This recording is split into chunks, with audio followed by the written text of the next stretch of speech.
Frey looked at the two-story house that he had been led to with a strange expression on his face. It was shabby when compared to the Blake family residence, but it was still too large for Frey to live in by himself. Honored Giselin, what is this house for? This is the house that Rounder Frey will be staying in from now on. I never saw it before. That's because it hasn't even been a month since it was completed. Giselin replied politely, and Frey turned his head to look at him.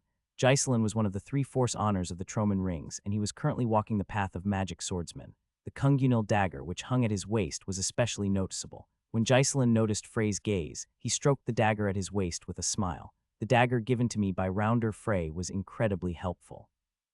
I heard you had a complete victory in the friendly competition. I was just lucky. Luck had nothing to do with it. Frey spoke firmly. From the start, the path of a magic swordsman required many times more effort than other classes. In addition, after considering Giselin's age, it was clear that he was literally working hard day and night. Frey patted Giselin on the shoulder. You are one of the Circle's treasures. Please keep up the good work. Oh, of course, Giselin choked, feeling a lump in his throat. It seemed to him that he'd become more emotional as he grew older. He was really becoming an old man. Giselin coughed awkwardly and cleared his mind. Just a few words from Frey were enough to make him feel a sense of achievement. He realized then that the back-breaking effort he had put in the past few months were not in vain. Frey turned to look at the house once again. But no matter how I look at it, this is way too big for me to use by myself. I just need one room. This was the truth. He had no desire for a large house, and he didn't need a workshop or anything of the sort. All he needed was a single room he could meditate in, and if he wanted to add a bit of luxury, he could add a soft bed. But Giselin was resolute. I can't do that. How could the Circle Rounder stay in one room like a normal Circle member? If the other circles found out about it, they would ridicule us endlessly. This is also linked to the Troman Ring status, so please uphold your dignity as the Circle Rounder. Understood. When he heard that, Frey could no longer refuse, and Giselin continued with a strange expression. You wouldn't be using it alone. It was only after Frey entered the house that he understood what Giselin meant. Oh, you came. It was Snow who was sitting comfortably in the living room. That wasn't all. She was wearing very thin clothes that one would only wear in one's home. It was almost as if she had taken this place for her own. This queen one is staying in the 3rd room on the right on the 1st floor. Make sure you knock before you enter. Why are you here? Because we're master's guests and because we'll be staying here for a long time. It was Cheryl, not Snow, who answered. She was sitting beside Snow with a sullen expression on her face for some reason. By the way, who exactly is this rude woman? Be careful of what you say. This queen is the Queen of Elves. Cheryl scoffed at Snow's words. Ah, so, I am the Queen of Vampires. Oh ho, I didn't know that. Then why don't we get along since we're both queens? HMPH, somehow those words don't sound sincere at all. Frey hoped they wouldn't fight because it only would give him a headache. He had too many things to think about, so he decided to head upstairs since he felt that he would really get a headache if he stayed there. But then he suddenly stopped. It was Cheryl and Snow, 2 leaders who had centuries of knowledge and experience. If he got their help, then it would be much easier for him to come up with a good plan. Is it okay for me to ask a question? I'm not doing anything, so ask away. It's okay to ask. Cheryl glanced at Snow. It seemed that this woman didn't know who Frey actually was. If she did, she would never act so rudely. There was absolutely no way this woman would act so rudely in front of Lucas Troman, the great mage from 4,000 years ago. She really didn't know who this dirty woman was. Suppressing her displeasure, Cheryl turned to listen to Frey's words carefully. Frey then briefly summarized the current situation up to that point, and then he explained their options. After saying everything he had to, he took a deep breath and looked at Cheryl and Snow. This is the situation. What should I do next? I'd like to hear your opinions. Cheryl was well aware of the Troman Ring situation, but this was Snow's first time hearing about it. At first, she seemed interested, but as the story progressed, Snow appeared increasingly bored. That sounds so boring. You're on your own. This queen won't waste her time to help you with things like this. Then she yawned and stood up. Well then, I guess I'll go take a nap. Cheryl scoffed openly as Snow left the room. If that woman is the queen, then the elves are doomed. Was it possible that vampires and elves had a bad relationship? They certainly didn't seem to like each other at all. Frey decided not to confront Cheryl and Snow about it. As for what you said, first, I think it would be best to watch how things progress. Frey nodded, agreeing with Cheryl. In all honesty, it was still unreasonable to want to begin the resurrection of the Troman Rings in earnest with just the members they had now. That was why he kept Snow, Cheryl, and Nora by his side. These 3 women would be tremendously helpful when it came to showing their prowess. Each of them was at least on par with a Circle Rounder from the 3 great circles. In fact, Cheryl was the Circle Rounder of the Fistfounder armlets. Truthfully, it's quite simple if you think about it. If you just want to give them a warning, going with me to one of the Stro Necklace's hideouts tomorrow would be enough. This was also true. There wouldn't be a need to have any deep discussion. Their attitude would probably change even if they simply went to have a short meeting. But would that really be enough? The other circles would admit that the Troman rings regained some strength. They would no longer pressure them. They would no longer pick fights with them. All three of the great circles would accept the reemergence of the Troman rings. At first glance, this seemed to be an extremely attractive idea, but there was one question that needed to be asked. Was that really enough? No, it wasn't. That alone wasn't enough. It would not bring back the circle members who'd recently left. It would not change the fact that the former circle master Osel Argento had been driven to his death or that the Troman rings had been brought down. It wouldn't change the fact that in order to take away the circle's power, they sacrificed hundreds of circle members, including executives. They did this in order to maintain their own power and grow stronger. It was disgusting, absolutely rotten. That alone isn't enough. Frey himself was surprised by how cold his tone was. Cheryl nodded. After all, she was aware of what had happened to the Troman rings. In fact, she actually had a better grasp of the situation than Frey, who had only become the circle rounder recently. Then the most effective method would be to talk to Rizil Wilsaman of the Stro necklaces. But as you know, circle masters and rounders of the three great circles don't stay in one place for too long. To avoid the demigod's pursuit, the higher-ups of the larger circles would not reveal themselves unless an executive in their circle had a good reason for searching for them. This created a difficult problem. Frey frowned, and after thinking for a moment, Cheryl spoke up. Generally, the only time the circle masters gather is for the biennial circle meeting. However, there is still about a year before the next meeting. A year. Frey closed his eyes. No matter how he thought about it, they couldn't wait a year. The odds are low, but I'll do my best to find Rizil Wilsaman. I'd be in your debt. No, it is my honor to be able to help you, truly, Cheryl replied with a slight smile. First, they'd observed the situation for a month. In the meantime, Frey decided to spend the time organizing and collecting information from the Troman rings and focusing on reaching 9 stars. Besides, Anastasia would probably be completed in that time. Just think positively. It was better than rushing forward recklessly and encountering an unexpected situation. Although he thought this, Frey didn't actually expect things to go smoothly, so he was surprised when a circle emergency meeting was called 3 weeks later. But as soon as he heard the agenda for the meeting, he had no choice but to temporarily put aside his thoughts about the Stro necklaces. There were 2 agendas: responding to the demigods who had started making public appearances, and the recovery of the Geo Tambal, which had collapsed overnight. Not long after Frey killed Leda, Laren, who was heading somewhere, suppressed her urge to sleep. She never would have imagined that even 3 demigods weren't enough. How the hell did he kill Apep? She had looked at Leda's memories, but she still couldn't figure out what happened because Leda had been focused on her fight with Heinz. In that time, Frey had defeated Apep and even the 2 demigods who arrived after. Even if he reached 9 stars, he shouldn't be able to kill 3 demigods on his own. No. It had already happened, so nothing would change now. In any case, she had already failed. That was it. Soon, she would fall into hibernation without a doubt, so she felt that she at least had an obligation to inform Lord of what happened. It was this sense of duty that was keeping her awake. She forcibly kept her eyelids, which seemed to want to close at any moment, open. Had it not been for that, she would not have been able to resist the temptation to fall into a deep, comfortable sleep. Lord was focused on treating the demigods in front of him, so he answered without turning his head. Laren, my apostle was killed, I see. Lord didn't seem surprised. He spoke in a dry tone and his blank face didn't change. Laren spoke quickly, feeling relieved by Lord's attitude. It was impossible for him to do it alone. It's possible that he got help from the circle. But even Laren felt doubtful as she said those words. Was it really the circle? Their momentum wasn't the same as it had been hundreds of years ago. Back then, they truly risked their lives with desperate determination, but now they seemed more content to maintain their high-class lifestyles than fight against the demigods. Laren almost collapsed on the spot. She was already at her limit. Lord, this. Laren pulled something from her pocket and placed it in front of Lord. Illuminatum. It's not a lot, but this is all I have left. They stole the rest of it. Good job, Laren. You can get some rest. There's nothing to worry about. Ha ha ha, I trust you. Lord never lied to his people. This had been the case in the past, and it would continue to be the case in the future. Thump. Laren fell to the ground with a thin smile on her face. Lord finally turned his head to look at her. Eyes appeared on his head, eyes filled with deep sorrow and sadness. You really did a good job, Laren. Have a good rest. It was nothing but rubble. The place where the Blake family residence once stood had become a ruin that told a tale of the terrifying battles that had taken place there. As one of the most prestigious families in the Cascow Empire, it had hundreds of years of history, and now this legendary family seemed to have encountered a rough patch. Below the ruins, in a place that not even Heinz or Leda Blake knew about, and neither Cheryl nor Frey, who searched the property, could find. Q-hoo-hoo.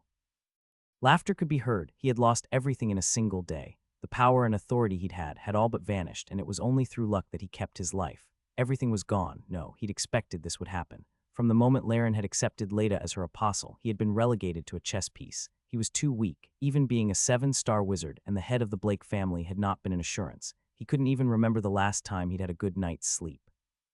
Isaka only wanted to be confident in his own safety. "I am not one of your toys," Isaka muttered in a low voice. Then he removed a bead from his pocket. It was a demigod's crystal. When the Lix group finished their fight with the demigods, they left before checking their bodies properly. This allowed Isaka to get a final chance. If he went out as is, he would die anyway. Neither the circle nor the demigods would spare him. Therefore, he decided to gamble with his life. Ha. Isaka's insane laughter filled the underground area. It was Izek, the force honor of the Troman Rings, who had been away on an important mission, who brought the urgent news. As soon as he returned, Binyang summoned all of the circle's executives. About 10 minutes later, the Troman Rings executives, some key circle members, and those who accompanied Frey, all gathered in a large conference room. Izek looked around the room, noticing that there were quite a few people he'd never seen before. Black-haired woman wearing a mask, a young girl with a frightening aura, and a strange man wearing a straw hat. All of them were strange individuals, but it was the blonde-haired girl who truly drew his attention. Cheryl Rowland. Why was the circle rounder for the fistfounder armlets in their circle? Izek was curious, but he decided to put it away till later. After all, there was currently something that took precedence to that. Izek bowed towards Frey. "First of all, rounder Frey, I'm happy. This isn't the time for formalities, so you can skip it." Frey waved his hand and Izek raised his head to look at him. Binyang then spoke with a heavy expression. "Honor Izek, the demigod's appearance and the destruction of Geotanbul, is all of that really true?" "Yes." Gasp. When Izek nodded his head firmly, a ripple seemed to go across the room. "Please explain exactly what you mean by the demigods appeared." "It is exactly that." Izek chewed on his words slightly with a sour expression on his face. "Up until now, the demigods have been moving in the dark, and the last time they destroyed a city was decades ago, but it wasn't a big city like Geotanbul. Moreover, they also concealed the fact that they did it. But now did they openly reveal themselves and destroy Geotanbul? It happened in a single night. This time the reaction was larger as everyone realized that the situation was much worse than they expected. The destruction of Geotanbul was a major situation, and it was possible that this was only the beginning. Why did they suddenly make an appearance? What the hell is going on? What are we supposed to do now? Frey's expression was slightly different from the others. This was because he had a better idea about the demigod's situation than the rest. Why now? 3 of the apocalypses were gravely wounded. Lord couldn't move because he was currently treating them. And most importantly, Laren's hibernation was inevitable because her apostle had died. In other words, the demigods were currently facing a situation that they hadn't encountered in the past thousands of years. That was why it was strange. The demigods would only make such a big move if it was an order from Lord, and this was what made Frey even more confused. The best move they could make at this time was to curl up and cover their flaws, and it wasn't possible for Lord to not know this before he made his move. So why did he authorize the destruction of Geotanbul and revelation of the demigods? Frey narrowed his eyes. Was it possible that they were retaliating out of a sense of crisis? Just like a beast would show its fangs when backed into a corner, it was possible that they were acting violently because they felt threatened. It had been thousands of years since they last experienced such a crisis. 4,000 years ago, it was Lucas and his team, but they couldn't even defeat an apocalypse at that time. If that was truly the case, then this seemingly dangerous situation might actually be an opportunity. The entire continent must be in an uproar. I heard that most of the nation's leaders were demanding an explanation from the Circle. It was understandable. They were bound to be anxious. Geotanbul was by no means a small city. On the contrary, the security of that city was on par with the capital cities in most countries, and yet such a city had been destroyed in a single night. Chills must have flowed back and forth on their spines when they heard that, as they realized that they wouldn't be safe even if they hid in the deepest parts of their palaces. But it's still too much to ask the Circle for an explanation. The only reason they turned the Circle was because they couldn't demand an explanation from the demigods. What's the situation in Geotanbul right now? So far, it has been confirmed that more than half of the city's population was killed. The entire city was covered by flames, and the sky was hidden by the clouds of smoke. It is said that the city became like hell. It's a show of power. When Jocelyn muttered in a heavy tone, Izek bit his lip before continuing. 3 days from now, an emergency meeting will be held in the Kaskau Empire. What's the exact location? The Jun family residence in the capital city, Ka Symphony. Frey spoke in a quiet tone. I'm sure most circles would be there. Yes, all the influential circle leaders will participate, not just the leaders of the 3 great circles.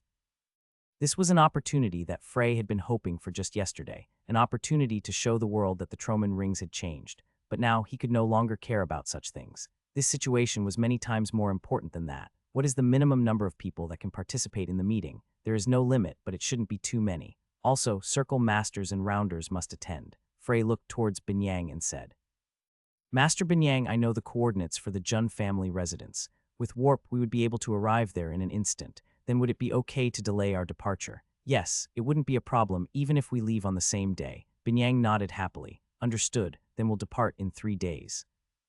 See you in 3 days. Cheryl left the Troman rings that same day. With the situation as it was, she had to return to the Fistfounder armlets. Perhaps if Frey told her to do so, she would immediately leave the circle, but there was currently no need to do so. Instead, having her in the position of circle round of the Fistfounder armlets would make it easier for them to compromise in the future.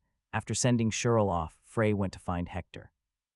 Hector was probably the busiest person out of all of them as he traveled back and forth between the Troman rings and Paragon several times a day in order to teach Binyang and to help complete Anastasia.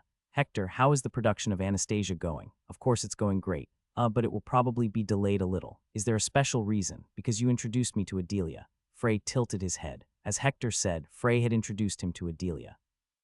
While Adelia might still be lacking when compared to Hector, Diablo, and Cairo, she was still one of the best alchemists on the continent. He had been certain that introducing them would have been a good thing, but Anastasia's production was being delayed. Is Adelia bothering you? No, not at all. Instead, it's the opposite. The opposite. Her knowledge is very modern. It has truly expanded the perspectives of Cairo, Diablo, and I him. She's still lacking a bit when it comes to truly in-depth knowledge, but she has passion, ambition, and creativity. Hoo-hoo. And those are the most important things for an alchemist. To put it simply, she was young blood. Hector seemed a little excited. Then I became a little greedy about the completion of Anastasia, which I thought was already perfect. I want to add more parts, but you are the client. If you ask me to hurry, I will. Will it take much longer? It would probably take an extra week at most. Then it's okay. That made Hector's expression brighten considerably. By the way, how is Master Binyang's training coming? It's coming along well. You have good eyes. She's a very talented wizard. Frey agreed with that. Afterwards, Frey headed to Paragon with Hector, and upon realizing that he wasn't heading back to the Troman rings as usual, Hector asked, Do you have something to do in Paragon? Yes. Is Diablo around? I think so. He's probably in his workshop. Let's go check. Frey then followed Hector through Paragon's hideout. From what Frey had gathered, there were less than 20 members in Paragon. Of course, this didn't include the lower members. Instead, that was the number of members who were allowed to enter the main hideout. Therefore, the hideout was usually quiet, but now it was a bit noisy. This was probably because they'd received word of the demigod's actions. Frey wondered how Paragon would react to the incident. Before long, they arrived at Diablo's workshop. It was a place filled with an extremely gloomy atmosphere that seemed to ward off visitors. Hector then directly opened the door to the workshop and walked in without knocking. Diablo, are you here? What do you want? After a moment, a unique and creepy voice could be heard. Diablo, who was creating a potion of some sort, didn't even lift his head. He tapped his finger bone against the bottle, creating a clear sound. Frey is here to see you. Dak, then Diablo put down the bottle and turned around. What is it? It's about 9 stars. Diablo's eyes flickered at those words. Frey looked into these blazing eyes that would make even men with iron like Will's crumble and continued, I need your help to reach it. Ho! Interest fluttered in Diablo's eyes. Even his voice was filled with interest as he said, It sounds like you already know how to become 9 stars. Cuckoo, sure, I'm curious as to what you want. Besides, you need to reach 9 stars before we can try making you a 10-star wizard. Frey was relieved. Diablo was a lick with tremendous power, and unlike Cairo, it was impossible for Frey to tell what he was thinking. Even if they acted in the same way they did before they died, in the end, an undead was still an undead. And as a living being, he felt an instinctive repulsion to such creatures. In all honesty, if they didn't have the demigods as a mutual enemy, they would not be talking to each so peacefully at that moment. But I have a condition. Frey didn't think it was strange. Instead, he expected something like this. What is it? The frozen lands. Why? Diablo fell silent for a moment before saying, Because I have to meet Elia. Frey couldn't spend the 3 days leisurely. It would take at least 1 day for Diablo to help him reach 9 stars, and he had to be prepared to leave on the last day. This meant that they had a day to meet and persuade Elia. Do you know where Elia is? Diablo shook his head, causing Frey to make a solemn expression. The frozen lands was incredibly vast. In addition, it was very hard to see anything through the never-ending snowstorm. In other words, looking for someone in this place without any clues was the same as looking for a needle in a desert. I remember you said Elia almost killed you last time. She entered my workshop on her own. I don't know where she came from. But don't you have any clues? No, when he said that in a firm tone, Frey couldn't help but ask with a slightly disbelieving expression. Haven't you been living in the frozen lands for a long time? Diablo snorted. I moved to the frozen lands because it is the best environment to focus on training and study. Because it was mostly uninhabited, there is no place as quiet and peaceful. It's the perfect place to carry out my experiments, training, and meditation in an underground cave. Well, it was true that it was almost impossible for him to find a more suitable place to train for an undead. This place had an extremely high mana density since it was barely touched by mortals, and his body wouldn't be affected by the extreme cold. As Diablo said, he wouldn't have to worry about being disturbed by anyone, and since his body didn't have any physiological needs, he would have been able to cultivate and polish his magic without distraction. It was something that Frey understood perfectly. He sighed, I think we need a guide. I also think it would be better to have one. But do you know someone who would be well versed in the geography of the frozen lands? Frey nodded. There was a certain elven queen who had grown up in the frozen lands. He could ask her for help.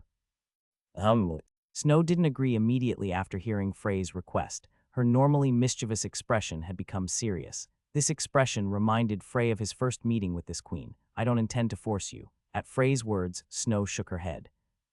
No, this isn't something I should avoid. I have to get over it someday. Did she have trauma? It was natural since this was the place where her entire tribe was annihilated. Snow then turned her gaze to Diablo. But who is this? Frey couldn't think of a proper way to introduce him, so he just explained it roughly. He's a member of Paragon. Snow knew about the existence of Paragon because Frey had already given her a simple explanation before.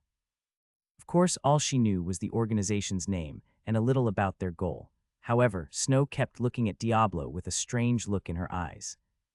Is he the Archlick from the frozen lands? You know about him, huh? Snow's expression changed to one of amazement. It is said that he appears like a haze in the coldest parts of the frozen lands. When I was a child, my mother would tell me that if I got lost while wandering in the snowstorm, I would get kidnapped by the vicious and cruel Lick and used as a material for his experiments. That sounded more like a ghost story just used to scare children. Besides kidnapping, when Frey shot Diablo a curious glance, even Diablo seemed to find it absurd. I would never bother to do something so troublesome. I'm also not interested in such experiments. Snow continued speaking with a complicated tone. It's a legend that was passed down through the tribes living in the frozen lands. I thought it was just a story that was made to scare us. I never would have expected it to actually be true. Only then did Diablo finally turn to look at Snow. He inspected her for a moment before saying, An ice elf. I thought those were wiped out by the demigods. She is the sole survivor, I see. Diablo didn't seem particularly interested. Basically, he had little to no interest in anything other than the magical science and the demigods. Anyway, it hadn't been too hard for them to obtain Snow's help. Since there was no time to waste, Frey intended to leave right away, but Nora walked over at that moment. She looked back and forth between Diablo and Snow a few times before finally speaking in a curious tone. Well, this is a rare combination. Where are you headed? The frozen lands. We intend to find a demigod there. Realizing that it wasn't a simple trip, Nora's expression changed slightly. And what do you plan to do after you find them? Now that he thought about it, Frey didn't actually know what would happen after. Frey turned to look at Diablo, who said, There has never been a precedent for the demigods to act in such an impulsive and open way. There must be a reason why they did something like this. Isn't it because they want to buy time for the apocalypse's treatment? When Frey said his conjecture, Diablo paused for a moment before saying, It would be common to think in such a way, but our opponents have a completely different set of values and different ways of thinking. Frey nodded. Although values and beliefs differ between species, the differences between mortals and demigods was particularly large. Therefore, it was difficult for them to guess the moves and motives of the demigods since they couldn't understand their perspectives. That's why you'd like to talk to Elia. That's right. It was a decision that had been made after more careful deliberation than Frey had initially thought. Frey looked at Diablo in a new light. It wasn't just that they were in a rush to get Elia's help. Even if they didn't get her help, it would be good if they could at least gain an understanding of the demigod's current situation so they would know how to proceed. Of course, that didn't reduce the risk. Then I'd like to join you. Frey nodded simply at Nora's words. You're welcome to. Nora's presence would reduce the risk by a few times as well as increase the team's stability. With this amount of power, it wouldn't be difficult for them to defeat a demigod with a team this powerful. Diablo then spoke in a slightly interested tone. I'm surprised. You, the most reclusive member of Paragon, is willing to go somewhere. I'm not a member of Paragon. HMPH. Nora snorted, and I'm interested. In Elia, no. Nora turned to look at Frey before letting a chuckle. The frozen lands was a place where winter was never ending. Frey couldn't help but miss the salamander robe that had been corroded in the last fight. The salamander robe was an excellent piece of magical equipment with exceptional defense and magic resistance while also being lightweight. The robe itself also gave off warmth, making it excellent for preserving the wearer's body temperature. Now, all he could do was wear the thickest clothes he had while covering his body with fire mana.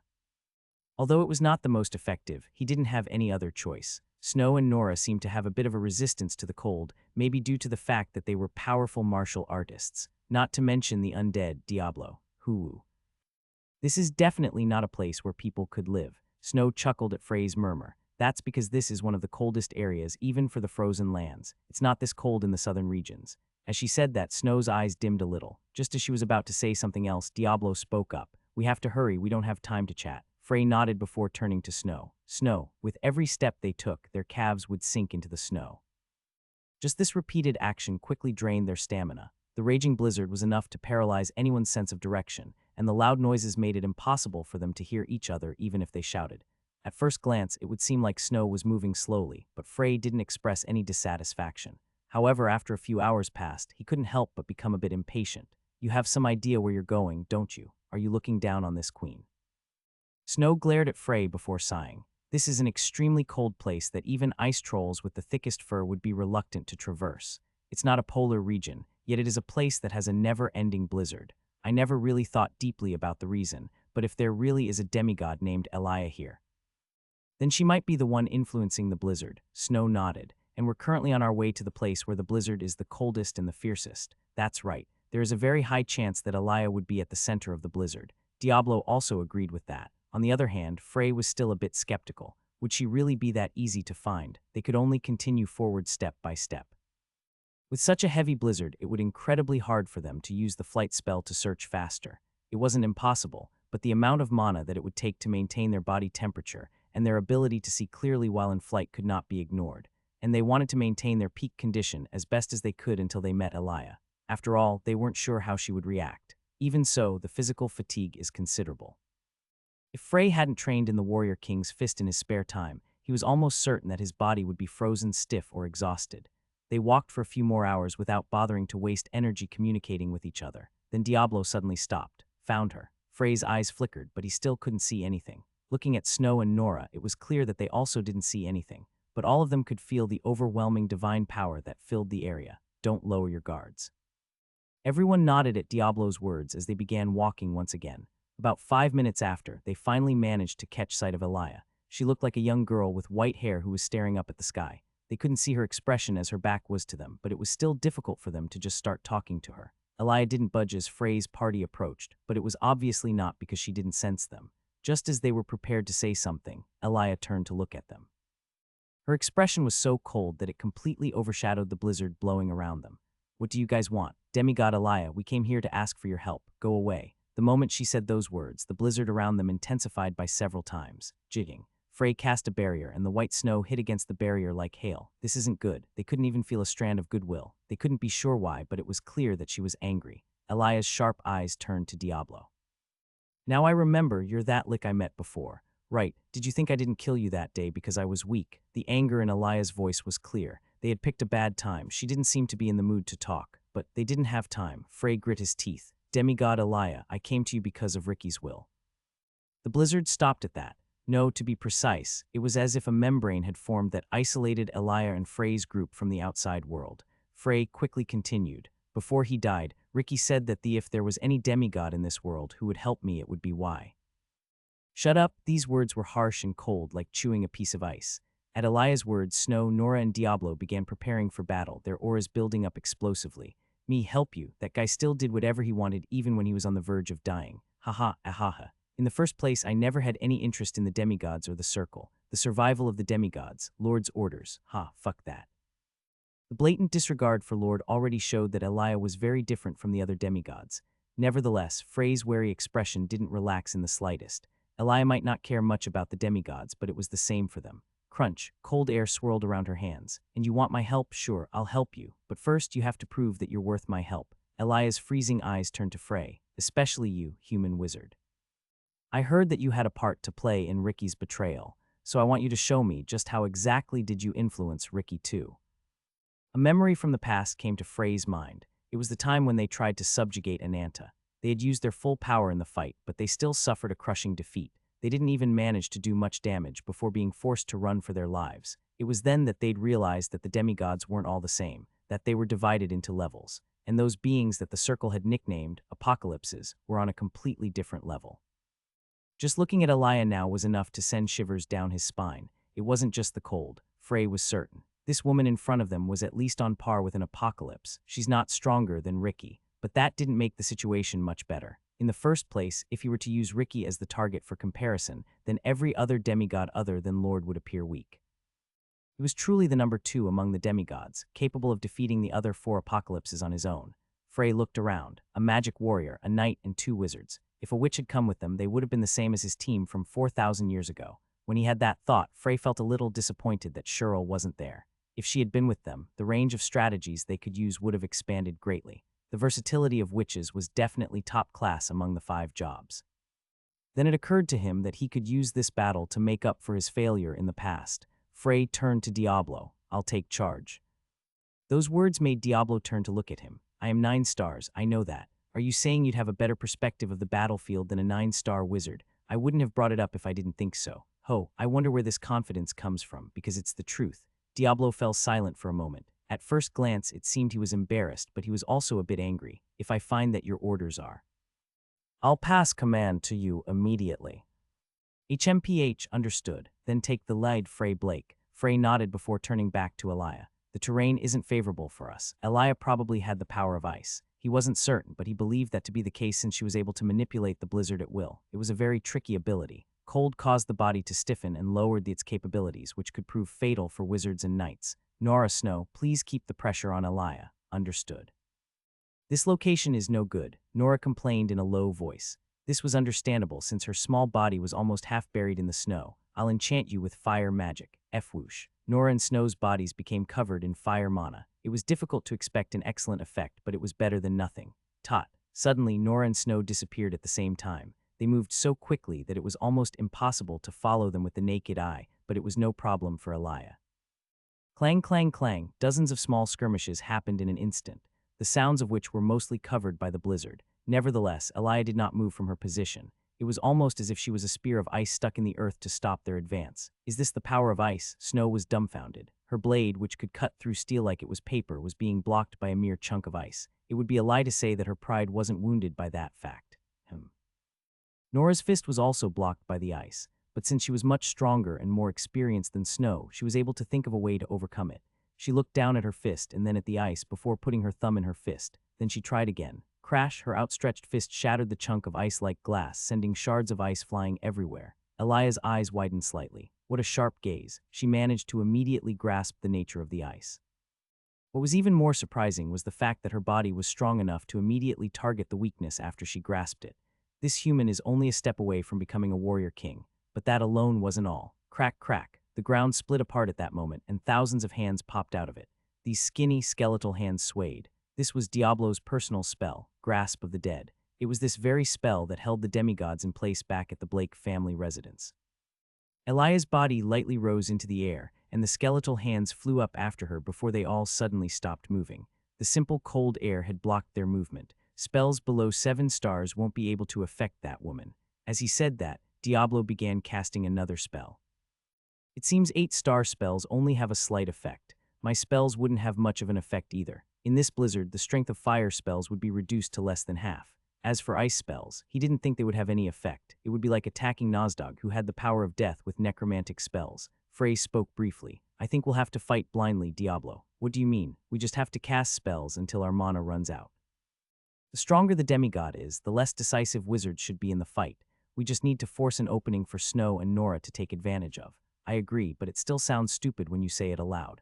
Our top priority is to find out her abilities while stalling for time. If we attack without any information, then we won't even be able to scratch her." It was a standard statement. Diablo nodded heavily and muttered, "It will be a long fight. There were still 3 such beings out there."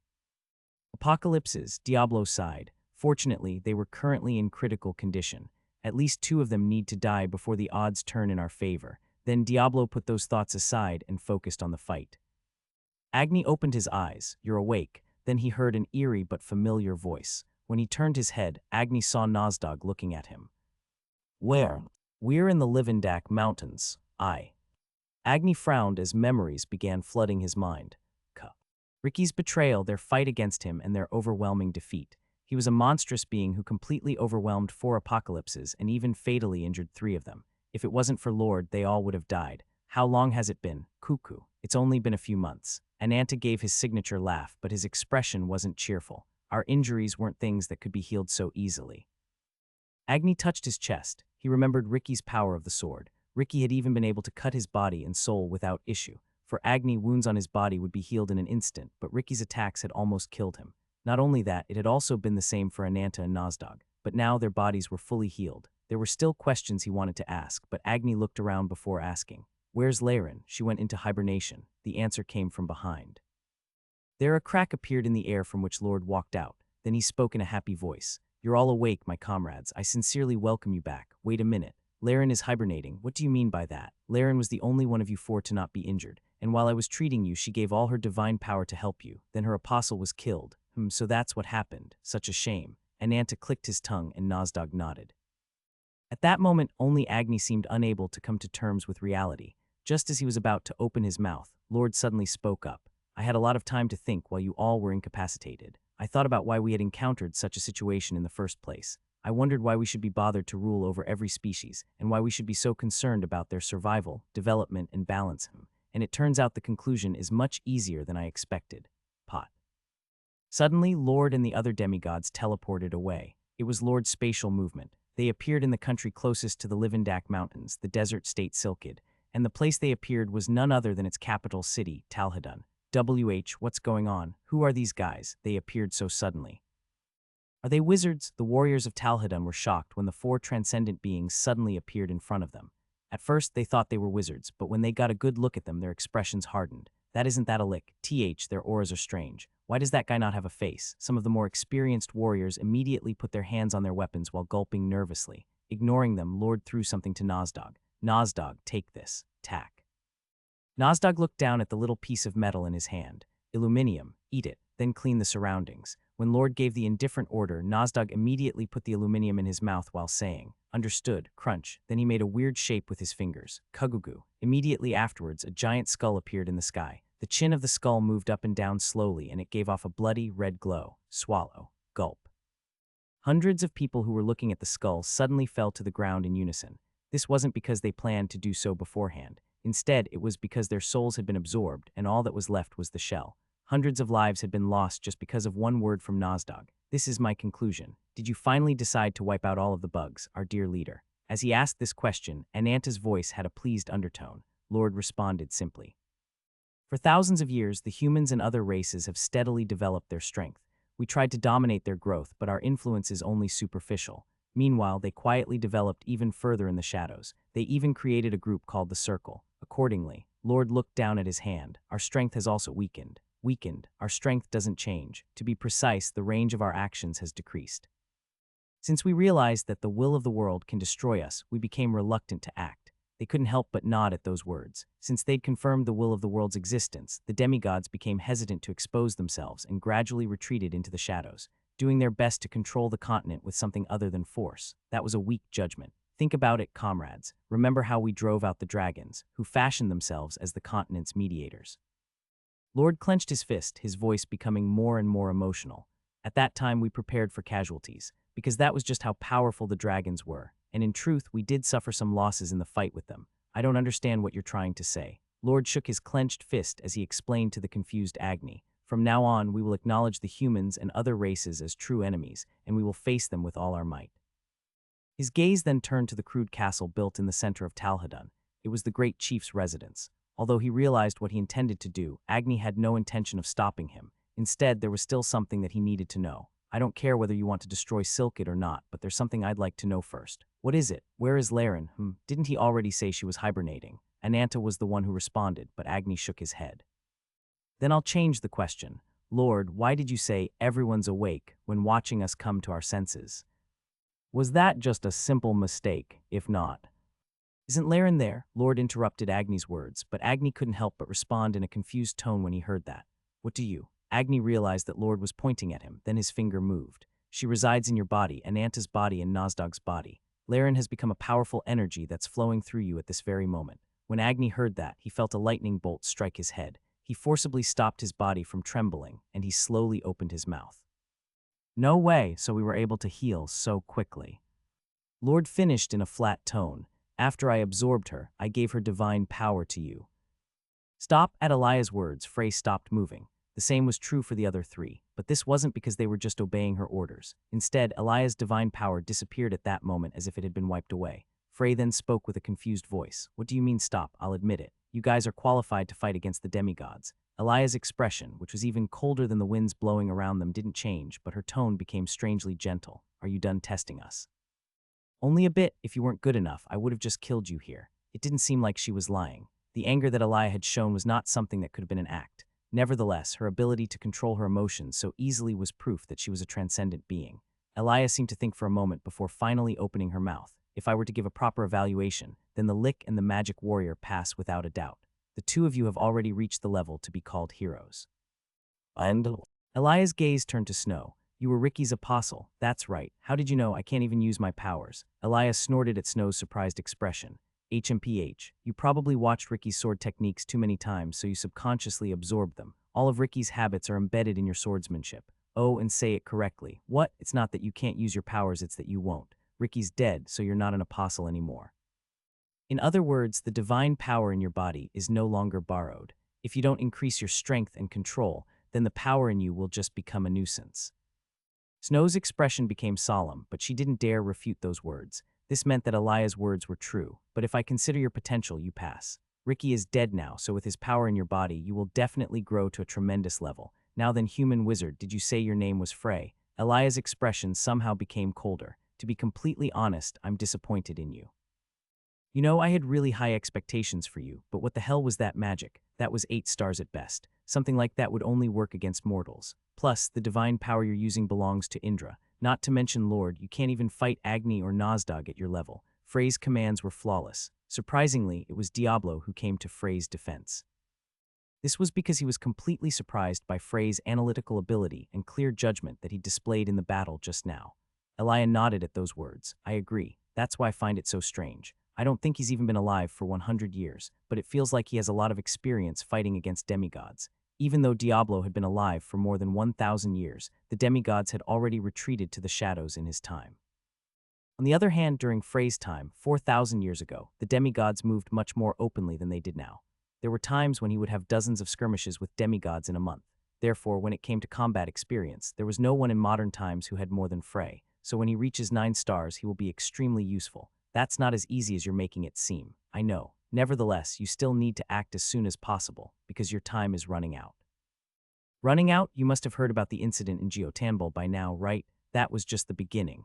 Lord will soon give orders to all the demigods. Orders. Everyone watched as Elia looked up to the sky. Despite the fact that she wouldn't be able to see anything through the heavy wind and snow, her eyes seemed to be looking beyond that. He's going to destroy all the nearby cities and towns. You probably have a week or so to prepare. After that, you will probably have to watch thousands of people die every day. Her gaze then turned back to Frey. So I will start training you from today. Training? Right. I'll tell you in advance, but I won't let you leave until you've reached 9 stars. After all, you're the one who inherited Ricky's will, so I can't let you die. Wait a minute. I have to attend an important meeting in 3 days. In the first place, Frey had gone to meet Diablo in order to get help reaching 9 stars, but he knew that there was a high chance of failure. Even when she heard Frey's urgent words, Elia's serene expression didn't change. Then you'll have to reach 9 stars in 3 days. Frey grit his teeth. He knew this woman was serious. Warchief in the desert state, Silkid. It was a position that only those with honor, good reputations, and outstanding skill could ever hope to achieve. It could also be said to be the goal of every warrior in Silkid. Yet these warchiefs had been cut down with a simple gesture from Lord, unable to even make a sound. The rough floor became covered in blood. Aren't you breaking your promise? When the great chief Tuarik saw this, he couldn't help but bite his lip. Lord tilted his head. Promise? What are you talking about, mortal? Didn't you say that you'd spare our lives as long as we obeyed you? Then I'm not breaking my promise. What do you? I already know that you have connections to the circle. That can't be called obedience. Those words made Tuarik's expression change. He rose from his seat, his scared expression disappearing immediately. Then he picked up a vicious-looking double-edged axe on his right. Tway, you fucker. You were playing us even though you already knew everything. Stop it with your pointless words. You want to kill me, don't you? Well, it won't be easy. Wait, Agni stepped forward. Leave this to me. May I ask why, dear comrade? Silkid is my territory. After a moment, Lord lowered his hand, falling silent. His silence was particularly uncomfortable. Lord currently had no features, so no one could see his face. In other words, it was usually impossible to read his emotions. The same was true for this situation. Agni had no way of knowing what he was thinking at that moment. Understood, I'll leave it to you. Lord nodded. Then he disappeared without another word. Nozdog and Ananta left soon afterwards, and it seemed they all intended to leave Silkid to Agni. Hoo-hoo. Silkid's guardian deity will destroy it with his own hands. It's an honor, guardian deity. That was Agni's other identity. The guardian deity who protected Silkid from the shadows for hundreds of years. This wasn't wrong. In fact, Silkid was Agni's territory, and he'd even helped it out a few times when it faced certain crises. For this reason, every successive great chief was informed of Agni's identity. It was also a method that helped him control Silkid more easily. Agni spoke in a calm tone. The destruction of Silkid is inevitable. Hoo-hoo, you're a good talker. Why would that happen? Do you want to die here? Of course. Honor, I know you all are obsessed with it, and I know the most honorable death would be as a warrior on the battlefield. So I'll ask you again, Tuarik, F-whoosh. Fire began burning around Agni. Do you really want to die here? This time the answer didn't come immediately. Tuarik grit his teeth. He knew. Fighting against Agni would only lead to dying a dog's death. It would be far from a glorious death on a battlefield. Instead, it would be similar to the death of a bug who died from an accidental swing of a hand. I might be able to save one more life by stalling you here. You don't actually mean that, Tuarik. Cuck, of course not. In fact, Tuarik knew it well. Just standing in front of Agni now made his heart beat uncomfortably in his chest. He found it hard to breathe, and his jaw was already aching from how hard his teeth were clenched.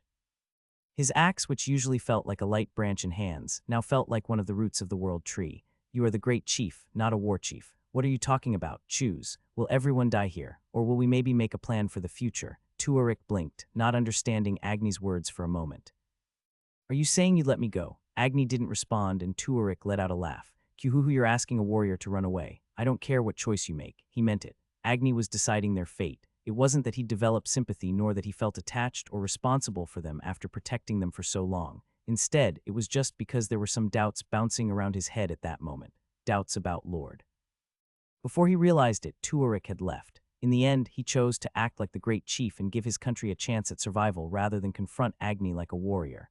That was the reason he was able to step above the rank of war chief, to become the great chief. You spared him. Agni turned around to find Lord's apostle standing there. Iris Fistfounder was looking at Agni with a mysterious look in her eyes. Are you disobeying Lord's orders? What he wants is the destruction of Ilkid. The fact that the country will disappear won't change. That's a play on words. Lord won't be convinced, he knew, but he couldn't do anything about it. This was because Iris was the one who'd caught him. Iris had Lord's power. If she wanted to run, there was no one on the continent who could stop her, except for Lord, of course. After a moment of silence, Agni spoke up. Are you going to tell Lord? No. Why? You must have heard about Laren. She was only answered by silence, so Iris slowly continued. Did you know that Lord tried to cover up Ricky's betrayal? What are you talking about? He hadn't heard about that. Agni looked at Iris in shock. He tried to cover for Ricky by framing another demigod for his sins. Ricky didn't change his mind in the end, so Lord was forced to kill him. Yo, you're lying. Agni felt extremely shocked at that moment. Lord, of all people, thought about sacrificing a demigod. Naturally, he knew just how much Lord cared about Ricky, but he didn't think his judgment would be clouded to such an extent. Would Lord really frame an innocent demigod in order to save Ricky? I have a question, Agni. Lord valued and cherished every demigod. He was fair and led you better than anyone. That was why the demigods didn't hesitate to call him Lord. Do you think he is fit for the name Lord right now? Agni couldn't answer easily. Instead, he stood there as if he had been rooted to the ground. Seeing this, Iris turned around and left. She'd done enough. It was finally the day of the meeting. Therefore, the residence of the Jun family in Symphony, where the meeting was being held, was filled with many mysterious guests. Shepard looked around at the different circles that filled the seats around him. There was a stream of big players coming in one after another, a sight that was rarely seen except at the regular circle meetings. Aren't you excited, Honor Shepard? One of the Force Honors of the Stro necklaces, Steve Jacks, laughed as he said those words. Shepard turned to him with an incredulous expression. Don't you understand the current situation? Haha, even those who don't know will be paying attention. After all, this is the Troman Ring's first official appearance in a long time. The remark couldn't be denied. Even now, there were people who looked towards the warp stone without filling the seats prepared for them. These people were probably waiting for the Troman rings, who had yet to make an appearance. There have been a lot of rumors. Binyang Argento's awakening, the growth of the circle members, the perfect subjugation of all the nearby small and medium circles. Well, it's still the rumored Frey Blake who is the most eye-catching. Shepard contemplated inwardly, and Steve's eyes glistened. Come to think of it, didn't Honor Shepard meet him before? I did, a long time ago. He wasn't part of the circle yet. Even at that time, Shepard had thought Frey was an extraordinary person, but he never could have imagined that he would become the circle rounder of the Troman rings or that he could fix the collapsing circle. I met him once too. I know, you were the one who went to recruit him back when he was staying at the Magic Tower. I didn't expect him to be such an extraordinary man. It is really unfortunate. If I had been a bit faster, he could have joined our circle. No, he wouldn't have. Shepard shook his head inwardly.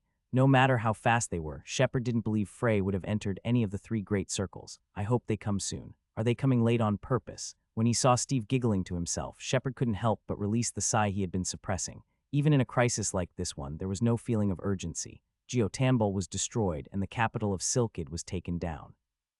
Both countries had military strength that could be compared to the top powers on the continent. Nevertheless, they were rendered helpless when the demigods revealed their fangs. However, this fact wasn't that strange. Neither general military knowledge nor war strategies could work against them. They were monsters who could wipe out hundreds of soldiers with just one simple gesture. The only ones who could do anything about them was the Circle. That was why this meeting was called, and they all gathered. Suddenly, the noisy room became completely quiet. Even before he looked, Shepard was sure he knew the reason. Steve muttered in a low voice, "They're here." As he lifted his head, Shepard saw a group of people walking forward while receiving the attention of every single pair of eyes in the room, the Troman rings. There were a total 5 members from the Troman rings attending the meeting, and no one would deny that the most prominent among them was the Circle Master, Binyang Argento. Her green hair and eyes, which were rare even across the entire continent, and calm demeanor immediately drew the attention of everyone. The gazes of those in the crowd sharpened, and some of them who knew her from before couldn't help but feel a bit of admiration in their hearts. Shepard Jun was one of those people. She's so different that I almost didn't recognize her. The current Binyang was almost the complete opposite of her previous timid and introverted self. Her calm but resolute face seemed to carry the dignity one would expect to see in a Circle Master. Binyang's changed demeanor also let everyone know that the Troman rings had indeed changed. Shepard's gaze then turned to those who'd come with Binyang. Those two are Jocelyn and Ezek. These two had chosen to remain with the Troman rings even when the majority of the Circle executives decided to leave. Especially Ezek, who was so talented that many circles drooled over the prospect of attaining him. The other two were covered by their robes, and Shepard couldn't see their faces as their hoods were up. Generally speaking, they're more likely to be Fian and Frey. However, at least one of them was someone completely different. This was because this person was much too small to be an adult male. Frey, Honor Fian, was also extremely talented, but he was young and inexperienced, so it might have been a bit inappropriate to bring him to such an important meeting. Although Frey, on the other hand, was much younger than Fian, he had a mind that no one in the circle could read easily. Most importantly, he was the circle rounder for the Troman rings. There was absolutely no way he would miss such an important event when he held such a high position. Suddenly, someone walked towards the Troman rings group with light footsteps. Shepard's expression changed greatly when he saw who this person was. Was he going to pick a fight? If so, they had to stop it. Even Shepard knew the conflict between them. It wasn't something simple that could be solved with a few words. But by that time, the man was standing in front of Binyang. "It's been a while, Binyang." Jocelyn's expression immediately became one filled with hostility, while Ezek, on the other hand, had a look of disgust. "Rounder Sven. No, it should be Honor Sven now, right? Hut." Sven Heimdrich, the man who once held the position of circle rounder of the Troman rings, simply chuckled. Jocelyn didn't try to conceal his contempt as he said, "I didn't expect you to approach us first. Why can't I talk to you? Even though we are now walking different paths, we used to be one family." When Sven slickly said those words, Ezek grit his teeth. In his heart, he wanted to rip that dirty mouth off that man's face. Circle rounder. Despite his position as number 2 in the circle, this man was the one who left the circle the fastest after Nozdog's massacre, and then he quickly joined another circle. He even joined the Lucid Swords instead of another magic-oriented circle. That was why, despite being an 8-star wizard, he was only able to get the position of Force Honor. At that time, Binyang was certain that Sven's defection would cause the circle to collapse, so in order to prevent his withdrawal, she bowed her head and begged. However, Sven pretended not to hear Binyang's request and left the Troman rings. Following that, the circle's young talents, artifacts, and even its funds were swiftly absorbed by other circles. So in a sense, he was even more resentful than the 3 great circles. who were known to have organized the fall of the Troman rings by using Nozdog's hands. No, it's possible. This man might have directly been involved in the downfall of the circle. After all, despite everything that happened, he did not sustain many injuries in the battle with Nozdog. With that in mind, it was impossible for Ghislain to maintain his composure when Sven was standing in front of him. Just looking at his face made him want to vomit. It's been a while. Binyang, on the other hand, nodded calmly as she spoke. She didn't even frown as she showed a rather relaxed attitude. Even Ghislain and Ezek couldn't help but feel their hearts fill with pride at that moment. This young lady, who had always hidden behind Osel's back in the past, was finally showing that she was worthy of the title Circle Master. I also want to solve our issues with you, but before that, there's something I need to remind you of. No, she had already long surpassed their expectations. You are no longer the Circle Rounder, and I am no longer just Binyang Argento. Binyang's gaze became cold. I am now a Circle Master. Honor Sven. Be polite. Sven's expression changed. I won't pursue this rudeness any further. After all, even though we currently walk different paths, we were once family. While saying that, Binyang walked past Sven. Now, let's go. The Troman Rings members followed Binyang without a word. After walking for a while, Ezek couldn't help but speak up in a pleased tone. Master Binyang, that response was perfect. Ho ho, I can't even keep my pride off my face. I can't believe I'm so old I get carried away by my emotions. Master Binyang, please be quiet for a second. Binyang said these words with a straight face, but inside, her heart was pounding and her face was burning. It had taken all her willpower just to say those few words just now. After all, people didn't just change overnight. Right now, Binyang was doing her best to pretend to be brave, like Frey had told her to. Ghislain and Ezek were shocked for a moment. Then they realized that a certain man was still not there yet, Rounder Frey. They wondered if they would be able to get through the meeting without him. 3 days before the meeting, Elia's residence in the frozen lands was a strange place. After Diablo, Snow, and Nora left, she headed to a place where the blizzard was somehow blowing even more fiercely. The winds were so strong that even Frey had trouble keeping his eyes open, and the freezing blizzard hit him exceptionally hard. Then, as if magically, it all disappeared. There was no wind, no snow. When he looked around, Frey realized he was in a place where fresh grass was growing. The ever-present snowstorm was nowhere to be seen, and there was even warm light, though he wasn't sure if it was from the sun. The small hut, which sat in the center of this paradise, immediately made Frey think about Ricky. Just like his, the moment they opened the door and entered, it was revealed that this space was much larger than expected. Space-time movement. It was the demigod's method of transportation, but it wasn't something that every demigod was capable of. In fact, it was something that could only be used by demigods at the apocalypse level and higher.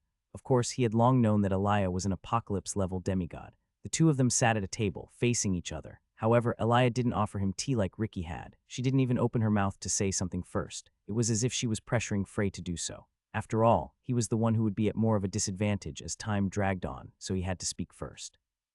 You told me you'd help me reach 9 stars. That's right. You're talking as though you know how to do it. Elia let out a soft laugh. Why, is it strange for a demigod to know the secrets of magic? Wouldn't it be similar to me saying I know how to help demigods develop their divine powers to Lord's level?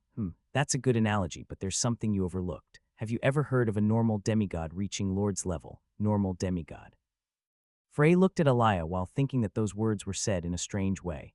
I've seen 8-star wizards become 9 stars before. I suppose I'll call it awakening for convenience's sake. After seeing it so many times, it wasn't hard for me to conclude the conditions. It made sense. After all, how many wizards had Elia fought over the past thousands of years? They would have had to be at least 7 stars to face a demigod, and the number of 8 stars certainly wouldn't be few.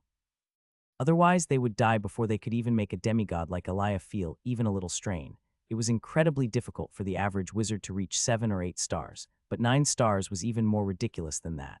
First of all, the body and mind must be complete. In other words, one needed to have the right container in order to move on to the next stage. In addition, one had to fulfill 2 other conditions, the crisis of death and the torrent of emotion. This time, Elia's eyes lit up. I can't believe you have a perfect grasp of the conditions. You really are a strange human. Even 9-star wizards who already awakened successfully weren't completely sure of the conditions. You're right, the wizards I fought against they reached 9 stars after meeting those conditions. Instead, Frey was also surprised. No matter how many times one saw it happen, it wasn't easy to figure out what the conditions were. Frey was also unsure of how he'd reached 9 stars in the past. He wasn't even able to make a guess. It was only after being stuck in the abyss for 4,000 years that he managed to figure out the answer. The time he spent thinking about it was incalculable. That was why Frey had gone to Diablo. He thought about getting put into a near-death state after fighting with him. After that, he would release his control, letting his emotions run wild. Diablo looked similar to Nozdog, one of the apocalypses. That made it easier to fool his senses. Frey would have been able to make Diablo into Nozdog through a type of self-hypnosis. After all, it would be easier to incite his emotions because of the subconscious disgust he felt towards Diablo. But it's not as easy as it sounds. After reaching 7 stars, it was already hard for your emotions to fluctuate. At that point, it was already incredibly difficult to experience emotional turmoil, and after reaching 8 stars, this iron-like composure became even more solid. In that regard, the demigod's presence was special to Frey. On the entire continent, there were only 2 things that could stir Frey's emotions: the demigods and his friends from 4,000 years ago. Frey looked at Elia and said, "So you will help me by creating the environment I need, is that what you're saying?" "That's right." Elia nodded cheerfully. "Do you have any experience making someone reach 9 stars like this?" "I don't, but I wanted to test my theory, to see whether it was possible to fabricate an awakening to 9 stars. Elia's words pierced the heart of the matter perfectly. This was also Frey's biggest concern when he initially came up with the plan. Would it be possible to reach 9 stars by faking a near-death experience and causing his emotions to explode through hypnosis that was practically self-brainwashing? There was no definite answer to this question. He tried to ponder upon this for a long time in the abyss, but since he had no body to use as a container, he could only make conjectures without any definitive conclusions. However, it was actually a good thing for him that his helper had changed from Diablo to Elia. Elia was an actual demigod, making it much easier for his emotions to fluctuate, and if she wanted to, she could give him an authentic near-death experience. At first, he'd been a bit hesitant, but now, Frey realized this was actually a very good opportunity. The venue where the meeting was being held was the large banquet hall on the first floor in the Jun family residence's main building. All the Jun family's employees who were not affiliated with the circle were either given a vacation or sent home. Therefore, the only ones in the manor at that time were the members of the circle. The banquet hall, which could accommodate hundreds of people, was practically filled to the brim, but despite this fact, it wasn't noisy at all. The only thing that could be heard on occasion was whispers. In fact, most of the people there had their heads bowed with sorrowful expressions on their faces. A heavy atmosphere seemed to engulf the room. However, this was natural when considering the situation they were currently facing. The atmosphere is heavier than I expected. It can't be helped. In just 3 days, Talhadun, the capital of Silkid, fell as well. The great chief and the other high-ranking officials said that they managed to escape with their lives, but that's still not very comforting. Binyang's heart felt a bit heavy following Ezek's words. In a sense, the fall of Talhadun had a much larger impact than the destruction of Geotanbul. Then an old man in a butler uniform walked up to them. "Please tell me the name of your circle. We're from the Troman Rings." The butler looked around and asked. "A total of 5, yes."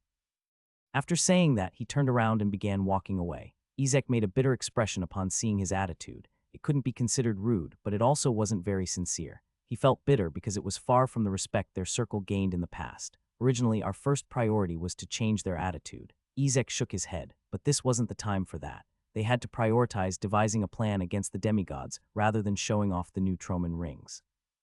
The party silently followed the butler to the seats designated for the Troman rings, which turned out to be a round table that wasn't very large. Binyang looked around. Almost every circle had been assigned tables similar in size to the Troman rings, but there were also some unusually large tables. The size of these tables easily stood out because they made the other tables appear to be those of subordinates. These were the tables belonging to the Stro necklaces, lucid swords, and fistfounder armlets. The 3 great circles, the circle masters and rounders for all 3 of the top circles came. Binyang nodded at Jaiselin's words. All the important members of the 3 great circles, who were usually incredibly hard to meet, had gathered for this meeting. That wasn't all. All the top personnel from the top medium and small size circles were gathered as well. If we hadn't increased our power, we wouldn't have been invited. It was then. The huge hall door opened and a man strode into the room. It was Shepherd Jun, the owner of the mansion. He walked to the center of the hall slowly and deliberately looking around the room before realizing that almost all the top personnel had arrived. "It seems like almost everyone has gathered, so we'll begin the meeting." Shepherd politely bowed his head before continuing. "I am Shepherd Jun, a force honor of the Stro necklaces. I am not much, but I will be taking the lead in this meeting. Please take care of me." Following his introduction, applause filled the room for a moment. "First of all, although this is an emergency meeting, I'd like to thank I don't think this is the time for such rituals, Honor Shepherd." It was a middle-aged man with a strong aura who said those words with a heavy tone. He had a blunt expression, but his eyes seemed to be filled with wild energy that seemed ready to explode at any moment. This was Jekid Diosis, the circle master of the lucid swords.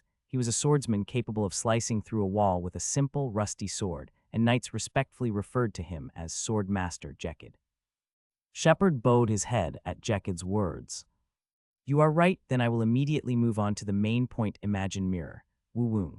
At that moment, a large-scale illusion spell was activated in the room. Some of the wizards were amazed by the quality of the spell as they were unable to distinguish real from fake, but their expressions soon hardened. "Oh my god, this is horrible." It was an extremely horrific sight, as if hell had descended on the continent. There were collapsed walls and buildings so damaged that it was almost impossible to determine their original shape, and most importantly, bodies covered the ground to the point where it would have been impossible to find a place to step. It was such a frightening scene that many didn't even want to look at it. This is Geotanbul. Those who knew the original appearance of Geotanbul couldn't help but gulp at those words. The Geotanbul city-state. It was a maritime nation whose national defense was comparable to the top countries on the continent. The Oscar Islands were filled with pirates 365 days a year, and there were many powerful countries who drooled over Geotanbul's territory and resources. If Geotanbul didn't have powerful defensive capabilities, it would have long become a subordinate state for another country, if not completely destroyed. Nevertheless, it was this very Geotanbul that had been unable to last even a single night. Some perceptive wizards even realized that even the land of Geotanbul was dead, and that it would certainly take hundreds of years before this land was revived again. That wasn't all. More than 90 of Geotanbul's proud warships had sank, and its protective walls had collapsed. According to the reports, half of Geotanbul's population had been directly killed, and the other half wasn't in good shape either. Most of the leaders of Geotanbul were said to have died, so at this point, reconstruction was virtually impossible.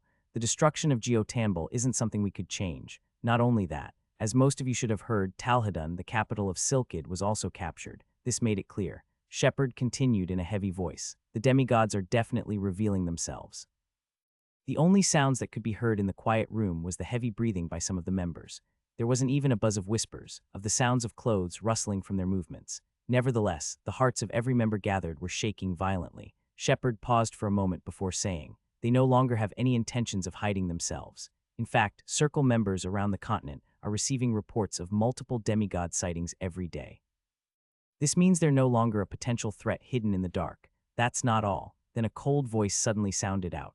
It was Rizil Wilsaman, the Circle Master of the Stro Necklaces, who spoke. "You all know that there are many key figures from the various countries in quite a few circles. Many of these have now requested to withdraw as their positions in their countries are more important than here." Binyang nodded at those words. This wasn't the case for the Troman Rings, but it was a situation that was quite common in other circles. In fact, Shepard Jun, who was hosting this meeting, was an indispensable figure among the wizards of the Cascow Empire. However, it was still a bit strange that they expressed willingness to leave the circle. Wasn't it wiser to unite more firmly now that the demigods had shown their fangs? This means that the fence known as the circle is too weak. It wasn't wrong to want to prioritize one's family, town, or country. However, it was clear that they didn't feel the sense of belonging or responsibility that they should have as members of the circle. Leaving the circle as soon as the demigods surfaced basically meant that they didn't believe the circle had the power to prevent the disaster. A red-haired man then lifted his hand and asked, "Why have they suddenly begun acting in such a violent way? I have a bit of information about the reason. But before that, there is something I'd like to ask." Shepard's gaze turned to the Troman Rings table. Is Rounder Frey attending this meeting? Binyang hesitated for a moment before sighing. It seemed she could hide it no longer. "No, then who are those people with their faces covered? Is that important?" "Of course it is. Only those who are verified are allowed to participate in this emergency meeting." It was Rizil who turned to look at them with a sharp gaze. Binyang spoke with a firm expression. "We can guarantee their identities. I'm sorry, but we have to confirm that for ourselves." "Are you saying you don't trust us? Maybe they could be insidious and good enough at disguising that they deceive your eyes. I would like to judge it for myself." Although it was said in a roundabout manner, he still meant that he couldn't trust their ability. Just as Binyang bit her lip and was about to retort, the woman covered by a robe beside her opened her mouth. "It seems you're still suspicious of everything, Rizil Wilsaman. Insolent."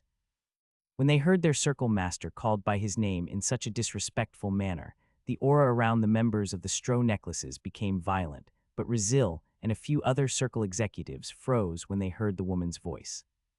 "That voice you can't be, long time no see." The woman pulled back her hood, revealing that it was Nora. A few people who saw her face couldn't help but exclaim in shock. "No, Nora, why is that woman here? Who is she?" The former magic warrior king's successor. "I heard she left the circle a long time ago."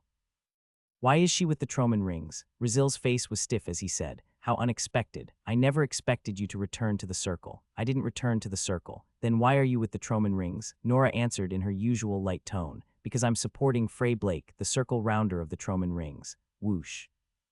This remark stirred up the entire hall once again. Most of the members there had never even seen Frey Blake, but the rumors about him were deafening. At an age that defied all logic, he'd managed to reach 7 stars, and although he received the attention from all 3 of the 3 great circles, he refused. What's more, he even went into the collapsing Troman rings and managed to revive them. Rizil's gaze turned to the other person. Then who is the other person? Stop your sloppy scouting. All of the circle's strongest forces are currently in this room. Even if this guy was a demigod, he wouldn't be too much of a threat. You just don't like the fact that you can't identify someone from the Troman rings, don't you? Rizil remained silent because she was right. If someone else had said that then, he would have found a different way to continue pressing them, but the opponent this time was Nora. She was not someone that Rizil could take lightly. Nora sighed when she saw Rizil's attitude. Some time has passed since I left the circle, but they still haven't changed. In truth, Nora had come to this meeting with high expectations. The demigods had revealed themselves and destroyed Geotambal and Talhadun in the process. It was a big enough event for even the circle to feel a bit threatened. Therefore, she had the expectation that it would naturally cause the circle to grow closer and more united, but that wasn't the case. Even in a situation like this, Rizil seemed to be more concerned with keeping the others in check, and it was probably the same for the Lucid Swords, who were currently sitting quietly at their table. Shall I continue? At Shepard's words, Rizil hesitated for a moment before eventually nodding. Isn't it obvious that we just have to go and stop them? It was the red-haired man who spoke up once again. Gomez. He was the master of the Digelic Gauntlets, which was said to be the most powerful among the medium and small-size circles. Shepard was in a quandary. He obviously knew the words that Master Rizil wanted him to say, but if he did say it, it was certain that he would receive backlash from Gomez. Gomez wasn't someone that Shepard, who was just a force honor of the Stro necklaces, could easily handle. That's not necessarily the answer, Master Gomez. It was Jekyll who helped Shepard out this time. Gomez's gaze turned to him. What do you mean? We do not know anything about them. How many of them they are, how strong they are, or how long they will keep acting in this way. Even if these are things that we can learn in time, shouldn't we at least know why they are doing this first? Gomez's expression became harder than stone as he figured out exactly what Jekyll was trying to say.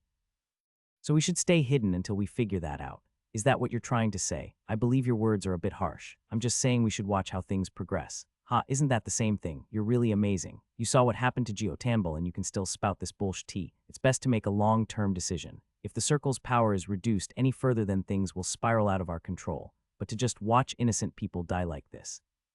Jekyll sighed deeply. Master Gomez, don't you understand? We the Circle are the only ones on the continent who can do anything against the demigods. The Circle's defeat means the defeat of all of mankind and the subsequent destruction of the continent. How can we move recklessly when the fate of the entire continent rests on our shoulders? Rizil nodded at those words. That's right. The Stro necklaces agrees with the Lucid Sword's opinion. Gomez's expression became solemn. You guys, are you out of your minds? We are being logical. Instead, I think you are the one who can't make the right decision. 2 nations perished. Hundreds of thousands of people lost their lives, and the damage is sure to expand, but you still won't make a move. Exactly. Boom. Gomez was unable to contain himself and hit the table in front of him. The round table made of the finest wood in the Empire was smashed to bits of pieces as though it was just rotten wood, and the drinks and snacks that had been on it flew in every direction. Gomez, whose face was now red, then shouted, "Bullshit tea, wasn't the Circle created to deal with situations like this? Every living being on the continent is waiting for our help, but you don't want to move because you haven't figured out their motive. What bullshit tea is that? It's heartbreaking, but we have to endure it. Patience is the most important thing in order to achieve our goal, so even if hundreds of thousands of people die, you will still be patient." Rizil responded in a calm voice. Even if millions of people die, we won't make a move. A heavy silence fell in the room. Gomez glared at Rizil with a sharp gaze, to which Rizil simply returned a calm, confident look. It seemed as if he was asking what else Gomez would do besides glaring. This standoff continued for a while. Crick. Then someone stood up. The loud noise caused by the chair scraping against the floor pierced the silence of the hall, and it naturally drew the eyes of everyone there. I can't listen to this nonsense any longer. It was the circle master of one of the elven circles, Blacktooth Reeves. Beside him were Camille and Liamson, to whom Frey were well acquainted. Did you summon us here just to tell us this bullshit tea? Would you please be polite, young Blacktooth Chief? When Rizil said that, Reeves let out a cold laugh. Young Chief, hoo-hoo. I never imagined I'd be called young by a human. There is no reason to be respected just because you have lived for a long time. This is the reason why the elves have the smallest territory out of all the intelligent races on the continent. Those words made the expressions of the Black-Tooth tribe, as well as the other elves sitting in the room, freeze. The elves did not conquer any land because of their peaceful temperaments which disliked acts of destruction. It was also inevitable that nature would be destroyed during battles. Of course, Rizil knew the elves' character. He also knew that they were not a weak race. Nevertheless, he continued his provocations. Do not go overboard, Rizil Wilsaman. I'm just speaking the truth, aren't you the one overreacting? There were no signs that he intended to take back his words. As Rizil continued speaking in a calm, relaxed manner, the atmosphere in the room steadily grew colder. It wasn't just the elves. Other circles were also staring at Rizil with hostile gazes. In the first place, they couldn't understand Rizil's mentality of trying to buy more time by sacrificing the continent. Then, they realized something was wrong with his previous words. Jocelyn frowned at the situation. Rizil Wilsaman was certainly an insidious old man. He tried to say that their people were pretending to be members of the circle. Then he antagonized the Daedalic Gauntlets and the Black-Tooth tribe. While these circles might not have been the Stro Necklace's opponents, they were still traditional circles with a lot of influence. Creating a grudge with them was not a wise decision. If it was the original Rizil, then he would not have done things like this so recklessly. Is he trying to deepen the conflicts in the circle? For what reason? He couldn't understand why he would try to break apart the circle's power even further in this current state of emergency. In a situation like this, wasn't it smarter for them to unite? This is quite disgusting. It was the one beside Nora, who had been silent from the beginning, who spoke this time. The moment he heard this clear voice, Reeves' eyebrows furrowed. The figure then pulled back its hood to reveal Snow. Or to be precise, it was Swordna, who was revealed as Snow was wearing Jenki's mask. Reeves then spoke up in a strange voice. Hurlgard Swordna. Snow shrugged at those words. I've left the Hurlgard. Did you join the Troman Rings? That's not quite right, but it doesn't matter to me if you think so. After saying that, Snow turned to Rizil. I've heard your argument, Circle Master Rizil, so you won't make a move until you are completely sure of what the demigods are up to. Exactly. Then what if a circle decides to not follow your wishes? I won't allow it. I'm not sure if we can defeat the demigods with the current power of the circle. No, to be honest, it would be enough to say that it's impossible. I cannot allow even the smallest amount of power to be wasted. Rizil completed his statement without a change in his expression. Please understand. Anger finally surfaced on the faces of those who disagreed with Rizil's opinion. To be arbitrary to such an extent was no different from being a tyrant. At that moment, Jocelyn vaguely understood Rizil's intentions. He is deliberately expressing his opinion in a strong manner, to see all those who will oppose him. After being selected, they would either be kicked out of the circle or forced to make a mistake and be punished for it. He had a feeling that this was the purpose of this meeting in the first place. In fact, Rizil and the Stro Necklaces had that much power. After all, it was public knowledge that they had a good relationship with the Lucid Swords. Knowing that the others could only make angry expressions, but no one dared to speak out anymore. Instead, they naturally turned their gazes to another table, Circle Master Alton. He was the head of the Fistfounder Armlets, the last of the three great circles, and the only one who could oppose Rizil's opinion this time. Many people were looking at him with anticipation. Alton had a moderate presence in the circle, advocating true neutrality and usually choosing to follow the majority.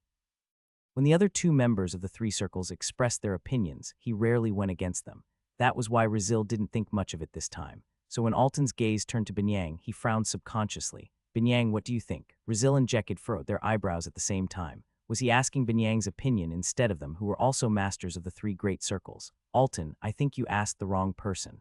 Alton replied indifferently without looking at him. I wasn't mistaken. I'm asking Binyang Argento, the circle master of the Troman Rings, for her opinion. Receiving the gazes of everyone in the room, Binyang felt her heart sink, but she soon gave her answer regardless. I think we should stop the demigods. Rizil's gaze immediately became harsh. Be careful of your words, Master Binyang. Have you forgotten the death of your predecessor, Osul? When he said that, Jocelyn and Ezek stood up at the same time. Master Rizil, you've gone too far. Excuse my words, but it was advice based on good intentions. He was a smooth talker. Jocelyn grit his teeth. Rizil had deliberately brought up the subject of Osul, knowing that it was still a sore wound for the Troman Rings. This was a move to break their composure. Binyang was also angry. If it had been her old self, she might very well have collapsed at that moment. But she was able to endure it. In the past few months, Binyang had come to realize the real importance of a circle master, and she tried hard to be a person deserving of the title. Fortunately, there was a role model nearby for her to rely on, Frey Blake. He was truly a man born to lead. She had felt this from the first time she met him, and even now these thoughts remained unchanged. If If he so wished, she would willingly give up the position of Circle Master in an instant, as she knew she could never be like that. After all, she knew herself better than anyone. Binyang was sure that she would never be able to reach that level no matter how hard she tried or how much experience she gained. It just wasn't possible. However, she could at least imitate Frey in this situation. Even when she was at a loss as to how to react, she was strangely able to calm down by thinking of Frey. Then she thought hard, how would Frey react in this situation? I appreciate your kind advice, but we will never forget the deaths of our predecessors. Rizil frowned at Binyang's cool voice. Binyang then continued, you said you wouldn't move until you confirmed the demigod's intentions. I don't know how many times I have to repeat that, yes. Does Master Rizil know why the circle was founded? There was overt displeasure on Rizil's face. Why do you ask that? Do you intend to lecture me? If you are wrong about something, I'll naturally try to help you correct it. When Binyang smiled and said those words, the entire hall burst into an uproar. Rizil no longer expressed his feelings. His emotions disappeared from his face as if they had been wiped away. Then a middle-aged man beside Rizil spoke up. How about being polite? Binyang Argento. It was Simon Kylia, the circle rounder for the straw necklaces. Binyang's attitude seemed to offend him, and his expression wasn't nice. Master Rizil was leading the circle before you were even born. There is no reason to be respected just because you have lived for a long time. Simon's expression became filled with anger. She had just returned Rizil's words to him.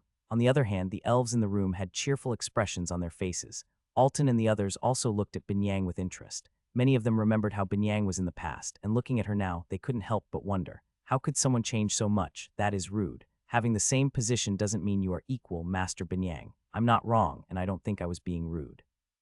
Simone stopped responding and instead simply stared at Binyang. At first, she thought that it was because he no longer had anything to say. However, Binyang's face soon became paler and paler. This wasn't just because of the glaring. In fact, Simon was secretly releasing his mana and pressuring Binyang with it. It was so secretive that even Ezek and Jaislin, who were beside her, didn't notice. Snow and Nora seemed to realize what was happening, but they were simply partners. They wouldn't make a move unless it was a direct threat. It was a low-class and disgusting act that was no lower than a threat by street thugs. Simon would definitely recall his mana if Binyang was to reveal his actions now, and he would even be looked down upon by the other circles. It wouldn't be hard to do. She was under a lot of pressure at that moment, but it was still possible to open her mouth. But was it really okay to do so? As the circle master of the Troman rings, she couldn't even withstand the pressure of a circle rounder, yet she dared to reveal it. Maybe that was exactly what Simon wanted. He would certainly be looked down upon, but Binyang's Troman rings would also lose prestige. It had changed and revived, but it still fell short of the three great circles. For the Troman rings, who were trying to make a resurgence, such a perception would be a shackle. Binyang grit her teeth. It was absolutely unacceptable. Above all, she had regained her pride. Endure. Endure, Binyang. She could withstand at least this much pressure. Her opponent was not even a circle master. No matter how powerful the three great circles were, she couldn't let herself fall short of a circle rounder. She would not allow it. Binyang didn't let herself succumb to the pressure. The fact that she was even able to withstand this pressure was shocking in itself. This baffled Simon. He was one of the 5-8-star wizards in the entire circle, so for Binyang to withstand his pressure to this extent meant that she had reached at least 7 stars. Should I press more? It wasn't difficult, but he might have gotten caught. The time the two of them were staring at each other was getting longer, so someone might have questioned it. Cuck. But he couldn't back down like this. He'd received Rizil's instructions, so he couldn't back down even if he wanted to. Just as Simon was about to raise his mana higher, this rudeness of yours. It was the voice of a man sitting in a corner that no one had paid attention to. It was only after this person spoke that everyone realized his existence, including the people sitting close to him. This was strange. The tables were all sorted according to circle, so if someone was sitting alone, he would naturally stand out. Nevertheless, no one had noticed a thing until he spoke. This person was a young man with dirty blonde hair and brown eyes, and although he had no distinctive features, there were still people in the hall who recognized his face. These people were Snow, some of the elves, and Ezek. Who are you? Such a shame. You can't even recognize the man you've been looking for. What does that mean? The young man's eyes became cold. Firstly, I will return the rudeness you showed to Master Binyang. As he let out those words, Simon directly collapsed in his seat. Rounder Simon, what the hell? Simon couldn't even answer. He could only widen his eyes in horror. Ezek gulped. He was certain. This was the face of Kane Rixton. How could he not know? After all, he was the one who gave this fake identity to Frey. Rounder Frey. Frey released his illusion. Several wizards took deep breaths when his face was revealed. All of them were great wizards and archmages on the continent, but none of them had been able to see through the illusion. It was the same for Rizil. I heard everything already. It was quite interesting. There are many things that I want to say, but before that Rizil didn't think that Frey was referring to him at that moment. The reason he didn't think so, despite the fact that Frey was looking right at him, was because no one had the audacity to call him you in decades. But the following words were even more shocking. You don't deserve the title of Stro Necklaces Circle Master. Why don't you step down from that position? Elia sighed. She had met various people and experienced countless situations over the years, but Frey was the first human to ever make her so curious. In the first place, it was incredibly strange that he knew how to reach 9 stars. After all, it wasn't something that could be explained in a book. It was something that could only be obtained through countless attempts of trial and error, incredible suffering and luck, but she didn't think too deeply about it. After all, humans were one of the most populous species on the entire continent, so it was entirely possible for him to be a rare genius that was likely to be born every few thousands of years. However, when she remembered the fight, she couldn't help but wonder. After all, experience wasn't something that one could gain with talent. This guy, when he gets to 9 stars, Lord will face some trouble. Even Elia, who rarely gave high evaluations, couldn't help but think so. Except for Lord, the Apocalypses, and herself, all the demigods would surely get beaten up by Frey. Of course, it'll be difficult on his own. In a sense, that part was even more difficult than magic. Nevertheless, that guy turned out to be really popular. Elia couldn't help but think about the talents beside him. The elf knight, the magic warrior, and the archlick. They were all people with distinct personalities. More than that, they were beings who could be called the peak of all mortals. However, these three didn't seem to have any real connection to each other. And it was a well-known fact that powerful individuals would not easily work under someone else. They needed something that would bind them together. And Elia knew exactly what that thing was. But I don't understand where all that rage comes from. The anger that Frey had towards the demigods was so deep and dark that even Elia was unable to properly measure it. After all, most mortal races didn't even have a lifespan surpassing 100 years. Ricky, what was this man's identity? And just how was he able to reach 9 stars in a single day? Everyone froze. That was the only way to properly describe it. Even those who didn't understand the true strength of Rizil and the Stro necklaces were looking at Frey in shock. It was the same for the Troman rings and Binyang, who had just been helped. No matter how talented Frey was, what he'd said had gone too far. Rizil was the master of one of the 3 great circles, and even the masters of the other 2 circles would not be able to remove him. But the circle rounder of the Troman rings, which had only just started flapping its wings again, had asked such a disrespectful question. Frey, Binyang stared at Frey with trembling eyes, but he didn't turn to look at her. Even at that moment, as he faced Rizil, cold anger was raging in his heart. The Stro necklaces, the organization under the name of his friend, had no intention carrying on Schweizer's will. Instead, this Rizil guy was taking advantage of Schweizer's name. This fact disgusted Frey beyond comparison. He even felt like throwing up at that moment. Among his friends, the most self-righteous and straightforward one had always been Schweizer. And now, a sick person like this claimed to be his successor. I'm not a good person. The Troman rings. Thinking about all those people who were upright and sincere, Frey couldn't help but grit his teeth. Originally, they were more suited to carry on Schweizer's will than his own will. Lucas Troman was definitely not as good of a person as they believed him to be. Hoot, Rizil smiled. It only took him a moment to take control of his mind and body. Then he calmly opened his mouth. You asked for my qualifications. I'd like to reverse that question, rounder Frey. Do you deserve it? Of course he did. It was Cheryl, not Frey, who almost got up and shouted at the absurdity of his question. She was the only one there who knew Frey's true identity. Alton, Snow, and Nora. There were a few who knew of Frey's strength, but Cheryl was the only one who knew who he truly was. So she couldn't understand what this crazy guy was talking about. Rizil Wilson, do you dare to actually compare your qualifications? The great mage, Lucas Troman. None other than the great mage, Lucas Troman, the greatest wizard in history, the man who laid the foundation and developed the basics for magical science. The demigod's fiercest rival, and a mythical being from the era of light who led the great team of heroes. If he didn't deserve it, who did? Cheryl immediately wanted to share Frey's true identity to these ignorant beings, but she couldn't, and there was only one reason. Frey was keeping her mouth closed. Frey didn't say anything. Rizil furrowed his eyebrows. He thought he would say something again, but this was even more disrespectful. It was clear that this man knew well how to impact the will of a skilled archmage. Right, since you won't answer, then it can't be helped. Rizil acted with a slightly impulsive attitude. He slowly raised his hand to his chest with his palm facing upward. Motion magic. Then dozens of spells appeared behind Rizil's back. They were literally dozens of spells. This didn't mean dozens of manifestations of a single spell. Instead, dozens of different spells were cast at the same time. Without chanting a spell or saying a single word, the wizards in the room found it hard to believe their eyes. This was no longer on the level of double or triple casting. Literally, every spell was on a different level. And the power, each of these spells was at least 6 stars. And since Rizil was the caster, it was quite possible that each of these spells was twice as strong as usual. "CR crazy, Master Rizil, are you trying to erase this mansion?" Gomez shouted in an urgent voice. With that much magic power, not to mention the mansion, even half of the Jun family's land would be wiped out. However, the wizards present didn't make a fuss. Rizil was a 9-star wizard. For him, concentrating his power on a single point would be easier than flipping his palm. This would also increase the power of the spells. Now, how are you going to stop this? Rizil glared at Frey. One might say that he was going overboard, but he had a good reason. First of all, it was Frey who had been rude and disrespectful. Therefore, Rizil had the right to vent his anger. Dozens of spells were aimed at Frey. If he was lucky, then he would only lose a few limbs. But that was fine too. Rizil felt that it would be even better to see him crawl helplessly on the floor.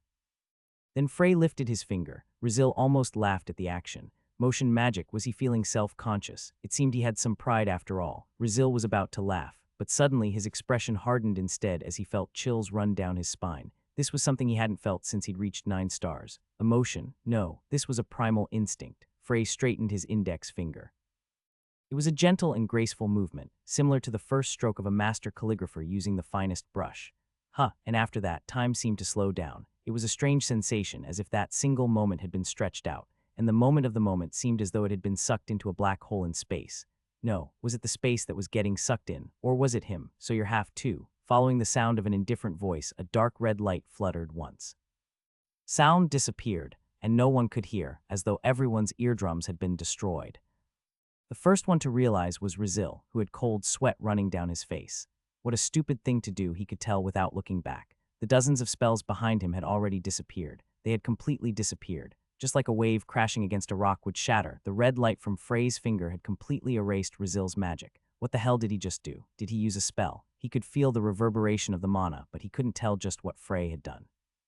"You won't see the peak," Frey's voice came again. Rizil could no longer maintain his composure. His face distorted like a ghost. "Who are you to say that?" When those in the room heard this rough voice as if the speaker had swallowed sand, they couldn't help but flinch. They looked at Rizil in shock. Rizil Wilsaman, a man who was known to never lose his composure, was actually showing agitation at Frey's words. In order to reach the peak, you need to have a firm foundation, an unwavering mindset to follow the same path no matter what happens. Bait the magical path or the martial arts path. Unbearable humiliation covered the face of Rizil, who had been speechless for a while. "Are you lecturing me? Although it's only half, it can already be considered a miracle that you managed to take a step towards the peak. However, no matter how hard you try, no matter how much you struggle, no matter how long you wait, you will never be able to take that final step." Rizil could no longer refute it. He couldn't even open his mouth anymore. He could feel it, even in just his voice. This man standing in front of him was like a vast sea. He was standing on the landscape that Rizil longed to reach but could never see. He had already reached his end. He returned to his senses. Thump! Rizil collapsed. The circle master of the Stro necklaces, Rizil Wilsaman, a highly praised 9-star wizard, collapsed. "I can't believe it, I don't." The surge of uncontrollable jealousy could not be hidden from Rizil's gaze. This little SHT had reached a higher level than him. Could he have actually reached 9 stars? This reality, how could I accept it? Rizil's eyes became bloodshot. He was running mad. The so-called tranquil heart and mind of an archmage disappeared without a trace. Instead, intense emotions filled his entire being. Frey narrowed his eyes. Is it jealousy? This intense feeling that Rizil was releasing. It was the source that he'd used to dip his toes into the 9 stars level. Cuckoo, Rizil was on the verge of madness. He'd felt this feeling before. Rizil Wilsaman's brother, Kyra Wilsaman, the former circle master. The jealousy in his heart was many times darker than that time. But he could bear it. He was resilient. He would rule, because he would be the one to win in the end. Same with Kyra. Frey's appearance was unexpected, but it removed the hesitation he had before. Rizil got up and said in a hoarse voice, "Why did you come to this meeting? To fix things." "Do that yourself." With those words, Rizil returned to his seat and sat down quietly. The man who had been leading the meeting so far now looked incredibly haggard and humble. The only good thing was that no one else in the meeting was paying attention to him at that moment.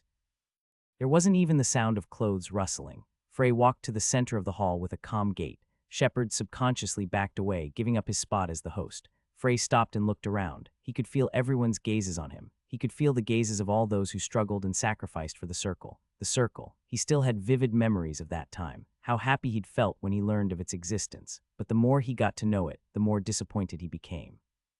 He didn't want to. This wasn't what he wanted at all. Frey wanted them to live up to his expectations. He hoped that the crazy will that Lucas Troman and his friends had in the old days had been revived and matured, but 4,000 years was long. It was too long. It was enough time for that will to change, so he had to check. He was going to do what should have been done much earlier. I would like to know.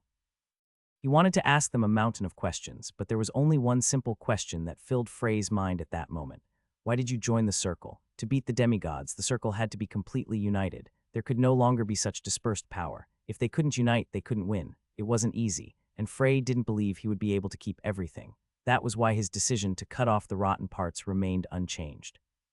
To make a perfect sphere, it was necessary to grind off the rough edges. The circle created in this way would then be perfectly round and beautiful. With one circle, surely, they would finally be able to pose a threat to even the gods. There was no answer, but Frey wasn't impatient. The silence didn't even make him feel uncomfortable. After all, his question wasn't easy to answer, and because he'd just defeated Rizil, the atmosphere in the room was very heavy. Nevertheless, he wanted them to think deeply about this topic at least once.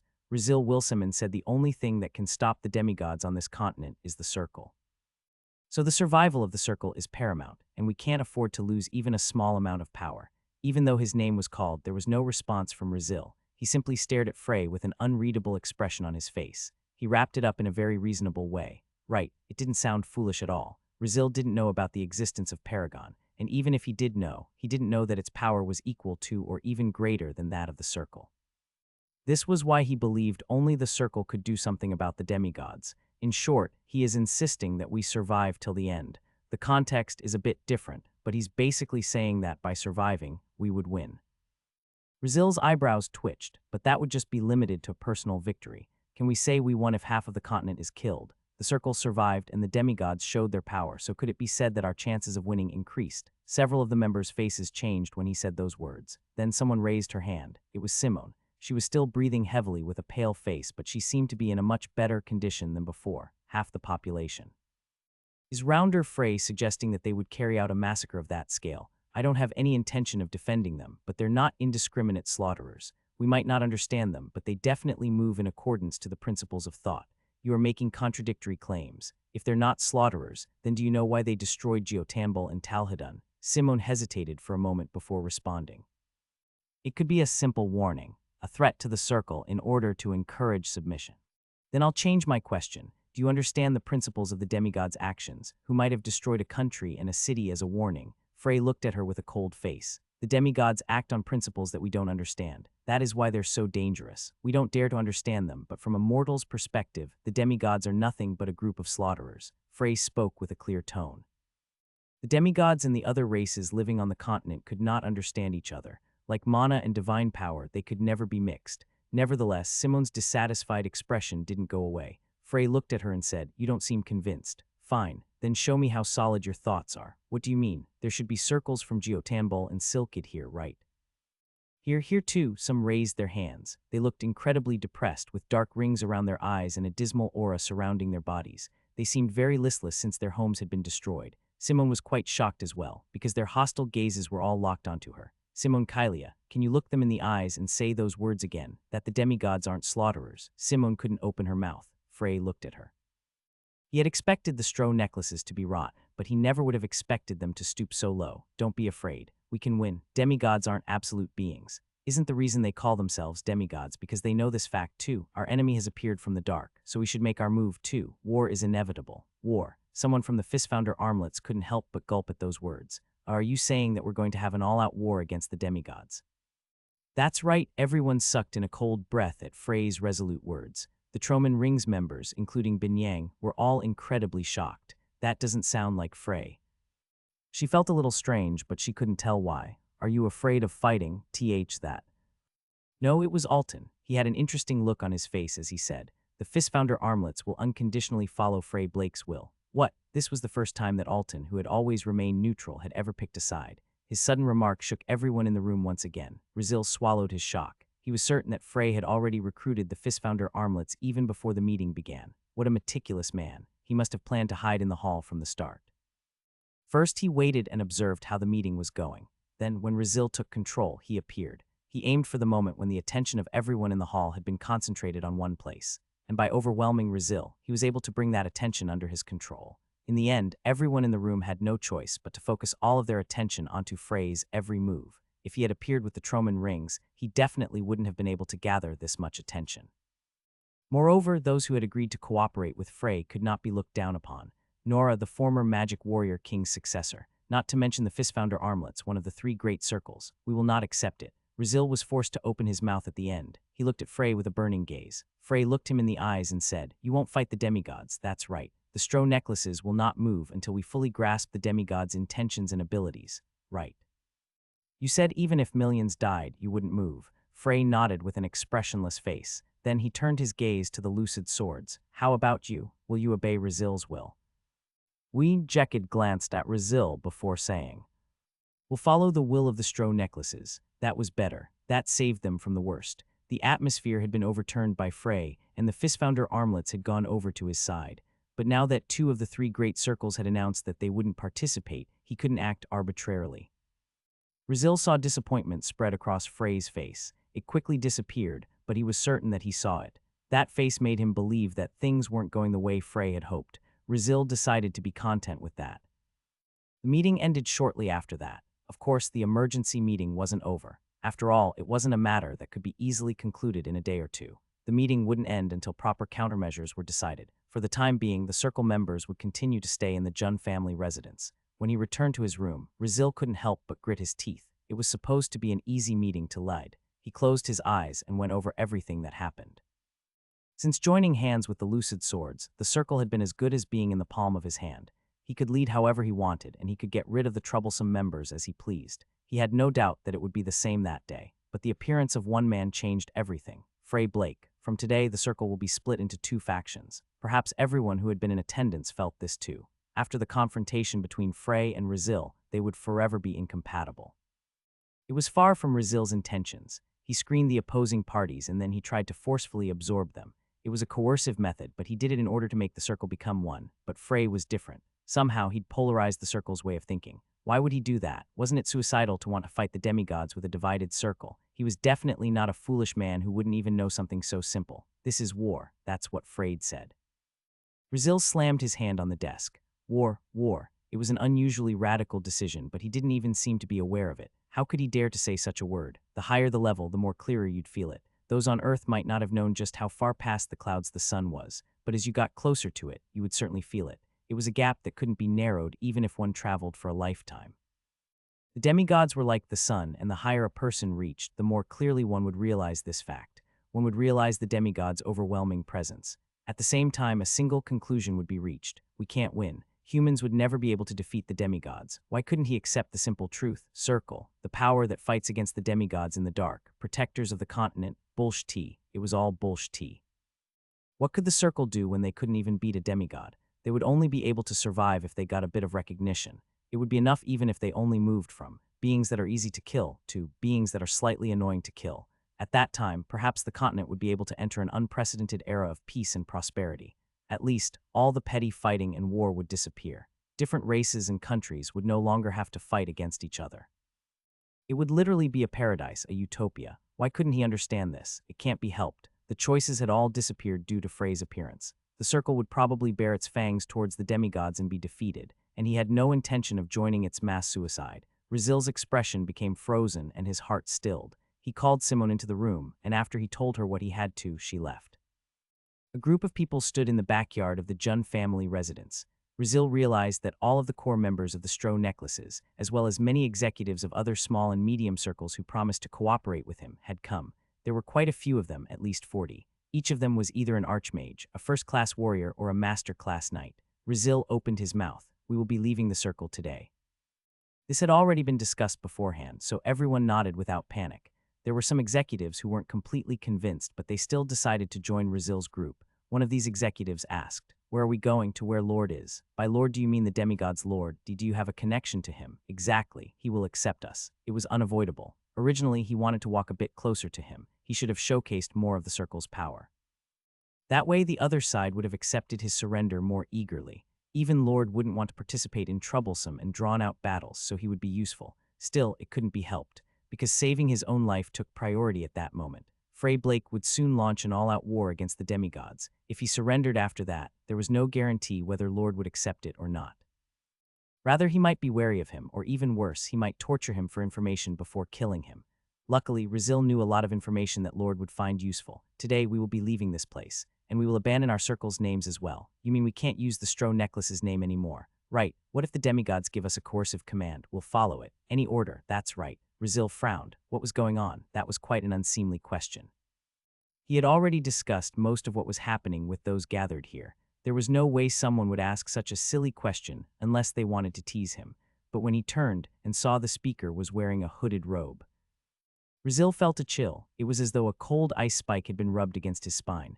The atmosphere cooled down as well, and no one else in the group spoke up, perhaps feeling the coldness. He opened his mouth. I thought so. The man then took off his hood, and when Rizil finally saw his exposed face, his expression froze. Frey Blake, I hoped my prediction wouldn't be right, truly. But you guys still ended up crossing the line. Prediction. It was expected. Was that the reason for Frey's disappointed expression at the end? Rizil spoke with a hard look. Right, you didn't trust me from the start. No, but I tried to trust you. KRRR. The ground started shaking and the atmosphere seemed to shake with it. The faces of those nearby paled considerably. Mana rose up from Frey's body. Just that alone was enough to blow their minds. Rizil Wilsaman, if you had been willing to give up your position, I would have changed my mind a little. The things you've done so far weren't extreme enough to be completely unforgivable. After all, it was only your narrow-mindedness that caused this to happen. At that moment, Rizil realized that he had no intention of sparing them. His mana erupted as he looked at Frey with cold eyes. I admit that you are very strong, but you were too arrogant to come here alone. When did I say I was alone? Shuck. A group appeared around Frey. Seeing their faces, Rizil's expression became as hard as stone. Deep down in Frey's heart, he couldn't help but sigh. He had sincerely hoped they wouldn't resort to betrayal. He had expected Rizil to have at least a single shred of human dignity left. Even though he was only halfway there, he was still considered a 9-star wizard, someone who walked the path of magical science. Moreover, he had the true last name of Stro, but it seemed his expectations were for naught. Frey closed his eyes, and when he reopened them, there was no longer any hesitation. Frey spoke in a low voice. Purge, Snow, Nora, Shirl. Those were the ones Frey brought with him. In order to move secretly, only a few persons could have joined him. Naturally, Frey could have brought more people, but there were 2 reasons why he only brought these 3. Their individual strength and their sword-like coldness. At least, the 3 of them had mindsets that would allow them to not let any of these people keep their lives. That was why he chose them. I can't understand. Snow muttered with an unusually solemn expression on her face.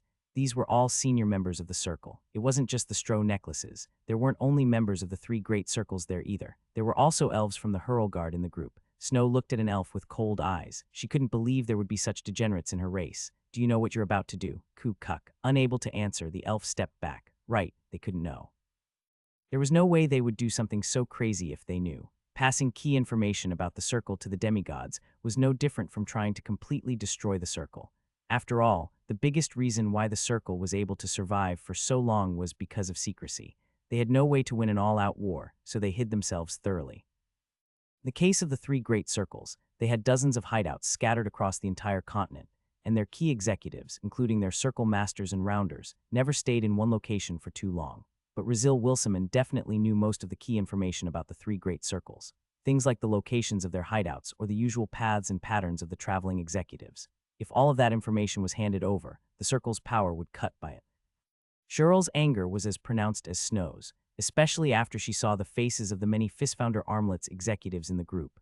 Right, completely rotten. Cheryl knew the corruption in the circle better than anyone. After all, she was one of the members who had been in the circle for the longest. The meaning of the group had completely changed from what had been decided at its founding, and instead, the group had become disgusting, like a rotting abscess. The deterioration had been happening even before she joined. At that time, she turned her eyes away because she didn't have the power nor influence in the circle to do anything about it. Later, she told herself that the corruption had been going on for too long and it was already too late to fix it. It was really late. At that point, it had reached a stage where she could do nothing about it even if she knew it was happening. She also didn't have the confidence to challenge it, so she averted her eyes. In the end, it was meaningless. It was too late. She was late, too late, but now she had a chance to make it right. Frey and Rizil didn't move, simply facing each other, yet cold sweat dropped from Rizil's chin. He realized at that moment. Just the ripple of mana fluctuating around Frey was enough for him to know, I can't win. This man had truly reached 9 stars, which was considered a mythical stage for all wizards. It was completely different from a half like him. He had taken the other step. and that single step was all it took to put them on completely different levels. He finally knew what that red light Frey had shot out before was that the real power of absolute. Frey nodded. It's not just the ability to create your own field.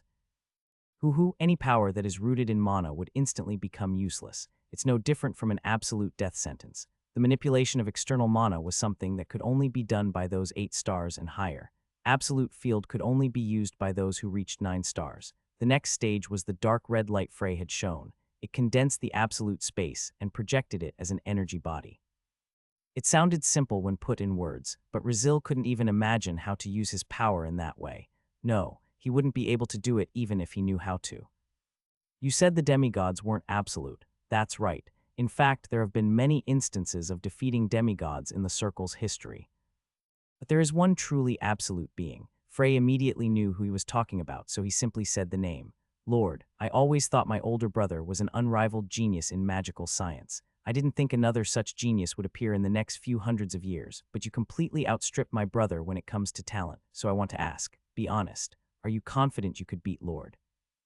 Frey couldn't answer readily. As long as you're a wizard, it's impossible to beat Lord. Do you know what I mean? The gap between a normal human and a demigod is the same gap that exists between the demigods and Lord. If he made up his mind, this continent would have been destroyed by now. There were very few people in the Circle who knew Lord's true power, and those who knew kept a strict silence, not daring to reveal it. Because the others would definitely lose their will to confront him and would instead feel helpless. So Lord's power was kept confidential. Rizil chuckled slightly and said, so I'm afraid, what if Lord no longer feels like there is any hope for us? What can we do if he decides to destroy the seeds of life on the continent? So you're saying you'd rather be a slave? Since humans are useful, are you going to beg for your life and hope he feels compassionate? What the hell is wrong with that? Rizil roared like a lion. He glared at Frey with bloodshot eyes. Is it wrong to beg for your life? Why is it so strange to be afraid of death? Why can't neither you nor my brother understand such a simple thing? One thing. You just need to throw away one thing. Frey knew what he meant, pride. What do you call someone who abandons that? Frey's voice also became heated. He finally knew what Rizil was thinking. Right, in all honesty, he understood. He understood that such an extreme conclusion could only come after facing incredible hardships. It was the same in the old days. There were those who bowed their heads to the demigods and went under them. After all, they were incredibly terrifying. The demigod's strength was not something that mortals could compare to. During the battle with the Circle in the past, Nozdug probably didn't give his all. After all, he knew how valuable the apocalypses were to Lord. He didn't want Lord to be upset because of his death at the hands of the will of the world. But Frey still couldn't understand. Livestock, don't you understand? You would become livestock. You would slowly be tamed while eating their feed, and in the end, you would lose the right to have thoughts of your own. Is that what you want? You can only say that because you've never met him. What Rizil meant was that he was simply creating a delusion. I know all about Lord. What? Because I fought him, I fought and lost. I know his overwhelming power better than anyone else on this continent. Rizil's eyes shook violently. He looked at Frey with a confused expression. Who the hell are you? Frey was silent for a moment before saying, Lucas. Rizil's eyes grew as large as balls. He could barely keep his mouth closed as he stared at Frey with disbelieving eyes. What are you talking about? But I went missing. It was the price for fighting Lord and losing. I was locked away for 4,000 years in a place with nothing but my soul.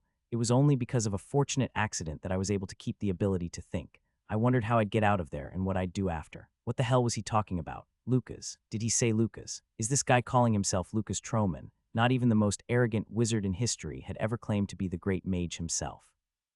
After all, the deeper one dived into magical science, the more they would feel it. Lucas Troman's work, how amazing he really was, and just how great his contributions to magical science were. But now this guy was claiming to be none other than the great mage, Lucas Troman. At that moment, Rizil felt as though a hammer had hit him in the back of the head. The attitude Frey had shown, the reason he asked him about his qualifications, and the anger he'd shown at that time. And the way he'd been able to reach 9 stars at such a young age. The scattered dots suddenly began to align. Right, it might actually be real. 4,000 years. He endured for all those years. With just a human mind, he didn't give up. How is that possible? Rizil stepped back. He no longer showed any anger. Instead, it was replaced with shock. How the hell? Rizil stepped back again before tripping on something and falling on his buttocks. What did he trip on? It was a corpse. Simone's corpse. Had she come on her own? No. This was the body of the circle rounder of the Stro necklaces who had been influenced by him. Rizil looked up at Frey.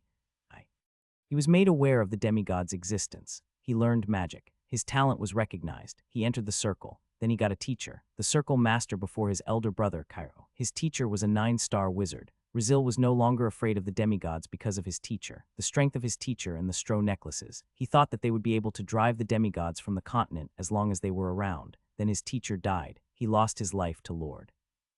Couldn't even be called a fight. He died without being able to even leave a scratch on him.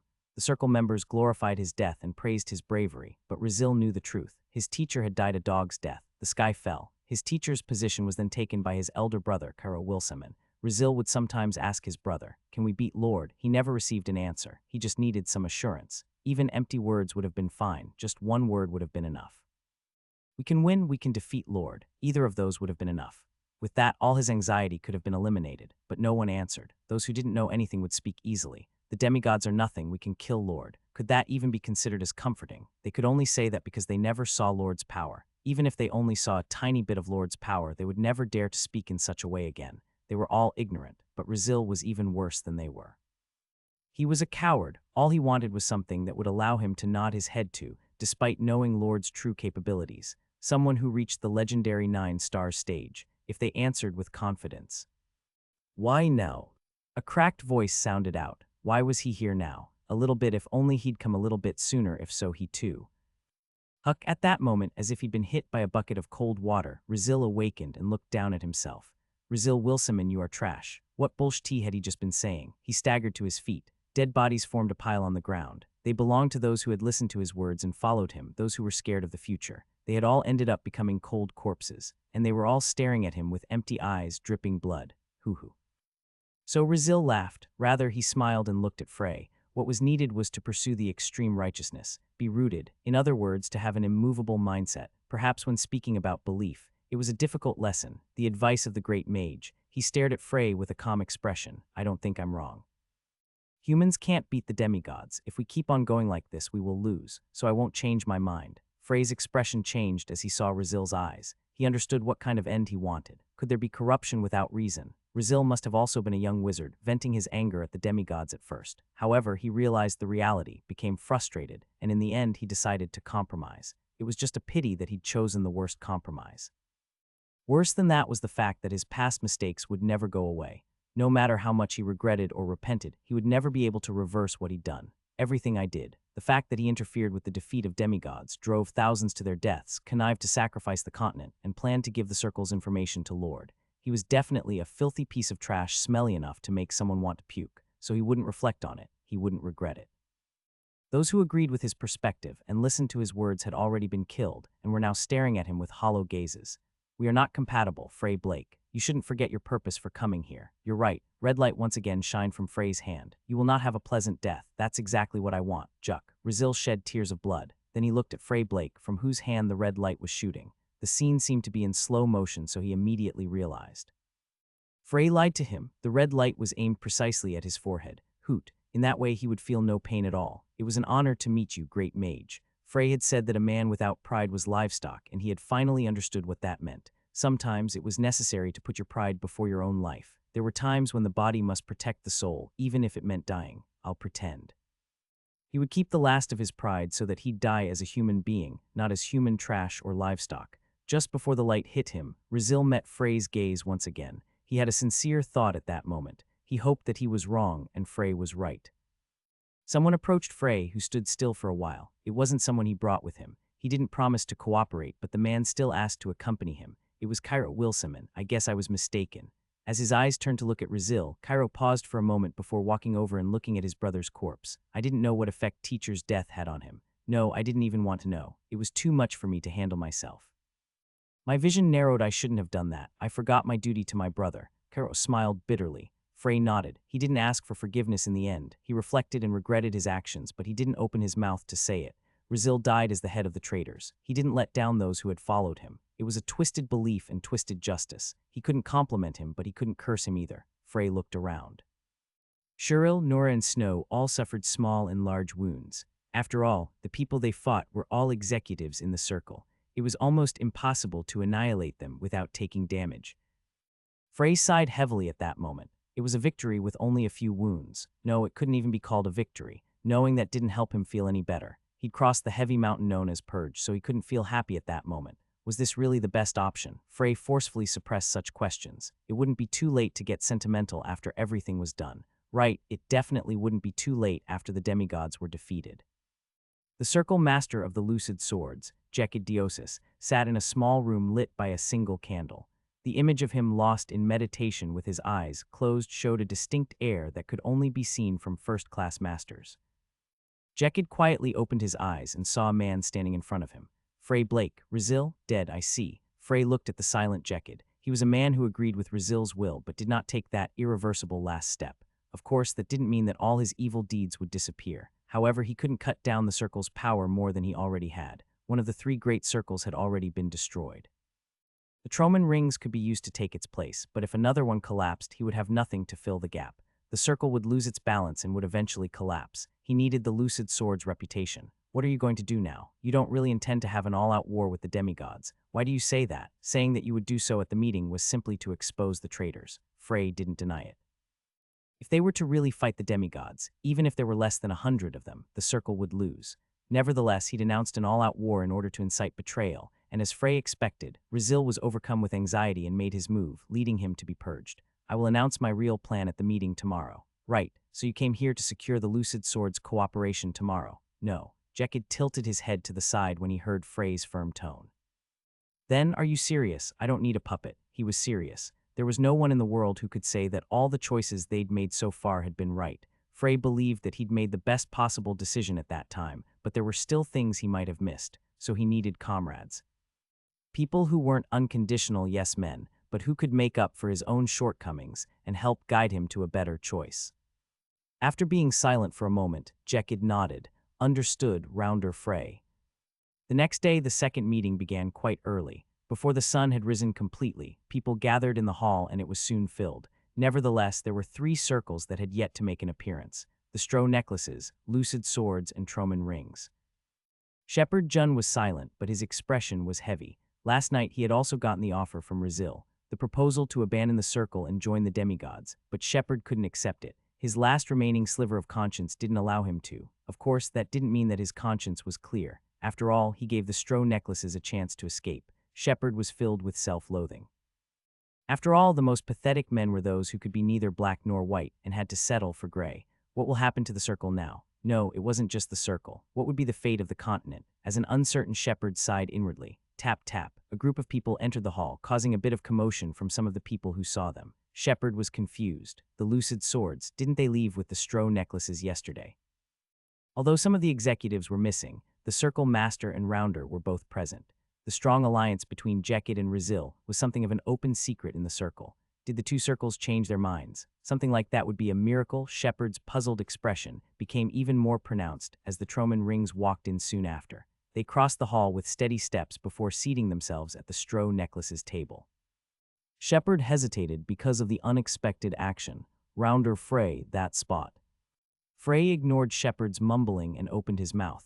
Looks like everyone is here, so let's get started. The Stro necklaces haven't arrived yet. Someone carefully raised their hand and said that, but Frey continued in an irrefutable tone. No, everyone is here.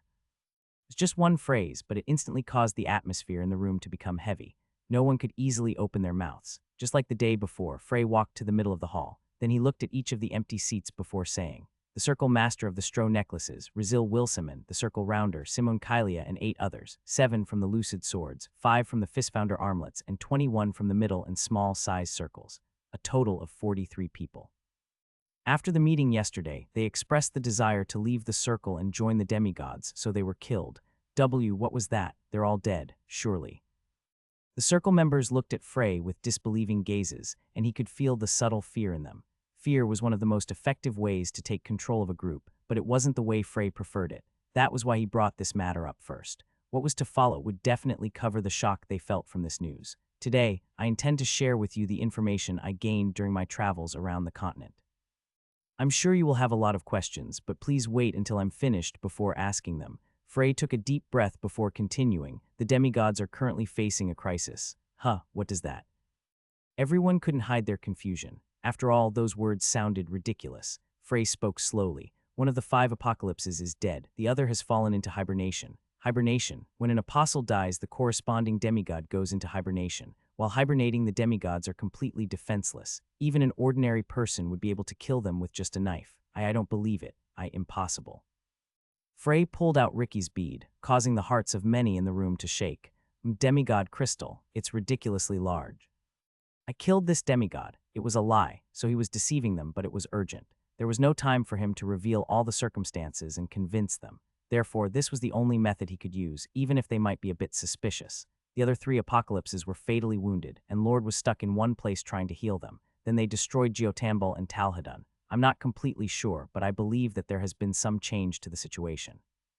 But they can't fix everything. Their actions this time were very impulsive. Are you saying the destruction wasn't planned? Right, one more thing. The demigods would be placed in a very difficult situation if they just slaughtered indiscriminately. Why that? He told them all he had learned about the will of the world from Ricky. The more massacres they carried out, the more karma they would accumulate, and in the worst-case scenario, they would be destroyed. The faces of the circle members who were hearing this for the first time were filled with shock. Sue, sure enough. So that's the reason why we've been able to survive for so long. Then isn't there a high chance that the demigod who destroyed Geotambal was also destroyed?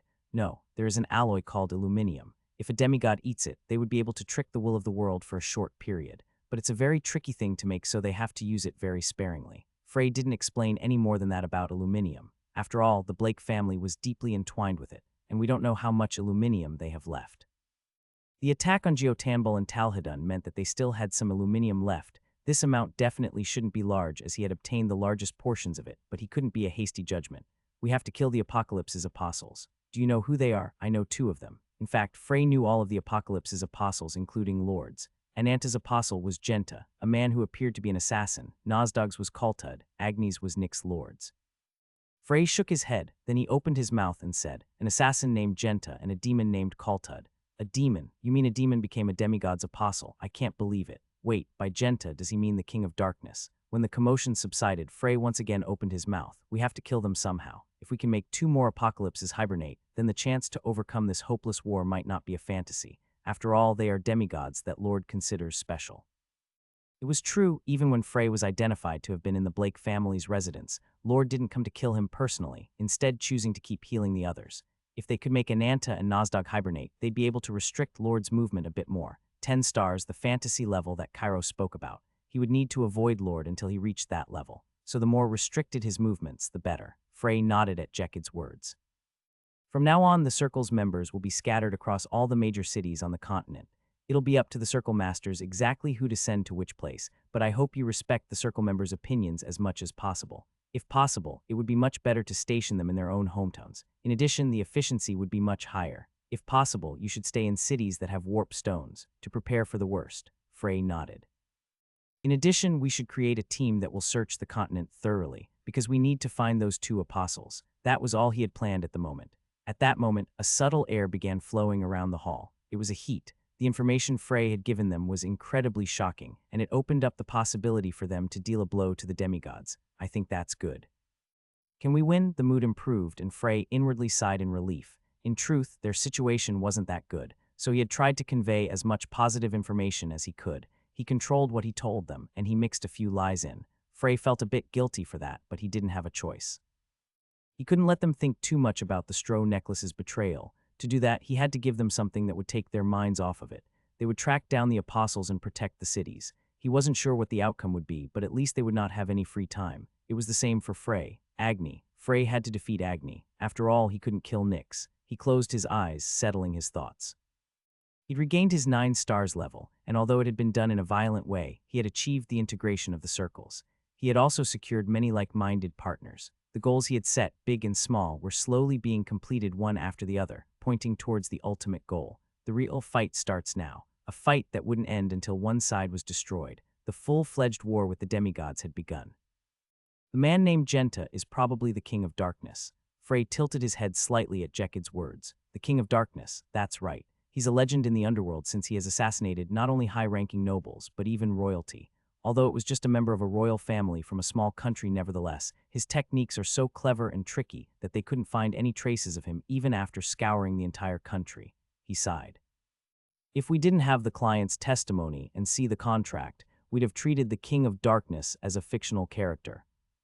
Frey recalled Genta's face. From what he'd seen, he was sure that Genta was a top-class assassin, but he never would have imagined that he was a legendary assassin who had even assassinated a member of a royal family. This wasn't something that was possible simply by having the ability to assassinate people. Having clients who would even request the assassination of a member of a royal family meant that he at least had that much influence in the underworld. He's from Haidumikar, so we can start looking for his traces there. Haidumikar was an island country that was located in the southeastern part of the continent. It was a country with a very unique personality and national power that couldn't be ignored, but it was known to be rather closed off, making it very difficult for outsiders to enter or exit its borders. Fortunately, there is a branch of our circle in Haidumikar. We also have a few connections there. We'll use them to start looking for Genta. You should be careful. For the demigods, the apostles are simply tools. It's possible that they would set him as bait. Of course, I know that, don't worry. If we didn't know how to move secretly, the circle would have been destroyed long ago. Jek had said this, and the lucid swords left the Jun family residence. The next person Frey talked to was the circle master of the Fistfounder Armlets, Alton. He was with Shurl and the other executives of the circle. Kaltud is a high-class demon. Have you actually seen him? When he nodded, the question continued. What does he look like? Red skin. His eyes didn't have whites, and his attitude was strange to the point where he didn't even seem like a demon. Alton turned to look at a man in his group, who lowered his head when Frey also turned to look at him. I'm Julian, a force honor of the Fistfounder Armlets. I was Kaltud's contractor. I think the demon Rounder Frey is talking about his Kaltud, my previous contract. Is it possible for a high-class demon to live on the continent? It's possible in theory, but it would take tens of thousands of lives to perform a ritual like that. It's not very efficient. Frey frowned for a moment. It was a little unpleasant that he didn't mention the ethics or moral repercussions of such actions, but instead looked at the efficiency. However, he knew that it wasn't done maliciously. It was simply that all contractors were like this. Therefore, Frey wouldn't say anything about it. Kaltud suddenly disappeared about 15 years ago. He wouldn't even respond to my summons. The demons are naturally capricious, but Kaltud was particularly severe, so I didn't find it strange since our contract was about to end soon anyway. Julian sighed, but if he came to the continent with his true body, then it's natural that my calls couldn't reach him. Is there any way to track him? It's not difficult. The demon's evil energy isn't something that they can hide easily, but I can't guarantee how long it would take. The lucid swords are responsible for finding Genta, so we'll take charge of finding Kaltud. Frey nodded at Alton's words. Shurl, too, bowed her head slightly before following Alton. Her tracking skills were among the best in the Fistfounder Armlets, so she might as well cooperate in the pursuit of Kaltud. Frey then returned with the Troman Rings group to their hideout. It felt like returning home after a long trip, but he didn't have time to rest. He immediately took Binyang to a clearing. Then he said to Binyang, who was staring at him with a nervous expression, Master Binyang, starting from today, I'll teach you how to fight demigods. To me. Frey looked at her shocked expression. I'd like Master Binyang to accompany me to Silkid. Don't you want to help repay the demigods for the massacre they committed there? Demigod subjugation. Binyang tried to forcibly suppress her stutter. It was true that she had matured a bit over the past few months, but she hadn't grown to the extent that she was prepared to have an all-out war with the demigods. Could I really help? I heard it from Hector. He said your skill with handling your dragon heart has increased significantly. Binyang hesitated for a moment before nodding. Hector's advice had been incredibly effective. It wasn't that Frey's advice had been wrong, but that the words of Hector, who was once a dragon himself and had his own dragon heart, was worth its weight in gold. I heard you can use dragon tongue twice a day. Yes, if I try to use more than that, I'll lose consciousness. Dragon tongue is one of the most effective ways to threaten the demigods. What I'm focused on isn't on how many times you can use it, but the fact that you can use it in the first place. Frey spoke in a firm tone. Indeed, the reason that the dragons were able to fight off the demigods for so long was because of the devastating power of dragon tongue, a power that was inherent for the dragons. Demigods could endure 9-star spells, powerful sword energy, and even the Warrior King's fist, but they had no resistance to dragon tongue. 2 times a day wasn't much, but depending on how it was used, it might play a crucial role in the fight against Agni. To do that first, he had to teach her the fundamental rules to remember in a fight against demigods. But before that, I'm curious as to how strong Master Binyang is. Binyang's face went pale. With your ability, we don't have to fight to do that, do we? It would be more accurate to measure you in this way than just by looking. Get ready. Frey planned to head to Silkid in a week or 2. To be precise, he planned to go there when Anastasia was finished. I need the power of that golem. Although he was stronger now, the opponent this time was an apocalypse, not a normal demigod. There was no reason not to use Schweizer's final masterpiece for the battle. On the other hand, a look of despair came upon Binyang's face as she recalled her past experiences. Most of the Troman Rings members left the hideout. They seemed to have returned to their hometowns so that they could monitor the situation as had been decided by the Circle. Because of this, the hideout, which wasn't that large, suddenly became empty, but Binyang didn't notice this. Come on, do you think that's enough pressure to stop a demigod? So sorry. Binyang shouted a reply and used dragon tongue once again. Hector looked at this before clicking his tongue. I really do think it's better to be strict, as you said. Did you already figure out her personality? Master Binyang is a passive person. She's not weak-willed, but she's not driven, and she's not aware of just what her limits are. Therefore, she needs training that would pull her from the front and push her from the back. It was a bit coercive, but it was also very effective. This was one fact that Hector could agree with, but how is her talent? She's pretty good for a half-dragon, but there are still some limitations. Do you not think she'd be helpful in a fight? It's not that I just feel that it's a shame. She's a half, but it's more because her disposition is as you said. Disposition, it's too moderate. I can feel that she doesn't like fighting. If you don't have the right mindset, you can't get very far, regardless of what field you're in. Aren't green dragons originally a pacifist clan? Hector turned his head at those words. Who told you that bullshit? Well, it was the time that Hector, who was normally gentle and cheerful, had ever expressed anger so openly. And in front of this reaction, Frey couldn't help but sweat slightly. Hector continued talking in the same disbelieving tone. What do you know? They were a clan with dual personalities. When they want to be peaceful, then there's nothing wrong with it. But when they go crazy, it's like they don't care about anything anymore. And you wouldn't even know what makes them angry cause they wouldn't tell you even if you asked. When I think about all the times those sons of bitches hurt me. His tone grew harsher by the second, and there seemed to be an illusion of fire billowing behind his back. Frey looked at him. What type of dragon were you, Hector? A red dragon. Frey was immediately convinced. Anyway, let's head over to Paragon as soon as Binyang is done here. It might be finished already. He didn't even need to ask what it was. It had been a week since he'd started training Binyang, and from what he had been told, he knew that Anastasia should be finished soon. When Frey and Hector arrived at the Paragon hideout, they immediately headed towards the workshop. There they found Diablo and Cairo standing in front of a silver-haired girl laying on a table with her eyes closed. Hector looked down at this beautiful girl and laughed happily. The three best alchemists on the continent joined forces to create a golem. You could probably buy a few castles with the price of the materials. As for the unbelievable golem core made by the great sage, Schweizer Stroh, during the Age of Light, there will probably not be another golem who could match up to this child for the next few hundreds of years. Frey thought that his rant was a bit exaggerated, but Cairo and Diablo agreed with him. It was exactly as he said. The power that this fragile-looking girl possessed had long surpassed the known limits of golems. In all honesty, even they weren't entirely sure how powerful the girl was at that moment. Hector walked up to the golem and flipped her over. Then he began to reach for her clothes before pausing and looking back. Would you please respect our Anna's privacy? What are you talking about? She's at the age where she would be greatly embarrassed by something like this, so please turn your backs. Enough of your nonsense, put the core in. When Diablo said those words coldly, Hector shook his head. You guys don't ever have a daughter in the future. Then Hector began taking off the golem's clothes. What was revealed was smooth back skin. The golem's skeleton, skin, and even hair were such that it was almost indistinguishable from a normal human. Just from looking at it, it would be impossible to tell that it was actually a golem. Frey, core. Frey handed over the core, and Hector took it and placed it on the golem's back. Shuck. Then the core was absorbed into the golem's body. Stand back. Hector stepped back with a slightly nervous face. Babump. Suddenly, a heartbeat could be heard. Those in the room all stared at the golem, Anastasia, with serious expressions. Babump. The beating sound was heard again. This time, it was followed by a small ripple of energy. Anastasia's core had an output of 1 million ME, which was absolutely terrifying. If you only consider the mana capacity, it will surpass Diablo. Mana capacity wasn't something that was a very important factor, but it was still a great tool. In particular, Diablo had lived for more than 1,000 years, so his mana capacity was enormous. What synergy! The core has 1 million ME, but the power it can exercise has already surpassed that. Ha ha ha! Hector was filled with joy, laughing like an old buffalo. At the same time, his eyes were filled with affection, similar to a father looking at their little baby. Shuck. Then Anastasia opened her eyes, allowing Frey to see them for the first time. It was a clear, deep turquoise. She blinked a few times before speaking in a confused voice. The time, how much?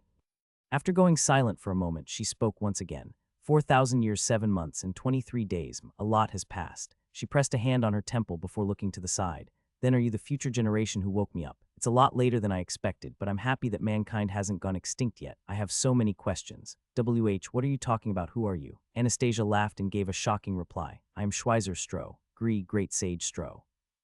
Cairo shouted out in surprise, and Frey clenched his fist subconsciously. Anastasia chuckled. Hoo-hoo. It seems my reputation still persists even after 4,000 years. That makes me happy. After all, geniuses shouldn't be forgotten, no matter how much time passes. Then she frowned and touched her throat, but the voice is a bit strange, quite similar to a young girl. Anastasia finally looked down at her body. Shuck. At that moment, because her clothes had been loosened so that they could put in the core, he was able to see a lot of flesh with that small movement. No one could speak for a while. It was as if time had stopped and space had frozen. In the end, it was Anastasia who broke the silence. Crazy. Anastasia was stunned, and it seemed like she was unable to open her mouth for a while. Then an extremely rare sight unfolded. Hector began to sweat profusely. They had only seen his easygoing expression before, so it was quite refreshing to see him have such a reaction. I'm sorry. I never would have thought something like this would, even in my wildest dreams. I swear. Me too. Cairo, who was looking at the scene, couldn't help but confess with a guilty expression. It's my fault too. Anastasia is originally a male name. Frey tilted his head at that. Is it? It sounds like a female name because of the soft tone. In the ancient eastern regions, it was often used as a man's name. That was where the great sage came from. I noticed it before, but I didn't say anything because it's common for golems to not have a sex. Then he sighed. By the way, I wonder if Schweizer's soul was. I have no soul, Anastasia replied. She still had a confused expression on her face, but it seemed that she had resigned herself to her fate. But what did she just say? What was that? I don't have Schweizer's soul. It was said in a much clearer tone than before. Frey's expression changed, and Cairo couldn't help but ask in a strange voice. Didn't you say you were Schweizer Stroh? That's right. But you don't have a soul. Of course I don't. Moving souls is not the field of alchemy. Contractors. Diablo's eyes shook slightly as he said, it's the field of contractors. Right, this lick is pretty smart. Of course, most contractors could only dream about reaching such a level. Out of all the contractors I knew, there was only one who would have been able to do so. Anastasia fell silent for a moment before saying, but I didn't have a very good relationship with her. I couldn't ask her to do it. Frey narrowed his eyes. I heard that the Great Sage and the Black Witch weren't very close. I guess it was true. Even that was passed down. How shameful. Anastasia laughed bitterly. Besides, if I transferred my soul to this core, then my body would have died. Because of the various complications, I simply copied all of my memories and personality and put them in the core. It was an incredibly shocking statement.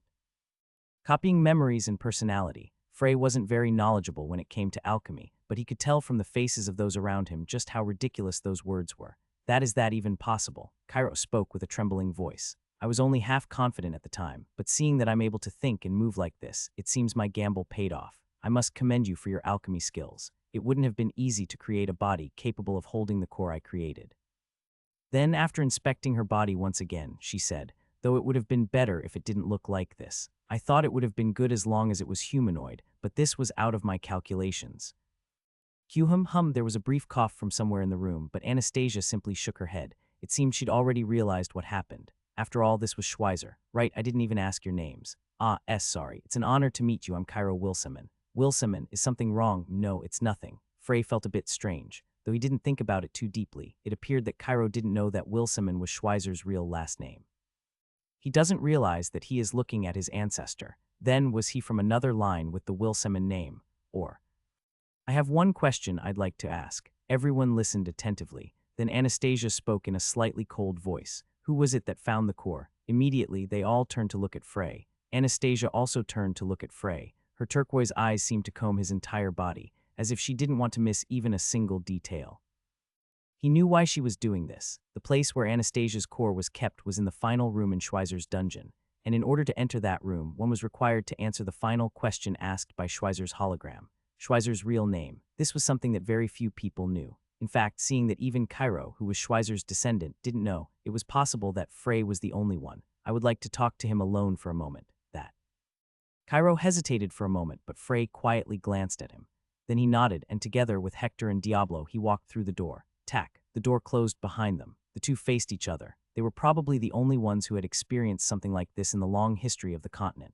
They had reunited with their best friend after 4,000 years, but they both had different names and faces. Frey and Anastasia simply looked at each other for a while, not Lucas and Schweizer. It was Frey and Anastasia. Frey had come to realize this fact once again. What's your name? Frey Blake. Anastasia's expression became complicated, and there seemed to be many things she wanted to say, but Frey opened his mouth before she could do so. You can't use the same name as before. It would be better for you to use the name Anastasia for the time being. What? The stories about us in the modern era seem to have been exaggerated far beyond our expectations. Anastasia's eyes became red and tears began rolling down her face. You came back, it took 4,000 years. Suddenly, Anastasia ran up and hugged Frey, and he hugged her back. However, his expression became strange. He was clearly hugging his best friend, but what was this soft feeling? You bastard, you're late, you're really late. It's great that I could even return. If it was you, it would probably take 4,000 years more. What the hell do you mean by that? Damn it. It's hard to even hug you properly. What the hell is with this body? You bastard, do you like this sort of thing? Were you the one who decided to make it like this? It was beyond my control, but I don't think it's bad like this. What do you mean? It feels better than hugging a man. Anastasia spoke in a disbelieving voice. You can make such jokes while looking at me. Cuckoo. Frey chuckled. He couldn't remember the last time he'd laughed so cheerfully. It was almost as though they had returned to the past. It was a bit strange. Both had different looks and names from the past, yet the fact that they were best friends was not changed or doubted. The more they talked, the more convinced they became. Both were sure that the other was their closest friend. They talked endlessly in quiet voices. Then they were silent after a while. It wasn't that they had run out of things to talk about. It was their first reunion in 4,000 years. Even talking for a month wouldn't be enough, so there was no rush. It wasn't like they wouldn't be able to talk as much as they wanted after. It was just that there were some things that had to be discussed first. I saw the memory of the earth through Hruhurl. Iris killed you. As expected, Iris was the one who killed me. Those words sounded a bit awkward. As expected, my memories are up until I went to see Iris. I see. From the way he spoke, it seemed that he had slightly expected to be killed by Iris. Anastasia hesitated for a moment before continuing. I had my suspicions. About what? That Iris betrayed us. For a reason. That may be, but that is not a good enough reason. You know it too. Anastasia fell silent. Either way, she still killed you and destroyed the relationship between Cassian and Lucid. We cannot forgive her for that, and she has to pay the price for what she did. I don't think it's my business anymore. Then she spoke with a complex tone. Maybe it didn't feel real because she had no memory of dying to Iris. You'll have to make the judgment on your own, but do you think of me as Schweizer? What do you mean? I told you I'm nothing but a copy of his memories and personality. To put it bluntly, I can't actually call myself Schweizer.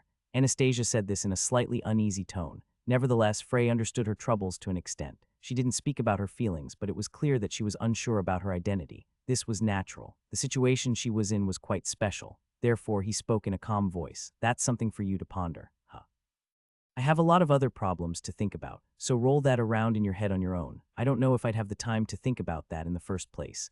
From now on, he would be extremely busy every second he was awake. When she heard Frey's casual response, Anastasia's expression became blank. Is that it? When you get your answer, tell me, whether you're Schweizer or someone else. Then I'll think about it.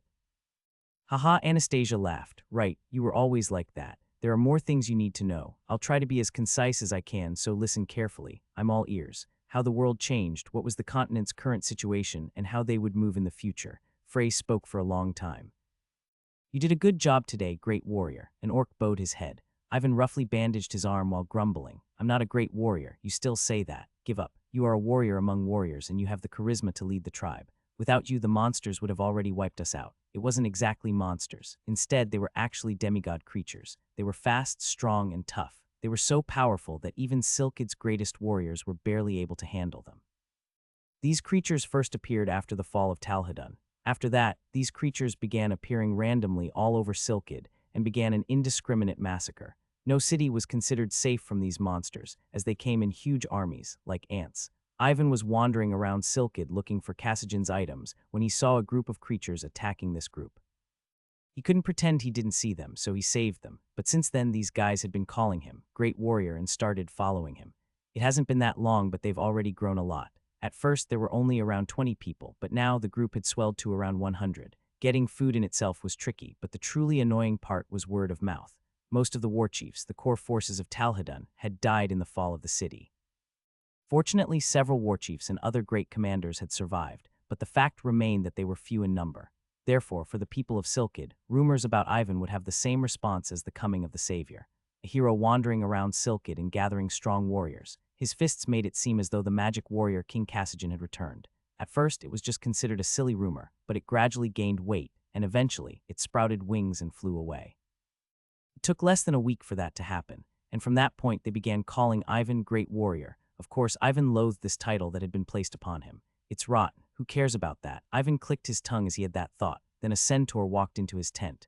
Great warrior, someone has come to see you. What is it? Are there more warriors who came because of the rumors? I don't think so. She didn't appear to be a warrior. Annoyed, Ivan could only wave his hand and say, "Tell them to come in first." Understood. Soon someone walked into the tent. When she walked in, the dark tent seemed to brighten up. This wasn't a metaphor. Her hair, which looked like fire itself, seemed to contain light more intense than the candlelight in the tent. Ivan narrowed his eyes. Definitely not a warrior. It was usually apparent on a woman's body whether she trained or not.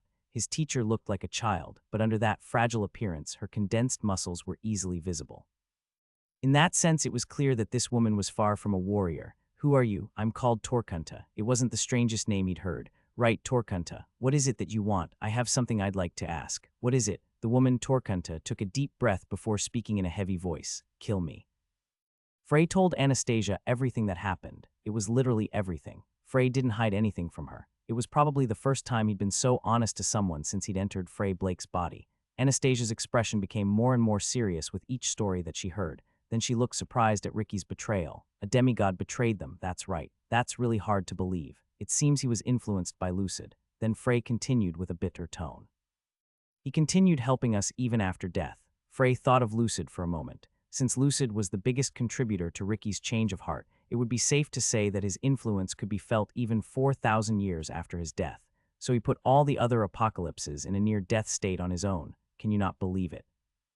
Would you believe it? Apocalypses are all like that old man who used poison.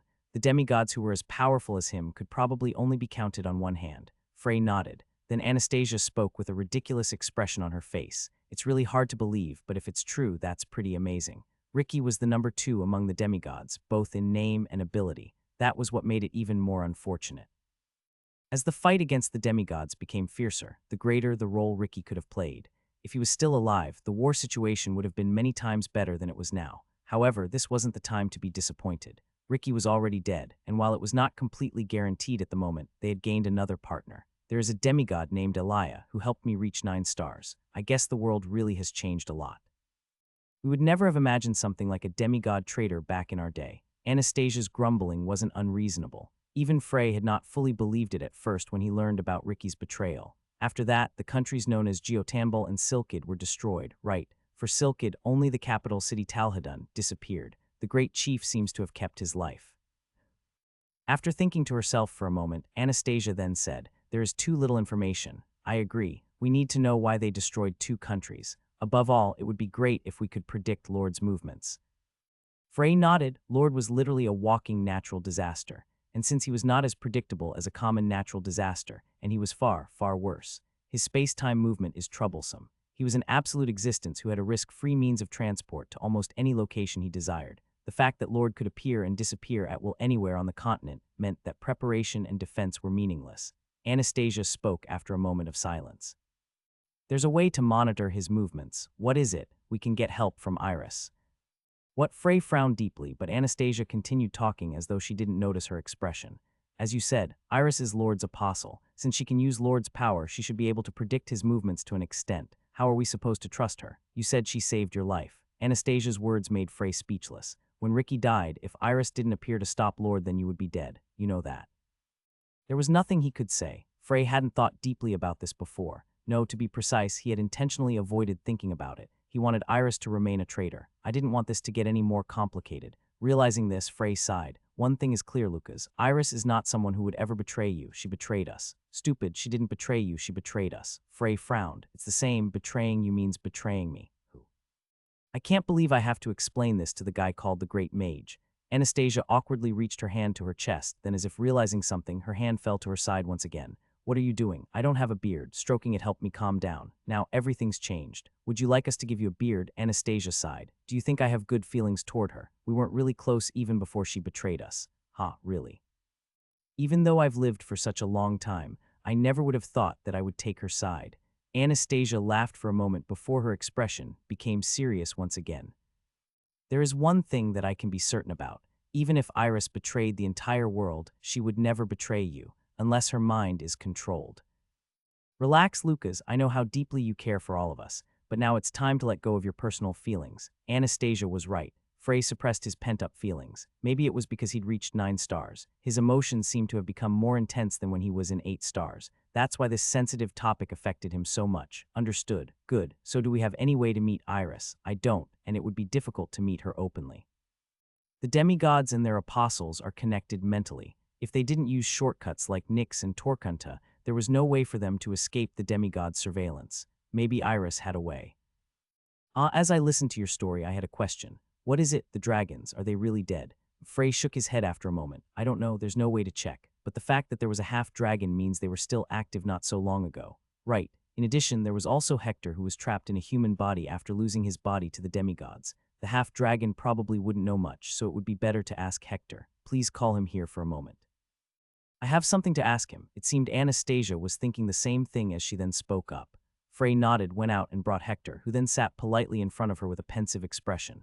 No way. What's wrong? The core and je have become one. Have you reached a state of unity where the core became je and je became the core? It's a nickname. Frey clicked his tongue, remembering the name Anastasia. It seemed Hector hadn't fully gotten over it yet. He probably expected Anastasia to ask him to change bodies, but as an authority in alchemy, he knew how ridiculous that thought was. Apart from the fusion of the core and the body, there was almost no way to reproduce a golem with the same quality as Anastasia. Never mind, I just wanted to talk to you about dragons. Anastasia was polite because she knew Hector was once a dragon. When he saw this, Hector spoke with a strange expression on his face. That feels weird. You don't have to be polite when you talk to me, like Frey. That was right, Frey and Anastasia were great figures from 4,000 years ago. People who knew them would remember their amazing feat of fighting off the demigods in a time when no one else would. And if they knew that, then they had no choice but to pay their respects. Well, enough of that. Please ask your question. Are all the dragons really dead? For the most part. Some of them are stuck doing chores like I was. It was the same question Frey had asked him in the past. But now they could ask even more questions than at that time. Mostly. Then there are still living dragons. I don't know if you know this, but it's not like we used to have any close relationships with each other or anything like that. Frey and Anastasia nodded at the same time. They were certainly a race with strong, individualistic tendencies. Then I'll change my question. Where is the Dragon Lord? Hector's face changed. His light attitude evaporated in an instant, and instead, it was replaced with a serious expression. For a moment, Frey felt like he was looking at his teacher. He tilted his head. Dragon Lord. Did the dragons have a lord? He had never heard the term before, but from the look on Hector's face, Frey knew that it was something serious. How do you know about that? Among the dragons, only the ancients know. I got the help of a blue dragon when making this core. It was a dragon named Aitlins. He. Hector clicked his tongue before sighing. The Dragon Lord is dead, don't lie to me. The Dragon Lord is a natural being connected to the continent. If he dies, the continent would be destroyed. To be precise, he's in a state that is no better than death. Anastasia's expression became one of confusion. On the other hand, Hector, whose expression was incredibly calm, continued. I only know about it from the records. It should have been 1,000 years before the great sage was born, so 5,000 years ago. The demigod's lord and the dragon's lord, two absolute beings, fought and the dragon lord lost. Like you said, the dragon lord is connected to the continent. So Lord didn't kill him, instead he trapped him in another world. The process was a bit different, but it was still similar to his own case, so Frey couldn't stop himself from asking. The Abyss, where's that? I've never heard of that name before. Guess not. Then where is he? The demon world. At that moment he thought he'd heard wrong. Therefore, Frey subconsciously asked him again. Where? The demon world. The world where the demons live. Frey clicked his tongue. The demon world. The land of the demons was a place that no human had ever set foot.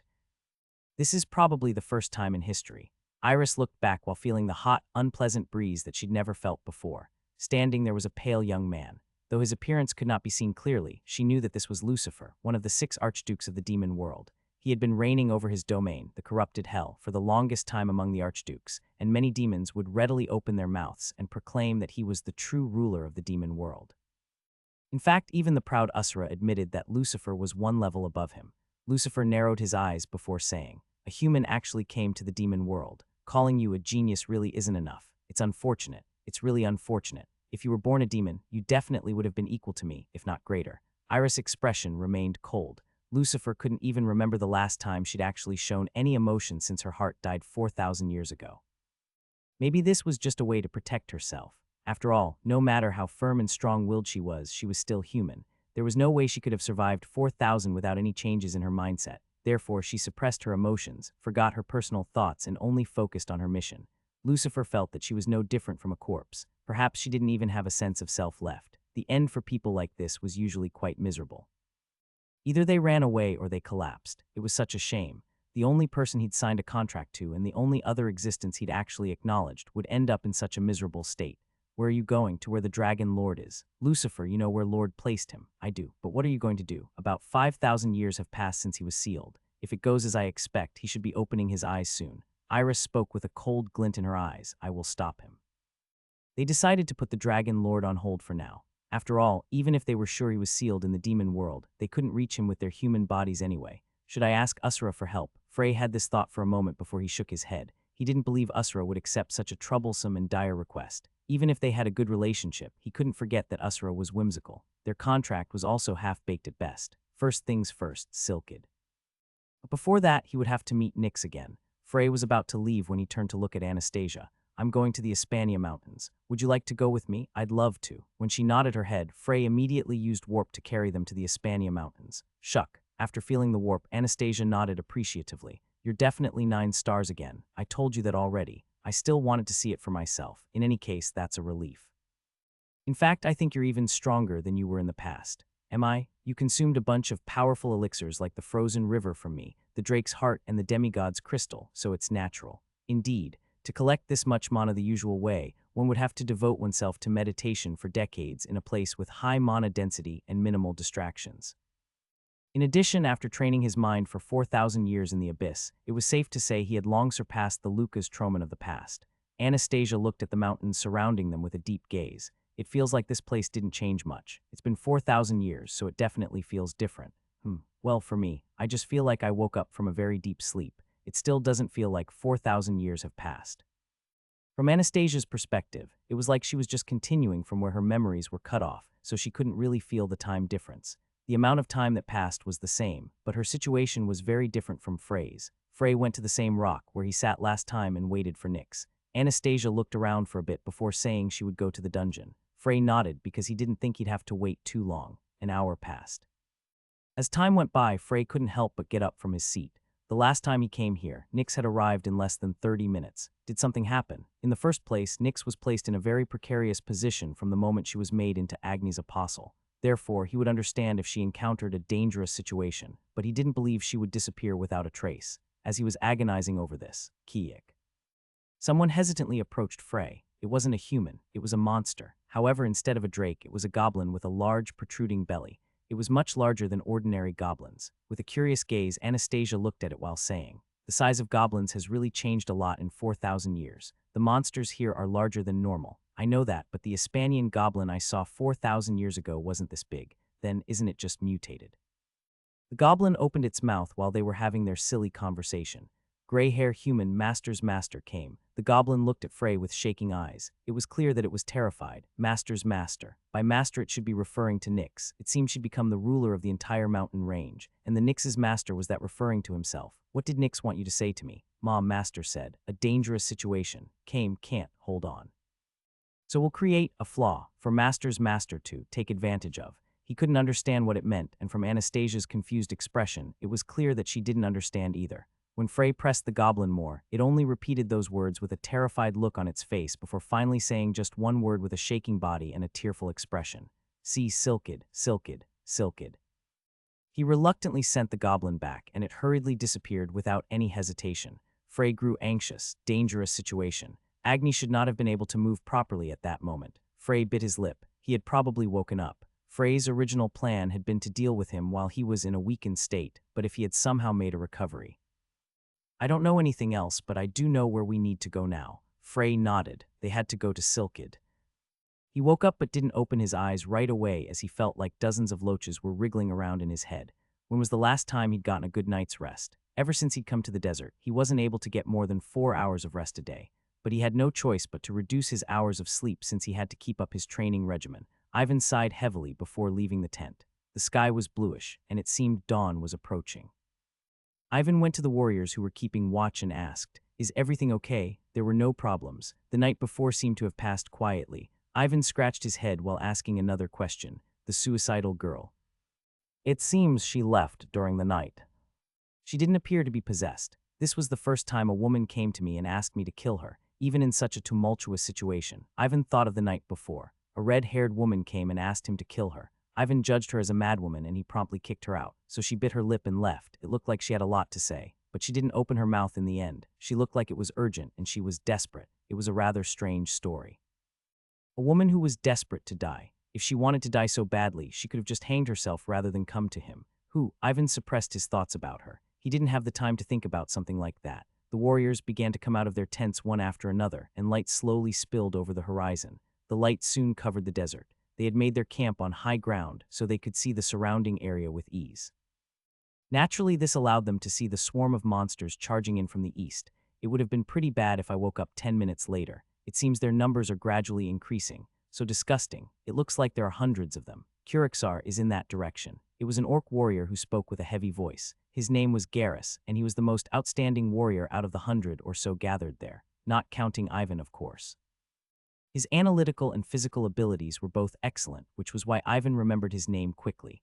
He was also the one who first praised Ivan as the great warrior. Just what kind of magic are they using? Even when we wander around, they still find us as though they have dog noses. It can only be one of two things. One, they have an excellent tracker. Garrus turned back, his cold eyes settling on the warriors, or there is a traitor telling them exactly where we are.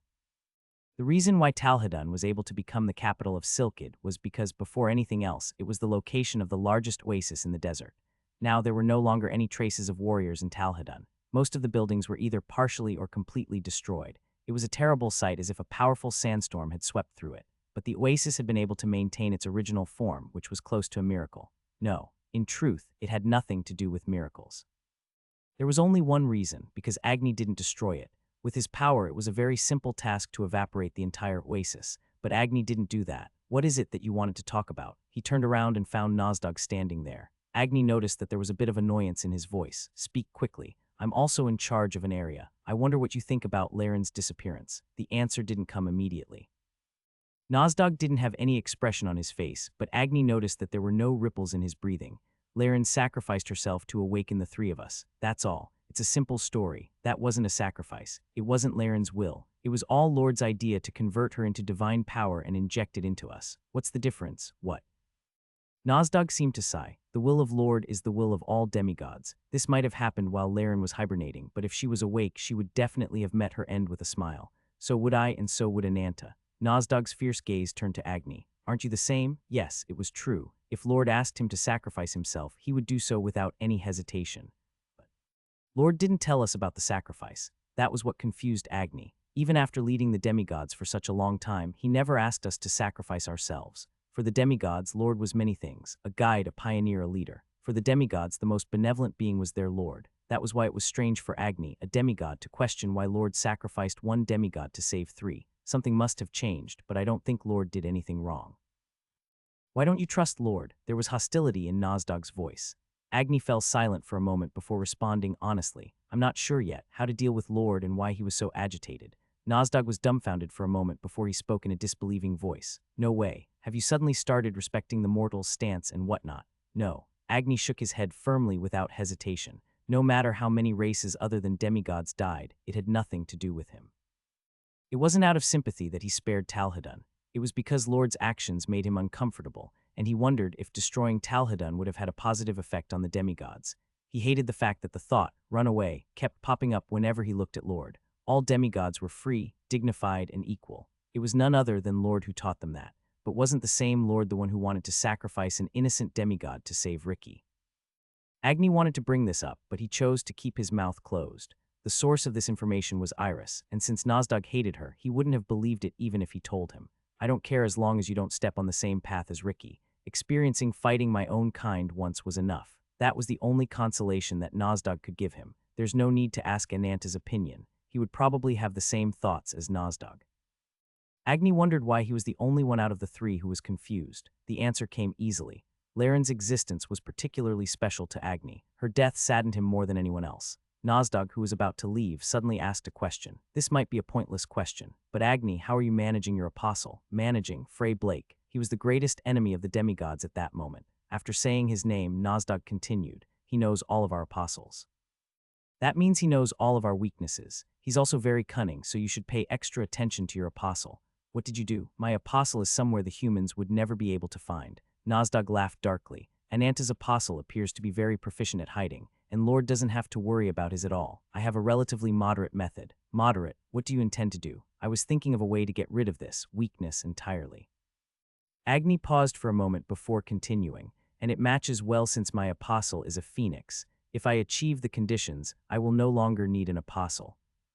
How long are you going to keep running away? There was no one around, but Torkunta grumbled. Then, despite receiving no response, she grit her teeth. Didn't I tell you, I have no intention of accompanying you on your suicide quest. Understand, you're the only one that's gonna die. There was silence again before Torkunta's expression became even more grim. You're so young. Torkunta, who seemed so upset she would vomit, suddenly sighed. You're afraid of dying, yet you claim to want to sacrifice yourself. It's not even for your own satisfaction. HMPH. Then do it yourself. I'm letting go of the reins, but I should warn you, you didn't forget your promise, did you? Torkunta bit her lips before saying one more thing. Stupid bitch. Hot winds blew across the desert. Frey narrowed his eyes as he looked ahead. The half-hidden sun was tinting the golden earth scarlet. It was an incredibly beautiful sight, but unfortunately he didn't have the time to admire it. Cairo looked at Frey and said, I'm sorry, I wish I could help you, but...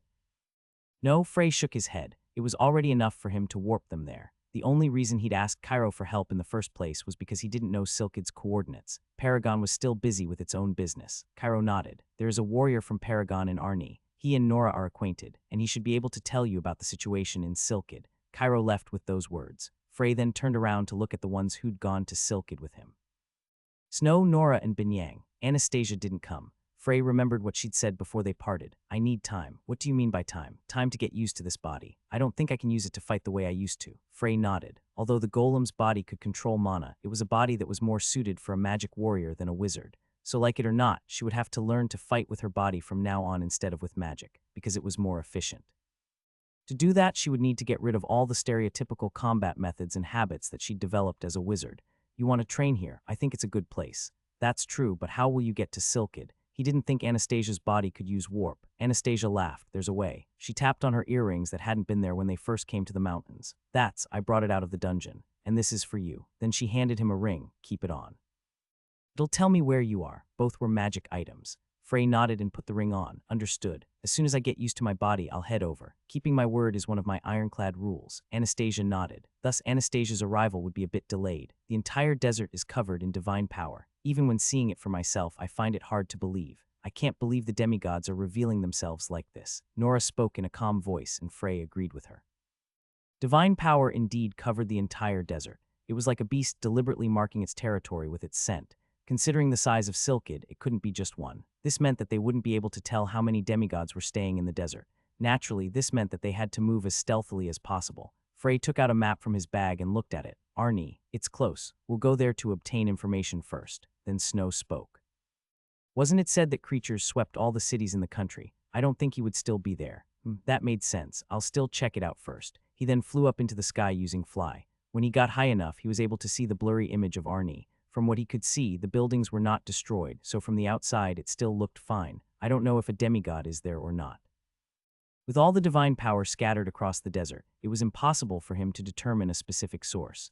It's a good thing that they can't find us easily either. Frey then pointed to Arni and said, let's walk. It'll take a couple of hours to get there. Using warp would be too conspicuous. I'm so glad it's not midday, it's less hot. Snow spoke in a relaxed tone as the party headed to Arni with a rapid pace. Frey looked at the desolate desert before turning to Nora. Who exactly is the Paragon member in Arni? A warrior. Nora thought that answer was not enough, so she continued. He was once a great warrior who was spoken about in history. Great warrior. It is one of the highest honors one can receive in Silkid. It was Snow who answered. Frey then turned to her and said suspiciously, you know quite a lot about a country that's on the opposite side of the continent. Just as he'd said, Silkid and the Great Forest were indeed on opposite sides of the continent. Snow put on a triumphant expression at his words. Hoo-hoo. It was this queen's dream to travel around the continent and challenge the strongest fighters in every region on the continent. After saying that, she tilted her head. But in the last 10 years, there hasn't been a great warrior in Silkid. It is a title that can only be given to one person. But lately, many outstanding warriors have appeared. Garrus the Berserker, Haldek the Grappler, Twin Blade Urha. If the demigods hadn't destroyed Talhadun, there definitely would have been the most spectacular martial arts competition in history. Urha is the Paragon member. He's a swordsman who uses the fire and ice swords, twin blades. In the past, Frey had once asked Lucid, who had countless legendary swords, why he insisted on using just one sword. Then Lucid gave him one simple response: it's not efficient. There was nothing wrong with wearing many magical items. Of course, Frey avoided using them to avoid being dependent on them, but it didn't seem to be the same for swords. Now that he thought about it, Ricky also used just one sword. Although he hid many small daggers in his pockets, when fighting he only drew one sword. Then why are you collecting so many swords? Lucid's answer to this question was spectacular. It's my hobby, please respect it. Twin-blade Arha, he should at least have had some skill since he was able to become a member of Paragon, but Frey wondered just how strong he was. It was at that time that he noticed Binyang moving forward with an exceptionally stiff expression on her face. Master Binyang, you don't have to be so tense. We're not going to fight any demigods yet. Binyang smiled shyly and bowed her head. Her dragon tongue would be a great help in battle against the demigods. Then Frey saw Snow turn to look at him. What is it? It's unfair. What is? Why do you only use honorifics with that woman? She's my superior. You used to use honorifics with this queen too. That was when you were still a queen. Snow pouted, clearly not convinced. Then Nora asked, what about Hector? There's nothing to compare. He's a dragon. That alone makes him deserving of respect. What a strange man. Nora and Snow had this thought at the same time. All of them had lived for a sizable amount of time, yet they still got an archaic feeling from this young man who wasn't even 30. Could this be called a generation gap? Strangely enough, it was the girls who had the trendier way of thinking. After all, it had been hundreds of years since the dragons disappeared from the continent. Only stories of them could be heard from time to time, and even then, most of the stories were about them losing to the demigods. Nevertheless, Frey was extremely polite to Hector. This was something that was extremely strange when considering that he spoke informally to Cairo, Diablo, and the other circle masters. It was almost as if he had seen the time period when dragons ruled the continent in the past. Him using honorifics to Binyang might not necessarily have been because she was his superior. It might just have been because she was half dragon. What kind of relationship does Frey have with the dragons? They wanted to ask, but they didn't think they would get an answer. Just as Snow clicked her tongue, they arrived at Arni. Silkid is finished. There wasn't anyone who didn't know that fact, but the power those words contained depended on who was saying them. Take the man in front of him, for example. Sarman, the war chief and guardian of Arni, was not someone who should say such words. Arha frowned, opening his mouth before reluctantly closing it again. He was angry, but he couldn't argue. Sarman continued in a deep voice. Of 17 cities, 7 have already fallen and 4 have surrendered. There are only 6 cities left, including Arni. Are you going to surrender? Sarman shook his head at Arha's words. I just got a report. What happened to the 7 cities saying their fall is not appropriate? Entire cities vanished. They're gone. All that was left were ashes that were blown by the desert winds. That's when I realized, we cannot expect any mercy from these monsters. To die or to surrender, those were the only 2 options. So you, a war chief, planned to surrender. Urha understood Sarman's feelings, but that didn't stop him from speaking in a sharp tone. Do you know the will of a warrior? It is to fight, so you do know. Then Sarman continued with an empty voice. Against the demigods we cannot fight. They had no chance of winning. Sarman bit his lip. The bitter taste of blood spread on his tongue, but the strength of his bite didn't diminish at all. How could he not be angry? His family, friends, and people had died. They were still dying even now, but they couldn't talk to the demigods. There was no negotiation. They asked for one thing: surrender. Those who disobeyed would die. They would die regardless of sex or age. Even the term tyrannical could not express their attitudes. Their actions weren't things that mortals could understand. Even a fly wouldn't do so vainly. Have you heard the rumors of the great warrior? I have. There was a warrior wandering around Silkid, gathering the other warriors together. It was said that his name was Ivan. Given that this was the first time many were hearing his name, it was certain that he wasn't someone who was famous before. I heard that he's the magic warrior king's successor. Even if Cassian himself returned, he would not be able to change this situation. Sarman spoke coolly. Then he added in a dejected tone, the number of warriors is still lacking. What we lack at the moment is troops. They couldn't fight the demigods with warriors alone. Arha fell silent because he also knew that. Then someone came into the tent. Arha, you have guests. Guests, they say they're from Paragon. He got up in a hurry. Unexpected reinforcements had arrived. Is it Diablo? No, even Cairo. 9-star wizards, any one of them would be able to convince Sarman. Arha hurried out. The first person he saw was Nora, because she was in front. Seeing him, Nora lifted her head and spoke in her signature, calm voice. It's been a while, Arha. Ms. Nora, how have you been? Arha returned the greeting out of courtesy while looking around. Neither Cairo nor Diablo were there. The only ones standing beside Nora were a woman with a mask, a timid-looking green-haired girl, and a young man with an expressionless face. He didn't know any of them. This also meant that they weren't helpers from Paragon. Arha couldn't help but sigh in disappointment. Arha.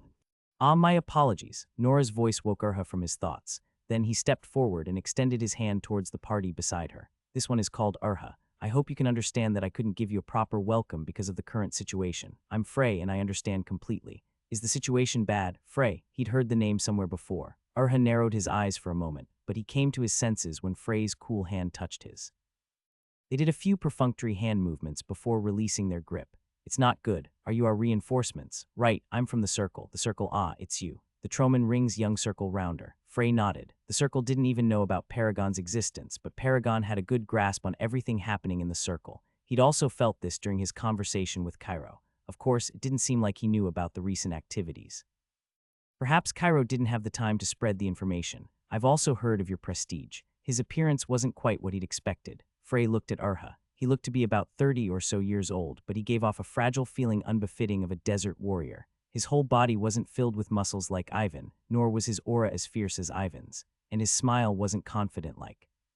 Frey became puzzled for a moment. Before he knew it, the image of warrior in his mind had become Ivan.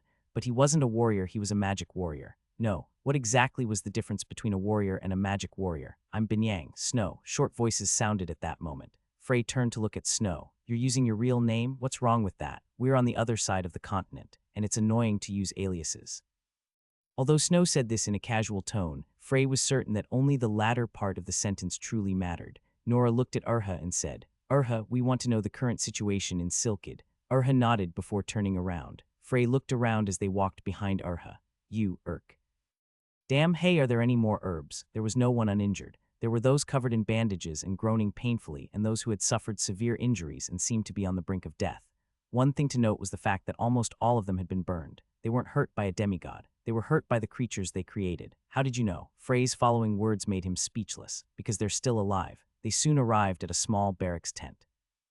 Although there was dust and sand everywhere, this place was much cleaner than anywhere else. When they went inside, they found space large enough for 5 people. Urha sat down on a shabby-looking chair. Then he covered his face with his hands before mumbling. It was a demigod made of fire. Frey's brows furrowed. I don't mean to brag, but I've encountered a few demigods before. I know that they differ greatly depending on the individual and that it's not just their features and habits. There are differences in strength, but he was on a completely different level. That's right, he's an apocalypse, I knew it. Urha sighed as if he'd expected it to an extent. Frey also wanted to sigh at that moment. Agni, they had successfully treated his wounds. Ricky had said it would take at least a year before they could barely begin to move again. Frey couldn't help but wonder if Agni was barely moving or if he was completely healed, and if that was the case, how it happened. He suppressed the questions in his heart and continued listening to Urha. Of the 17 cities in Silkid, 7 have already been destroyed, 4 have surrendered, and the 6 remaining cities, including Arni, are still fighting. But now Sarman, Arni's guardian warrior, shows signs of wanting to surrender. What is a guardian warrior?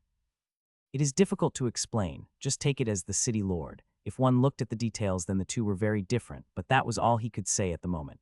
Frey continued listening to Urha's explanation attentively. Then his expression changed when he heard the next bit of information. A great warrior, right, a man named Ivan. I don't think he's from Silkid, but he has a lot of charisma to pull the warriors together and form a counter force.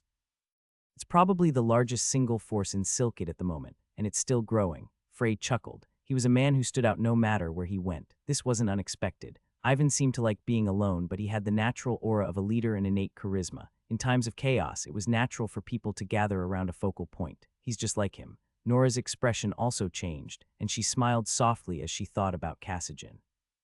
For some reason, however, her smile appeared quite cold. To put it bluntly, her expression seemed to say, I've got you now. Come to think of it, Frey remembered that he still needed to resolve the misunderstanding. Well, he could always do it when they met. Frey shook his head and put those thoughts away. It's been a while since Ivan and I parted ways. They had agreed to go upturn the circle together, but Frey had unexpectedly done it all by himself. But with that guy's personality, he shouldn't mind that too much. Frey wondered how much stronger he'd gotten. Ivan was a genius, a true genius who wouldn't lose even when compared to Cassijan. Frey was looking forward to seeing how much stronger he'd gotten since he came to Silkid. Have you encountered any other demigods? We haven't. We've only seen the fire demigod. Agni was the only one who'd made an appearance. Frey clicked his tongue at those words. The divine power that was covering Silkid was not something that could have come from Agni alone. That meant that there were still 2 or 3 demigods hiding in Silkid. They wouldn't stick together. Demigods wouldn't group up unless there was a special situation, for example, when Lord called a meeting. They were extremely individualistic beings. Maybe he was on a different mission. Nyx's image appeared in his head for a moment. Could it be that Agni was chasing her?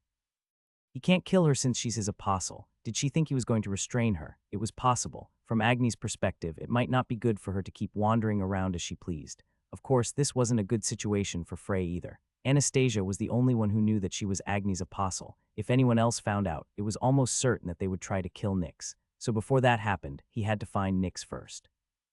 Urha finished his explanation while Frey agonized over the difficult problem.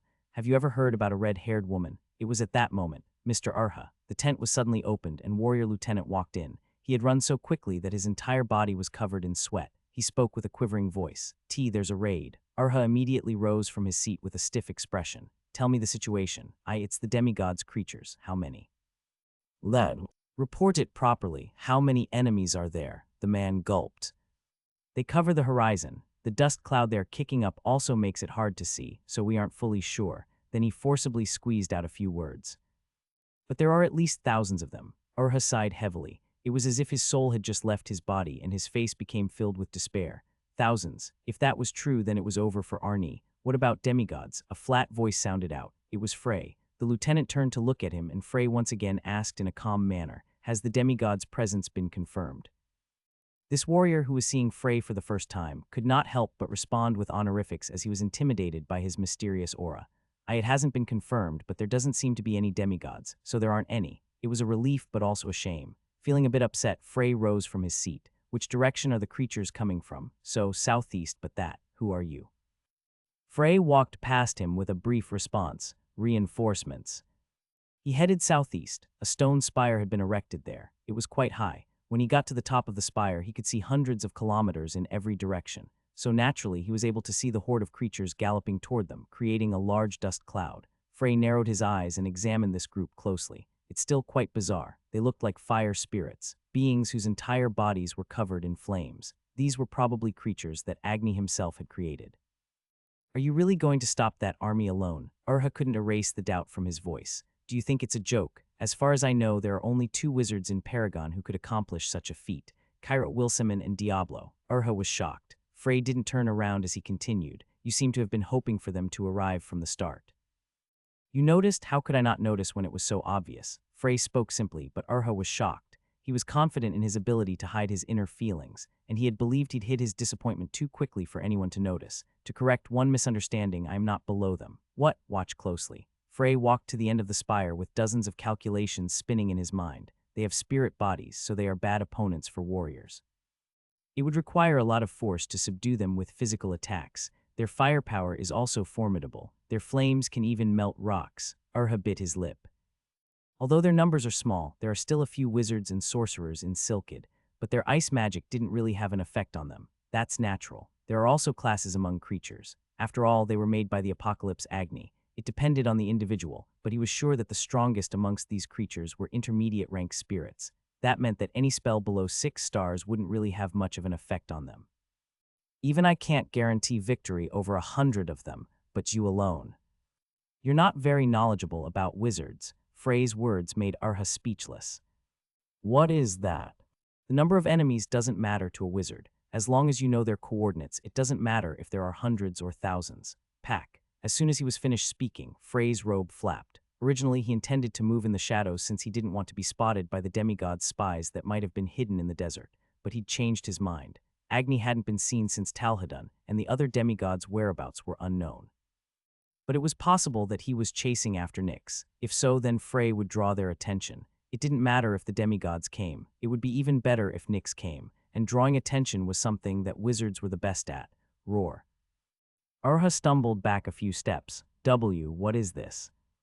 A horrifying amount of mana was spewing from Frey's body. It was so dense that it seemed as if thousands of threads were encircling Frey's body. And for 9-star wizards, size and location don't matter at all. Everything within my sight is my space. 9-star? Urha's mouth fell open. Frey drew a line with his 2 fingers. This action felt holy to Urha, as though a devout believer was drawing a cross. Blizzard, then. Urha saw snowflakes falling in the desert. The ground froze, snowflakes fell, and the atmosphere became cold. Everyone saw and felt it. Despite that, they couldn't believe their eyes. It was such an unbelievable sight. Then a wave of ice swept across the army of creatures in an instant. They weren't even able to let out a scream before their bodies froze in place. Is this young man really a 9-star wizard? He'd heard it before. 9-star wizards could even control nature. And that was exactly the scene that had unfolded in front of him. He dared to say, Frey had just made the desert submit. What the hell? No one would have ever imagined that a day would come when they would be able to see their breaths in the desert. This is the difference between a wizard and a warrior. Frey let out a breath. Immediately afterwards, the pieces of ice broke and Agni's creatures shattered. Urha blinked twice at this scene before he finally understood the situation. Thousands of creatures had been wiped out in an instant. How? Wiping out small fry is a wizard's specialty. This was to be expected. After all, these weren't apostles, they were only creatures. Just Blizzard, a 7-star spell, was enough. In such large-scale battles, the utility of a wizard would surpass any other strategic weapon. The tricky part was when they had to face powerful individuals, like the demigods, for example. Frey turned around and said, "The ice will melt quickly in the sun. It'll stay cold for a bit, but that will also go away soon." Frey headed down the spire, and Urha hurried after him. The only ones left were the 2 guards tasked with observing their surroundings, who still felt like they were dreaming. "Let's have a snowball fight. I always wanted to try it." "Sure, but if we tell the others, they'll think we're crazy." Urha went to report what happened to the war chief, so Frey returned to the barracks alone. Snow and Nora had an idea about Frey's power, so they weren't very surprised by the fact that he could freeze thousands of creatures in an instant. Instead, the one who was the most surprised was the wizard, Binyang. She looked at Frey and couldn't help but ask in a shocked tone, "Rounder Frey really is 9 stars, didn't I tell you?" Yes, you did, ahaha." Binyang let out a weak laugh. Frey saw through her intentions. At that moment, Frey turned his head and opened his mouth. Agni should have noticed that spell. "I guess so." Snow's eyes lit up. "Are you intentionally trying to draw attention? It's said that Agni is still in Talhadun. We need to know if he's tied to that area. That's a risky gamble. What if he comes here personally? He probably won't." Frey knew that there was a hidden hierarchy among the demigods. Of course, this didn't mean there was a clear separation between the upper and lower levels.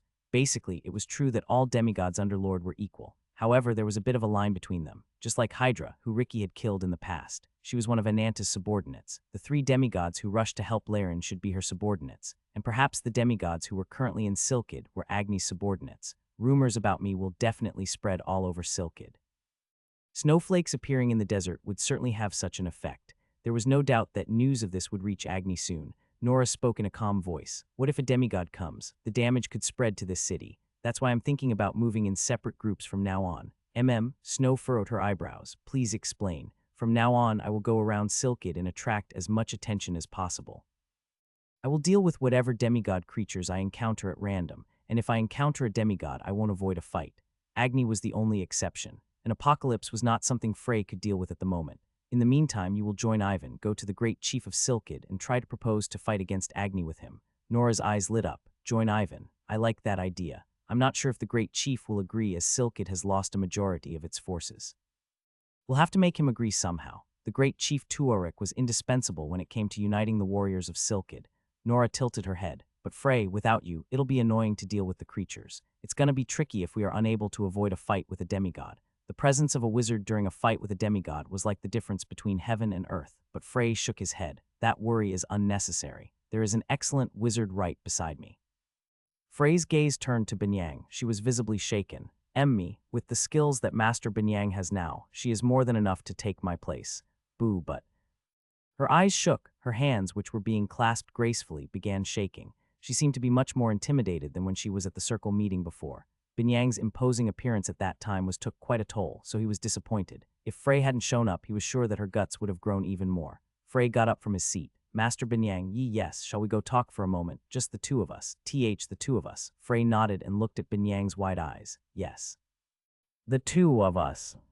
The desert night was exceptionally cold. Perhaps it was a result of Frey's blizzard spell. A cold wind blew as if it would freeze her heart. Frey went up to the spire with Binyang. When they got there, he asked the guards to kindly give them some time. The guards nodded without hesitation before heading down. "A archmage, so amazing." They could hear the guards murmur to each other as they left. "You're amazing, Frey." Binyang's voice reverberated in the cold winter air. She was staring at the black horizon with a blank gaze. The darkened desert looked like a sea of darkness whose depths couldn't be seen. The shards of ice that sat there perfectly represented the beauty of the moment. Frey didn't respond. "I've thought so since the beginning. You always move confidently, without any hesitation. As if you looked ahead a few steps before making the right decisions. Compared to you, I'm..." Pathetic, Binyang flinched before nodding. Yes. Frey could see her worries. It wasn't jealousy or an inferiority complex. She was not the type of person to be jealous of others, nor did she think so highly of herself to have an inferiority complex. She just had deep doubts about herself. Frey, I've wanted to say this for a long time. I'm sure you are the one who will lead the Troman rings. Just a while ago, my friend woke up. Binyang paused at the unexpected words. From a very long sleep. I thought I'd never see him again. Indeed, it was a really long time since I last saw him. Congratulations. Despite her confusion, Binyang still congratulated him. This was because she could hear the sincerity in Frey's voice. His face was also filled with joy. Since Frey was usually a very reserved person, she couldn't help but wonder just who was able to bring such joy to him. A long sleep, what did that mean? Was his friend injured, or did he have an incurable disease? Even while Binyang contemplated in silence, Frey continued, he's a much better guy than I am. The same way Master Binyang thinks of me, I thought of him. He was a good, strong, wise friend. He was a good friend who always respected my beliefs. He meant it. For Frey, no. For Lucas Schweizer was the best friend and life coach. He was able to learn a lot from watching his attitude towards life. He was an amazing guy, but strangely enough, he never took any disciples. It's been that way for a long time. He was definitely better at teaching than I was, and he's much more compassionate, but in the end, I was the one who was called the great teacher. Great teacher. A ripple of shock flowed through Binyang's eyes. Frey quietly continued. Not so long ago, he became interested when he found out about the circle. I understood it completely. After all, I was the same.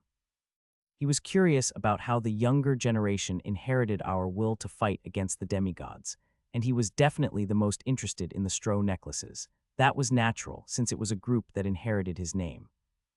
Binyang couldn't speak anymore. She couldn't even lift a finger. Her entire body was frozen, yet her gaze remained locked on Frey's lips. Frey was still in his reverie, but I didn't tell him everything about the Stro necklaces. If I did, he would have been disappointed. I didn't want to see his bitter expression. Frey frowned slightly. That friend's name. Binyang could finally open her mouth. Frey kept looking into the distance as he said, Schweizer Stro, T, the great sage. Binyang almost collapsed as she lost feelings in her legs. I shouldn't have, but when I found out the Stro necklaces was rotten, the first thing that crossed my mind was... A small smile spread across Frey's lips. I'm a lucky guy. I was very happy. Even after 4,000 years had passed, my will was still being carried on perfectly. No, it was even better. I was so proud that you guys were the ones to carry my name. F. Frey, and no, you can't. Frey's eyes finally turned to Binyang. His eyes were filled with warmth and kindness that she'd never seen before. When she heard those words, Binyang became emotional and she couldn't help but tear up a little. Tears fell from Binyang's eyes. And no, I just did everything was collapsing, everything was falling apart. She fell silent, but there was a slight sound coming from her throat. The circle was falling apart, so I led. It was hard. I wanted to die, I wanted to throw in the towel and run so many times, but I couldn't. Her face burned with shame. She was whining. She knew this, but she couldn't stop. Her feeling just poured out like water from a dam that had just collapsed. It was so hard she wanted to die. It wasn't just hard. Everyone left. The circle master, the rounder, the executives. Even the magic tools and relics were taken away. All that had remained was the shell of the Troman rings. Nevertheless, the pressure from the other powers didn't stop.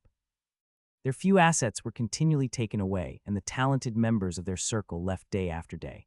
Their power leaked out endlessly, like water flowing off the edge of a cliff. She felt like she was falling into a never-ending abyss. Still, she held on. When she was a child, Osel would always read the fairy tale of the great mage to her, Lucas Troman. She loved his story. He was respectable and amazing, and she couldn't help but want to be like him.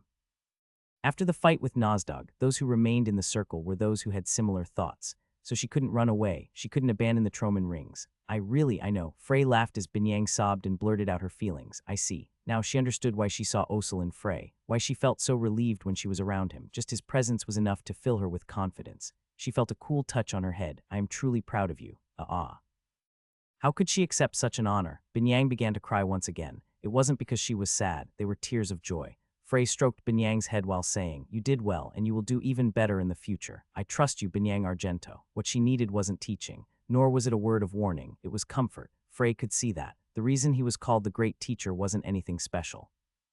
Frey simply had the ability to tell a person exactly what one needed to hear when one was going through the toughest situations. That was all. Let's head back. Urha should have returned by now. When Frey's tone returned to normal, Binyang tilted her head slightly.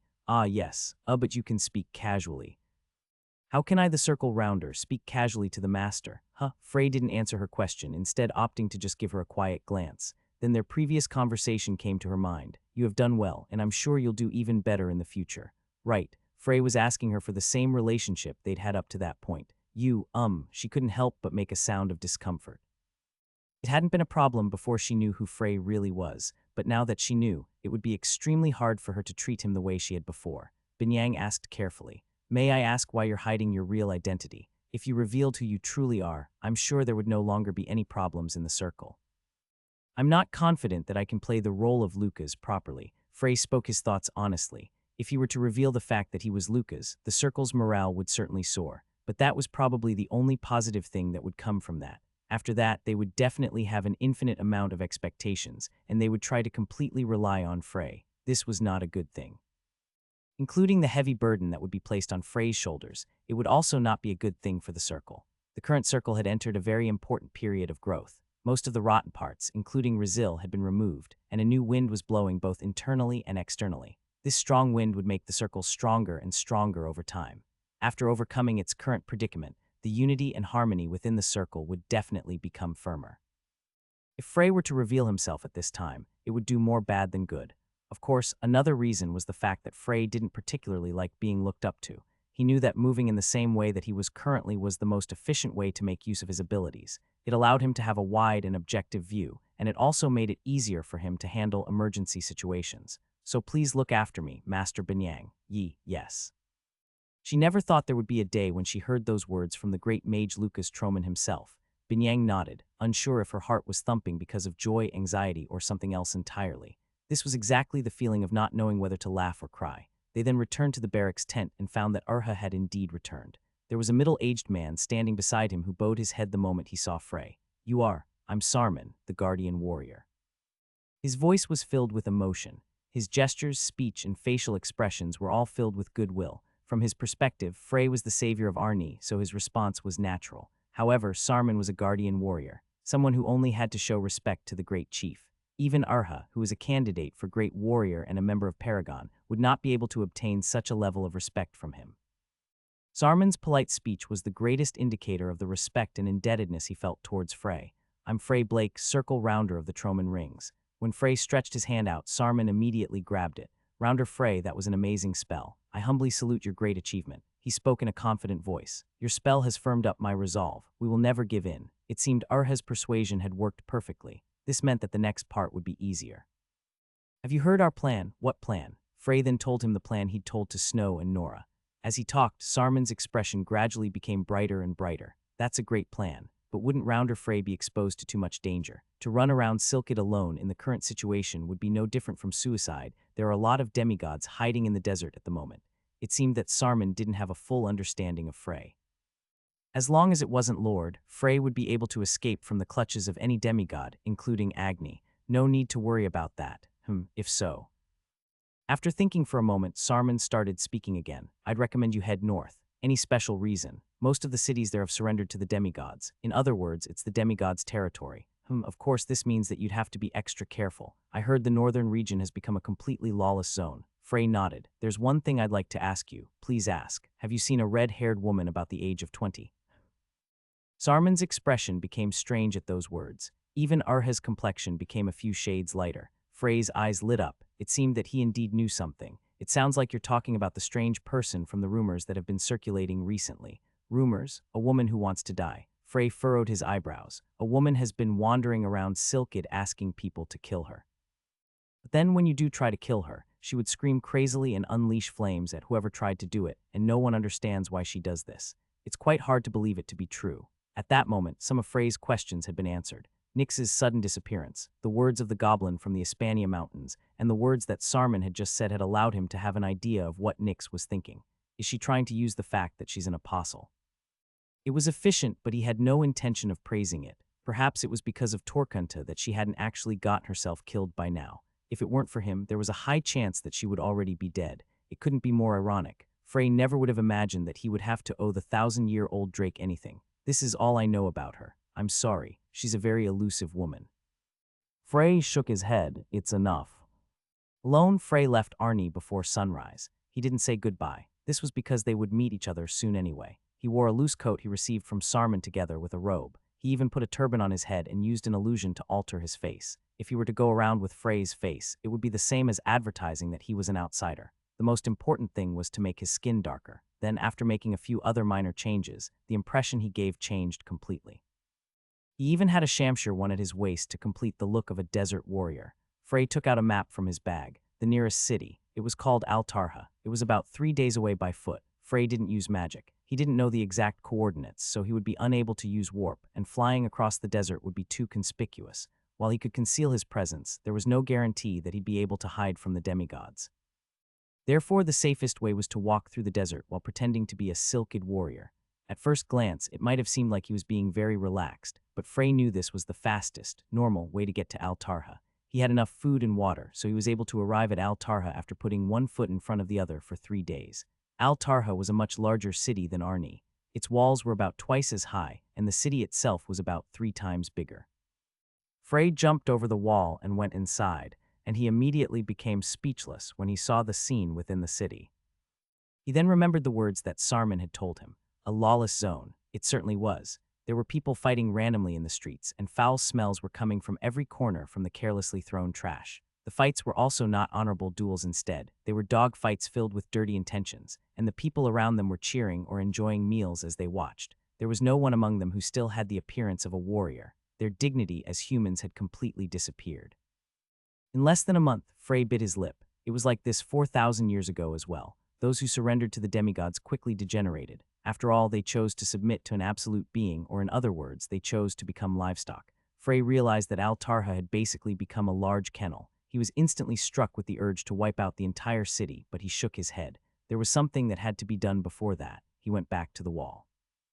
There he found a guard standing at the gate of the city yawning. He determined that since he was a guard, he would probably know more than the others. Frey snuck up behind the guard and grabbed his head. Huck, mind control. Although it was a very dangerous method, Frey was skilled enough as to not damage the guard's consciousness. As he skillfully injected his mana into the guard's brain, his expression slowly became blank. From that moment on, the guard would be unable to disobey Frey's words. What's your name? Wilter. Wilter, are you one of Al-Tarha's guards? Yes, after a simple test to ensure he was in control, Frey began asking questions in earnest. How do you deal with intruders? Kill them, even if it's one of your kind. Yes, Frey then spoke with a strange tone. I will ask my question again. Would you kill citizens of this city just a month ago if you found that they broke in? Those were his orders. Who is he? Demigod. Is it the demigod of fire? Not fire then, I don't know. It seemed that that was all the information he would be able to obtain, but Frey wasn't disappointed. It was a big harvest to learn that the demigod who brought down Al-Tarha was not Agni. There was even a high chance that the demigod was still in the vicinity. Even if it wasn't in the city, it shouldn't have been too far away. Frey had the guard return to his original position. One demigod. Time to draw some attention. I heard you can't find your apostle. You look much more relaxed than I expected. Agni turned around and saw an uninvited guest. He turned back as he said, I don't remember calling you here, Ananta. Kulkul, am I interrupting? No, that wasn't it. Agni shook his head. Ananta smiled grimly as he came to Agni's side and sat down. Aren't you nervous? Your apostle is running around as she wishes. If I were you, I wouldn't be able to sit on my ass in these ruins. Just tell me what you want. Ananta shrugged. It seemed Agni really wasn't pressured at all. Lord told me to check up on you. He wants to know if the reason why you haven't made a move yet is because there were some problems with the treatment. There are no problems. The treatment was perfect. Then why are you still here? There's no need to move. Ananta's eyes lit up at those words as he realized the meaning behind Agni's words. You called your people. Agni nodded. Right. They're scouring through Silkid even at this very moment. Soon enough, my apostle will return to my hands. Come to think of it, you have a pretty large following. How many of them did you call? 10.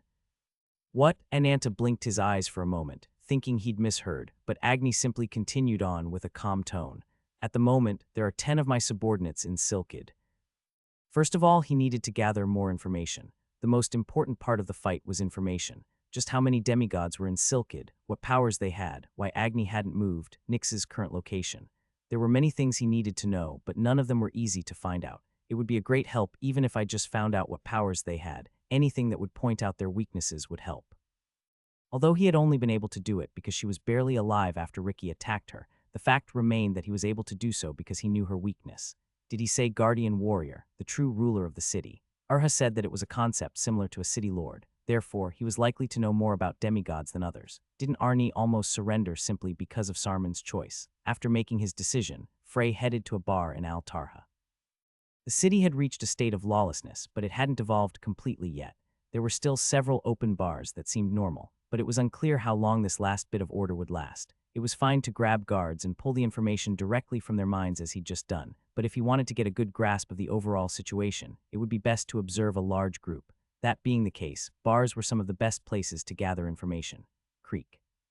He pushed open the shabby door and headed in. Even though it was midday, the bar was crowded. However, contrary to what one might expect, there weren't any loud noises in the bar. Only a low murmur could be heard in the bar since most of the customers were drinking quietly. When the door opened, everyone turned to look at Frey for a moment before they turned away, uninterested. This proved that Frey's disguise was perfect. Frey sat in a spot that made it convenient to listen to the others' conversations while ordering a simple meal. Have you heard the story about Arnie, the rumor that the desert was frozen? Do you believe that? It's not a rumor. Lukal said he saw it with his own eyes. HMPH. It's not rare to see a mirage in the desert. That's true. Frey's actions in Arnie seem to have already spread far away as warriors in Al-Tarha already knew about it. If it's already spread this much, the demigods should have heard about it, but there were few people who actually believed it. After all, a desert had been frozen. Just saying those words was enough to spark disbelief. Perhaps the longer one lived in Silkid, the less likely one was to believe such a story, so the demigods will be more vigilant. It was possible to trick the eyes with a mirage, but it wasn't possible to annihilate the creatures with one. They would also know that freezing a desert wouldn't be a difficult task for a 9-star wizard. What should we do now? We're already in the same boat. What can we do? Whether we live or die, we have to follow Mild from now on. I don't like him. Sir Porto is the guardian warrior, so why is he acting like he's in charge? We can't do anything about it. The monster who burned Talhadun favors him. Frey narrowed his eyes. So it wasn't Porto, the guardian warrior, but a man named Mild who was controlling the city. Besides, the fact that Agni favored him was important information. This man wasn't Agni's apostle, so that meant he'd pledged allegiance to him, or another demigod's apostle. That was a possibility, if not. Frey shook his head at the sudden thought. He didn't have enough information to make a random conclusion. Should we just stick with Ivan, the so-called great warrior? Forget it. No matter how strong he is, he's only human. We're on the right side. I saw Talhadun disappear with my own eyes. Fighting those monsters is suicide. I don't want to die just yet. Silkid, it was a place known as the Land of Warriors, but it seemed that not all of them were proud and honorable warriors. At least, most of the people in this bar had chosen to run away without fighting. Nevertheless, they were afraid because they were unsure about the choice they'd made. Therefore, they used alcohol to drown away their anxiety, to save their lives by discarding their prides. Frey didn't blame them. After all, it wasn't wrong to fear death, but at the same time, he was disgusted. Frey listened for another half an hour while filling his stomach with food. Then he slowly organized the information he obtained. Al-Tarha hadn't intended to surrender at first. They had formed armies of their own to fight against the enemies, but unfortunately, they were annihilated before they could even fight. Then a man named Mild appeared to rally Al-Tarha together with the guardian warrior Porto. This is all I'll learn from here. He wouldn't learn anything else even if he kept sitting there. Frey got up and left the tavern before looking at the castle in the center of the city. According to the information he'd obtained, Mild was living in that castle, so Mild holds the key. Frey recalled the information. A man who appeared to be in his early 30s with pale white skin that was rare to see in the desert, which made him easy to find. Frey was about to head straight for the castle when he noticed there were people crowded around something. Naturally, Frey's eyes turned to see what it was. It was a group of corpses. They were corpses that had been dismembered and displayed in the town square on a spear. It seemed that the corpses had been there for a long time already as they were covered in maggots and had an extremely rotten smell. It was a sight so disgusting that it would make most people vomit. A word had been engraved on a sign in front of the corpses. Purge. Frey clicked his tongue. Then he went towards a man among the onlookers nearby who gave him a good impression. Who is he? Huh, did you just arrive in the city? The hairy man looked at Frey with a suspicious gaze, but Frey simply responded without a change in his facial expression. I arrived from Galad yesterday. Ah, I see. Galad was one of the cities that had been destroyed by the demigods. The survivors were only those who were away from Galad at that time, or those who had barely managed to escape with their lives. Most of them headed to Al-Tarha. This was a story Frey had just heard in the bar. The suspicion on the man's face disappeared and he nodded. These are those who rebelled against Mild. They rebelled against the formation of a subjugation squad, and this was the outcome. If they had kept to themselves, they would have still been alive. They were proud for nothing. Who are they going to hunt? The great warrior Ivan. Have you heard about him? He's a man who has recently been traveling around Silkid gathering forces. It's said that he is a thorn in the side of the monster who captured Silkid. Frey was speechless. This man had just told him that they were building a team to subjugate Ivan, who was going all around Silkid to gather forces, and had brutally executed everyone who protested. Ha! His chest cooled down at that moment. They had crossed the line. It was no different from selling not just their pride, but also their morals and ethics as humans. The scale in Frey's heart gradually shifted to one side. He took a small breath to organize his thoughts. There's no way their subjugation team could annihilate Ivan's forces, and Mild should have known that. Then what was he aiming for? Did he want to inflict losses on Ivan's group at the expense of the complete destruction of the subjugation team, or did he simply want a reason to execute rebels? No, those were all byproducts. What Mild was after was probably a civil war. This was Frey's thought. He intended to create animosity between the two sides and eventually lead people of the same country to point their swords at each other. Step 1 was already successful. Silkid had been divided into two groups, and now it was time for Step 2, which was to deepen the hostility between the two forces, until it reached the point where they regarded each other as their sworn enemies. This isn't good. If this insidious plan was to work, Silkid would not fall from the outside, but from the inside. The demigods would be able to remove one of the most powerful countries on the continent with barely any effort of their own. This wasn't simply about losing the nation's territory. Even the identity of the country called Silkid would disappear. In a sense, it was a far more terrible end than the simple destruction of the country. This isn't a plan a demigod could think of. If one didn't understand the dark side of humans, one wouldn't be able to make such a plan. Frey looked towards the castle again. Mild. He would have to meet him and, if necessary, kill him. You seem to be pretty busy these days. Iris looked back and found Lord standing there without any sign. Iris was confident in her ability to move without a trace, but Lord was on a completely different level. This fact remained even after she'd obtained the power of space after becoming his apostle. Where have you been? Silkid. Why there? It was a suspicious tone. Iris answered without panicking because it was a common occurrence. Agni called over 10 demigods. I thought it was a bit too much, so I went to take a look. Maybe he was planning something. Although she said it in a roundabout way, her words were definitely hinting at Ricky's betrayal. After that incident, even the demigods would not easily talk about Ricky in front of Lord. This was because it was no different from pushing Lord's buttons. But this time, Lord was surprisingly calm as he said, I see. I'm heading to the Cascow Empire today. Are you going to destroy it? That depends on their choice. It was said with a lazy voice. Iris' expression didn't change as she said, Is that all you wanted to talk about? If so, then. That man you saved, he is called Frey Blake. Those words broke Iris' composure for the first time. Lord also showed a reaction for the first time. A smile appeared on his otherwise blank face, as if he was enjoying Iris' reaction. I won't ask why you saved that man. After all, that was one of the conditions. But the next time I meet him, I will kill him. And just as I declared the other day, I will do it very painfully. I will make him regret not dying at that time. Iris understood Lord's intention. It was a warning. Maybe the next time she tried to stop him, she herself might not be safe. Hawk, the Lord's figure disappeared without a trace. Maybe he had gone to Castcow, as he said. Left alone, Iris almost collapsed as she felt her legs lose strength, but she forcibly endured it. Then she leaned her head against a wall and muttered, I want to rest. Just one day would be fine. But she soon shook her head. Rest was a luxury for her. It had already been that way for 4,000 years. A man opened his eyes. It felt like he'd been sleeping for a long time. This is. Where was he? He looked around. All he could see was a desolate land where not even a blade of grass could be found. Although it was a desolate landscape, the man was feeling an unknown emotion, longing. He was happy but also sad at the same time. These conflicting emotions blended together, causing confusion. Why the hell was he feeling this way? The man had a headache, and more importantly, who the hell was he? He couldn't remember anything, but there was one thing he was certain of. The desert wasn't pleasant. It's a pity I can't use Ghost. It was the most effective spell for infiltrating and moving around unnoticed, but the fatal disadvantage was that it left your body defenseless. The Blake family residence had been a dangerous place, but this place was on a completely different level. This was in the heart of enemy territory. Frey decided to go in person. There was a higher chance of being caught, but it would be much easier to deal with any emergency situations before that. Frey put on the crying face mask he'd obtained from Hector that time. Not only did it hide his identity, it also had the effect of suppressing his mana and erasing his aura. After he was fully prepared, Frey entered the castle, and his eyes soon lit up. The guard perimeter is much tighter in here than the one outside. Infiltrating Al-Tarha had been so easy that he could have done it in his sleep.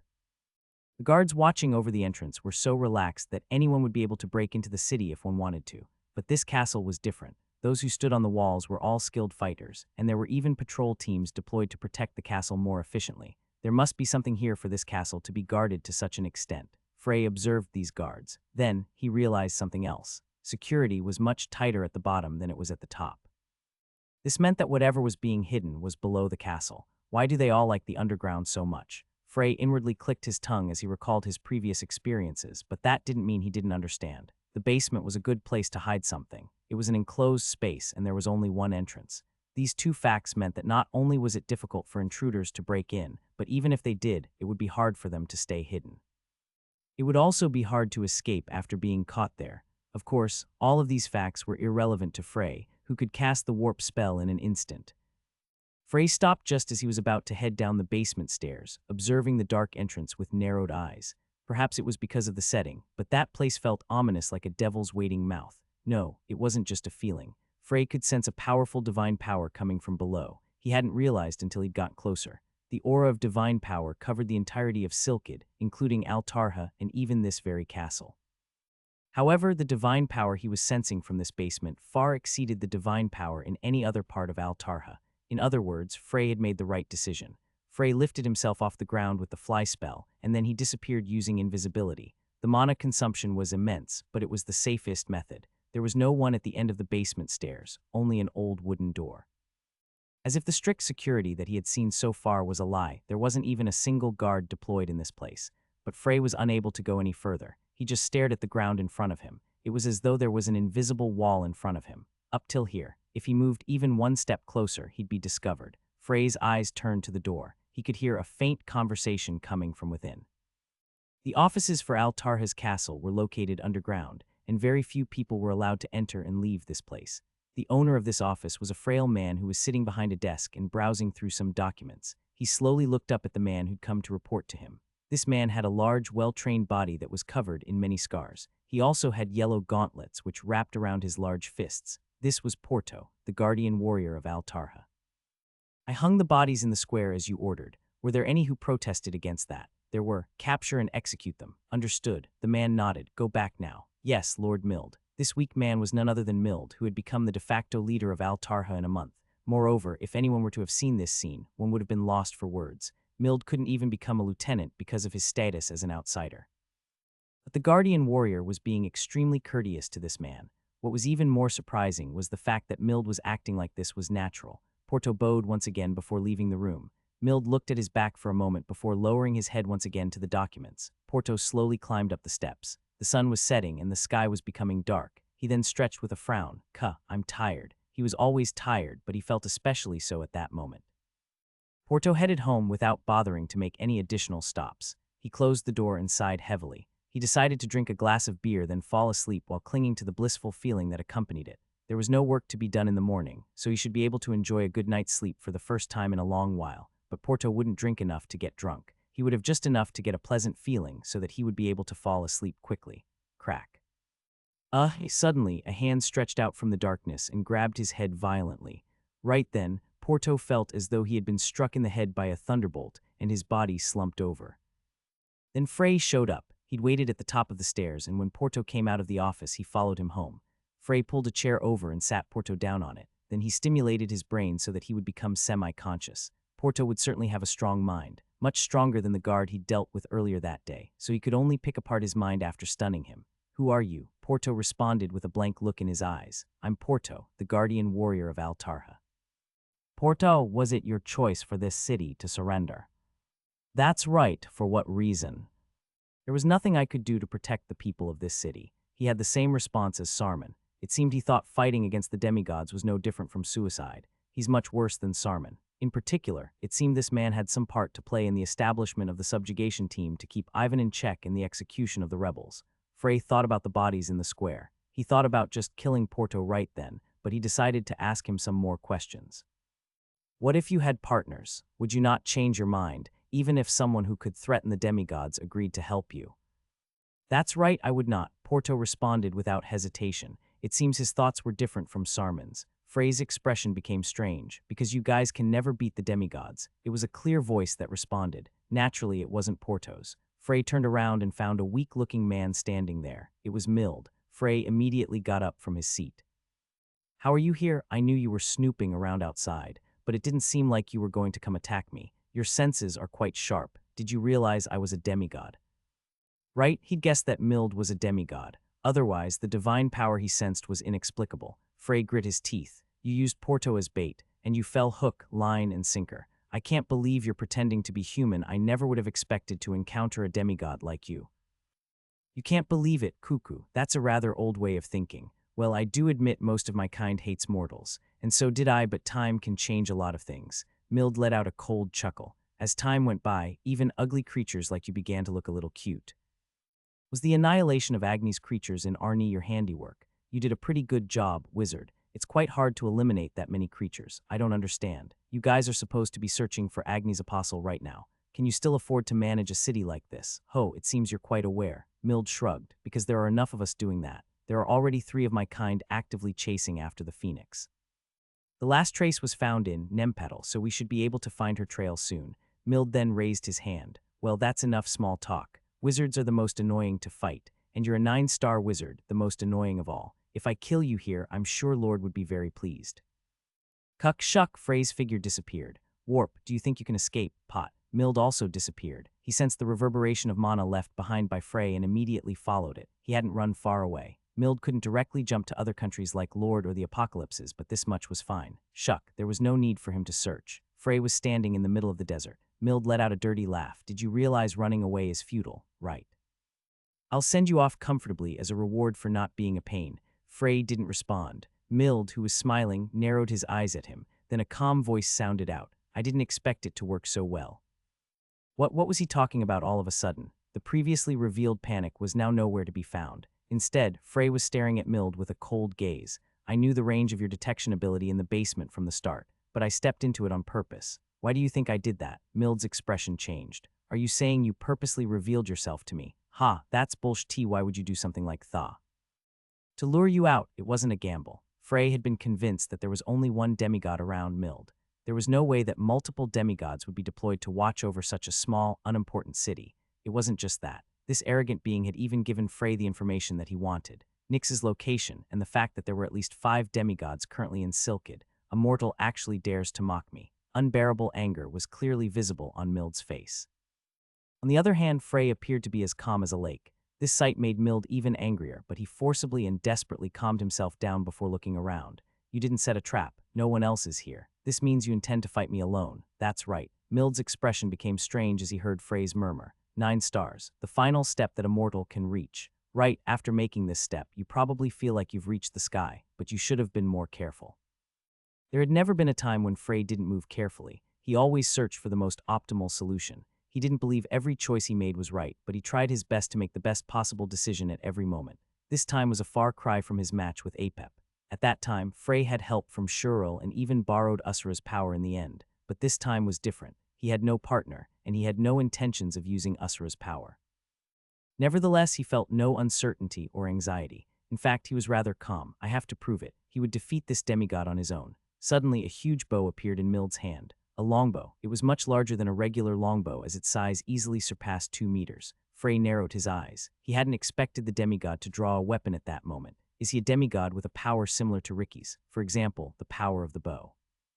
Of course, he couldn't just jump to conclusions simply because a weapon had been drawn. Although he wasn't as strong as Ricky, Frey still decided to stay cautious in case this demigod had something up his sleeve. Moreover, the moment Mild pulled back the bowstring, Frey became suspicious. There were no arrows to be seen touching the taut bowstring. In other words, Mild was just pulling back the string. Frey instantaneously gathered his mana and cast a barrier spell. Pit. The sound of the bowstring being released was very faint, but the power behind the attack was beyond imagination. Crack, this barrier, which could stop even the strongest 7-star spells, was shattered in an instant. Frey bent his back to the limit and something shot past his chin. It didn't touch him, but he still felt chills from the attack. Invisible arrow. No, it was something else. Nothing was actually launched into the air. Perhaps he was shooting his divine power like an arrow. Boom.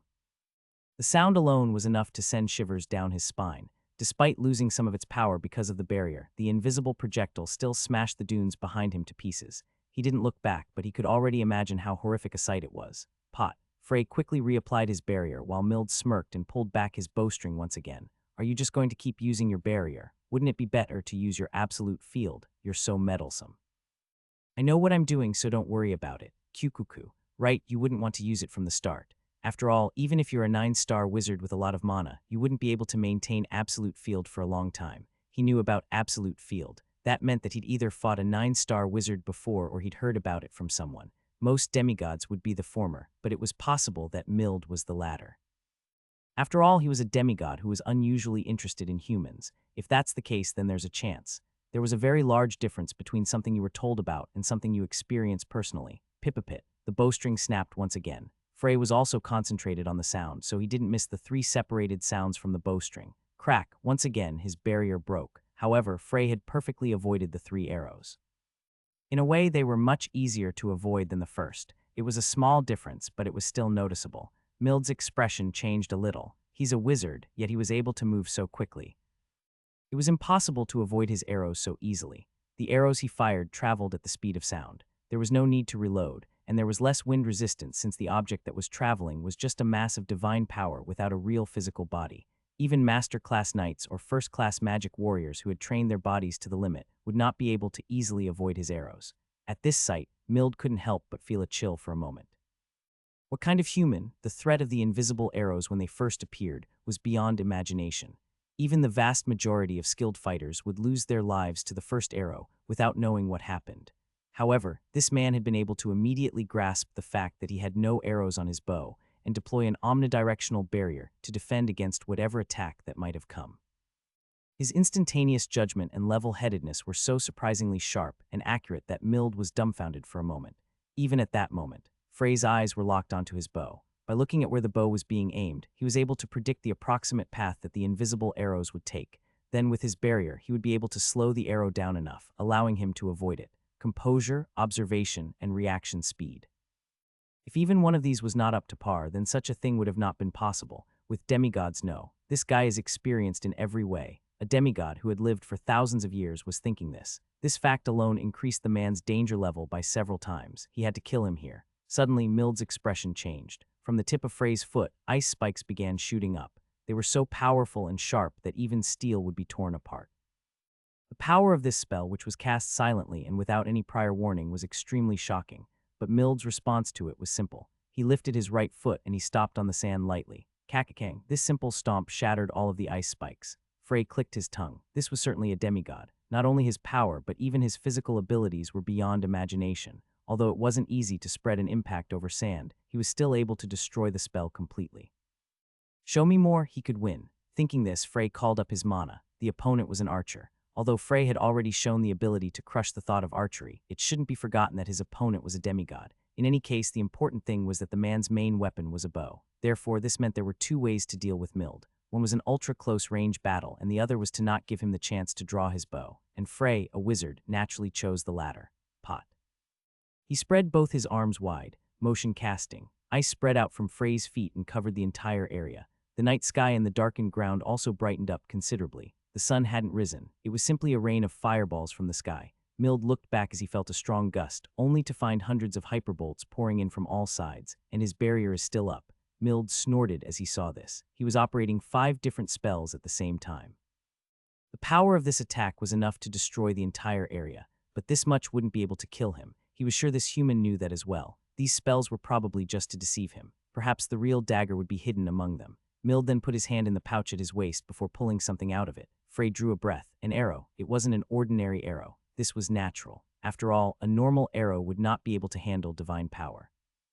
Instead, it would gain numerous flaws and impurities, and its power would be greatly reduced. Mild smiled as he knocked the arrow on his bow. Then the smile grew larger. Tongue. The bowstring sounded, but this time it was accompanied by powerful air pressure. As if it had been concentrated in one place before bursting in an instant, the air exploded, causing a massive, omnidirectional shockwave. The spells Frey cast disappeared in an instant, and even his barrier shook heavily. That wasn't all. Rather, that was just the beginning. The wind pressure was simply akin to the wind that came when a magic warrior swung his fist. The real threat was the arrow that came out of Mild's bow. Quack-quack-quack. Calling it an arrow was not good enough. Frey felt like a dragon was opening its huge maw in front of him. Mild's attack literally destroyed the surroundings as it shot towards Frey. This wasn't an attack that could be blocked by clumsy spells. It was also not small enough to easily dodge. Frey was forced to take out the dagger that he'd hidden. Flash. A dark red light shot out from Frey's finger. This light, which he named Absolute Line, collided with Mild's arrow. Gong. A huge explosion occurred. Gusts of wind, stronger than any sandstorm, swept through the area without mercy. A cloud of dust filled the surroundings, making it impossible to tell one direction from the others. Mild was stunned by the fact that his arrow was blocked. Absolute. They weren't kidding when they said it had the power to tear space. It was truly ironic. The power that those who stood at the peak of the mortals had was very similar to the power of Lord, who stood at the peak of the demigods. Of course, compared to Lord, they could only be compared to chicks who just started learning to walk. This could be seen from the fact that the red light that he just used didn't pierce through his arrow and instead destroyed it. If it was Lord, his power would have instantly disintegrated the arrow together with Mild's body.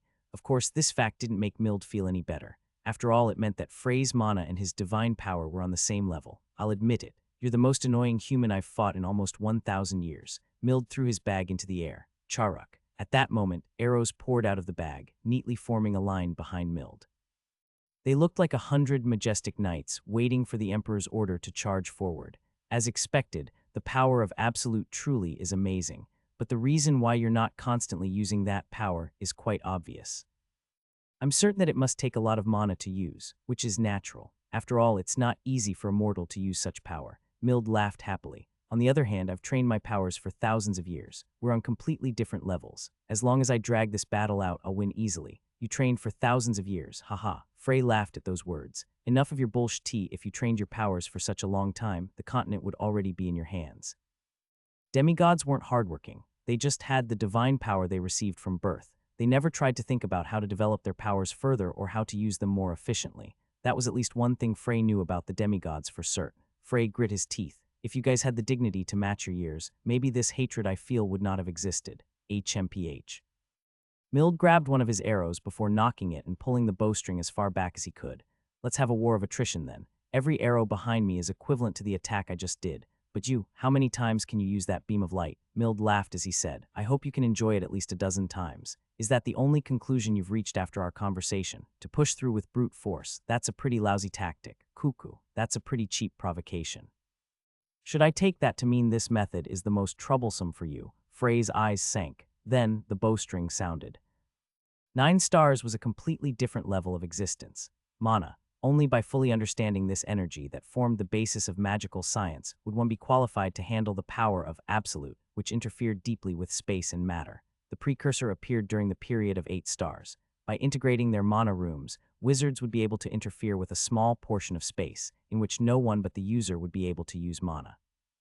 However, the power of Absolute wasn't limited to mana. It directly interfered with space itself, which was a higher concept. In other words, using the power of Absolute meant to become the absolute being in a certain portion of space. Mild's words were right. It wasn't a power that a mortal could easily make use of. Even if the mana consumption was overlooked, the mental toll it took was quite significant. That was why this match actually turned in Frey's favor. Hawk, Mild panted heavily.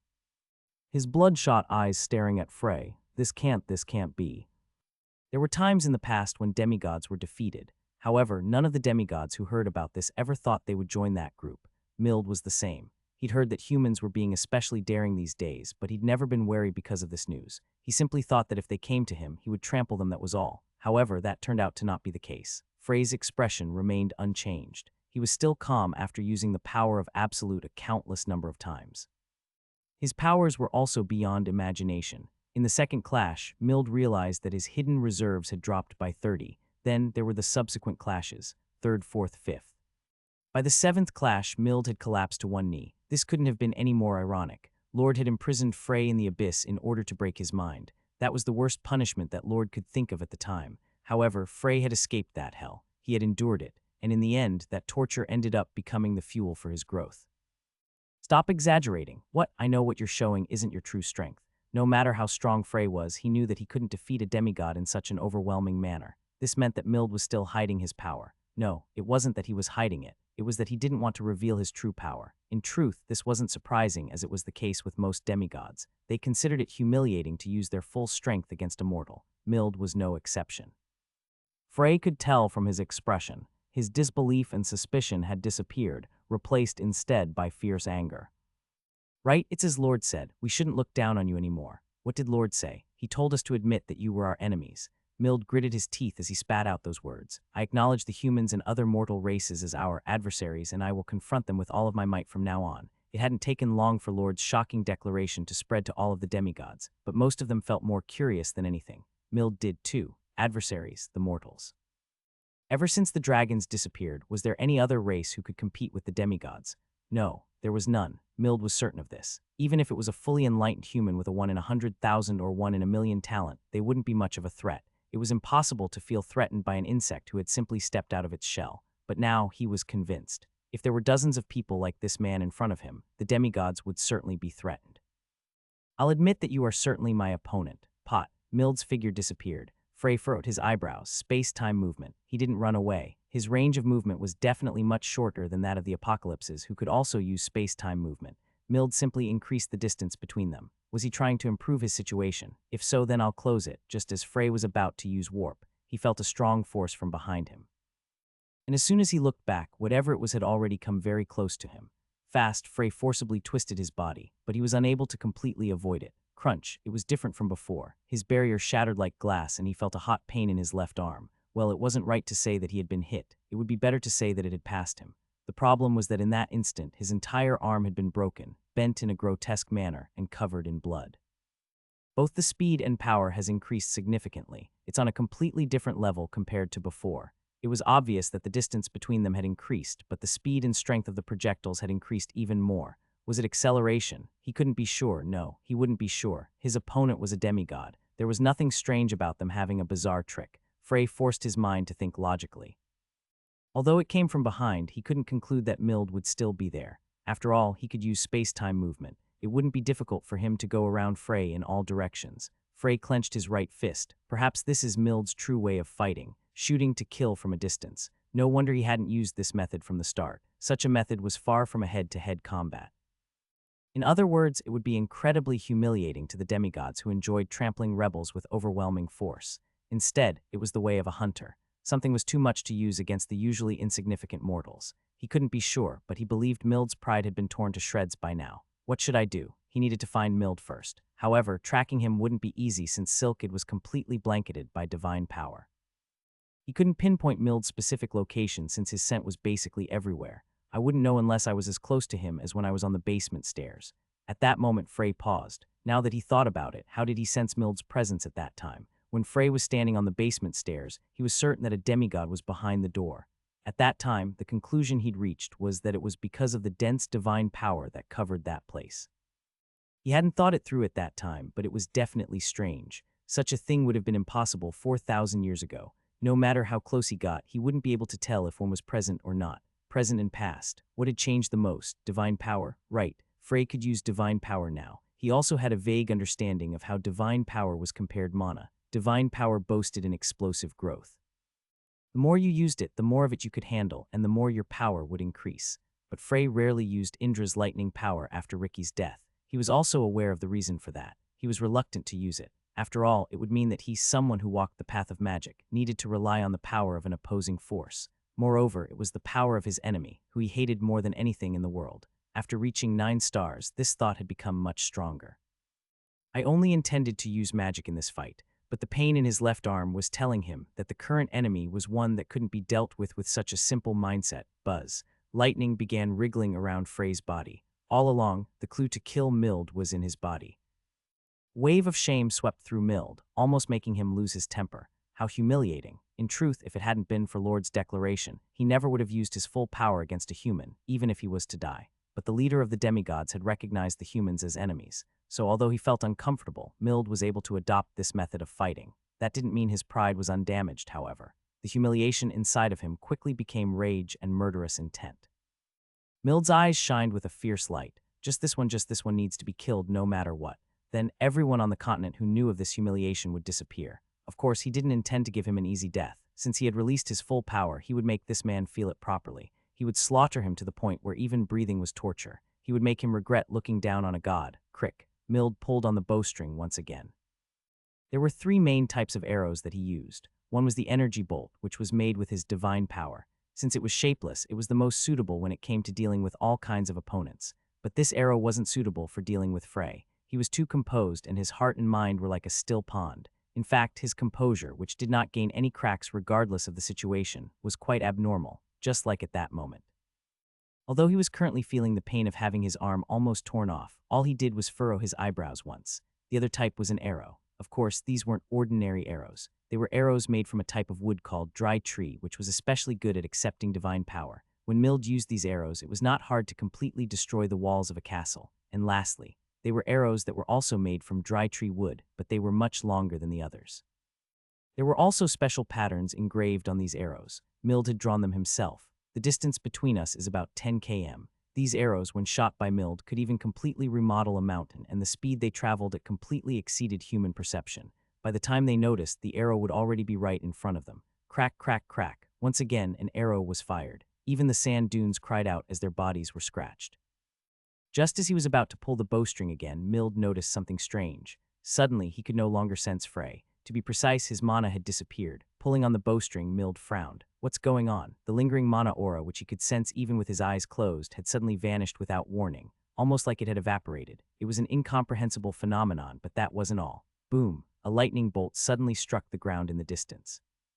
Mild looked up to the sky. What's going on? It was a lightning bolt that had struck out of the blue. There wasn't even a single cloud in the night sky. Only the cold moonlight displayed itself proudly. Kaboom! Lightning struck once again, this time much bigger and fiercer than before. A black cloud appeared in Mild's view, and at that moment he was utterly speechless. Indra, wasn't this Indra's lightning? That momentary hesitation revealed a flaw. When he came back to his senses, Mild noticed a beam of dark red light shooting towards his head. Absolute. He tried to twist his body away, but the beam still brushed past his right arm. The pain was so severe that the hairs on his body stood on end. Over there, Millet raised his eyes to look in the direction whence the light had been emitted from. The mana, which had made a brief appearance at that time, had disappeared mysteriously once again. Instead, the sound of thunder grew louder. When Mild grit his teeth, a beam of light came from the opposite direction. This time he couldn't avoid it. His left thigh was pierced through cleanly. Cuck, he almost collapsed. If it was made by normal means, a hole like this would have regenerated in a second. However, the power used to make the hole was the power of absolute. This force, which could tear apart space itself, was preventing Mild's cells from joining together. Reduced healing power. It wasn't just this.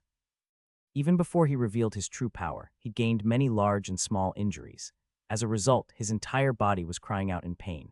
Pain. This was a sensation that Mild knew that all the demigods hadn't really felt since the early days. He might have been able to handle it better in the past, but as it was now, Mild was slowly losing his cool. In addition, the method his opponent was using now was the exact same method that Mild had been using before. Making life-threatening attacks while hiding in the distance. Was he using the same method just to mess with him? After thinking that he couldn't be cool-headed, he used space-time movement. Mild had moved several kilometers from his previous location. Shortly after, Mild sucked in a cold breath. A beam of dark red light had appeared in front of him. He ducked. Luckily, he could avoid it this time, but he didn't feel relieved. On the contrary, his head wasn't working properly because of his increased anger. How is he finding me? He didn't understand. He suddenly disappeared. He could use Indra's lightning, and now he knew exactly where he was. All of these things were impossible unless he was able to use divine power as well. At that moment, Mild felt as though cold water had been poured down his back. A human who could use divine power. Frey Blake, Laren's test subject. A human who could use both divine power and mana at the same time. He even had a mask made by Hector to hide the identities of the apostles. Mild had heard rumors that Hector had gone missing. The barrier that Lord had made in the general store where he'd been staying had been destroyed. Such a thing was only possible for 9-star wizards who reached the peak of magic. It was obvious now. It was this man who'd also taken Hector. I have to tell Agni. Mild couldn't finish his thought. His consciousness suddenly paused as though he'd blacked out. Chut. An absolute line had pierced Mild's forehead. He'd felt nothing even after his head had been pierced. Mild's body flopped onto the cold desert. Frey appeared on the spot. He had succeeded in finishing off a demigod single-handedly. Originally, an irresistible thrill would be running down his spine at this moment. A sense of accomplishment similar to when he'd reached 9 stars in the past would have filled his heart. It was such an achievement. Even in the thousands of years of history, he was probably the only man to kill a demigod on his own. However, Frey's mind was only filled with questions and doubts at that moment. After using the power of Absolute, Frey would immediately use his divine power, because he'd remembered Ricky's advice from long ago. Magic leaves a lingering trace, and Lord could sense it. Therefore, he needed to use divine power continuously in order to erase it. At that time, it took him 2 months to completely erase the traces of his mana, but he didn't have that time now. Therefore, he simply overlapped the usage of his powers. He hadn't been sure if it would work or not, but the effect was much better than he expected. Mild, who was shooting at Frey from a distance after confirming his location and was hunted in the same way, received a bland end. Even until the moment he died, he didn't know where Frey was. Perhaps this was a merit of the mask made by Hector. Frey looked down at his hands with disbelief. In that last use of absolute line, he was certain. That last beam of dark red light, Indra's lightning power, had been mixed in. Frey hadn't intended to use them together. Instead, like magnets, the divine power and mana were naturally attracted to each other. Right, magnets, it was an appropriate analogy. This was true especially since the powers, which were considered to be opposing poles, had attracted each other. He tried to figure out what exactly that power was. It had far exceeded the power of absolute. Was it because of the added divine power? Mild didn't even realize that the absolute line was approaching him, even after it had already pierced through his head. It wasn't intentional. Everything had simply happened naturally. The power of absolute line and Indra's lightning power had simply combined on their own, and because of this, the divine power and mana within his body seemed to have harmonized perfectly. Frey couldn't believe what was happening in his body at that moment. It didn't make sense. Mana and divine power. Two forces which he never thought could coexist had combined. This city, which was closest to Silkid's border, was one of the few places that the demigod's creatures had yet to reach, but that didn't mean its situation could be considered good. On the contrary, the fact that they hadn't personally witnessed the demigod's wrath was not working in their favor. Nempatl was currently in the depths of confusion, surrender or struggle.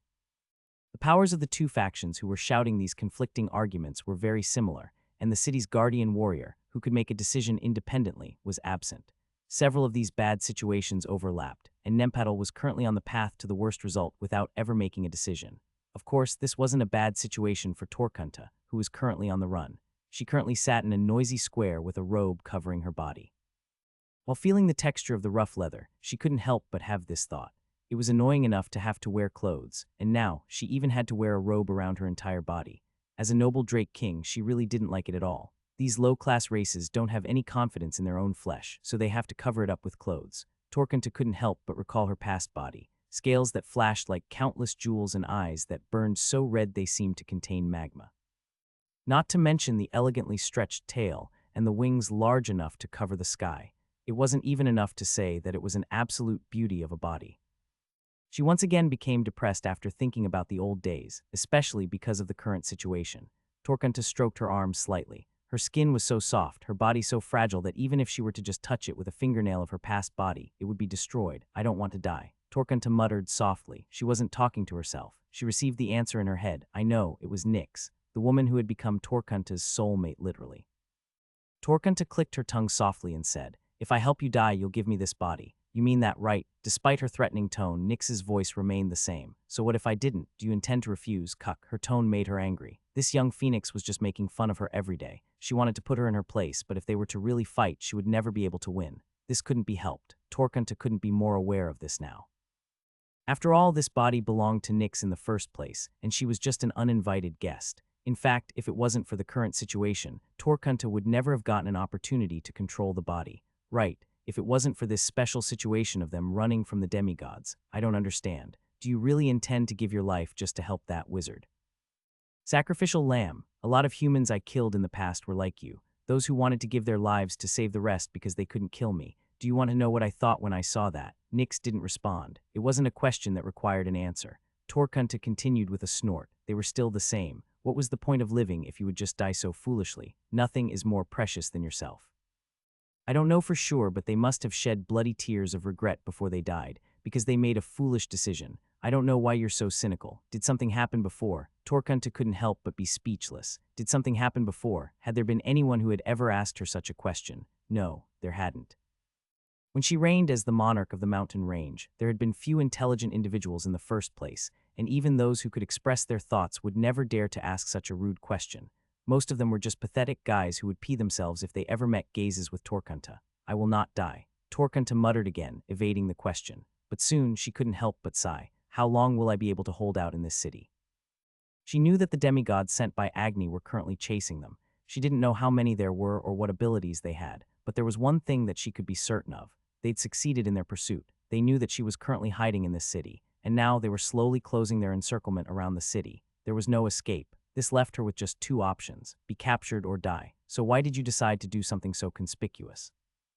A red-haired woman walking around asking people to kill her. It was natural for rumors to have spread across the entirety of Silkid. Of course, it was inevitable. two souls coexisting in one body. To get rid of only one of them, the person would have had to reach a legendary stage. That was why they were disappointed when they met Ivan. He was the strongest warrior they'd met in the desert, but he was still not enough for what they wanted. What am I supposed to do? Faced with this hopeless situation without a proper answer, Torkunta couldn't help but sigh. A man walked aimlessly through a desert, his tangled memories slowly taking form. He still hadn't got any indication as to who he was, but general knowledge and common sense began to emerge one after the other. This is a desert, a place where you couldn't last a day without drinking water, a barren wasteland, a place most unsuitable to sustain life. But something was strange. The man looked down at his body. The sun had gone down before rising again 3 times already. However, there were no problems with his body. He was still filled with energy even though he hadn't had even a bit of water or food.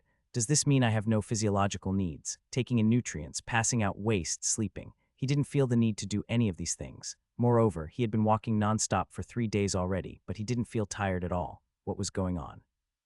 The man could faintly see a city in the distance. This caused a number of particularly disturbing signs to appear. He felt a mysteriously intense anger fill him up from within, and the lack of a clear reason only added to his frustration. At least there was one thing he could be certain of. To solve this question, he had to go to that place. The man began to move faster, his steps taking him to the city of Talhadun. Isaka slowly opened his eyes. Was he still alive, or was this the afterlife? It was only after he felt the throbbing headache that he realized it was the former. His memories took a while to become organized. He simply panted while grabbing his head with both hands. What happened? Right, after he obtained the demigod's crystal during the confusion, he took it back to a hideout and put it into his body. Then he'd lost consciousness because of the horrific pain.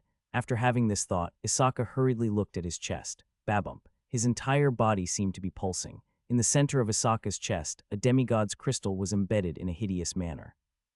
The blood vessels on his chest rose as if they wanted to burst free from his skin and were wriggling in a mangled bunch. Although it was a sight so disgusting it would make one want to throw up, Isaka's face was filled with joy. Success, probably because the probability of success was less than 10. The only thing that Isaka could rely on was his Blake family bloodline. His body had basically been created by Laren. So he believed in his body, where mana and divine power could coexist, something that was a miracle in itself, and his gamble had succeeded. Hwang. Isaka looked at the ice storm that was created by his own hands. Yuhaha, it was small in size, but he realized that his power had increased by several times. His divine power was stronger than ever. It wasn't just that. He wasn't sure why, but even his mana reserves had doubled. He might have been able to reach 8 stars as long as he gained enlightenment. Isaka sent the ice storm towards the basement wall. Boom. This wall, which was created through magic engineering, was easily torn apart. Isaka couldn't help but shudder slightly at his new power. Even though he had only put in a little effort, it was this strong. Maybe his full strength was now comparable to a demigod's. When the wall collapsed, the entire basement began collapsing. Isaka didn't care about this. This place was no longer useful anyway. Isaka used warp to head to another location. Shuck. The place he arrived at was in the mountains a fair distance away from the Blake family residence. This place was a temporary residence he'd created that no one else in the family knew about. Isaka took a deep breath of the mountain's fresh air. A smile stretched across his lips. Very good. He'd finally obtained fangs that could pierce the neck. How sharp they were wholly depended on his own ability. A feeling of elation filled Isaka's heart. If he just trained this power a little more. What the hell are you doing? At the unexpected voice, Isaka turned around hurriedly. The first thing that caught his eye was the white hair. Even the thin clothes that wrapped the slender body were as white as snow. It was a woman who gave the impression that she was a field covered in fresh snow without a single footprint to blemish her image. But Isaka was paying attention to something other than her appearance. Demigod. Isaka drooled. The power he felt from this woman's body was not something that an apostle could exude. The crystal, are you here to retrieve it? Then the woman spoke with an annoyed expression. What the hell are you talking about? I asked you what you're doing. Isaka didn't answer as he inspected their surroundings. There were no other demigods around, he was certain of that. He let out a low laugh. Hoo. Looks like you came alone. Then I have a chance. Hwang. An ice storm blew fiercely around Isaka's body. The woman narrowed her eyes. Right, I wanted to test my strength. I should have power comparable to a demigod's now. Even if I can't beat you, you definitely can't kill me easily. Don't misunderstand. It's annoying to talk to someone who's unable to properly communicate, so there's nothing else I can do about it. Pot. The woman gently extended her hand. Isaka focused his eyes on her, seeing what power she had. Then Isaka's eyes widened considerably. The woman's power was also ice. She smiled as she said, I was wondering which son of a bitch could use someone else's power, so no matter how annoying it was, I came all the way here from my hideout. She also summoned an ice storm. Hers was much more powerful than his newly gained powers. Isaka could tell from a glance. Fear crept into his heart. The absolute confidence that he had just gained evaporated without a trace. She's dangerous. Now that he really thought about it, this woman had just appeared here. She hadn't been waiting here for him. Space-time movement, a power that could only be used by the high-class individuals among the demigods. Isaka's face quickly became pale. I never heard of an apocalypse like her. If the opponent was an apocalypse, he had absolutely no chance of winning. In addition, this woman's power was the same as his. It was like throwing a snowball at a strong blizzard. There was no way he could win. He continued to step back, not even daring to use his divine power. Right, that bitch Laren must have had a hand in this. Haha, when did she steal my sample again? How unpleasant. It's been a long time since I felt this dirty. The woman with white hair, Elias, smiled brightly. So I'm going to let my anger out on you. Regardless of race, if you were to ask anyone what the current strongest group on the continent was, you would only receive one answer: the Cascow Empire. Although it had the reputation of the Magic Empire, it was also a country where outstanding knights and alchemists were constantly produced. It was also one of the only two countries left on the continent that had the title Empire. A middle-aged man was seated on a throne which rested in the deepest part of the imperial residence. This man was Balia Dayak Cascow, the Emperor of Cascow. However, Balia currently had an extremely nervous expression on his face, an expression that wasn't befitting of an emperor. What should I do? After learning about what happened in Geotanbul and Silkid, Balia was unable to sleep even for a moment. Demigods. These transcendent beings who had ruled the continent from the shadows had finally revealed their true colors. The emperors of the Cascow Empire had known of the demigods' existence for generations. No, it wasn't just knowing. In truth, they had borrowed their power numerous times throughout history. It wouldn't be false to say that the demigods were the imperial family's benefactors. Their invincible power had solved numerous issues that the Cascow Empire had been unable to solve with their military. We can't fight against them. It was suicidal to fight against the demigods, even if they had hundreds of wizards, thousands of knights, and tens of thousands of soldiers. It seems you have yet to make a decision.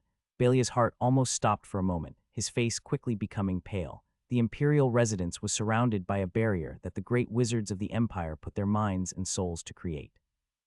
8-star wizards had no hopes of entering without permission, and even the legendary 9-star wizards would not be able to enter easily. But that meant nothing to the transcendent being in front of him, who was emitting a bright white radiance. He stood there as though he had been there since the beginning, without a sound or trace. Lord looked up at the throne. When he saw the face without any features, Balia's heart, which had almost stopped just a moment before, began to pound heavily against his chest. Come down. What do you mean? Lord's tone remained the same as he answered Balia's question. Come down from the throne and kneel before me. Be polite and submit yourself. Then I will spare you. Balia clenched his teeth at those words.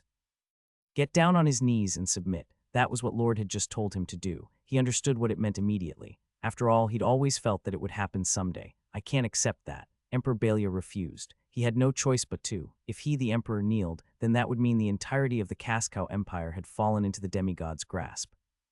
One might ask why he chose to do this, when they couldn't defeat Lord anyway, but being forced to surrender and voluntarily bowing your head were completely different things.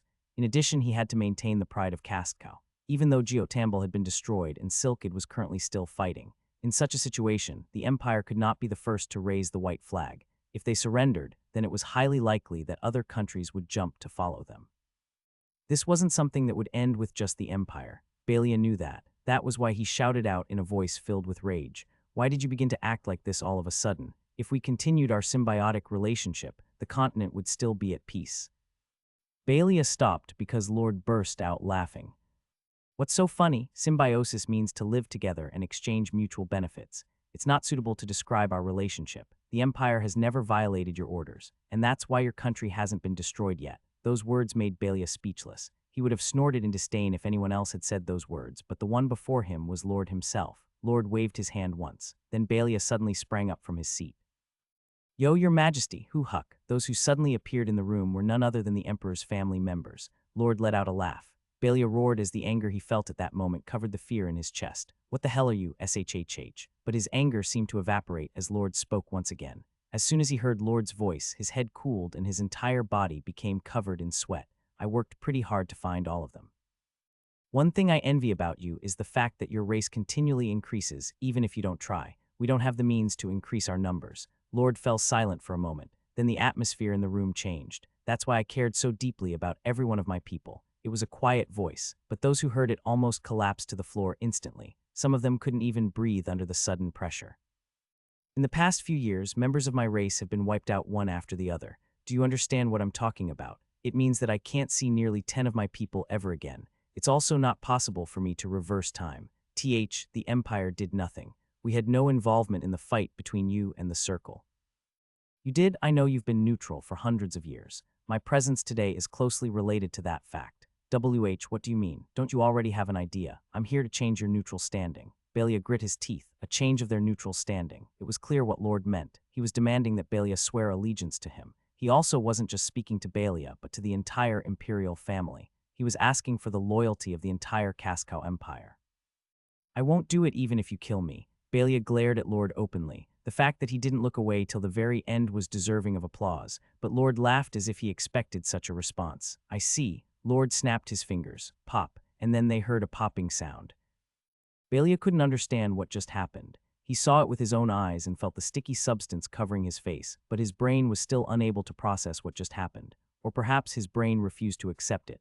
Balia blinked foolishly before a scream seemed to make everything click in his head. I don't believe Genia. His second daughter Genia, the second imperial princess, had exploded. That was exactly what had happened. Like a balloon, her body suddenly popped, splashing blood and pieces of flesh everywhere. Some of the people gathered became sick at the sight. Only then did Balia realize why Lord had brought his family. Tears streamed down his face. Lord seemed puzzled by this sight. Are you sad? That's amazing. You've only known each other for a few decades at best. Why would you do such a terrible? Terrible, how interesting, if this is terrible. Lord, who had been muttering to himself, suddenly looked up. There were no eyes on his face, but the Emperor was certain that he was looking at him. Then what about what you all did? What are you talking about? If that was a terrible thing, then what about your people who killed my companions of thousands and tens of thousands of years? Lord's voice grew progressively more angry. His mouth appeared, and he was gritting his teeth harshly. How I feel right now, you would never be able to imagine. Cuck. He couldn't even shed tears. When Lord unleashed his aura, Balia found that he couldn't even breathe, and just as he was about to reach his limit, Lord removed the pressure. Then he lifted his finger and pointed to the rest of Balia's relatives before saying, Now, Emperor of this empire, I will give you another chance. This time you should think carefully. What do you plan to do? Frey needed to stop the bleeding from his left arm. The pain was manageable, but the blood loss would be annoying. Woo-woon. After staunching the blood flow with a brief application of mana, his broken bones began to forcibly twist back into their original position. Crunch. Naturally, this process was accompanied by sharp pain. In his head, he couldn't help but think that it wasn't something that he should be doing just yet, but it couldn't be helped. If he left it alone and his bones began to heal in that shape, it would be several times more annoying to fix. Then he took a potion from his bag. It was a potion that he always had prepared in case of emergencies, but it wouldn't be able to deal with such serious injuries. Nevertheless, it was better than nothing, so he poured half of it over his arm and drank the other half. The pain seemed to decrease a little. Frey looked down at his arm. His forearm was in terrible condition as a large chunk of it was missing. If the wound had been a bit deeper, he definitely would have lost his left hand. It's a very small price to pay to slay a demigod. To put it bluntly, it would have still been worth it even if he had lost his left arm completely.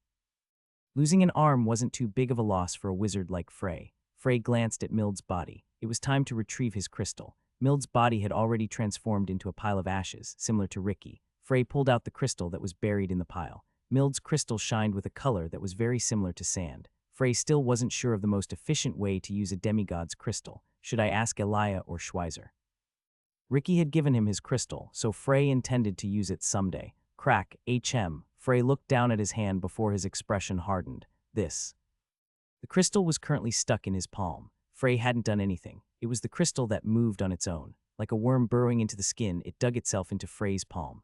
Then the divine power from the crystal began flowing into him. It was only then that Frey understood what was happening. The divine power was attracting each other. Mild's crystal was combining with the divine power in Frey's body. Frey stumbled, unable to stand properly. The overwhelming divine power pouring in from the crystal rushed forward without any hesitation, as though it was trying to erase Frey's consciousness. What the hell, nothing like this had happened the last time he touched a demigod crystal, so why was it happening now? What had changed between now and then? There was only one thing, the fusion of my divine power and mana. He couldn't keep thinking. Gradually, he felt his consciousness begin to blur. He'd used the power of absolute too many times in his battle with Mild. so it was almost impossible for him to remain conscious in a situation where his mental strength was already extremely exhausted. This is dangerous. He could not afford to lose consciousness there. There were very few places in Silkid that were safe, and he was definitely not in one of them. Becoming defenseless in this place was no better than begging to be killed. Frey desperately tried to control the rampaging divine power. He wanted to warp to a safer location, but his mana was not listening to him at that moment. All he could do was try to force the divine power to calm down. It took a while before he was able to control some of the divine power, but by that time, his entire body was covered in sweat. His mental strength was also waning. Cuck.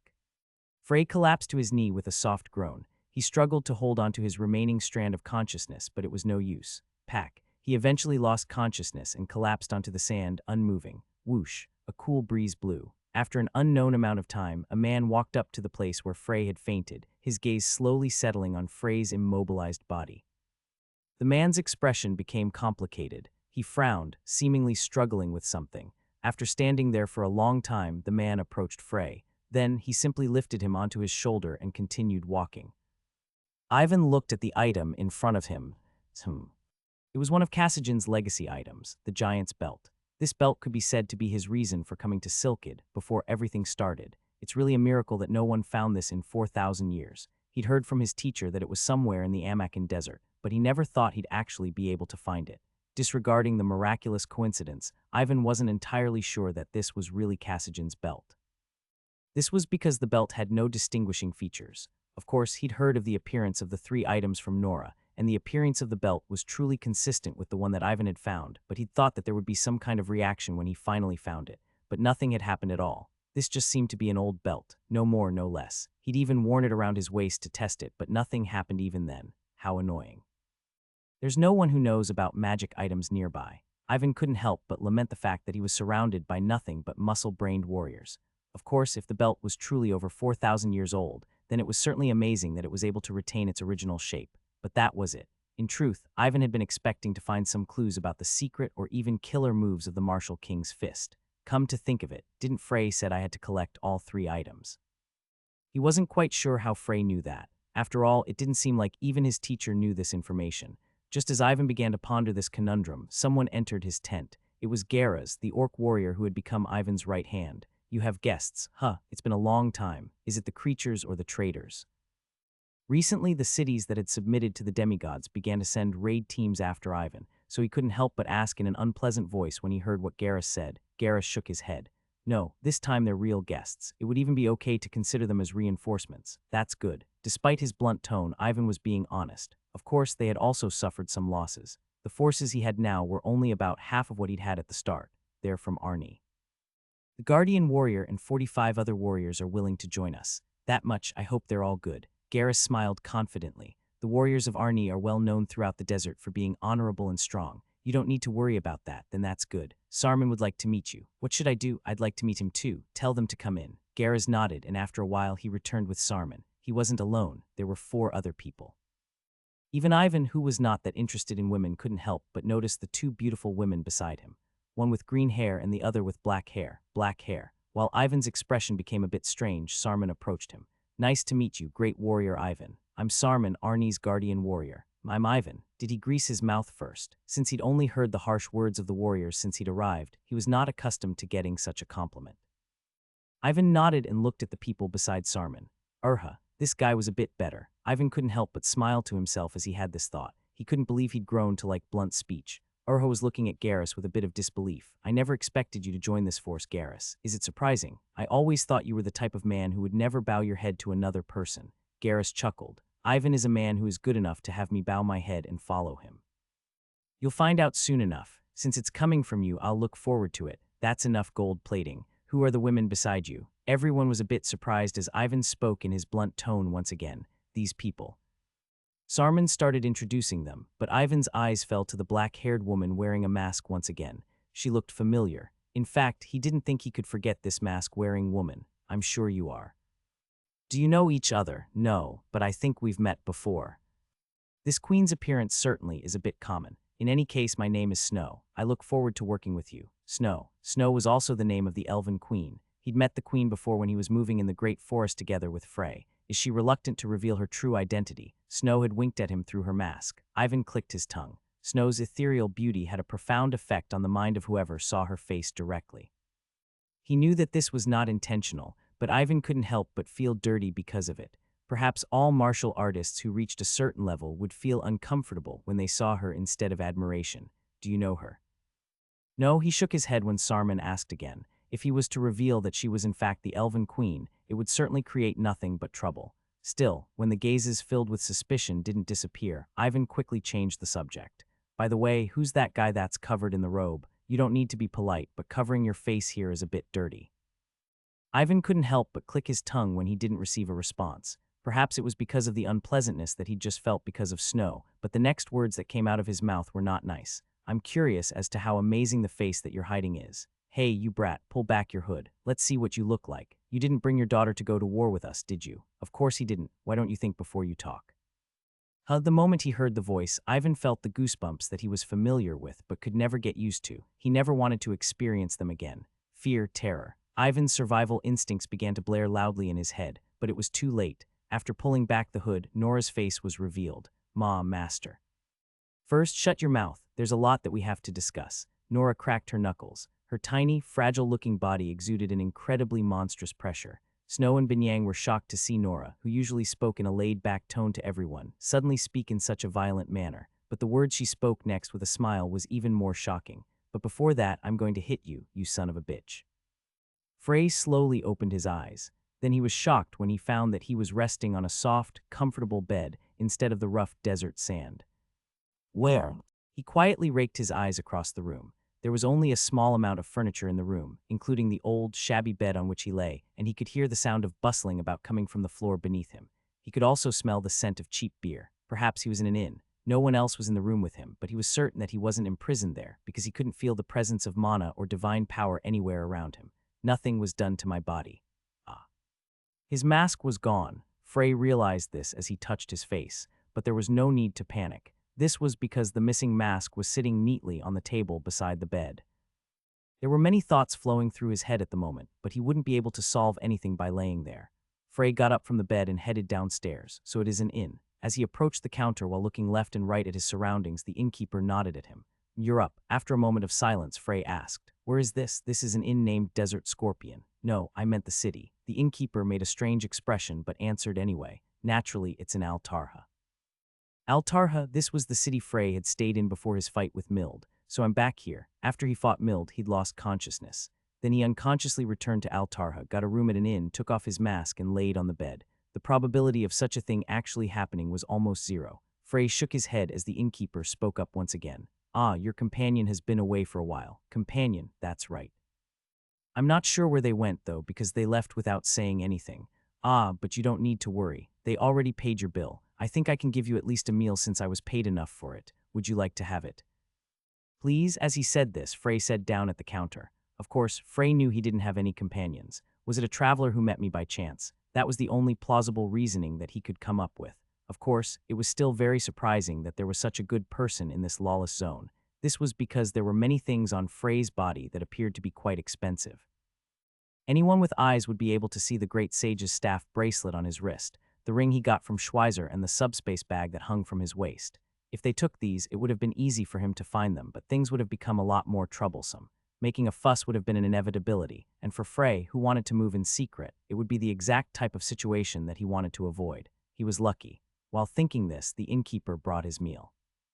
Frey had asked for vegetable soup, wheat bread, and sausages. What did my companion look like? That's a strange question. When the innkeeper let out a laugh, Frey briefly explained the situation. I was exhausted in the desert and collapsed. I believe they found me and brought me here. Is that so? It's really rare to see someone like that in Al-Tarha these days. He smiled bitterly for a moment while remembering the current situation before continuing. It was a man, young, with black hair. He didn't seem to be a warrior. How are you so sure? He obviously wasn't built like one. I'm not bragging, but I've owned this inn for 20 years already. I trust my eyes. When you met 3 people in Silkid, 2 of them would definitely be warriors. In addition, those who dared to wander the desert alone were usually warriors. What about other features? His outfit was a bit strange. It was too light to be walking around the desert in. He had no robe or turban to block the sun, and the clothes he was wearing were very thin. If he went out into the desert like that, his meat would be well done within an hour. It was pretty weird. The more he listened, the more mysterious it all appeared. Looking at Frey, the innkeeper seemed to recall something as he said, and he was very handsome. Huh, it's just that. He was incredibly handsome. That guy was probably the most good-looking person I've seen in the past 10 years. When Frey put on a complicated expression, the innkeeper grinned slightly and turned around, going back to his work. I'll wait first. It would be great if they could meet face to face, but Frey couldn't afford to waste too much time here. Therefore, he decided to gather all the information he could from the surroundings first. As he thought this, Frey looked down at his bread, but before that, he had to fill his stomach. After being unconscious for a day, he was quite hungry. At the same time, he couldn't help but feel rather strange. Frey couldn't help but look at his left arm that was currently holding the bread. This left arm, which had only been given basic first aid and hemostasis, was now fully healed. Frey could not even remember how the food tasted. He had been lost in his thoughts the entire time. Frey closed the door to the room behind him before rolling up his sleeve and looking at his left arm. He wasn't just looking at the outward appearance, but also the inside. It didn't take long for him to reach a conclusion, and the conclusion was that there wasn't a single scratch on his arm. His entire arm, inside and out, was completely healed. That's why it took so long to notice. That was most likely the reason why he didn't notice it until he was downstairs. If there had been even a slight bit of pain, he would have immediately noticed. Frey stretched his arm out, turning it this way and that. There was nothing wrong with it. He tried to ponder a reason why the severe injury had disappeared. First, he thought about what happened before he collapsed. After taking Mild down, he picked up his crystal, which was then absorbed into his body. Recalling this, he immediately checked his divine power. Shock then quickly spread across Frey's face. It's increased by at least 10 times. Frey couldn't even imagine how powerful the lightning he could shoot out now would be. Now that he directly absorbed the crystal, didn't that mean that he was now capable of exerting power comparable to a demigod? Frey pondered this for a moment before deciding to think about it later. In any case, it was clear that it was no longer impossible for him to use his divine power as a main attack power rather than a supporting ability. Is the disappearance of my injuries related to the explosive increase in divine power? Those who trained their bodies to the extreme, like knights and magic warriors, were able to restructure their bodies to an extent. The waste that accumulated in their bodies were completely expelled, and their skeletons were shaped into the most ideal form.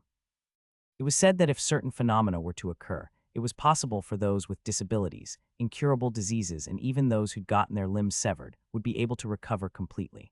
That's the reason why most knights and magic warriors looked much younger than their actual ages. Of course, when wizards reached a certain stage, their rate of age gradually slowed down, but their skeletons didn't realign, nor did they regain their young appearances like them.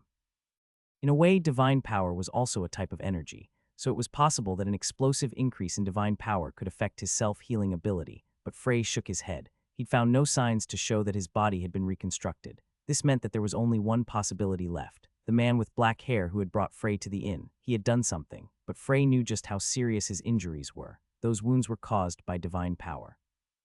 Unless he used the finest elixir, an elixir known as God's Tears, it was impossible to do something like this. That or he had the healing ability of the Holy Land Saintess. Frey shook his head. Both of those things seemed highly unlikely. I'll wait one more day. He could invest that much time to do a complete check on his physical condition, as well as understand the current situation, but he couldn't delay any longer than that. Even if he was very curious about the man's identity, saving Nyx was the priority. Frey's expression became serious. This was because he'd just remembered there was not one, but 3 demigods chasing after here. I can't fight them. The fight against Mild had given him an idea of what to do when fighting the demigods, but that was only in a one-on-one situation. Judging from their extremely individualistic tendencies, he doubted that they would be able to work together, but at the very least they wouldn't let their kind die.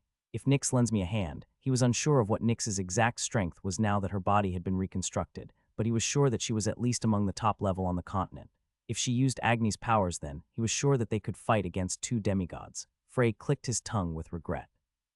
Agni had simply called too many demigods to Silkid. He had identified 4 individuals, and Agni himself made 5. This number was literally enough to overrun an entire country. The battle with Mild had really taught Frey a lot. He realized that it was impossible to defeat the demigods with just magic. This was something he didn't learn until after the fight. Frey was stronger than the Lucas Troman of the past, but it was still too much for him. Maybe it was natural. In the past, he had a team made up of people on similar power levels to him. The great sage Schweizer Stroh, the black witch Iris Fistfounder, the sword king Lucid, and the magic warrior King Cassigen. And even when fighting with these great teammates, the battles were never easy. The idea he'd had before that he was able to defeat a demigod alone just because he was stronger was pure arrogance. 10 stars. 10 stars, the very existence of which he was still unclear about. Cairo seemed to be fully convinced in its existence, but even if it did exist, actually achieving it would be no simple matter. More importantly, he didn't have the leisure time to sit and have a discussion about 10 stars. Frey looked down at his hand. Crackle. Indra's lightning began to buzz around it. It was an unpleasant sensation, but he was determined to get used to it. The man didn't return the next day, and Frey had no choice but to leave Al-Tarha. If he returns, please tell him I went to Nempedal. Got it. Frey knew the man wouldn't listen to him, so he continued. Could you please pass it on for me? When Frey handed over a few gold coins, the innkeeper started in surprise and looked around. You're so reckless. Taking gold coins out at this time is no better than committing suicide. No one is around to see it. That's true, but... In any case, please, innkeeper. The innkeeper narrowed his eyes before saying, don't you think I'll also covet these gold coins? I also have confidence in my eyes. The innkeeper let out a laugh at those words. You certainly have great eyes. Even though these words were said sarcastically, Frey knew that the innkeeper was not a bad person. After talking to the innkeeper, Frey left Al-Tarha immediately after stocking up on food and water. Then he opened the map that he'd gotten from Sarman. Frey's brows creased when he saw Nempedal's location. It's far. Nempedal was adjacent to Silkid's border. This meant that it was located at the edge of the country. The shortest route to it was through Talhadun, the former capital of Silkid and Agni's current residence. No matter how strong Frey felt at the moment, he knew that he wasn't able to forcefully break through that place yet. Assuming I go around, it would take a week, even if he was to hurry. Frey clicked his tongue. It would take too long. The demigods had already located Nyx. It wouldn't be strange if she were to be captured tomorrow. Should I just use magic? Frey was pondering deeply for a moment, then he stopped thinking. Instead, he raised his head and looked in front of him. A man was standing in the desert in front of him. Despite the overbearing heat, he still had a lot of skin exposed, yet he didn't seem uncomfortable at all. It was definitely the strange outfit he'd heard about from the innkeeper. You've awakened. This must be the man who took him to the inn. It was a man with astonishingly good looks and easily noticeable black hair. Frey frowned. This was definitely his first time seeing this person, but he couldn't help but feel that he was very familiar. You're the one who took me to the inn? Right. I found you collapsed in the desert. I felt that it would be dangerous to leave you, so I brought you to the nearest city. Frey bowed his head, but he didn't lower his guard. That's because he could not easily tell who this person was. He then spoke with a blank expression. My help, Koon. At that moment, the airflow seemed to change greatly. There were no changes on the outside, but a storm seemed to be raging within the man. I have no memories. This was an unexpected statement. Frey narrowed his eyes. He could see that this man was not lying. His expression remained the same, only fragmented bits of knowledge floating around like broken pieces of debris. When I woke up, I found myself alone in the middle of this desert. It was truly a strange situation. Frey shook his head, feeling increasingly wary of this man. I am sorry, but I don't know who you are. That's a shame. But that's not what I wanted to know. He spoke in a very stable tone, although he had no memories. Usually, those in such a situation would have strong confusion about their identities and speak with a stutter. Now that he thought about it, the man's expression hadn't changed once since he met him.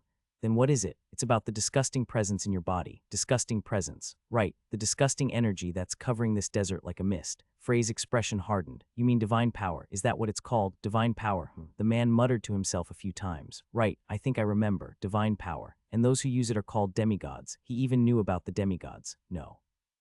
This shouldn't be so surprising. After all, they were no longer hiding themselves in the dark. At that point, even ordinary people who had no knowledge about the circle knew about the demigods. After leaving you at the inn, I went back to the spot where I found you, because I felt the traces that I was looking for there. Traces of demigods. Frey took a quiet breath. Did they realize Mild was dead? Cold sweat ran down Frey's back. If he'd stayed there, he probably would have died by now. What happened after that? I wanted to have a conversation with him. I felt that he might have some clue to identity, but he didn't seem to have any intention of talking to me. The man continued in a careless tone. I didn't plan to kill him at first. The man spoke before the shock of what he just said could even settle on Frey's mind. However, as our fight intensified, for some reason my anger soared. No, it wasn't just anger. Resentment, hatred, loathing. All kinds of negative emotions began to swirl inside me, so I killed him. I couldn't control myself. The man then focused his gaze on Frey. You aren't a demigod, but I can feel the divine power that they use inside you. But I also feel the opposing power. Mana, right. I can feel mana in you that's even stronger than the divine power. Am I wrong? No, you're right. For the first time, curiosity spread across the man's face. I know it from the knowledge in my head. Those two forces are not meant to coexist. It's truly marvelous. What exactly are you? Few people would be able to readily answer this question when asked. Frey was not one of them, but he was inwardly surprised. This was because he felt a faint desire within him to introduce himself to this man who he didn't even know. Someone who is fighting against the demigods. I know that already, because it seemed you fought a demigod in the desert. What I want to know is why you can use both divine power and mana at the same time. That. After a moment, Frey sighed. It would be a very long story, and right now He didn't have time. Frey paused before saying those words. Instead, he inspected this man closely. This was a person who had managed to kill a demigod without receiving a single scratch, and he even seemed able to heal wounds caused by divine power. He was still pretty suspicious, but if Frey managed to pull him over to his side, he would certainly be a great help, not only with the 3 demigods in Nempattle, but even the upcoming battle with Agni. Besides, this guy seemed to already have an unprovoked hostility towards the demigods, so getting his help shouldn't be too hard. Above all, Frey was also deeply curious and suspicious of the identity of this mysterious man who didn't know who he was. It would be better for them to go around together while he figured out his identity than let him leave the desert. Frey opened his mouth again. Before that, I'd like to ask, what is your goal? To regain your memories, or to get rid of the demigods? I'd like to regain my memories first. What if I can help you with that? The man tilted his head at those words. This doesn't seem to stem from goodwill. Is there something that you want from me? I intend to get rid of every demigod in this desert, but it is a difficult task to do on my own. It would be much easier if I had your help. I see. The man nodded without thinking about it for too long. Then let's do that. But first I'd like you to answer all of the questions I have. Sure. Frey nodded. It was completely unbelievable, but a temporary alliance had been created in this way. But what should I call you? At those words, the man frowned. After seemingly squeezing his brain for the answer to this question, the man finally said a word that surprised Frey greatly. Lord, what? The man looked relieved after saying those words. When he spoke again, his voice was much clearer and more confident. Call me Lord. I believe that was what I was called in the past. Lord, as soon as he heard that word, Frey's expression subconsciously hardened, but he knew that he could not be referring to the demigod's Lord. The man in front of him couldn't be that Lord. This was something that he could be certain about. On this continent, there were numerous people who were called Lord. This man could just be one of them. Then Frey recalled the being he'd heard about from Anastasia, Dragon Lord. The unknown hatred towards the demigods, the power to easily kill one single-handedly, and the title of Lord naturally connected with the existence of the Dragon Lord. But didn't Hector say that the Dragon Lord had been sealed in the demon world after losing a battle to Lord 5,000 years ago? Why would he show up in the middle of the Amakan desert? And without his memories on top of that? Frey put all his questions aside. In any case, it would be difficult for him to comfortably call him Lord for many reasons. Do any names other than Lord come to mind? At Frey's words, the man fell silent for a while. Dro, right. If you don't like Lord, then you can call me that. It was a strange name. No, was it even a name? Frey felt like it was just a play on words, but in the end, it was still better than calling him Lord. He nodded before saying, I'll be heading to the city of Nempattle now. Why? Including the explanation, can we talk while on the move? Time is not on our side. Sure. Dro nodded gently, and so the journey with the strange new companion began. Contrary to his indifferent expression, Dro seemed to be very inquisitive. He almost constantly bombarded Frey with questions, and Frey answered all of them to the best of his ability. He seemed to be particularly interested in the demigods, and if one was to talk about them, it was inevitable that Lord would be mentioned. When he learned about Lord, Dro's expression changed. He frowned and spoke with an unpleasant tone. That guy is Lord. It was just one word, but he spoke it harshly as though he wanted to chew it. Seeing this, Frey couldn't help but ask, what do you mean? Did I just say something? Dro tilted his head, completely unable to recall what he'd just said. It was clear that he wasn't pretending. It seemed his consciousness was still unstable. Frey buried his growing suspicions within and continued his explanation. Fortunately, Dro seemed to be very smart. He didn't ask a question he asked before, and he was even able to derive the answers to his own questions by combining answers that he'd heard before. About a day after they began their journey, he was able to grasp most of the current situation on the continent. It was after Frey brought up the topic of dragons that Dro showed a strange attitude. To some extent, this topic was also brought up by Frey intentionally. I think you might be the Dragon Lord. Frey confessed honestly, hoping that this would bring back some memory in Dro's head. However, Dro simply tilted his head at him. A dragon? Yes, I don't have scales, I know. I also don't have wings or a tail, yet you think I'm the Dragon Lord. Frey told him about Hector. When he heard this, Dro's expression became strange. Can I check your body for a moment? When he nodded to show his assent, Frey walked behind him and placed his hand against his back. Then he muttered soon afterwards, right, this is just a shell. What do you mean, your body? It's just a shell, a very well-made shell.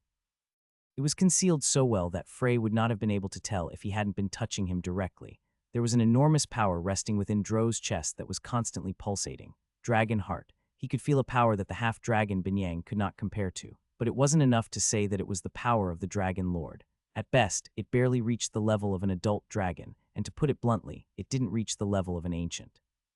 He managed to easily kill a demigod with just this power. Frey opened his mouth and asked the question that suddenly filled his heart. How did you kill the demigod? I borrowed the power of nature. The power of nature. Do you mean mana? No, then. He didn't receive an answer. Dro simply fell silent with his distinctive, expressionless face. Frey frowned. The power of nature. It was too abstract to understand, but Dro didn't seem to have any intention of explaining further. This meant that it was probably not something that could be easily explained. Dro suddenly sighed before saying something else. I might be the dragon lord as you said, but... Suddenly Dro became silent as he stared into the distance. What is it? Something is over there. Frey followed Dro's gaze. There was nothing, just the endless sandy desert. But with a confident stride, Dro headed towards the area he pointed out. Frey was forced to follow suit. Looking down at the sand, Dro muttered softly, The earth here is sad. What do you mean? For thousands of years, something has been buried here. I'll take it out. Dro then snapped his fingers. Grrr. And the sandy ground immediately began to vibrate. Frey realized that something, which had been buried tens of meters below the surface, was rising with a fierce momentum. Pook, soon something burst out of the sand. It was an item that Frey was very familiar with, but it was also an item that he never expected to find in this situation. The Tiger King's gloves. It was one of Cassigen's 3 artifacts. Dro glanced at Frey before handing him the item. It seems you know what this is. Take it. Frey took the gloves from Dro with a complicated expression on his face. How the hell did you do that? The earth told me that there was a relic buried here, so I took it out. The earth told him. Elves were said to be able to talk to the forest, but that was more like a communication of feelings than a conversation. More importantly, trees were still living creatures. It was the complete opposite of this barren land, where not even a blade of grass dared to grow.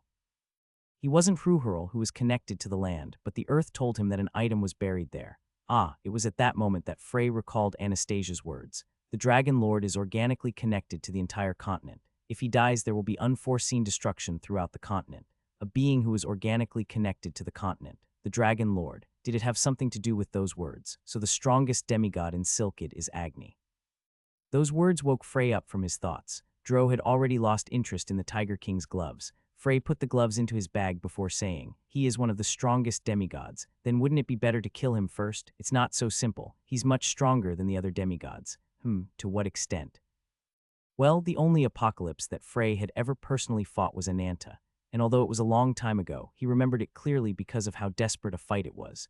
Reminiscing about that time, he couldn't help but mutter. At the very least, he's compared to 3 demigods combined. So if I can face 3 demigods at the same time, I can beat Agni. It's not as easy as it sounds. Dro fell silent again, seemingly unbothered by Frey's words. You're a wizard, so why are you going to Nempattle on foot? Isn't this a very inefficient way to travel? I can't make too big of a stir. To get there, I have to pass through the demigod's territory. It would be troublesome if I were to move and get caught by Agni. Fighting Agni would come only after he'd reunited with Ivan and the others. Dro spoke softly after hearing Frey's words, so you just have to move without causing a commotion. Do you have a way? Give me a map. Frey handed the map to him, and Dro looked at it for a moment before nodding. Deal Gaia. After those words, the sand in front of them rose up and gathered together, forming the shape of a muscular man. His copper-colored skin shined in the sunlight. Deal Gaia, the Earth Spirit King. While Frey looked at Dro with a puzzled expression, Deal Gaia also looked at him and said, It's been a long time, old friend. If you have anything to ask, you can just go ahead and say it. Frey was shocked. The Spirit Kings were among the absolute masters of the second world, second only to the 6 rulers of the demon world. Although they weren't as arrogant as the demons born in the demon world, they were still a very proud group. Therefore, Deal Gaia's current attitude was completely unexpected. He was looking at Dro with clear affection, as though he was looking at a long-lost friend. Dro pointed to a spot on the map. It was Nempattle. Can you take us here, without leaving a trace? That's easy, but who is the man beside you? I can feel an unpleasant power within his body. It was clear that he had noticed the divine power. Deal Gaia was looking at him with a suspicious gaze, but there was no need for Frey to open his mouth as Dro spoke for him. You don't need to worry about that. Since you're the one saying it, I'll trust you. Blind trust. Deal Gaia nodded and shook his hand once. Kugugu. And in an instant, a whirlpool appeared in the middle of the desert. It wasn't very large or intimidating, but it could easily fit a wagon in its mouth. Dive in there, then you'll reach your destination. Was this the power of a spirit king? Their powers were certainly the closest to forces of nature, and they didn't leave a single trace, especially since the desert was one of the best places for Deal Gaia, the Earth Spirit King, to use his powers. Then I'll be waiting, old friend. After giving a friendly smile, Deal Gaia disappeared. Still unfamiliar with such an attitude, Frey dived into the whirlpool after Dro. Frey was shaken to the core. He felt like he'd been trapped in a small box and shaken thousands of times. It was such a terrible sensation that he couldn't help but miss the stability of a warp. His brain had been shaken so much that he felt like vomiting, and sand covered every inch of his body. Tway. Frey got up from the ground, spitting sand from his mouth. He also didn't like the sensation of sand falling from his hair. The power of nature, I see. So you got the help of a spirit king when you defeated the demigod. Dro didn't answer, but Frey was sure he was right. This wasn't strange. After all, the dragons had always been close to the spirits. Their connection was dozens of times stronger than that of the elves, who had the highest sensitivity out of all the living creatures on the continent. Furthermore, the power that a spirit king could wield relied heavily on the capabilities of their summoner. Frey recalled Snow's brother Oiden. He had also summoned a contract with the Wind Spirit King, but it was clear that the power he'd been able to handle couldn't even touch the tips of Dro's toes. The last part was especially important. Agni knew about Mild's death, but he wouldn't know about his movements. Well, it seems we were a step too late. What? Frey looked ahead, completely speechless. Black smoke was constantly pouring out from the city of Nempattle, a place he thought the demigod's evil hands would not be able to reach. Frey tilted his head to the side. According to the information he got from Mild, there were 3 demigods in Nempattle, but the divine power that he was currently sensing didn't match what he would expect to come from 3 demigods. Did Mild say the wrong information, or was there another reason? Frey kept his guard up. There are many demigods in the city. Frey nodded at Dro's words. This made it hard for him to just take Nyx and run away. However, he thought that this could also be an opportunity. If they could deal with the demigods here, then the demigod forces in Silkid would drop to less than half. This would make it a lot easier when it was time to fight Agni. Besides, Frey had found himself a strong helper. Then Dro suddenly spoke. Head to Nempattle alone. The cold words of his helper caused a question to immediately pop out his mouth. Why, other guests are coming. By other guests you mean demigods? Frey couldn't help but feel a little nervous when he heard that. There are more demigods. Agni, Mild, and the demigod Dro dealt with, plus the 3 demigods chasing Nyx already made 6. This figure was already almost double Frey's initial expectations, which was 3 or 4 at most. There are more. How many demigods were currently in this desert? Are they close? They should be here in about 30 minutes. How many? At least 2, maybe more than that. I can't tell specifically. 2 demigods. Frey's complexion changed. However, a question soon emerged. After absorbing Mild's crystal, Frey found that he was much more sensitive to the movements of divine power than before. Nevertheless, he couldn't find any sign of demigods approaching Nempattle. Dro is more sensitive to divine power than I am. Frey was a little puzzled by this, but he suppressed it and instead asked, It's going to be hard to deal with them alone. Are you confident?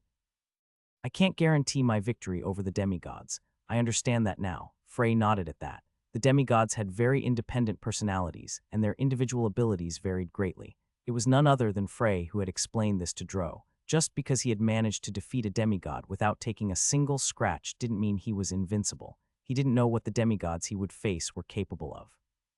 However, Frey felt that with his current abilities, he would be able to tell what the demigods were capable of, and whether he'd be able to win or not. I'll see you soon. As he said those words, Dro turned and began walking away from Nempattle. Frey had no chance to stop him. No, he didn't think Dro would listen to him even if he were to stop him. Frey shook his head. He wasn't confident in his victory, but he was still willing to give it a try. In other words, he had the confidence despite throwing himself into such a dangerous situation. Frey turned to look at Nempattle once again. 3 demigods. The weight of those words made him sigh. Suddenly, his gaze fell towards the ring on his finger. It was the magic tool given to him by Schweizer, no, by Anastasia. If she appeared in time, then she would be the perfect reinforcement. But no matter how he thought about it, he couldn't imagine a good situation. Frey stopped thinking about it and instead ran towards Nempattle. The worst-case scenario was the Nyx had already been taken away or had already killed herself. I hope I'm not too late. He wandered through the city, which had thick black smoke filling the air unpleasantly. Dead bodies piled up like mountains. It wasn't just warriors. Civilians were also included. It seemed that it had been quite a while since they died. There was nothing but fear and panic on the faces of these corpses. Frey grit his teeth at this terrible sight.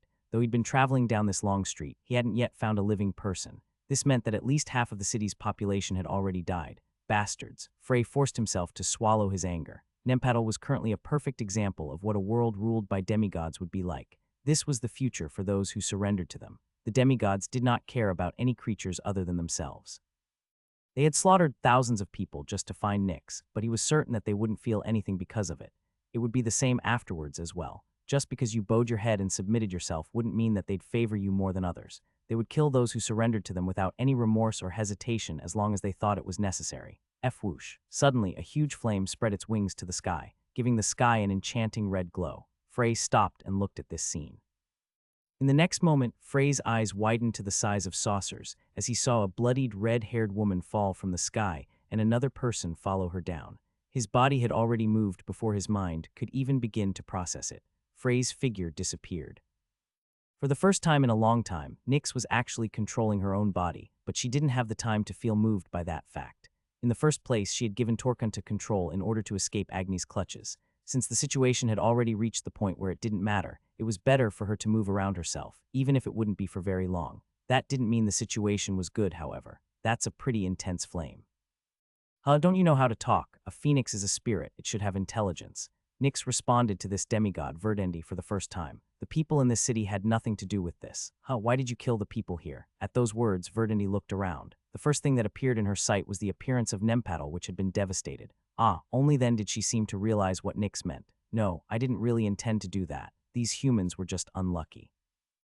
We used our abilities, and there just happened to be an unlucky human settlement here. That's all. Then she laughed. If you hadn't fled here, this wouldn't have happened in the first place. So in a way, this is your fault. It was sophistry, but she wasn't completely wrong. If Nyx had accepted the fact that she'd fallen into Agni's hands earlier, this tragedy might not have happened. Do you feel guilty, Phoenix? There's nothing special about a couple thousand humans dying. It doesn't matter. Nyx muttered these words with a low voice. The one who saved her life was a human, and the one she wanted to protect was a human. At her words, Skuld, who was standing beside Verdendi, frowned. You're so annoying. I don't know if you're aware, but if you weren't Agni's apostle, you would have died 100 times by now. When Nyx didn't respond, Skuld grit her teeth. I tried to take you back with as little damage as possible, but I quit. I'll just make sure you're half dead before taking you away. After saying those words, Skuld's figure disappeared. Nyx bit her lip. Lord in the apocalypses. She could tell with just a glance that the three demigods chasing her were weak when compared to those demigods. However, they were only weak when compared to other demigods. With the power she currently had, it was impossible for Nyx to even deal with one of these demigods. Because I'm weak, she lost everything if she was strong. If she was stronger than Skuld in front of her, Agni who ruled over Silkid, and Lord who ruled all of the demigods, then she wouldn't have to run. Then Nempattle's innocent citizens wouldn't have had to die. Then she could have enjoyed the pleasure of reuniting with him. She could feel the changes around her. Whoosh, flames erupted from Nyx's body, shooting in every direction. The flames burning around her carried a very fierce heat.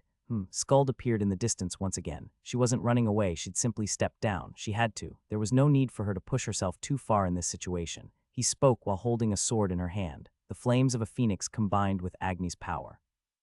It's pretty hot. If I force my way in, my skin would probably get burnt. Her eyes curved like crescent moons. But you're burning away your life to get that firepower. If you keep going like that, will your body be able to handle it? Her words were true, but there was no point confirming it. As Skuld said, without those flames, she wouldn't be able to do much damage. Then Skuld shouted out urgently. Sister, sister. Verdendi was standing beside her. Then Nyx felt a cold sensation in her back and stomach. When she looked down, she saw a spear sticking through her abdomen. It was a bit unbelievable to see the parts that were meant to be inside her sticking out. Then the intense pain came. When, as if to answer her question, a calm tone came from behind her. I'm sick and tired of the back and forth. You didn't think you were too strong to be caught, did you? The last of her pursuers, who she hadn't revealed herself before, had taken Nyx by surprise. Nyx hadn't even noticed her movements because all her focus had been on Verdendi and Skuld.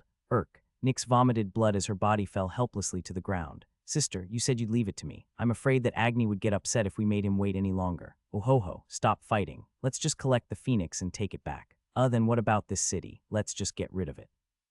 It's half destroyed already anyway. She could faintly hear the demigod's conversation above her. Nyx closed her eyes. This is it. She could no longer escape. Nyx only had one more option. Use the last of her vitality to control her flames. As a result, an explosion would cover the entire area. If she was lucky, she might be able to take one of them down with her. Sorry, Torkanta. Nyx apologized to Torkanta, who was sleeping deeply in her consciousness. I'm sorry. Then she thought about that young man with gray hair. She was glad that she could at least be helpful. When she died, Agni would be forced into hibernation. She couldn't pass up this opportunity. HMPH. Seeing this, Erd snorted. The idea that the phoenix might kill herself had always been on her mind. She raised her spear and prepared to throw it. It was a simple attack, but it would be more than enough to disrupt Nyx's concentration. Her body might break in half, but she was a phoenix. She wouldn't die so easily anyway. A change suddenly occurred. Erd slowly lowered her spread, and Verdendi and Skuld stopped chatting. Then Nyx felt warmth. Her consciousness stopped failing and the pain stopped. She could also feel that someone was hugging her body. It was warm. She'd only ever felt this warmth once. It was hard to even lift a finger, but Nyx struggled to open her eyes. Her vision was blurry and she couldn't see very well, but she knew who this warmth belonged to. Didn't we promise to have a happy reunion? Then a friendly voice sounded in her ears, causing tears to come to her eyes. No, she was already crying. She was hearing the voice she always wanted to hear, and feeling the warmth she had longed to feel, both at the same time. She choked a bit, barely managing to open her mouth. "Why did you come?" Words filled with irony escaped her lips. In the end, that was all Nyx could say, but she couldn't. Her worries outweighed her joy at their reunion, and her feelings were being conveyed to this person without any filtering. "I didn't want you to come. This place is. Did you want to say it's a dead end, so you knew?" "You did it that time too." Nyx took a breath. She knew that he was referring to the fight against Torkunta. "You must have known that you might die at that time. So why didn't you stop? What were you thinking when you rushed towards Torkunta?" At that time she just had one thought. She had to save him. She had to do it somehow, even if I had to give my life. "I will not let you die." Nyx and Frey's thoughts overlapped at that moment. Frey laughed. "That's fine, I think so too." Frey turned to look at the demigods in the sky. He looked at their faces. The three sisters in the sky trembled under his gaze. As had been mentioned before, the current Frey could sense the capabilities of the demigods. Whether he could defeat them or not, he could see even more clearly when he was looking at them with his own eyes. He reached a conclusion. "I'm stronger than them." Frey wasn't one to talk nonsense, especially when it was about demigods. In other words, Frey wasn't just confident, he was certain. Erd narrowed her eyes as she looked at Frey. Is he a human? He probably was, but she couldn't be sure. That was what was strange about it. She could easily feel the divine power in him, but it wasn't the same amount as in an apostle. For example, the Phoenix Nyx possessed much more divine power than normal apostles, but this was only possible because she was the apostle of Agni and Apocalypse. However, this man's divine power was several times stronger than Nyx's. If this hadn't been her first time meeting him, she would have been certain that he was a demigod. The three sisters exchanged glances. This man's exact identity was still unknown. They might be able to figure out who he was if they truly tried to, but they could only postpone that for now. After all, there was one thing they had to keep in mind at that moment. This person in front of them was not one to be trifled with. Pot. The three Nornir sisters moved at the same time, disappearing from sight. They were moving so quickly that it was impossible to spot them with the naked eye. Frey narrowed his eyes. He couldn't see their figures clearly, but he could tell that they were rapidly closing the distance between them. Do they prefer close combat? Frey recalled the equipment they were wearing. They were all dressed in armor like warriors, and each wielded a sword, spear, and axe respectively. They might not have had any means of long-ranged combat, or if they did, it might not have been too threatening. That was why they were trying to close the distance. He couldn't jump to any conclusions, but Frey couldn't help but think they would be easier to fight than Mild. "Can you stand?" Frey nodded his head as he looked at Nyx. "Don't overdo it." Nyx nodded and stepped back. Frey looked back to the sky. Then he released the power of 9 stars, absolute field. Following Frey's low murmur, dark light erupted from his body, spreading out in all directions. In no time, the entire area fell under Frey's absolute control. Nevertheless, it was difficult to exert enough binding force to restrain the three demigods who were all moving in different directions. Of course, Frey's goal wasn't to stop them from moving. Instead, he had unleashed his absolute field in order to increase the range of his senses. I still can't see them, but now he could feel them. 3 figures were rushing at him at extreme speeds. They were fast, much faster than Frey expected. If they didn't stop moving, it would be very hard for him to hit them with absolute line. At that moment, several countermeasures came to mind. He could either use the fastest spells he was capable of, slow down the enemy's movements, or focus on defense and avoid their attacks. That's only magic. Realizing what he was doing, Frey changed his view. He didn't have to limit himself to magic. This was something he'd learned in his fight with Mild. The first one to reach Frey was Erd. In her hands was a spear which she thrusted towards Frey. It was just a simple thrust, but she was a demigod. Her body, which was filled with divine power, was much stronger than a master-class knight or a first-class magic warrior. Her whole body was a weapon. The pressure generated by this simple attack was enough to tear apart the air. Frey knew where Erd was, but he didn't try to avoid her attack. "Sister, be careful." It wasn't Erd who noticed the change. It was Verdendi, who was still far away, who shouted at her. Erd listened to her words unconditionally. She knew she was tunnel visioning at that moment. Perhaps Verdendi was able to get a better grasp of the situation than her. Erd pulled back the spear that she was thrusting at a much faster speed as she retreated without hesitation. Crackle, a pale thunderstorm erupted from Frey's body. It was the lightning barrier. But the power that was released was so strong that even Erd, who was a demigod, felt threatened at that moment. Indra's lightning, Frey Blake. Only then did the 3 sisters realize who Frey really was. Frey's indifferent expression didn't change. He didn't care if they figured out his identity. It was the same for Mild. Since they knew who he was, he definitely couldn't let them leave this place alive. Frey raised his finger. It was aimed at Erd. After the lightning barrier appeared, her body had stiffened for a moment. It was only a momentary opening, but it was enough, fusing his mana and divine power together. Frey hadn't yet figured out the principles behind this phenomenon, which was a bit unpleasant for him. Explore, analyze, and then make it your own. This was a wizard's way of thinking. However, although he didn't know the principles, his body still remembered the process, how to mix these two opposing forces. Erd knew she hadn't wasted her thousands of years of life. She could tell with just a glance when her opponent was about to attack her. As soon as Frey lifted his finger, she reacted. She tried to lean back, but it was too late. The strange thing wasn't Erd, but the bolt of lightning that shot from Frey's finger. The white bolt appeared without a sound. To be precise, it far surpassed the speed of sound. When the streak of lightning quickly covered the distance between them, Erd realized three things. It was extremely powerful. It would hit her, and she couldn't avoid it. Crackle. The sound of the electrical discharge was very loud. The entirety of Nempattle shook. Frey frowned at the noise. Although it was his attack, its power and speed far exceeded his expectations. Is this really Indra's real power? Not the power of an apostle, but the power of the demigod Indra. He knew that lightning moved at a speed that far surpassed sound, but he didn't think it would be this much. Even the demigods with monstrous reflexes would not be able to avoid it. Frey was certain that even the fastest spell he could use wouldn't be as fast as this lightning bolt. Drip. Blood dripped from his finger. Mild's power had caused the speed and strength of the lightning to increase significantly, but it wasn't without risk. In this way, it was impossible for him to go wild and use it as he pleased. If he didn't take the risk into account, he might end up burning his entire hand. For some reason, Frey felt like his left hand would suffer a lot more in the future. Sister, Skuld screamed with a broken voice. Erd's body had kept its original shape. However, she was in a miserable state. Her entire body was burnt black, and the chances that she was still breathing were very low. It would be difficult for her to continue fighting. Demigods don't have brothers and sisters. Frey's murmur was quiet, but Skuld still turned her head as she barely heard what Frey was saying.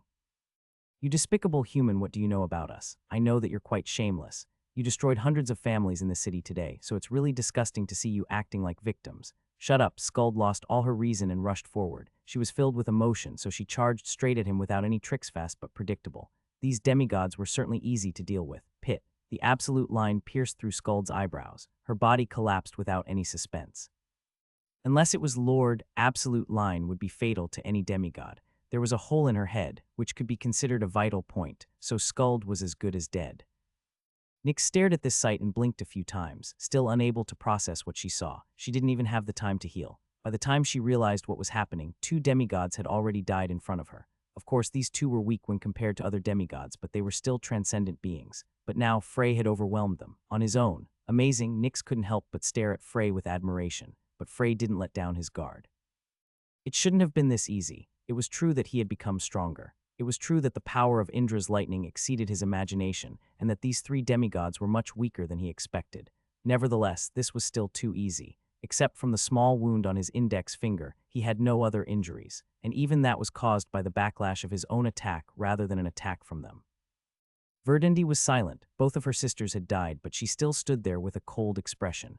Frey didn't use his divine power or the power of absolute. At that moment, he couldn't find any openings despite her immobile state. Then Verdandi started to cry. I hate you. Because of you, human, our relationship as sisters has ended here. What are you talking about? Ah. For thousands of years, I was able to forget the loneliness because I never expected this place to become the scene of a tragedy. Skuld and Erd's bodies began to change. Their bodies became white light particles that were then absorbed into Verdandi's body. Absorption. He couldn't figure out the details, but he knew it was dangerous. Frey immediately shot a bolt of lightning. Pang, but an invisible wall protected Verdandi. Frey clicked his tongue. It's hard.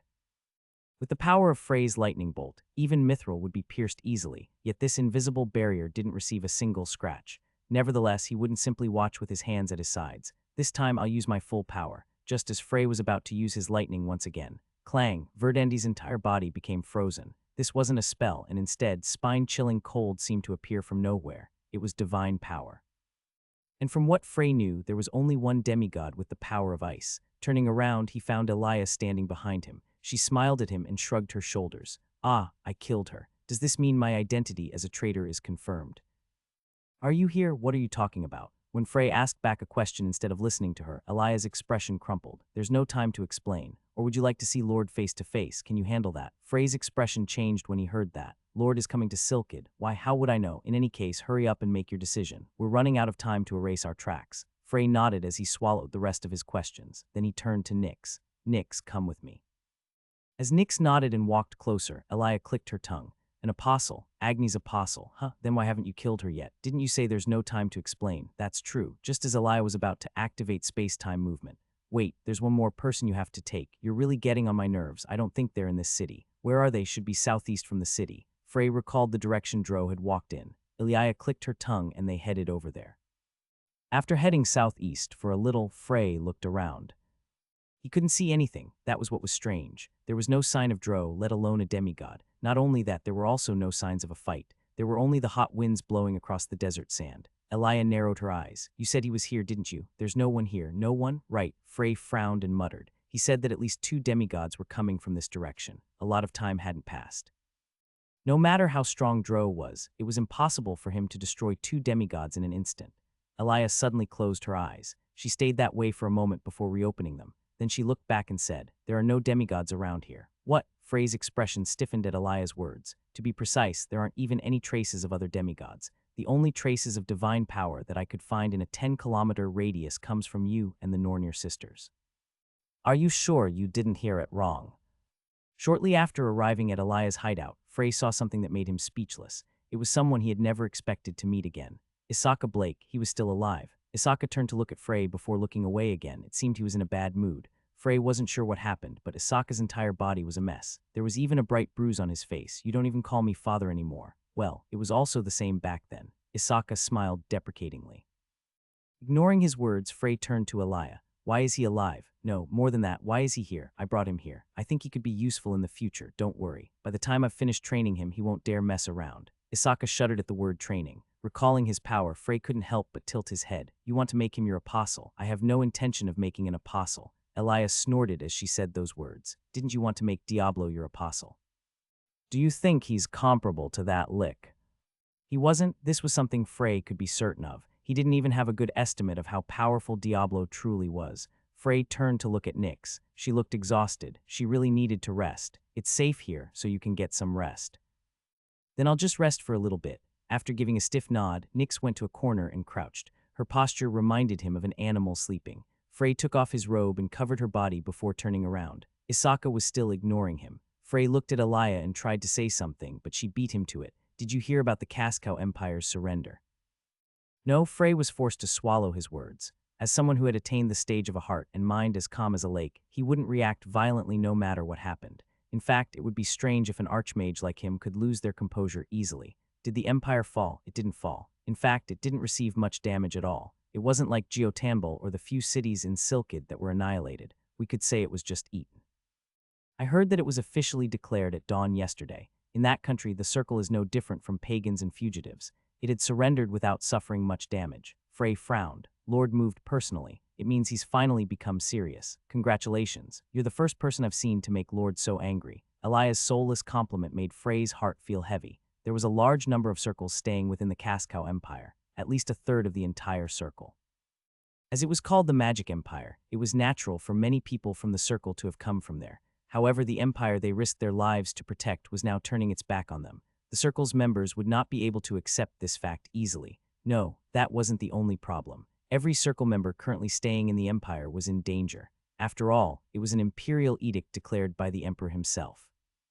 It wouldn't be strange if punitive expeditions were carried out by wizards and knights of the imperial family. Furthermore, those who had ties with both the circle and the empire would be confused by their identities.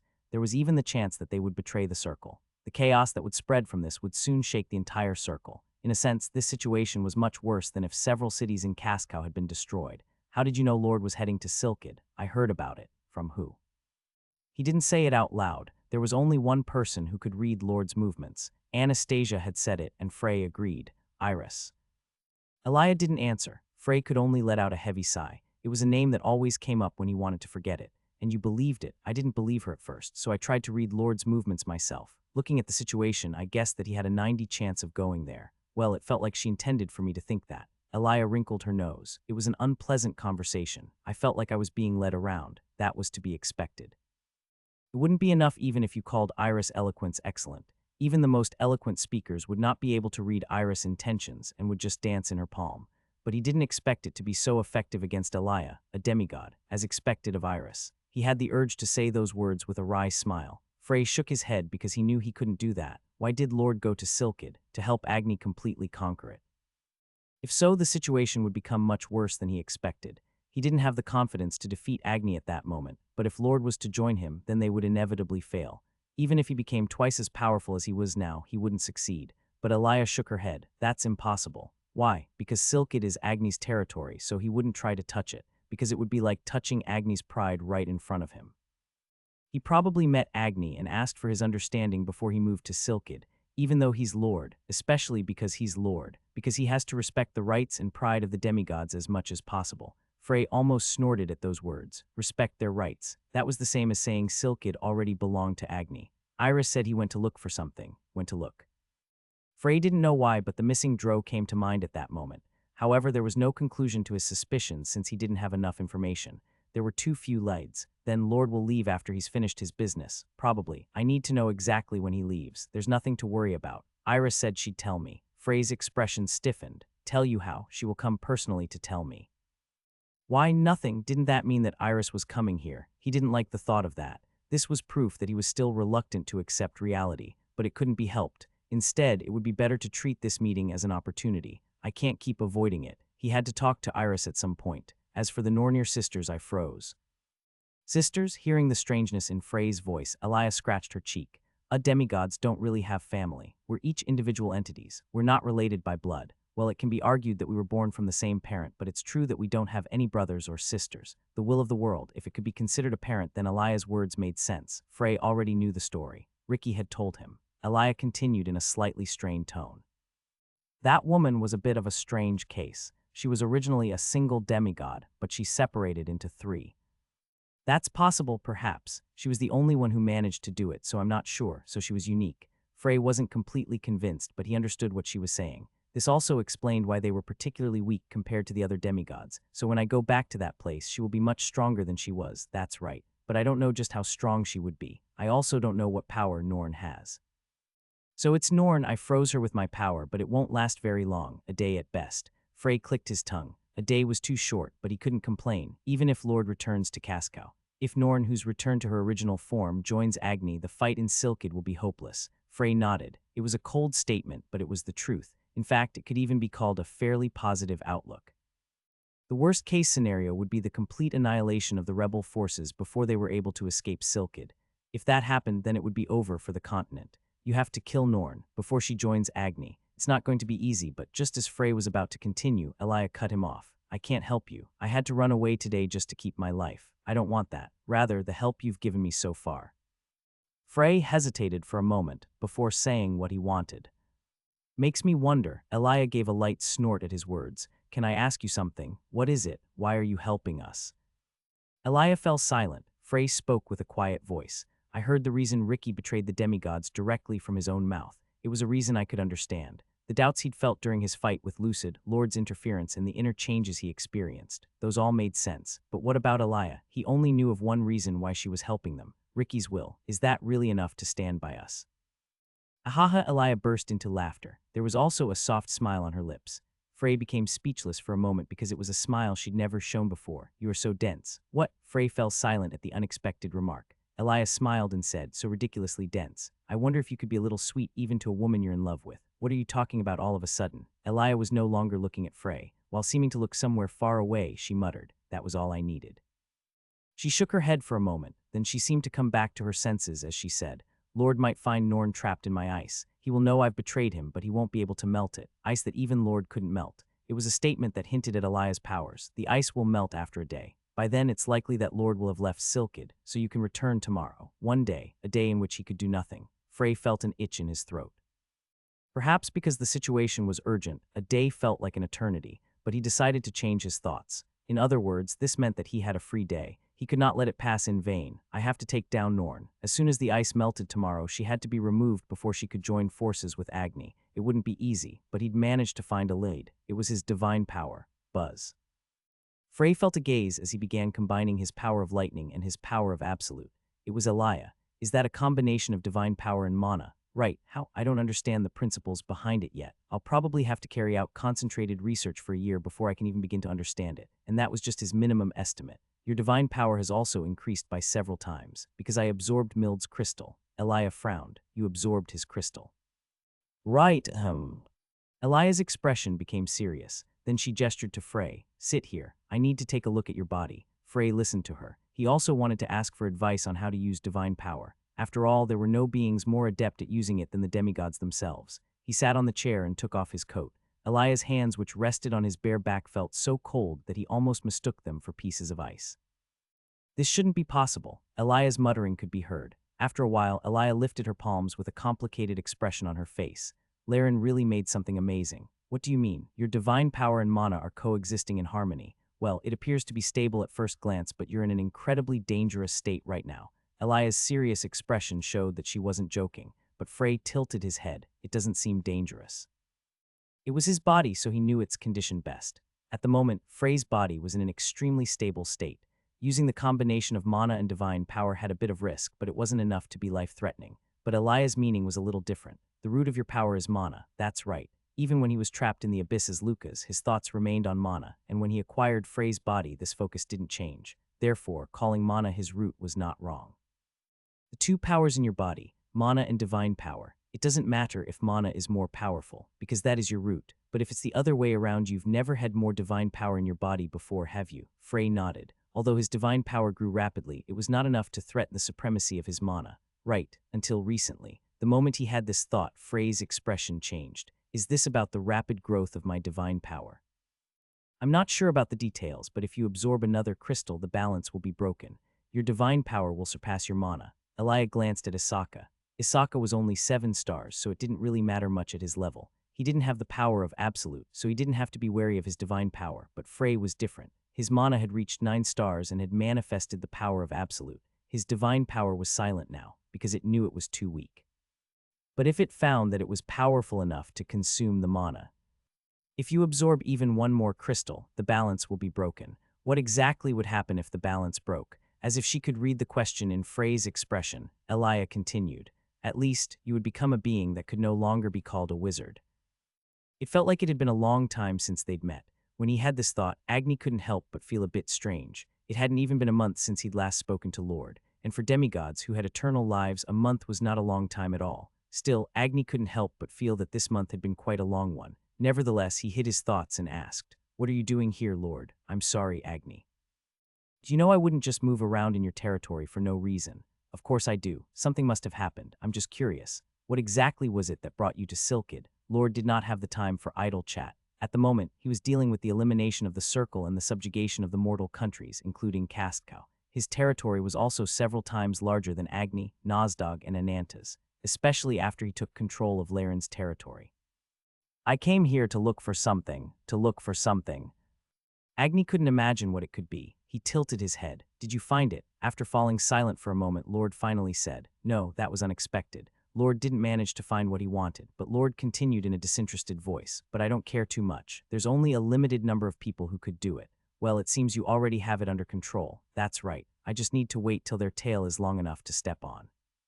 By the way, the situation in Silkid doesn't seem to be going as smoothly as I expected. 2 demigods had already died. Lord probably knew that already too. Lord turned to look at Agni and said, "If you don't mind, I can lend you a hand." "No, I refuse." Agni spoke firmly. He knew Lord's power. If he revealed himself, then the chaos in Silkid would not even last till nightfall. But he would not ask for help. Doing so would only damage Agni's pride as a demigod. Therefore, it was completely unacceptable for him to allow Lord to do as he pleased in his territory. Lord nodded as though he expected such a response. "I see. Understood. Then in that case, I hope you wrap things up nicely." "Right, I will come to see you as soon as I'm finished here." Lord left with a nod. Afterwards, Agni got up from his seat on the throne. As he was talking face to face with Lord, Agni had noticed how his feelings had changed. After hearing about what happened to Laren, he had been deeply troubled. The reason why he hadn't made a move in Talhadun was because he wasn't sure about it. He didn't know what he wanted to do. But at that moment, Agni had reached a conclusion. Laren's death was unfortunate, but there was no reason to betray Lord. Following Lord's will, that was the only meaning to their existence. "I'm not like Ricky." As he thought this, Agni shook off the last of his hesitation. There was no reason to be sloppy in the desert any longer. It was time to completely drive out the rats. "Let's go, my comrades." Those around Agni stood up with him. Even when he'd been lost in his thoughts, Agni didn't stop listening to reports about the situation in Silkid. He knew the reason why the nearly destroyed country had yet to fully give in to them. The great warrior Ivan. The rebel focus had united around this man. This meant it wouldn't be too hard. As long as he crushed him, this country would submit to him. You will no longer be a wizard. Frey couldn't stop thinking about the weight of those words. Himself not a wizard. He couldn't even imagine it. Even though he'd embraced many different things since he'd become Frey Blake, Elia's words were right. Mana was still Frey's foundation. As for his thoughts about divine power, it's a bit strange. He thought of the demigod's apostles. The crystal he'd absorbed after killing one of them had allowed him to increase his mana. Even at that time, he'd felt that such a thing was vaguely contradictory. Frey frowned. Mana and divine power can replace each other. Now, he had no choice but to accept this fact. The theory that these two powers existed on completely different poles was indeed true. However, the idea that they could never be mixed and could never coexist might just have been a misconception. Depending on how they were used, it was possible to increase or decrease their power. Frey and Asaka's bodies were proof of that. Of course, the principle behind this had yet to be understood. It currently couldn't be explained. This exploration dived so deeply that its outcome would be very hard to see with a mortal vessel. That's a matter to be considered another day, but not now. Instead, what he had to think about now was how to make use of this fact.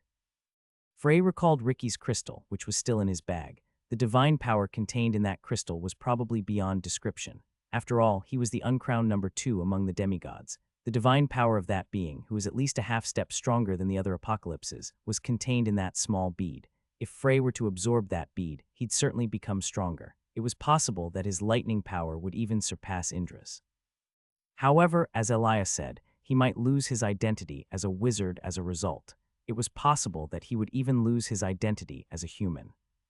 Frey suddenly felt heavy. He wanted to confront the demigods with mana, spells, and magical science. He wanted to beat them using the power of humans. Is it really impossible? In order to defeat the demigods, he needed to steal their power. That was the only answer he'd gained after agonizing about it for a long time. Frey felt frustrated at the futility of his situation. Are you hesitating about using your divine power? It was Asaka's voice. Frey turned to look at him. The father and son didn't have an emotional reunion. After all, the last time they met, the two had tried to kill each other. However, Frey felt nothing towards Asaka, and what was truly interesting was that Asaka looked at him in the same way. Frey could feel the divine power in Asaka's body. Perhaps he was only second to the demigods. It's getting harder to use magic. On the other hand, my usage of divine power has become better than ever. It's not just that. Even my physical abilities have gained an overall improvement. With the way I am now, crushing rocks with my hands wouldn't be a challenge. This meant that divine power didn't just exist as a form of energy, but it also had a deep influence on the rest of his body. I will use this power to fight the demigods, and I will kill them. Aren't you the demigods' subordinate? Subordinate. If that was true, I wouldn't have betrayed them. Asaka snorted coldly. Then he muttered assertively. I was just a puppet, no, even less than that. That's why I chose treason. I didn't think about the future. I couldn't afford to since I wasn't even sure what would happen to me. But no matter what I face in the future, I won't regret it, because my opponents are now the demigods. After losing everything, the first thing Asaka felt was helplessness, then anger at the ones who manipulated his life. He could only move according to their wishes like a puppet attached to strings. There were times when he did things that he thought were according to his own will, but turned out to have been organized by them behind the scenes. If he had the chance to even deal the slightest blow to them, he was willing to throw away everything he had. You are not Frey. Asaka muttered. I'm not sure about the details, but I'm certain of that. But it doesn't matter to me right now. All I care about now is that your fangs are sharp enough to tear through the demigods' throats. He had already thrown away everything. Asaka no longer considered himself as the head of the Blake family or as a wizard.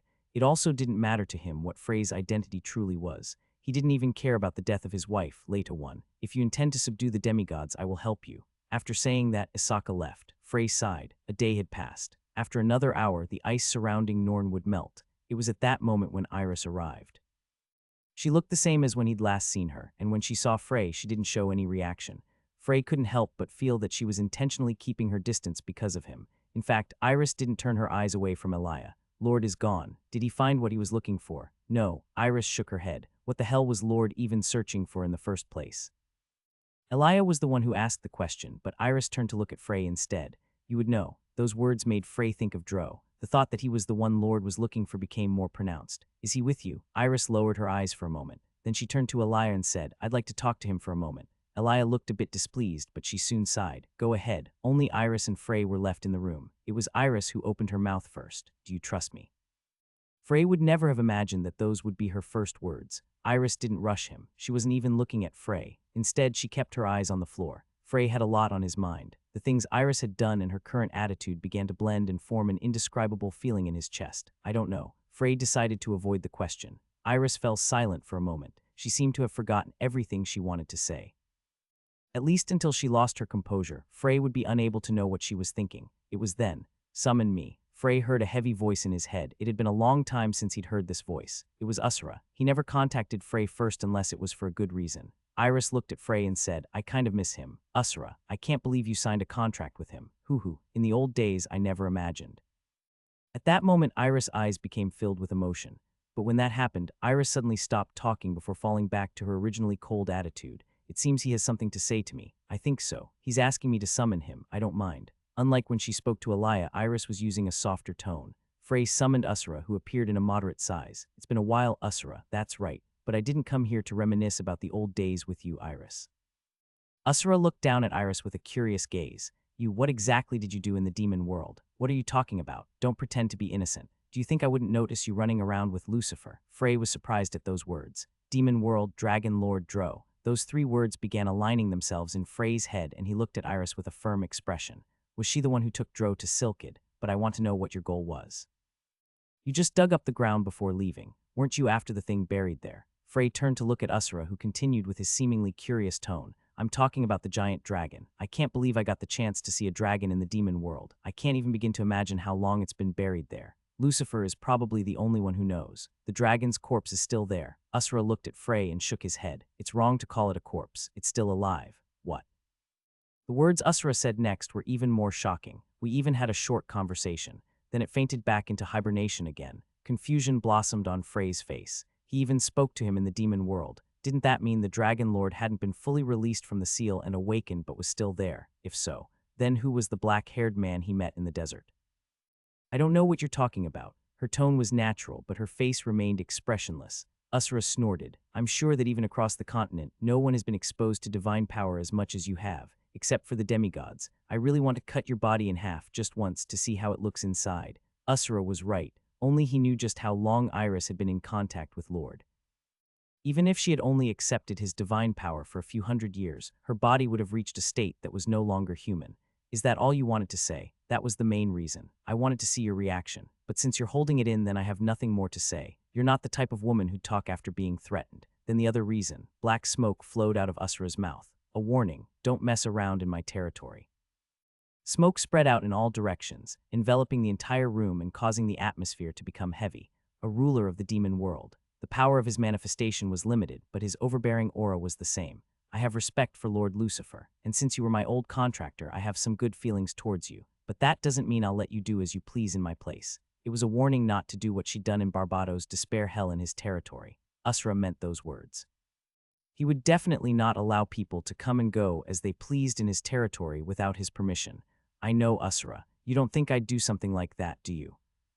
Usura frowned. He knew Iris well. In a way, he knew even more about her eloquence than her teammate Frey. Therefore, he could feel the strangeness in Iris' words. He clicked his tongue. If this woman decided to hide her thoughts, absolutely no one would be able to read her. Perhaps he had already been caught in her word trap unknowingly. I'm leaving. After saying those words, Usura disappeared. It seemed he'd already accomplished his goal and he didn't have any regrets. Once again, Frey and Iris were left alone in the room. This time, Frey opened his mouth first. Dro had a dragon heart. Dro. After being puzzled for a moment, Iris realized what he meant and nodded. That must be what you call him. So what, however, everything but the dragon heart was just a shell, closer to a corpse or a golem. Either way, I'm sure that it was artificially created. So what the hell did you do to the Dragon Lord's body? Previous look in her eyes came and went in an instant. He couldn't guess what Iris was thinking. She smiled and said, I have no intention of answering that question. We're not that close, are we? Frey Blake. She called him by his name and said things that put distance between them. Frey felt that Iris' attitude was different from before. She had set up numerous thick, invisible walls with which to separate them. There's only one thing I want to say. Don't miss the opportunity when it comes. Opportunity. It means you shouldn't let yourself be swayed by personal affection or past relationships. After saying those words in a meaningful tone, Iris stood up. Then she disappeared without another word, with Lord's ability to control space. Frey sighed and left the room. Elia stood outside the door. She hadn't been listening to their conversation, but her expression was stiff. The situation is not good. What's the matter? Agni has started moving in earnest. It seems he has made up his mind to conquer Silkid. He's moving to get rid of the rebel forces as we speak. Rebel forces, that meant Ivan. Frey's expression became hard as well. It would be a lie to say he didn't feel anxious at that moment. Why now? The timing wasn't good at all. It wasn't yet time. Snow, Nora, and Binyang were with Ivan now. There was also a large number of warriors who came from all corners of Silkid, but it still wasn't enough to face an apocalypse. Elia, won't you help them at all? As he asked this, Frey's voice was more earnest than usual. Elia could also see Frey's sincerity. So unlike before, she shook her head seriously and explained, I can't. My participation alone would be justification for Lord to intervene. Lord already knows that I've betrayed him, and if that happened, Agni would no longer turn down Lord's help. That meant he couldn't hope for Elia's assistance. Lord's participation in the war would lead to a situation that was many times more desperate than it was now. Frey grit his teeth. Nix, Isaka, you two should head to Ivan. Nix blinked quickly. In this case, Isaka's judgment was much faster than Nix, who knew nothing about the world. You intend to deal with that demigod Norn on your own, right? Agni's apostle, Nix, and Isaka, who had gained powers close to a demigod. Their power was such that even Frey wasn't able to completely see through them. They would be more than enough to reinforce Ivan's group. The original plan was for them to help him fight Norn, but the situation was currently too pressing. That doesn't mean we can put off getting rid of Norn. This meant there was only one option left. Frey had to deal with Norn on his own. Silkid's great chief, Tuarik, looked at the back of the man in front of him. A well-trained body and hair reminiscent of a lion's mane. More powerful than these, however, was his gaze. Great warrior Ivan. The man in front of him was the man who had such a title resting on his shoulders. That's why he entrusted the future of Silkid to him. He thought that Ivan might have been able to change the country's catastrophic end. Is it an illusion? Tuarik couldn't help but wonder. The warriors brought by Tuarik and the warriors who followed Ivan, they added up to a total of 500. Although this number was not enough to defeat the demigods, it was still enough to show that they hadn't given up the fight. In the future, they would travel all over Silkid and gather even more fighters. Tuarik believed in Silkid's proud warriors. Most warriors would join the great warrior with bright smiles on their faces. Unfortunately, his hopeful predictions ended as mere predictions. There was one thing that Tuarik had overlooked. They didn't have enough time. Submit. Agni looked down at Tuarik as he said those words. At the same time, 200 elite warriors were burned to death. The only good thing was that they died before they could even begin to scream. At least they didn't feel any pain. And I will spare your lives. Agni's voice was plain. Tuarik grit his teeth as he said, Is this why you spared my life? When Agni didn't respond, Tuarik shouted out more violently. Was your real intention to destroy the warriors who I would go around Silkid to gather? Not really, great chief. At that time I was still hesitating, but I'm not anymore. He said that as though it explained everything, but they didn't understand. They didn't want to understand. Just as Tuarik was about to shout again, Ivan took a step forward. Tuarik paused. He realized he had been mistaken. He didn't calm down, but the voice he spoke with next was much more stable. I'm the great chief of Silkid, but I'm not the representative for the warriors gathered here. Then, this man is our leader. He will decide on your proposal. Then Agni's eyes turned to Ivan. He had not raised an eyebrow even when 200 warriors had been burned. Agni nodded slowly. This showed that he respected Tuarik's words. He already knew who this man was. The man who had risen rapidly on the hopes of the warriors. Great warrior Ivan. Submit. Ivan, who was looking at Agni, suddenly folded his arms. His expression remained unchanged. I hate you. Agni's expression changed. His entire body was made of flames, but it was clear that his eyebrows had furrowed. Do you think you can win? How could I know if I don't even try? When Ivan said those words, a ripple went through the warriors behind him. Snow let out a low laugh. We at least know one thing. You're weaker than Ricky. They knew Ricky. It wasn't strange, because all the demigods knew he was a traitor. It wouldn't be surprising for him to have deep relationships with some humans, but such a statement was offensive to Agni. His body swelled to twice its size in an instant. The heat he gave off even warmed the cool dawn in the desert, but soon that heat died down. Right, what? I'm weaker than Ricky. As soon as he admitted this, Ivan's eyes narrowed. Agni continued in a hazy voice. From the day the first brick was laid on this barren land, I watched on. This desert was Agni's territory. On it, countries were built, destroyed, and then rebuilt. He'd seen this countless times already. Those who gathered in the Amakan were naturally strong, but I'm not sure if it was the barren land that made them or called them, so I know that you all won't give in easily, but it would have been better if things had gone smoothly. Agni let out a laugh. I said a lot of unnecessary things. In any case, I welcome this struggle, and you will learn. What will we learn? How strong a demigod who is weaker than Ricky is when compared to you. At that moment, 2 demigods appeared in the distance before coming to a stop not too far from Agni. Ivan frowned, so there are more. No, Agni was strangely surprised. I didn't bring any of my subordinates. They had all been sent to subjugate the cities that hadn't yet submitted. The only demigod who'd come here was Agni. Ivan looked at the two who were close to Agni. Because of the divine power that they gave off, he thought they were demigods, but when he looked closely, he saw that the person on the left was a familiar-looking red-haired woman.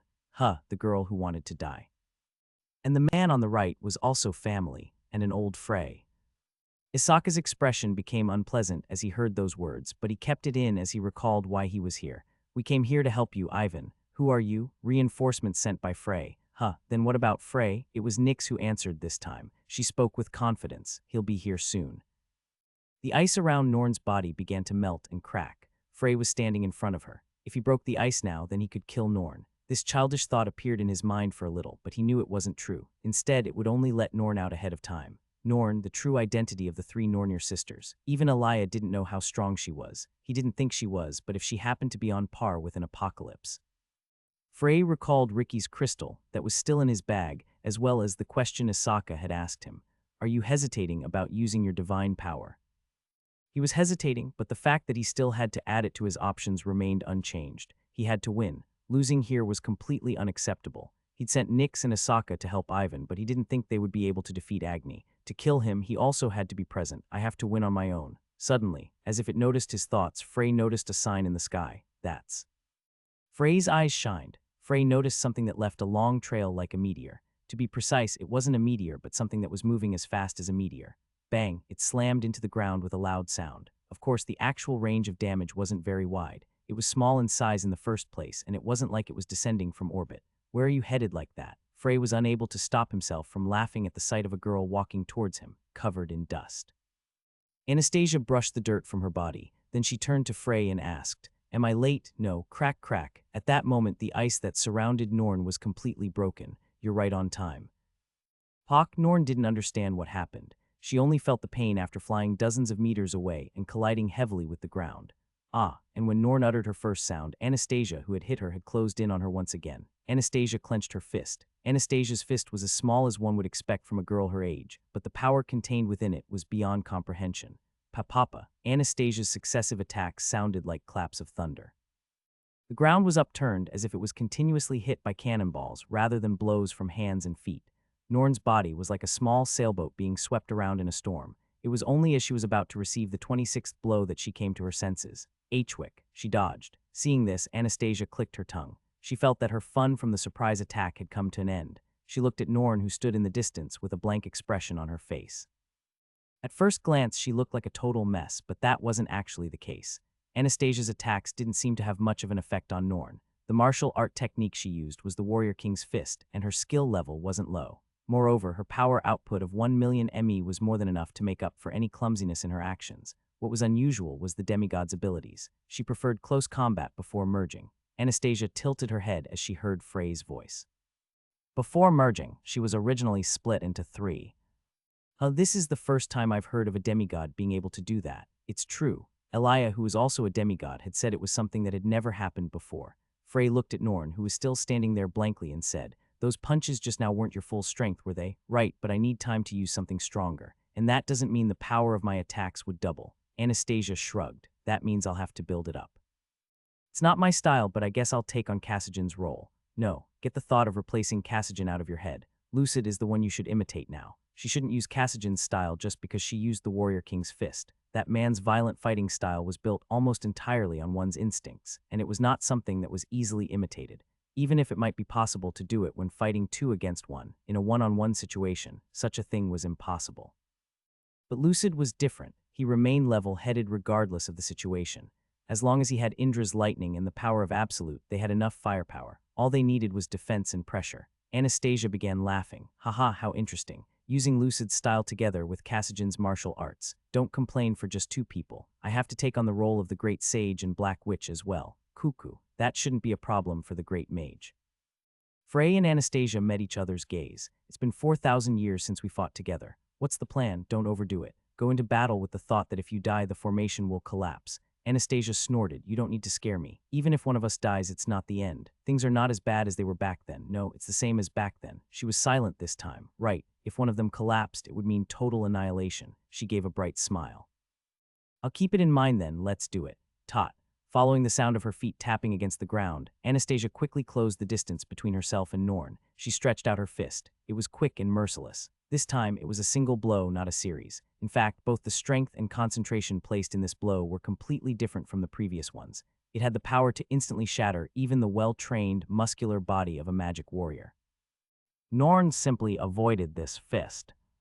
Anastasia's eyes changed. She was certain that Norn couldn't see her. Her eyes didn't even twitch. This meant that she didn't rely on sight. This was certainly strange, but after all, she was a demigod. If one was to point out the strange parts, there would be no end to it, but still, she felt uneasy. Anastasia inwardly swallowed. It was not the combat golem Anastasia, but the great sage Schweizer who was currently feeling a sense of crisis. Something is different. Check. She launched 3 more attacks.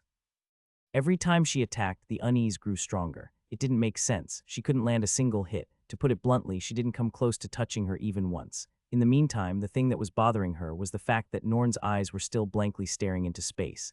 Pack. Suddenly, she was caught by her collar. Anastasia couldn't help but freeze for a moment in shock. What was that move just now? Norn didn't seem to care about Anastasia's struggles and instead created a spear in her other hand.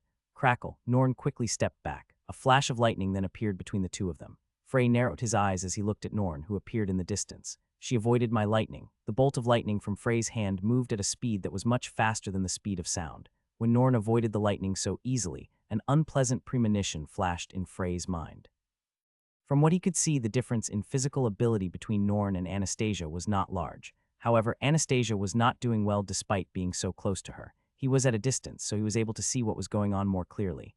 Norn moved as though she knew exactly where Anastasia's fists would go. Is it a prediction ability? He couldn't be sure. Frey decided to confirm whether his thoughts were correct. Hyper Bolt.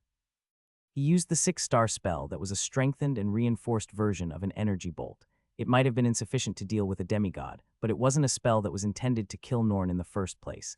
Dozens of hyper bolts shot towards Norn at the same time. What he needed to do now was pay attention to what happened next. Ching. Norn shattered the first hyper bolt with the tip of her spear. Anastasia was inwardly shocked.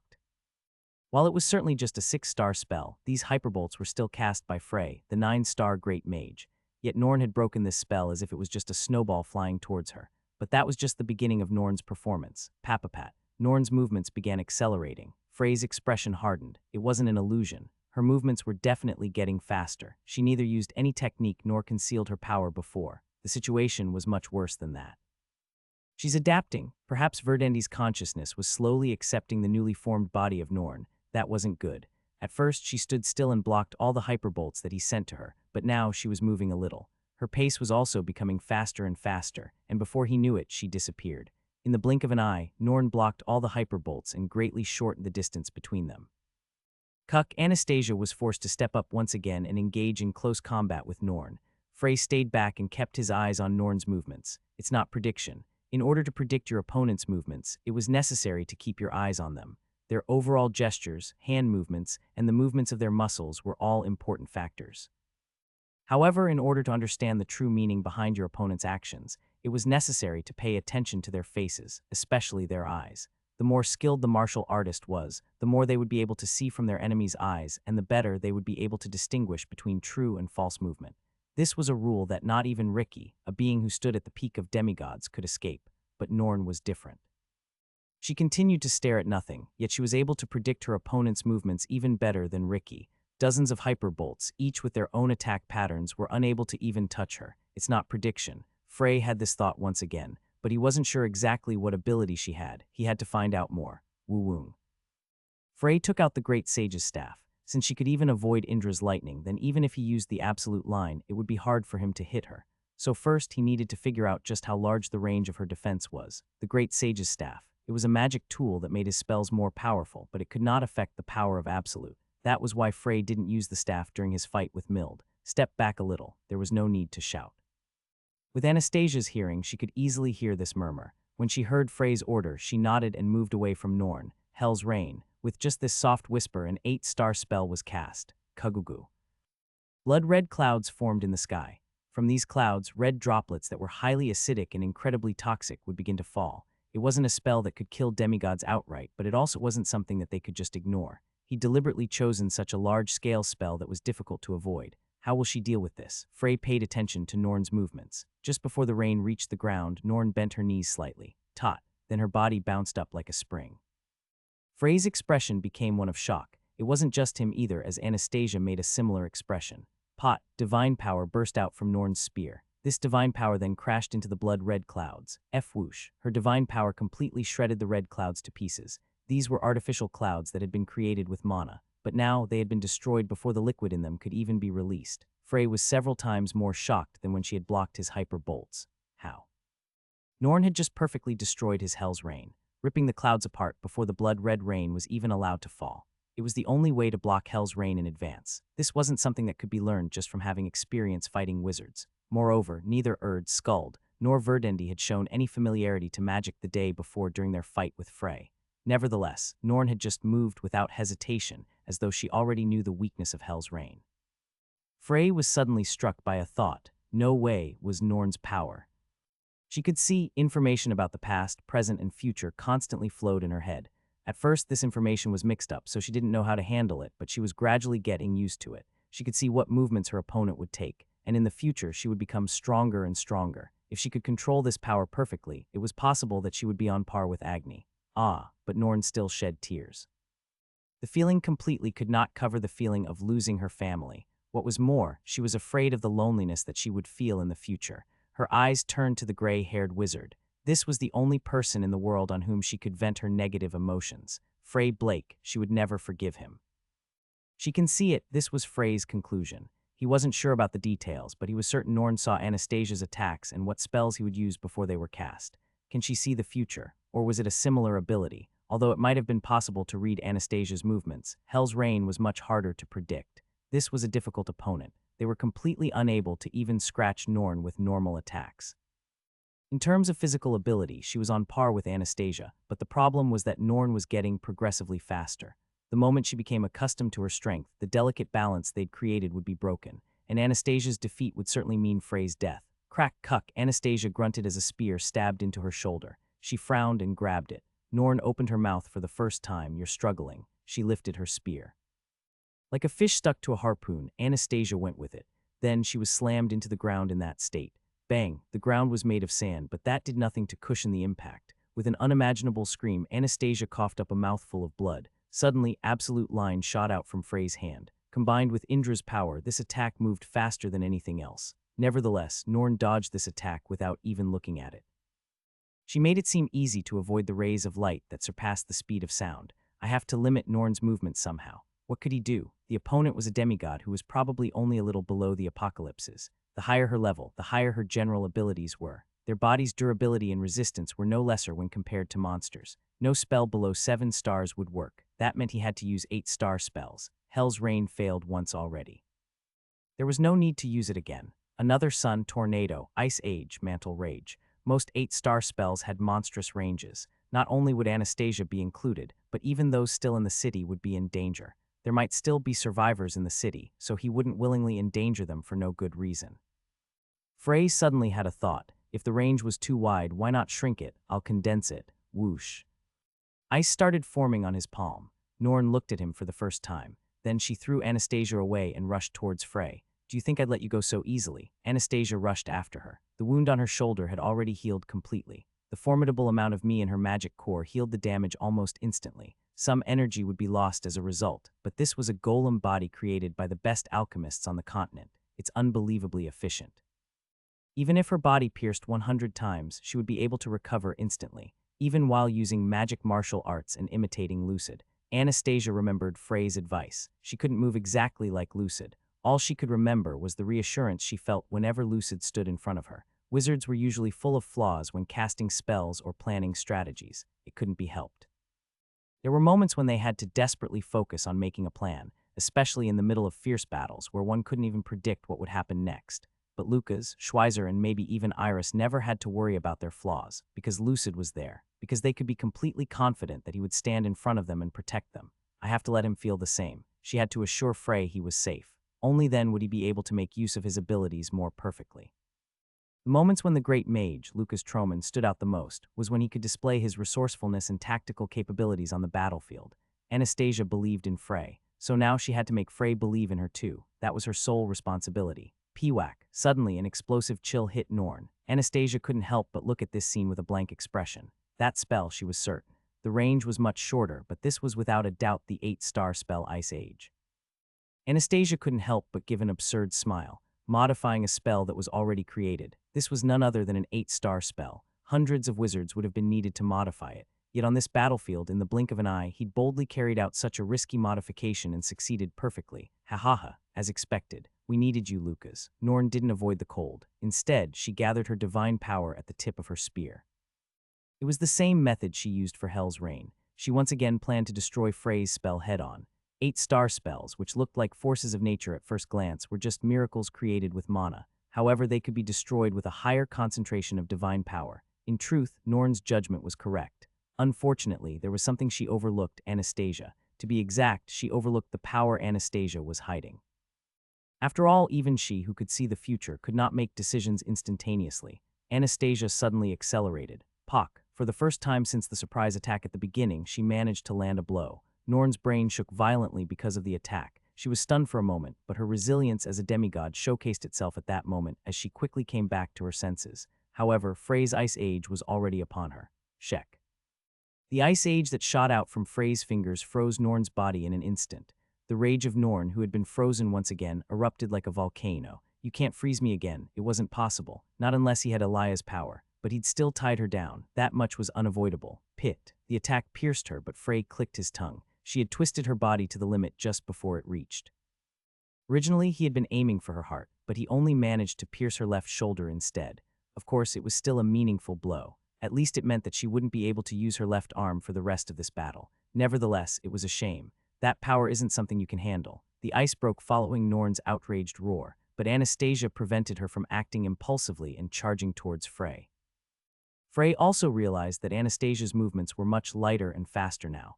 Did she increase the output? Probably. The inherent power within her was 1 million ME, and the ME expended to perform simple actions was almost insignificant. But if it was such a tough fight, then it would be a completely different story. It's at least 10,000 ME per minute. Her fists contained enough strength to destroy a castle, so that much consumption was inevitable. However, the problem was that Anastasia had increased her output. While her physical ability might have increased accordingly, it was a double-edged sword. Considering the ME she'd consumed so far, no one knew just how much she would be able to fight in the future. But she still decided to take the risk. Norn was strong. She was an enemy whom Frey and Anastasia would not have been able to deal with in the past, so she had to use this opportunity.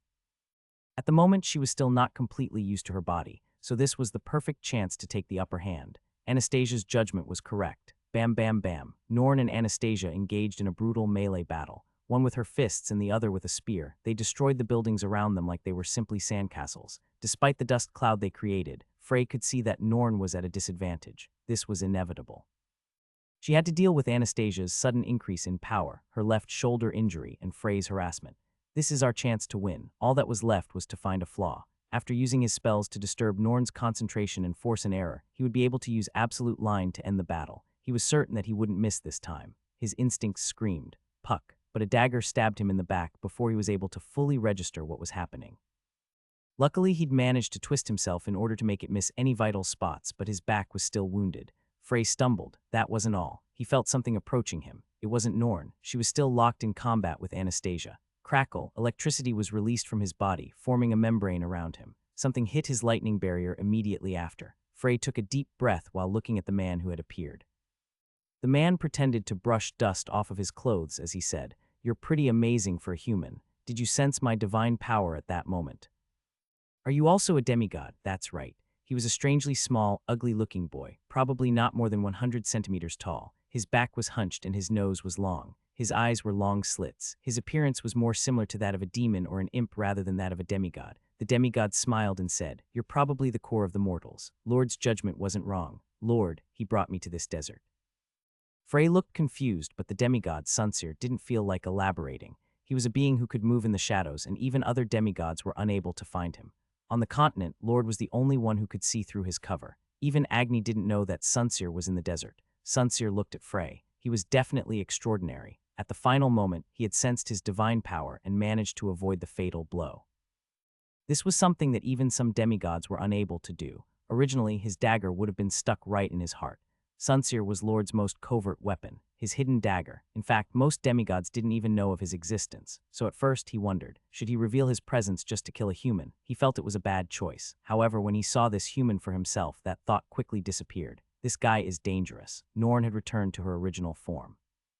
In this form, her strength was comparable to an apocalypse's, so at first, Sunseer simply observed the situation, because he thought she would be able to defeat these two in an instant. After all, they were fighting against a demigod, a powerful one at that. But in the end, he was made witness to the strange scene of these two people suppressing Norn. Therefore, Sunseer stepped up. If he remained in the shadows, Norn would certainly be defeated. Goodbye, Sunseer muttered softly. Just as Frey was about to respond, his body shook heavily and he felt the world begin to spin. The blade I cut you with is covered in Ananta's poison. There's nothing you can do about it, wizard. Even Sunseer's voice had become very faint. Frey couldn't believe it. He never imagined something like this could happen. A demigod who hid his power and specialized in sneak attacks. Did he ever calculate such a possibility? He didn't think so. He didn't know where his thoughts came from, but he felt disbelief at his current situation. He was just going to die here. In such vein, it was a completely unthinkable end. Frey clenched his jaw. He desperately tried to hold on to his fading consciousness, but it wasn't working. He felt the taste of blood on his tongue, but despite biting his lip so hard, there was no pain. He felt his entire body become paralyzed. He felt his consciousness sink. Frey fell forward and Sunseer walked towards him. This human was extremely dangerous, so he intended to assure his death. His mission would be over when Anastasia, who was fighting against Norn, was also killed. However, Sunseer suddenly stopped walking. Light seemed to gush out of Frey's body. No, it wasn't his body. The light came from the bag hanging at his waist. Shortly after Frey woke up, he realized that the place he was in was not real. It was his mental world. Frey was floating there.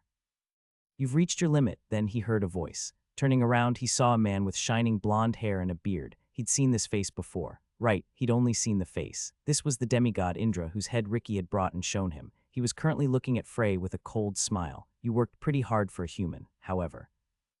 Boom, Frey didn't even get the chance to scream. It was as if every cell in his body cried out at the same time. Frey thought he had developed a strong tolerance for pain, but the pain he felt from the bolt of lightning was beyond imagination. That doesn't change the fact that you're mortal. You can't defeat the demigods. Puck. An arrow was shot into Frey's charred body, causing it to spaz and convulse. It was Mild who had made his appearance this time. You guys. Frey tried to use a spell. However, his mana refused to move. His expression hardened. He recalled what happened just before he lost consciousness. The feeling that he couldn't even move a muscle was still vivid. Reality and the mental world were closely connected. This was inevitable. After all, this was where Frey's consciousness resided. That was why he could not move as he desired. The situation in reality was affecting him even now. They're quite interesting, those memories of yours. Right, so you turned out to be the great mage Lucas Troman. The tenacity to not give up even after being trapped in the abyss. I'd say you were worth a lot just because of that. Was it possible that their egos existed in the mass of energy known as divine power, or vice versa, or was this all just an illusion? He wasn't sure, and he couldn't continue that line of thought because his mind was hazy from the pain. You didn't think you'd completely absorbed the divine power, did you? Or did you think we demigods would easily give our strength to a mortal like you? The demigods approached Frey while asking these questions. You won't be able to make a comeback this time. It'll be different from that time in the abyss, because we're going to tear your mind apart. It'll be in such a miserable state that you will never be able to put it back together. Then we'll use your disgusting body. They wanted to take his body. Don't talk rubbish. Frey wanted to shout those words. But he couldn't even open his mouth. First, let's see if we can destroy your mind. I wonder how long you'll last. With those words, torture that Frey had never experienced in his life began. Time passed. How much time had passed? Frey had no idea. He thought he'd get used to the pain, but he didn't. Indra's lightning wasn't just burning Frey's body. Every time the lightning struck, it cut Frey's soul. Once, twice. No, even if it happened dozens or even hundreds of times, he would be fine. However, when that number changed to thousands and tens of thousands, it became a different story entirely. You're a monster. It was Indra's voice, but he didn't hear what he said. Boom. The lightning struck once again, and he felt the pain once again. Frey wished the lightning wouldn't strike him anymore. If you were any other human, your ego would have already crumbled by now. It doesn't matter. He seems to be at his limit. Frey was confident that he wouldn't break. He thought that his mental power was stronger than anything else. However, they weren't trying to break Frey's soul. They're trying to get rid of my ego. His consciousness had already drifted many times by now. Frey knew what that meant. They were trying to remove Frey's image from this mental world. This meant that Frey's ego was dying. Their plan was to destroy Frey's spirit. No way, absolutely not. Frey struggled. He had the confidence that he would never back down. However, being broken was a different story. The next one, he was certain. If he was hit again, Frey would lose consciousness. That was it. The two demigods would then take control of his empty body. Goodbye. Indra's voice sounded out again, and Frey was sure it was the last thing he'd hear. The lightning didn't come. No, that wasn't all. The atmosphere suddenly changed. For the first time, silence lingered in the mental world. Then he heard the sound of footsteps. Footsteps that didn't belong to either Indra or Mild. There was another person in this world. Who was he looking at? Frey wasn't sure. His eyes had been burned, but his vision was slowly returning. This was only possible because it was the mental world. As soon as he saw the man standing in the distance, Frey forgot how to speak. Indra roughly chewed out some words. How can you be here? Answer me, Ricky. Ricky didn't answer. Chuck. As always, he only drew his sword. Boom, a thunderstorm raged around Indra. This wasn't a lightning barrier. It wasn't a curtain, but instead it had become a pillar of lightning. This was the first time Frey had seen something like this. It was probably because the Apostle Lukes did not have the power to use such an ability before he died. Frey thought about the principles behind it. Indra's figure disappeared. Frey's eyeballs had finished regenerating, but he still couldn't follow his movements. It was truly a scary scene. He was clearly moving at the speed of light. A thunderstorm raged in the mental world, lightning striking down everywhere. Standing in the center of this storm made Ricky's situation appear precarious, but there was nothing to worry about. If this man was really the Ricky Frey knew, then there would be no problem. Ricky didn't change his stance. He simply stood there with his eyes staring off into the distance, his sword hanging at his side. Then his eyes turned to his left. In that instant, it was as if the thunderstorm that had been crashing down all around him had stopped. Ricky drew a diagonal line with his sword, and after a brief sound, the dark clouds scattered and the lightning went away. How? Indra's voice. However, his appearance was very different from before he disappeared. His entire body appeared to be made out of lightning. Frey realized that it was the transcendent body that some of the demigods had. In this state, most attacks wouldn't have any effect on the demigods. They might even be able to resist the power of Absolute to an extent. Despite this, Indra's body had been cut in half diagonally, from his left collarbone to his right waist. The cause of this went without saying. How did you cut me so easily? Indra seemed to plead to Ricky for an answer, but Ricky still refused to say a word. Ricky. SSSS. Indra's large figure faded before disappearing completely. Mild pulled his bowstring with a stiff expression on his face. His reaction had come too late. He should have collaborated with Indra when he was alive. It was a belated regret. If he had to make an excuse, he would say that he didn't expect Indra to die so easily. As he looked down, his bowstring snapped. It had been cut. When the hell? Crack, suddenly his bow was also sliced into two pieces. Ricky returned his sword back to its sheath. It was only then when Mild was able to vaguely understand what happened. He stuttered in disbelief. I can't. Pook, then Mild's chest cracked open and blood spilled out like a waterfall. The fallen Mild faded and disappeared like Indra had. Frey wasn't surprised. It was hard to imagine the egos of two demigods disappearing in an instant, but if their opponent was Ricky, it became easy to understand. He forced himself to get up off the ground, his entire body screaming violently. Frey clenched his fist shakily. He wasn't fooled. This was just an over-exaggeration from his mind. This place was just a mental world after all, and his body wasn't real. Although he felt the pain, there was nothing wrong with his real body. I didn't think I'd see you again. It was his own voice, but it sounded strange. Maybe it was because his tongue had also been burnt. Frey mumbled to himself a few times. Every time he felt an indescribable pain, but he forced himself to put up with it and continue talking. Are you the Ricky I used to know? I'm just a residual thought. Ricky opened his mouth for the first time. He wasn't exactly sure what being a residual thought meant, but he still somewhat understood what he was saying. A residual thought. In other words, it meant that this Ricky wasn't the real Ricky, and the Indra and Mild who disappeared were the same. I haven't absorbed your crystal yet. You were poisoned by Ananta. The poison he uses is an extremely potent one known as the liquid of death. If it hadn't been for the crystal I left, you would be dead. Frey let out a breath. Does that mean I'm still alive? You're barely alive, but that doesn't matter in this world. Why? Because the moment before death is like an eternity. You don't need to hurry. The moment before death. This moment, which was less than a second, was in fact extremely long. This was also possible because Frey was in his mental world. After understanding Ricky's words again, Frey spoke up, make a choice. Ricky cut off his words of gratitude and raised his hand. In it was a bead. Frey was stunned. This was the crystal Ricky left after his death. Choose. It might have sounded out of the blue, but the moment he heard it, Frey knew what he meant. Mana and divine power, human and demigod, mortal and transcendent. Ricky looked at Frey with his distinctive, lonely gaze. What would happen if I were to accept that? You'd become similar to a demigod. Ricky's response was brief, as if he already knew the result that even Elia didn't. You won't feel the changes at first. However, as time goes by, you might become more and more stained by my thoughts, as well as Mild and Indra who just disappeared. They aren't completely dead. They will wait for other opportunities to take over your body. He felt reluctance deep inside of him. If what Ricky said was true, then it was a much more serious problem than simply losing his mana. His personality and thoughts would change. Then he would no longer be able to call himself Frey. He would become like the demigods, whom he hated most. That was completely unacceptable. Frey Blake no, Lucas Troman's ego reacted violently to such a thought. Frey grit his teeth. The issue with delaying this choice came to mind immediately. So even if I accept the divine power, it will only be the road to destruction. That's right, but if I don't accept the divine power, you'll die. Ananta's poison has already penetrated deep into your body.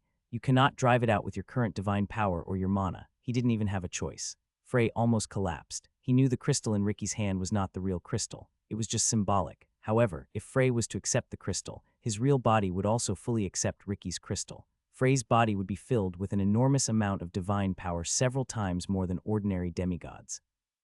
And he would no longer be human. He hated the thought of that with all his heart. In fact, he'd rather die. But he knew he couldn't. Frey thought about what would happen if he died. First, Anastasia and Schweizer would die. His friend who had finally awoken after a long sleep would die in vain. Ivan and the rest would also be wiped out by Agni. Binyang, Snow, and Nora would die there. Lord had already taken control of the Cascow Empire and would soon begin to wipe out the Circle's forces there. Paragon's situation would also not be good. They had more potential than the Circle, but they could not face the demigods who had stopped hiding themselves on their own. That was how important the fight in this desert was. In short, the existence of the entire continent was at stake. Frey's death would not be alone. I have to accept it. Frey stretched his hand forward. As long as even a tiny bit of humanity remains in me, I will use my divine power to fight against the demigods. Hoping that this firm determination would never be shaken, Frey's outstretched fingers touched the bead. No, they stopped just before he could grab it. Frey's expression changed. After he stopped, he looked up at Ricky, who was still looking at him with an expressionless face. He felt something strange. Was it instinct? No, it was not something so dull. There was a sense of logic in this strange feeling. He couldn't fully explain it. If only he could explain it, if only he knew where this strange feeling came from. He had to think, did he miss something? Was there anything that stood out? Anything was fine, so he needed a hint. Make a choice. These were the words Ricky had said to him. It was weird. Choose. Ricky's suggestion wasn't much of a choice. If he didn't accept the divine power, he'd die. To be obstinate and die instead of accepting the divine power. Could that even be considered an option? No, that wasn't an option. Ricky wasn't a fool. He would never make such a foolish suggestion. So was there another way? That shouldn't have been the case either. If there was, he had no reason to hide it. Frey looked at Ricky's face again. As he looked at him, he couldn't help but feel that there was a faint hint of expectation hidden in his gaze. No, right, he wouldn't. Frey raised his head as he mumbled that word, and the anxiety disappeared from his face. A change finally took place on Ricky's expressionless face. What did you say? There aren't two options. Frey made a quick decision. I will accept the divine power. But I won't give up my mana. Ricky looked at Frey's expression with a blank face. His confidence had returned. His eyes shined like a sage who'd found the answer to a question that plagued him for a long time. You want to have the two powers together. You're greedy. You already knew that. Hoot, you're right. Ricky snorted. It was the first time he'd expressed any emotion in the mental world. I was waiting for that. Right, this man was Ricky. Although he was only a residual thought, he was still Ricky in the end. That's why he saved him. Ricky had many expectations for the humans. He believed that Frey would choose the third option, and disappointing Ricky would be no different from insulting Lucid. But how? It's not possible to simply have the two powers. The moment of death is like an eternity. Frey looked around, repeating what Ricky said. The mental world. This was a white space with nothing in it, but it was different from the abyss. There only darkness lurked. How long can I stay here? That depends on your mental power. It could be decades or even hundreds of years. If it was a normal human, his mind might just collapse, but for you. That's good enough. Frey was probably the only human who could say that. Ricky shook his head. Right, only you deserve to say that. Frey looked down at his hand. The situation was better than before. His mana released bit by bit. As time passed, the flow became smoother and smoother. You said Indra and Mild are not completely dead, right? Right. Can you bring Indra back? Ricky's eyes lit up as he understood Frey's thoughts. You intend to use him as a training partner. That's a good idea. At first, you can fight him alone and then fight both as you get used to it. If you can defeat both of them, then you'll probably be able to handle the situation outside. That alone isn't enough. What? Frey locked gazes with Ricky. I want to beat you too. Ricky was lost for words. Then he suddenly smiled brightly and said, it will be difficult. Frey nodded. Difficult? No, it would be impossible for the current him, but he had to. This Ricky, who was only a residual thought, was probably weaker than his real body. so if he couldn't even defeat this Ricky, he shouldn't even think about defeating Lord. Ricky was one of the mountains who needed to be overcome in his journey to his long-cherished goal, hundreds of years. Frey decided not to think too deeply about how long it would take. Achieving his goals came first, and he knew just how ridiculous his goals were. Rather than defeating Indra, Mild, and Ricky, it would be much more difficult to find a way to absorb the crystal without losing his mana. But he would achieve it. He was certain of it. Frey would never give up because he was tired. When he left this place, it would have been after he had already accomplished everything he set out to do. Mental world, the only way to calculate the passage of time were the appearances of Mild and Indra.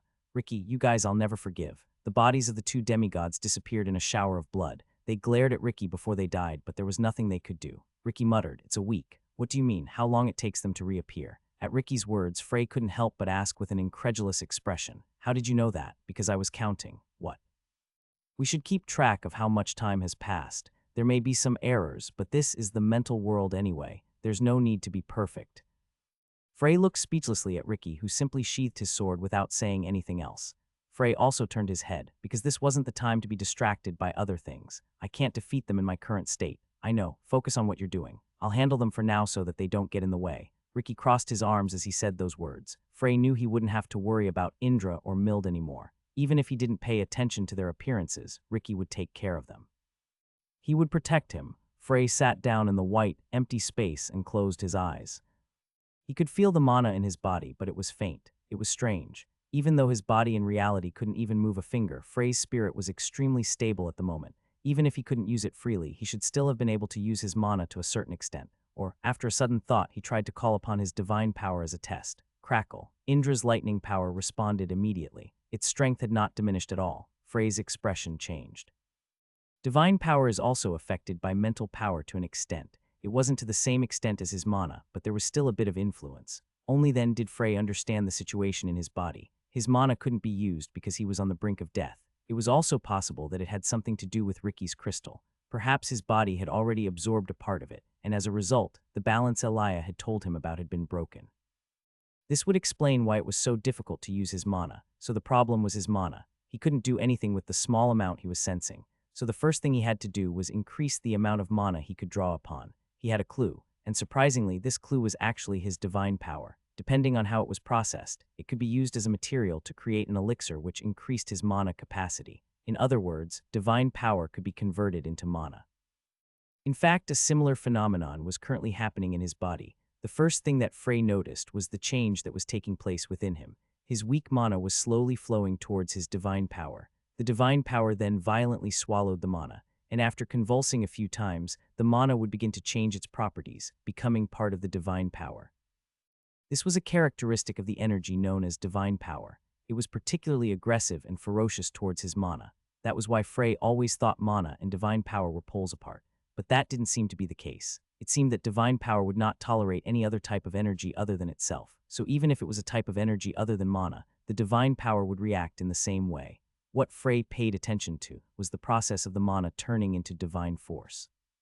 Surround, devour, and taint. The mana was completely transformed into divine power. If so, then that meant the opposite was also possible. The divine power that flowed in his body could be converted into mana. In a way, it was a method similar to the battle training method he used in the past, but the risk was much higher. This was because it wasn't a fight between two forces of mana. Instead, he wanted to weaken the divine power to then devour it with his mana.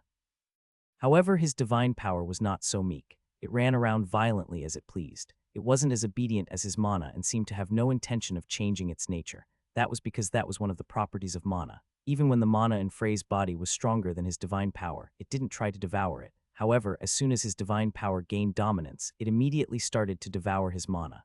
No, you don't. It could be considered a difference in opinion. Now the mana was the weak one, and seeking harmony was never something the weak could pursue. The weak needed to be a little hungrier, needed to be more ferocious, more ruthless. If it didn't do that, his divine power would never change. He had to change his mana. Haha. Frey realized what he'd just been thinking and burst out laughing.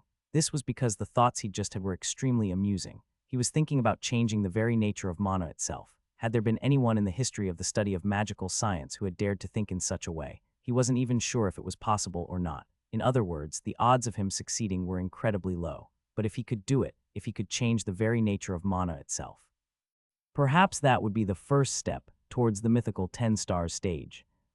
Frey had a hint, absolute. It was the power gained upon reaching 9 stars, and its source lied in mana. Unfortunately, it was basically an independent power that couldn't really be considered a derived ability, so what Frey had to do was dig into the transformation process. The analysis had to be repeated, and he was confident in his ability to think about the same topic over and over. When it came to concentration, Frey was certain that he would never lose to anyone. In addition, he was in a place where he didn't have to worry about his biological needs at all. He didn't need food or water, he didn't need to pass waste, and he didn't need to sleep. Wasn't this basically a heavenly training space? Ricky was the only one who paid attention to the passage of time. He cut down the demigods who appeared at regular intervals, while Frey immersed himself in his thoughts with his eyes closed. After Ricky had killed the demigods about 10 times, in other words, roughly 2 months and 10 days later, Frey opened his eyes for the first time. It was faint, but he grasped a hint. And in truth, he had grasped it in a completely unexpected moment. It wasn't absolute, it was his divine power. It occurred while Frey was paying attention to the moment when his divine power devoured his mana. At that time, he watched the scene when the nature of his mana was changed, and he noticed that there was a moment, short enough to be called an instant, before his mana transformed into divine power. At that moment, something that was neither divine power nor mana appeared within him.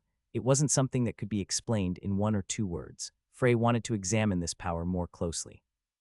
Unfortunately, such a task was by no means easy. It only happened for a short moment, as his divine power did not let it survive for very long. In the end, it took him about half a year before he was able to get a hold of the power.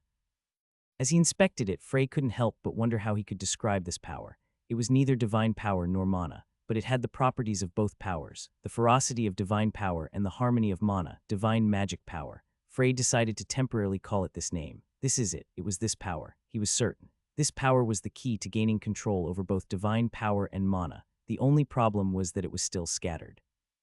First of all, simply collecting the divine magic power was hard enough. It took him half a year just to get an amount that was only about the size of a fingernail. In addition, it was easily swept away by either side because it was a third party. If it went too close to divine power, it became divine power, and if it went too close to mana, it became mana. In fact, it didn't take very long for his hard-won divine magic power to be devoured by his divine power.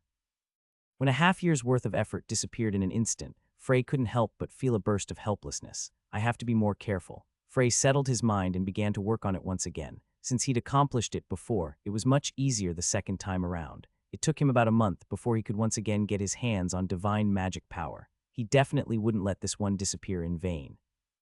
Unfortunately, even with this determination, it only took a few days for Frey to lose his divine magic power once again.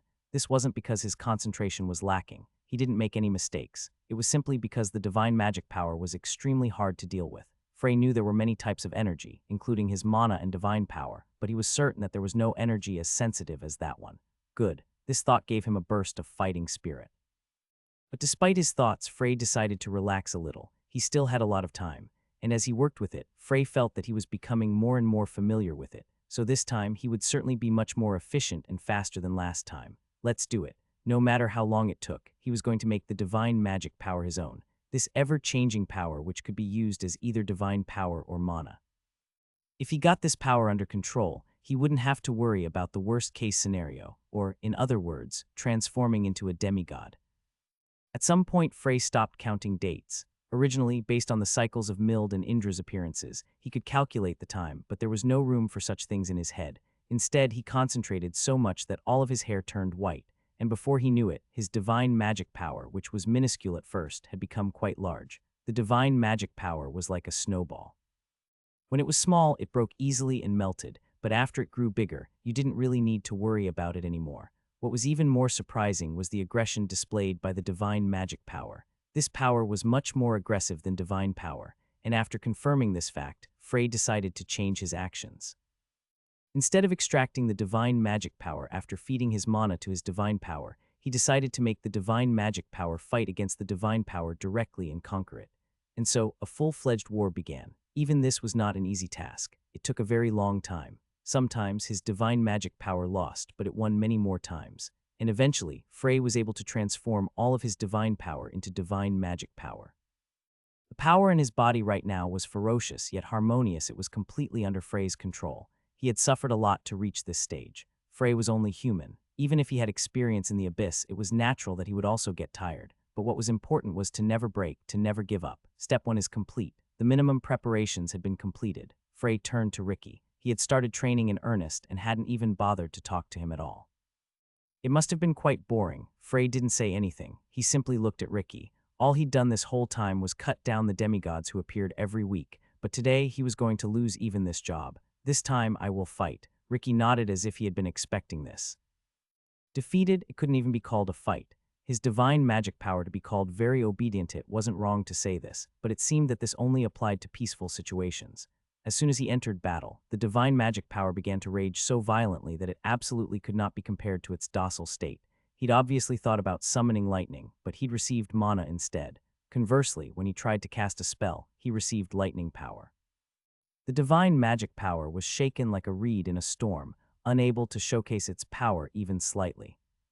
Ricky simply watched on from the side. Even when Frey was burnt to a crisp by Indra's lightning, Ricky showed no intention to help, and Frey also didn't intend to ask for help. Defeated, he got used to using his divine magic power to an extent. Nevertheless, it was still incredibly hard to fight Indra. In particular, it was almost impossible to deal with him when he entered his thunder god form. Usually all he would see was a flash of light, and his entire body would become a piece of charcoal. He felt the pain every time. If a normal person were to go through something like that dozens or even hundreds of times a day, they would certainly break down, but he didn't break. It wasn't that he didn't feel anything. After all, it was impossible to be insensitive to pain. However, he had developed a bit of a tolerance. Physical pain no longer had any effect on Frey. Even if it was the pain of being burned by lightning. Defeated. Has it been a decade yet? He wasn't sure, and in all honesty, he didn't particularly care. As had been mentioned earlier, Frey didn't pay much to the passage of time. Perhaps if he asked Ricky, he'd get an answer of how long they'd been staying there, but he wasn't interested. By the time Frey gradually began to fight back, Indra tried to persuade Ricky. It's not too late, Ricky. If we work together, it wouldn't be hard at all to claim this body. Won't you correct your mistakes? I'll talk to Lord. I'm sure he'd forgive you. It had no effect. Ricky only responded to them by swinging his sword, so he drew his sword and turned to Frey. Will you keep going? I still have a long way to go. Right. And so, the first conversation in a decade ended in such a way. Silence fell once again and more time passed. Victory? He'd finally defeated Indra. He'd used a lot of tricks and his entire body was covered in grievous injuries, but it was undeniable that he'd won. The decisive factor was the difference in willpower. As time passed, Indra began losing concentration. His sharp reflexes began to dull, and he occasionally made mistakes while controlling his divine power. Frey, on the other hand, continued to improve his control of his divine magic power. It was now possible for him to differentiate between the two powers to an extent, and from that point on his proficiency exploded. The vessel was enough, not to mention controlling mana. He was somewhat used to using divine power as well. Now all that Frey needed was the opportunity. It was only difficult at first, but once he began to win, his win rate steadily increased. Every 10 fights he won once, but even then it was usually only by a fluke.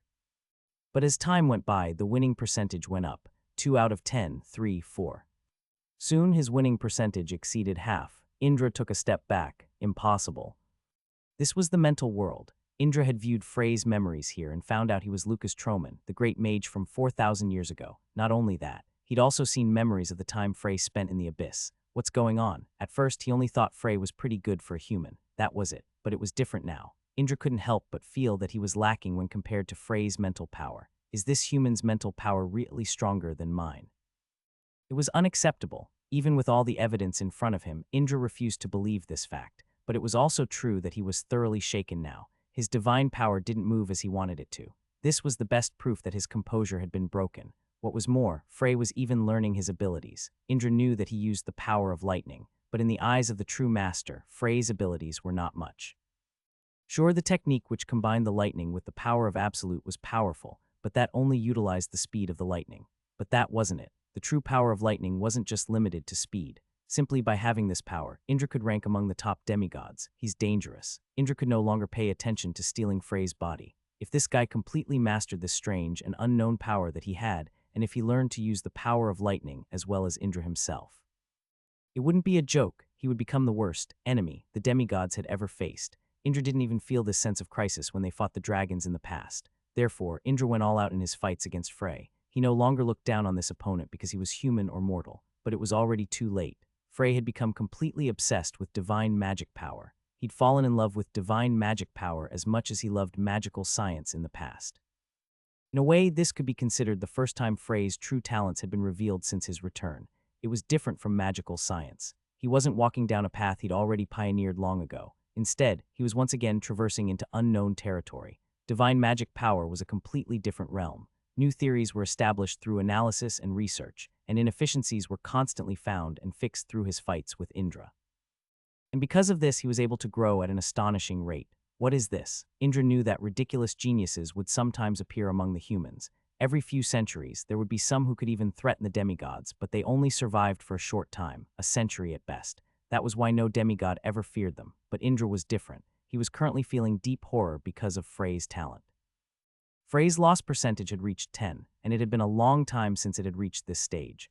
Indra realized that Frey had learned to control his new power perfectly. He had even acquired his treasured secret lightning abilities. I can't call you human anymore. Frey looked at Indra. At some point, he seemed to have lost his will to fight, or he seemed to be feeling a deep sense of futility. He understood how he felt, but he was also confused by that feeling. This was because he never thought the day would come when he would be able to understand a demigod, but soon he realized it wasn't that strange. After all, this world was virtual space created by Frey's spirit. Being here meant Indra and Mild could feel Frey's emotions and view his memories, but this wasn't a one-sided transaction. Frey was also able to view their memories. Indra, it was Mild who called out to him. Ricky no longer dismissed his residual thought ever since he noticed a change in Mild's feelings. I peeked at Ricky's memories, and I'm sure you did too. Right, so what do you think? Mild continued bitterly when Indra didn't answer. I'm confused. We called him Lord because we felt he was perfectly fulfilling a role that only he could. In the first place, we're all independent individuals who cannot be grouped together in a single frame. But under the banner of demigods, we were able to love each other for being of the same race. That's because Lord was there, treating us fairly and without discrimination, always leading us to the right path a leader. That's why they couldn't believe it. The suggestion Lord made to Ricky, to put the blame on an innocent demigod and destroy them. The moment he saw that, the trust Mild had in Lord, which had been embedded deep within his heart, was uprooted. Frey looked at Indra for a moment before turning to Ricky. How long has it been? Ricky glanced at Frey. This was the first time he'd mentioned time since he got there, about 90 years. Frey turned to Indra again. 100 or so years have passed. What does that have to do with anything? You probably feel that we're assimilating, don't you? Mild saw Ricky's memories. I'm sure you saw them too. You probably saw not only Ricky's but mine as well. I did too, but I didn't really understand how demigods think. What about you guys? Do you still think humans are wrong? Do you still think that we should be dominated by you and that we should surrender to you? This was a very important question for Frey. He didn't take his eyes off of Indra's lips. In truth, it wasn't difficult for Frey to completely erase their existences. After all, this was his space. In a sense, it was his world, so just by taking the initiative, he could wipe them out completely. That was why Indra and Mild hadn't revealed themselves till Frey was weakened. Indra shook his head with a confused expression. It was as Frey said. He'd looked at Ricky's memories and he'd felt Frey's emotions, and his pride as a demigod, which was as strong as an iron fortress, cracked. He was gradually being influenced by Frey. At first, he felt shame and humiliation by that fact, but it didn't last very long. He felt himself changing. He began to understand how the weak felt. He felt sympathy, regret. When this word appeared in his mind, Indra couldn't take it anymore and said, "What is it that you're trying to say?" It was probably the softest tone he'd spoken in for more than 100 years. Mild didn't stop him. Frey opened his mouth. You can say that you are residual thoughts formed by divine power. That's right. In that case, if I were to destroy you here, my own powers would diminish. You don't want to lose your divine power. Now that you created that strange new power, your divine power is also a part of your energy. It's not just that. I am hoping that I can make you change your minds. Frey said those words with difficulty. Indra and Mild's eyes widened. This was a natural reaction, because they would never have imagined he was thinking this if he hadn't said those words himself. Perhaps this was even more startling for Frey himself, who had said those words, changing demigods. If it was Lucas 4,000 years ago, he never would have imagined something like this. But it was different now. He'd met Ricky and Elia. Do you expect me to beg for forgiveness? Indra's voice was filled with rage, but Frey simply shook his head. You're already dead. I don't want to hear that from your residual thought. For the demigods, death meant complete destruction. Because their bodies were their souls. That was why these forms were called residual thoughts. Indra and Mild's real bodies were already dead. It was the same for Ricky. Indra was unable to make a decision. Frey looked at him and said, think about it carefully and decide. I'm not urging you to choose right away. There's plenty of time. You're not leaving here yet. Frey nodded casually to Indra's confused question. I hate to admit it, but you've completely overwhelmed Indra. Don't you know what this means? It means your mental power has already surpassed the demigods and has truly entered the level of the transcendence. I know. You also stole the proper way to use my powers. And that strange power, is there anything else you need to do here now that you can switch freely between mana and divine power? It wasn't perfect yet. Frey replied. Right, this human in front of them had already surpassed the limits of what was considered mortal a long time ago. Nevertheless, he still wanted to grow stronger. He wasn't sure if this was arrogance or ambition. He never felt any murky thoughts in Frey's mind before. Frey murmured. Because it's still not enough. What? This is still not enough to defeat Lord. Indra was speechless. Defeat Lord. Was he still sane? He really wanted to ask to confirm, and if they weren't currently in the mental world, he just might have. But now, Indra was able to feel Frey's emotions directly. He knew that this man wholeheartedly wanted to defeat Lord. Since then, Frey began fighting against Indra and Mild at the same time. It was incredibly difficult to defeat the two demigods. Even though he had been overwhelming Indra before, this fact didn't change. At first, they simply fought without any coordination. This was natural, as the demigods were known for their independent and individualistic tendencies, which made it difficult to match their movements and attacks. But it was only after they became accustomed to each other that the nightmare truly began. The battles that came after that were arguably the hardest and bloodiest in which Frey had fought to date. It wasn't simply that their powers doubled. Indra and Mild made up for each other's shortcomings and pressured Frey. Demigods were truly terrifying creatures when their strengths were combined. The first dozens of times, he was unable to even retaliate and was constantly pressured until he was torn apart. It couldn't even be called a fight. It was as though he'd returned to his first days in the mental world, constantly tortured by arrows and bolts of lightning. He only found the first clue after his number of deaths exceeded 100. It's meaningless to use them separately. He needed to use his mana and divine power at the same time. This was truly a difficult task. It wasn't the same as adding lightning to the power of Absolute. Instead, it was making use of both powers at the same time. It was a task that was much more difficult than painting with one hand while solving a complex equation with the other. And this wasn't even an exaggeration. But it didn't matter how difficult it was, Frey had no choice but to do it. Time passed. How long had it been? He still didn't know. However, he couldn't help but think that Frey was tired. But he quickly shook his head at that thought. He's really amazing. Eventually, Indra couldn't help but mutter. Mild also agreed with him.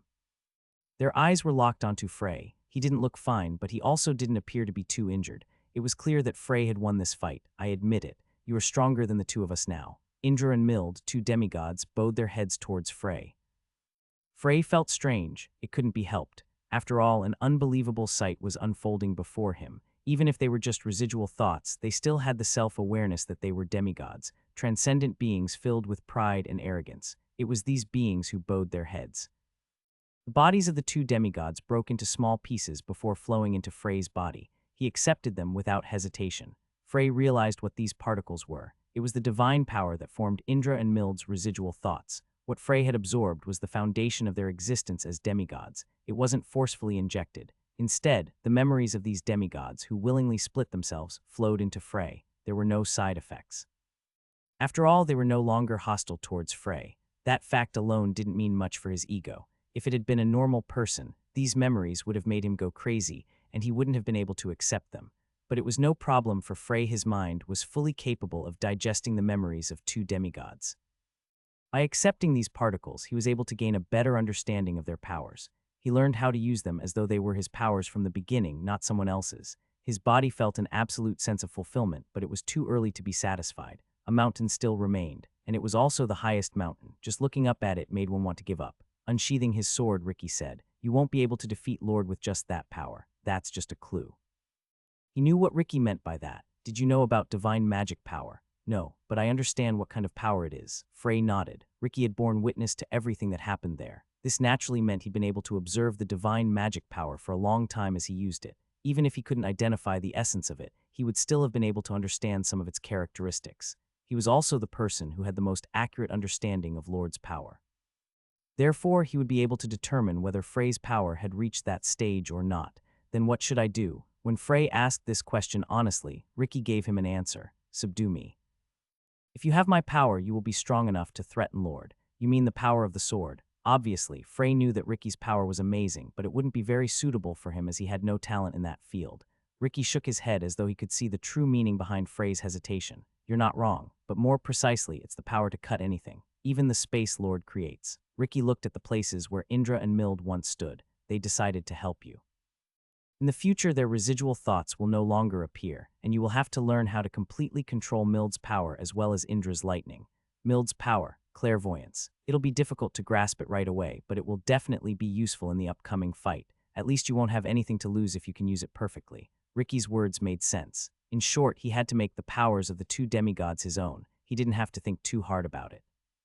He just needed to increase his familiarity with them step by step. It was okay if he was slow. After all, he still had plenty of time. Of course, he didn't know how long it would take to defeat the man standing calmly in front of him. He suffered a horrific defeat. From the start, there was nothing he could do. He ended up with all the bones in his body broken and his muscles torn. He's a monster. After his short battle with Ricky, he once again realized this fact. His opponent was a monster amongst monsters. He was the only demigod who could threaten Lord, the bona fide number 2 among the demigods. He was strong beyond reason. Frey couldn't find any weaknesses. From the moment Ricky drew his sword, he literally became invincible. He could cut anything. Absolute, Indra's lightning, and even his divine magic power. In front of him, Frey couldn't help but feel that all of his means dried up. They became like fallen leaves, drifting weakly in the wind. I need some time to think. This was the first time Frey had ever mentioned something like this. It was different from when he fought Indra and Mild. At that time, he was confident that he could defeat the two of them as long as he learned how to properly use his divine magic power. However, he had yet to think of a way to beat Ricky. First, he had to think about how he would fight him. Ricky lowered his sword and nodded. Frey sat down and began to ponder. Is my only chance before he draws his sword. It wasn't that he had flaws or weaknesses. Ricky's strength without his sword was not something that could be disregarded. However, compared to when Ricky drew his sword, it was definitely weaker. The problem was that the speed with which Ricky drew his sword was too swift. There were no hints or foreshadowing. There were times when the sword was drawn before Frey even knew what was happening, even though Ricky's hand hadn't been on the sword before it was drawn. At least at his current level, there was no way for him to target that gap. As Frey was wondering if he'd met a dead end, Ricky spoke. Think about how you defeated Indra. Was that a hint? Frey's expression became serious. That was probably the best hint Ricky could give. Usually this kind of enlightenment was useless if you didn't reach it yourself. The reason I was able to defeat Indra. There were many factors, but the decisive factor was the difference in will. Indra was tired of Frey, who became stronger and stronger as he stepped on him. He was shaken as Frey became more and more proficient in divine magic power. His concentration was reduced, and he even began to feel fear at the end. Frey's spirit had overwhelmed Indra. Is it possible to do that to Ricky? Was it possible? It was no exaggeration to say that Ricky's spirit was incredibly firm. It would be impossible to subdue the will of such a person. Indra and Mild had enough holes that he was able to get a grip to pull, but Ricky didn't even have a crack.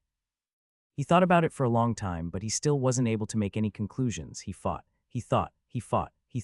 This was repeated countless times. Many boring and painful days passed, but he was still unable to get an answer. The hint Ricky gave him nestled at the edge of his consciousness, but he was unable to grasp it. Time went by slowly but surely. The fight with Ricky continued to be a large wall for Frey. Unlike the previous fights, he didn't feel like he was moving forward at all.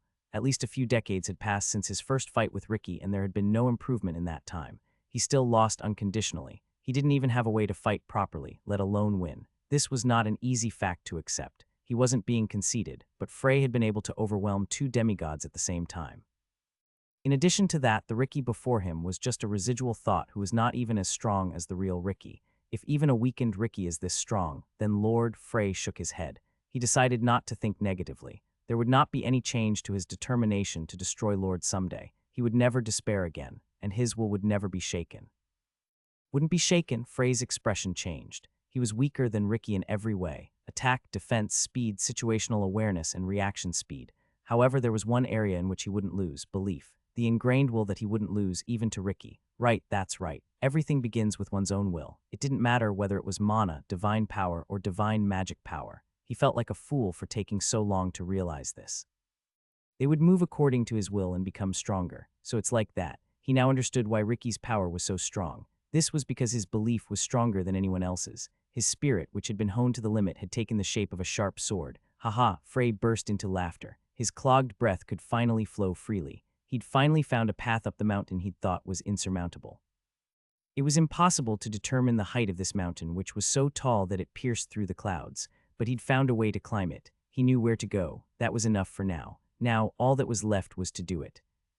He fought desperately. As long as he still had breath in him, he moved his body. He didn't care if his limbs were chopped off, if his intestines spilled out, or if his throat was cut. To Frey, winning or losing wasn't the problem. At some point, the thought of making Ricky submit and getting his power disappeared. Instead, he only wanted to prove that his belief was stronger. As a man, he didn't want to back down. He wanted Ricky to recognize him as an opponent.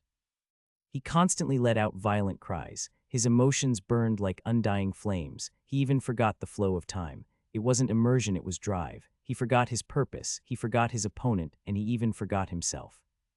At some point, Ricky's sword broke before Frey's body cracked.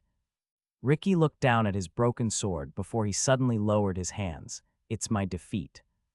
One word, how long had he wanted to hear this word? It was the word he wanted to hear more than anything else in the world, but surprisingly, his emotions didn't erupt.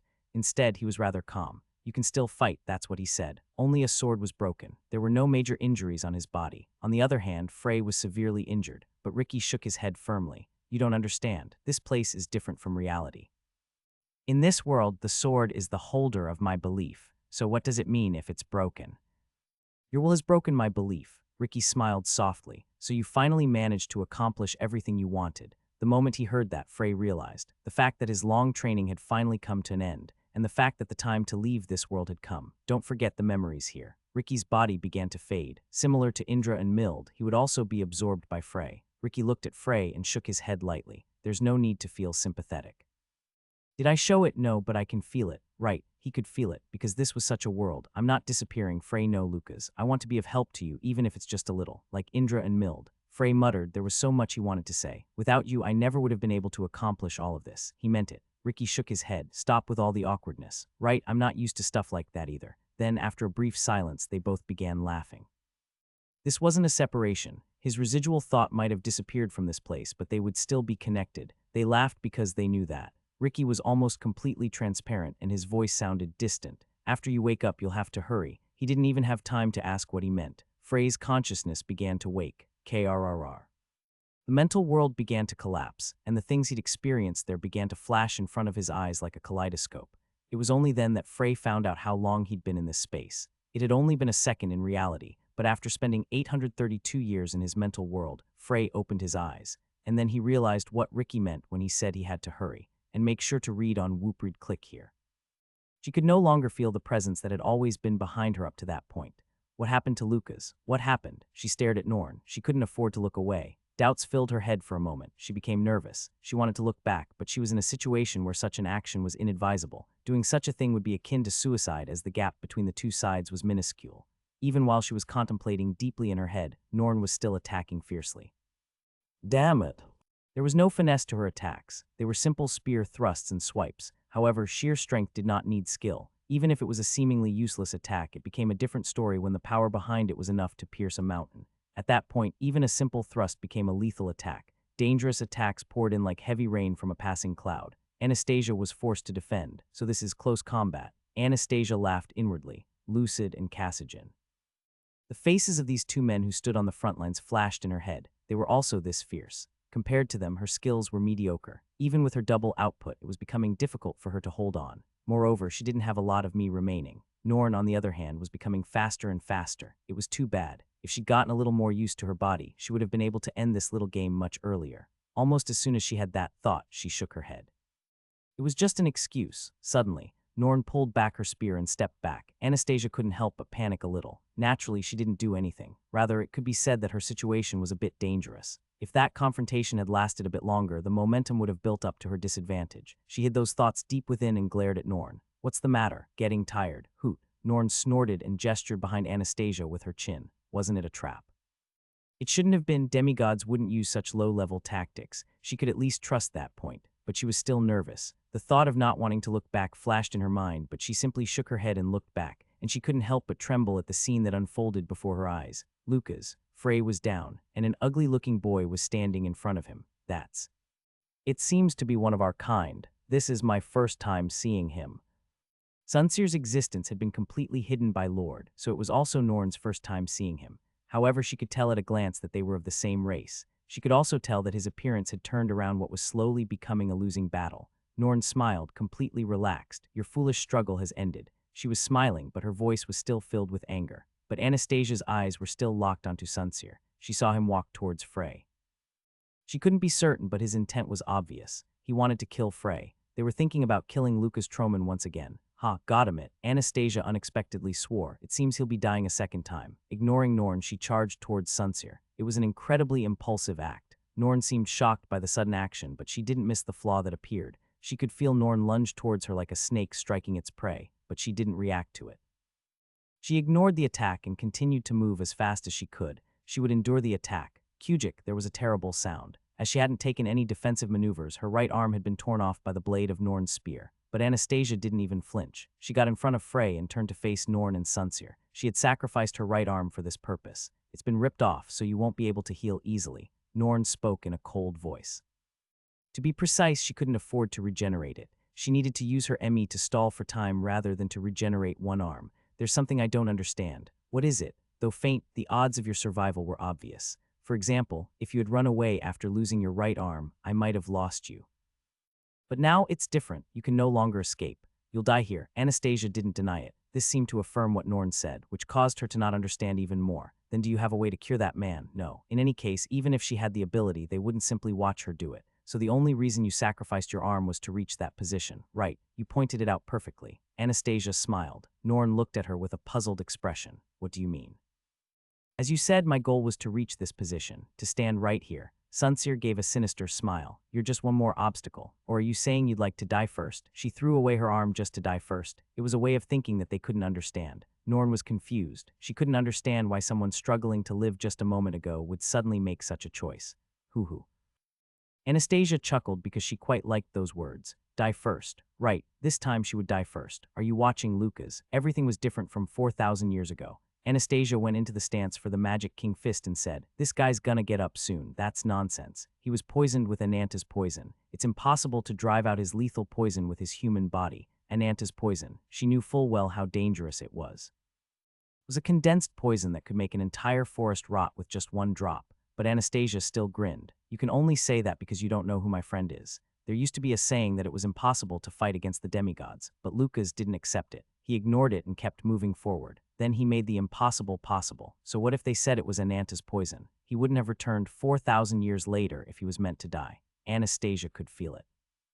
Even at that moment, Frey's heart was pumping vigorously. No, it wasn't just that. Frey hadn't lost consciousness either. His eyes were closed, but he was still awake. Nevertheless, he still hadn't moved yet. She didn't know why, but she was certain there was a reason. He might be preparing to do something big, or he might be thinking of using the fact that he collapsed to strike the enemy. Anastasia's role wasn't large. She just needed to buy him some time. The rest would be handled by her most trusted friend as usual. You don't know this man. Lucas is a hero. No matter how desperate the situation was, even if they didn't know how to fight and defeat was imminent, he wouldn't give up. When surrounded by a forest fire, he would look for a way to extinguish the fire rather than look for a way to escape. It had always been that way, and it would continue to be. I have about 50,000 ME remaining. That was fortunate. She still had room to burn. Anastasia called upon her mana. Is it a golem? Sunseer smiled at Norn's murmur. They were puppets the dragons used to make. Somehow these old weapons are still in use. This one is far more annoying than most golems. In the old days, even when the dragons were still around, there were never any like this one. This is just proof that the humans are becoming more and more troublesome. Lord's judgment was correct. Norn nodded at Sunseer's words. Then she couldn't help but turn and glance at him.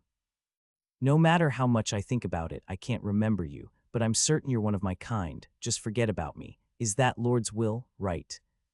Understood. If Lord was behind it, then there was no need to question it any further. Norn raised her spear. Now it was time to accomplish her goal. I'm going to kill that gray-haired wizard. Stay out of my way. From her words, he was able to understand her feelings, so Sunseer nodded lightly and said, then I'll take care of this scrap. Anastasia opened her mouth, but her voice didn't come out. She suddenly had the thought that making the solution in the golem body red like blood was not a good idea. It was too glaring. Even now, she wasn't badly injured, but the fluid from her body had already turned the sand around her red. Pock! She was kicked in the abdomen. Her body flew a short distance away before landing on the sand and rolling a few times. Anastasia couldn't get up, because all her limbs had been cut off. If it's a golem right, I have to break the core. Everything was blurry. She couldn't even hear what he was saying. Her me had already been depleted, so it wouldn't have been strange if she lost consciousness. Sunseer approached Anastasia. His hand twisted strangely before changing shape. It took on the form of a sharp blade. It was the ideal shape to cut and tear through Anastasia's skin, flesh, and muscles in order to dig out her core. Ho! But Sunseer withdrew his hand and muttered with a surprised voice. I never thought he'd get up again. She heard that clearly. Anastasia turned her head. Through her blurry vision, she could see Frey standing there. It's really a miracle, but it seems he used all of his energy to get rid of Ananta's poison. I can't feel any power from him. Sunsir's voice was full of ridicule as he spoke. This should be fun. Take a good look, Golem, at how Norn kills him. However, the moment he saw the scene unfold before his eyes, the smile disappeared from Sunsir's face. Just as Anastasia thought, Frey's mind had already returned to the real world. However, he couldn't move immediately. 800 years of experience in the mental world caused a gap between his current body and the body he had then, so he needed time to adjust. Moving his body could only happen after he'd familiarized himself. I need more time, Frey thought, but he felt Sunsir approaching him. It was an incredibly dangerous situation. Sunsir wouldn't hesitate to kill him. At this rate, he'd lose his life in vain.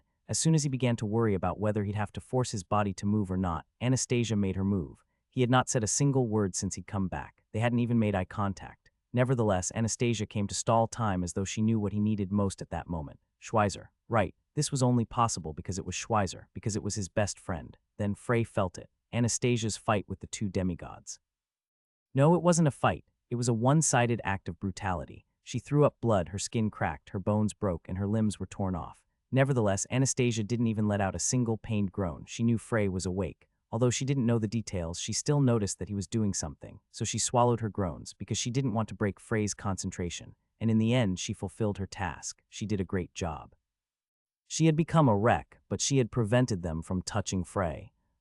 Frey got up, he'd finished perfectly adjusting to his body. He turned to see Norn slowly walking up to him, a cold smile on her lips. It seems you found the power to stand. Good, it would have been meaningless to kill an unconscious guy. Frey looked at Norn. Norn, the true form of the Nornir sisters. Now he knew exactly what her power was. The power to see the past, present, and future. That is your power. Norn seemed surprised by his words. Who did you hear that from? There was no way humans would know the powers of Erd, Verdendi, and Skuld. In fact, it was something only a few demigods knew. Frey continued casually. It fits. If you can see the future, then you'd be able to tell the effects of spells you've never seen before. You must have heard it from Ricky, but knowing wouldn't change anything. You will still die here. Frey lifted a finger and pointed towards Norn. Norn curled her lips. This was an action she'd seen many times already. This again, I'm sorry to tell you, but neither the power of Absolute nor Indra's lightning would be able to touch me. As you said, I can see the future. This time it will be different. Lightning sparked on Frey's hand, because you can't avoid it even if you know it's coming. Norn tried to laugh, but in the next instant her expression changed greatly. She hurriedly raised her spear, but something faster than that shot out of Frey's hand. She knew. She'd already seen it, that a lightning bolt would come out of his hand. The problem was that the speed of this attack far exceeded Norn's expectations. Cuck. It was inevitable. She literally couldn't avoid it. She couldn't even try. A spear of lightning pierced through Norn's body, and the pain that came from this attack stomped through her body like an angry bull. It felt as if the bolt of lightning had cooked her whole. Norn habitually looked into the future, and soon after she felt two unfamiliar feelings at the same time. They were regret and despair. Norn grit her teeth. Regret, despair. No, the emotion she felt most at that moment was humiliation. Bastard. She tried to roar, but she couldn't. Her tongue wouldn't move. No, it wasn't just her tongue. Her entire body was motionless, trembling like a sparrow that had been soaked in the rain. Paralysis. Her entire body was paralyzed. This was unbelievable. After she returned to her complete form of Norn, her resistances had increased by several times. Even if Indra himself had attacked her with his lightning, it should have been impossible to paralyze her so perfectly. Frey was no longer looking at her. Instead, he had turned his eyes to Sunsir, who was watching this scene from a distance with wide eyes. Sunsir stepped back. He was well aware of his own weaknesses. Direct combat should be avoided at all costs. His true strength could only be displayed when he hid in the shadows and launched surprise attacks. The ability to hide the aura of his divine power was a skill no other demigod had, but this also meant that the amount of divine power he had was much less in comparison so as to perfectly conceal it. Something has changed. The power of the lightning that Frey had just displayed was strange. Sunsir knew Indra. He had even seen him use his lightning power before as well. That was why he could tell for certain. The lightning attack he just witnessed was much stronger than Indra's. How was something like this fair? The lightning power that Frey stole from Indra was now stronger than Indra's. He wouldn't have believed it if he hadn't seen it for himself. In fact, he still couldn't believe it. Frey didn't chase after Sunsir. His body simply disappeared before reappearing beside Anastasia. Sunsir almost died of shock at that moment. He was several times more surprised than when he'd witnessed the lightning attack. Space-time movement. How did a human use an ability that only a select few demigods had managed to master? He's too dangerous. He had to kill him. He had to kill him right on that spot no matter what. This was all Sunsir could think of at that moment. Frey looked down at Anastasia. Anastasia looked up at him. Suddenly, she grumbled, "You sure took your time to wake up." "Was I late again?" Frey looked down at his best friend and muttered bitterly. She couldn't even stand because she didn't have limbs, but there was a bright smile on her face. "It's not irreversible. You can chat with me after you've dealt with them. I will. As you can see, I can't be of much help. Don't worry about that." Frey lifted his gaze to look at the demigods, because they're no longer a problem. The two demigods grit their teeth with humiliated expressions, but they couldn't refute his statement. It was at that moment that Anastasia realized that there were many changes within Frey's body. "You progressed again. Did you awaken during the period before death? In such a short time, you really are an amazing guy. You." "In short," Frey shook his head. "Right, it wasn't short at all. You look tired. Why don't you get some rest for now? I'll handle the rest, I should. My eyelids have been heavy for a while now." Anastasia's eyes slowly closed as she mumbled those words. Frey raised his head again. Sunseer, who was slowly approaching him after concealing his aura, froze. This was because Frey's eyes had landed perfectly on his body. It was definitely not a coincidence. The moment their eyes met, Sunseer got goosebumps. It was a question that didn't need to be answered. In fact, he wouldn't have been convinced even if he had heard the truth.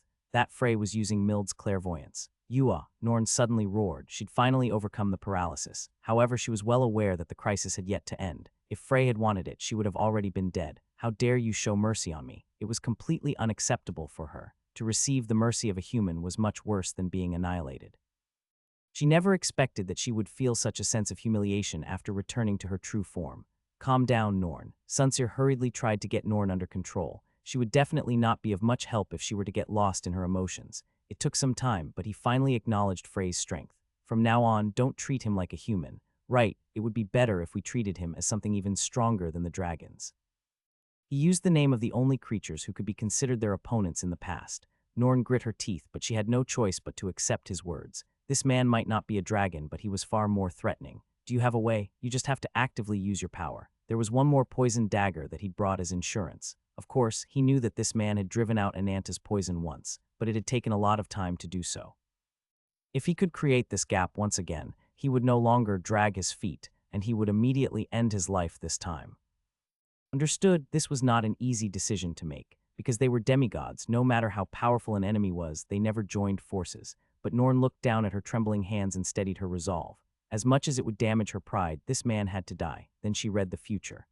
When Norn had 3 personalities, that is to say, when she was still the Nornir sisters, it was the youngest sister, Skuld, who had the power to see the future.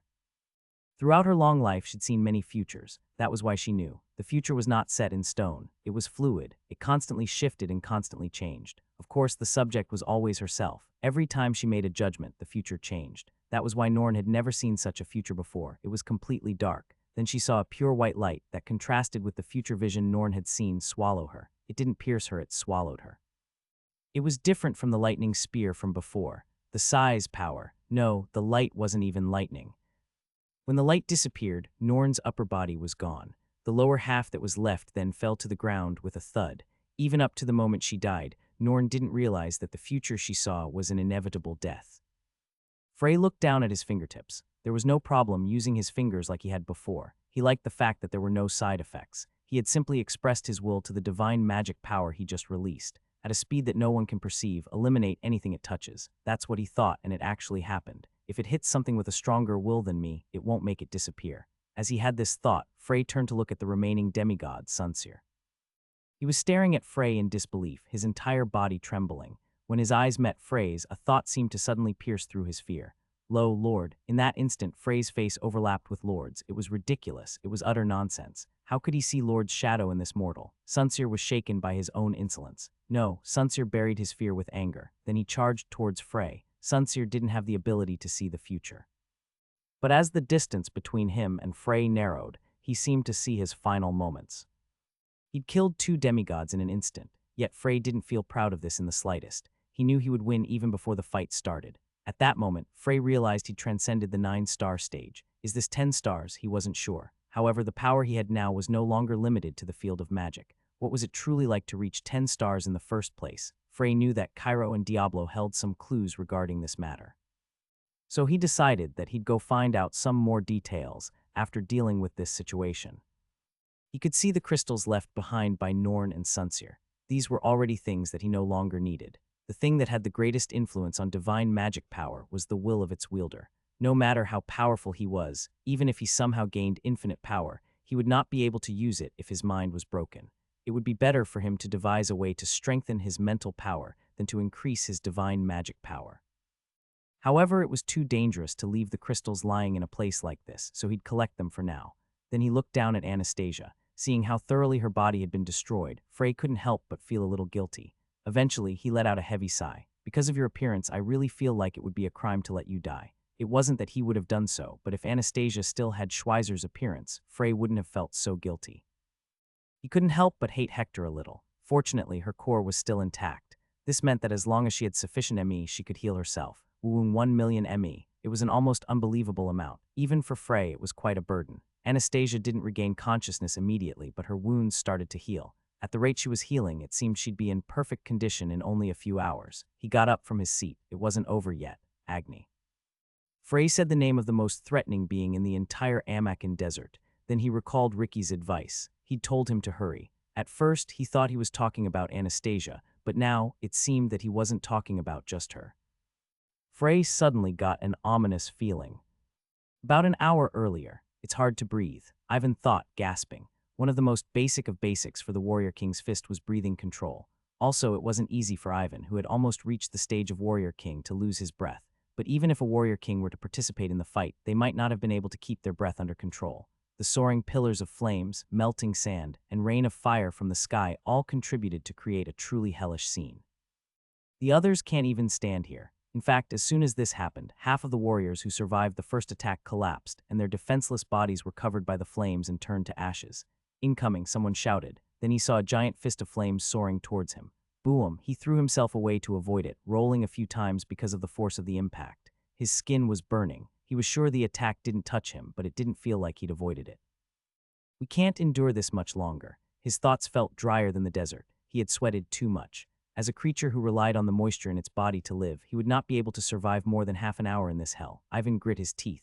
Ever since he'd started being tortured by Norano, even before then, Ivan's life had been a series of struggles. Fighting, and more fighting. There were times he won and times he lost. Few of those fights were easy. But even though they happened, they didn't remain in his memory for very long. All Ivan could remember were the bloody, difficult battles. In all of those fights, he never once swung his fist with the thought of losing. But now, while facing Agni, Ivan couldn't help but feel that way for the first time. Maybe this day next year would be the day of his memorial service. Nora was probably the one who was analyzing the situation with the most level-headedness. Among those present, she was the one who had the most experience fighting demigods. Of course, Agni's strength was still beyond her imagination. Nora's eyes quickly swept over the surroundings as she analyzed their situation. Only a few of the hundreds of warriors were left standing. And among them, those who had the power to do anything could be counted on 2 hands. The opponent wasn't good. Numerical superiority had absolutely no tactical effect on the fight with Agni.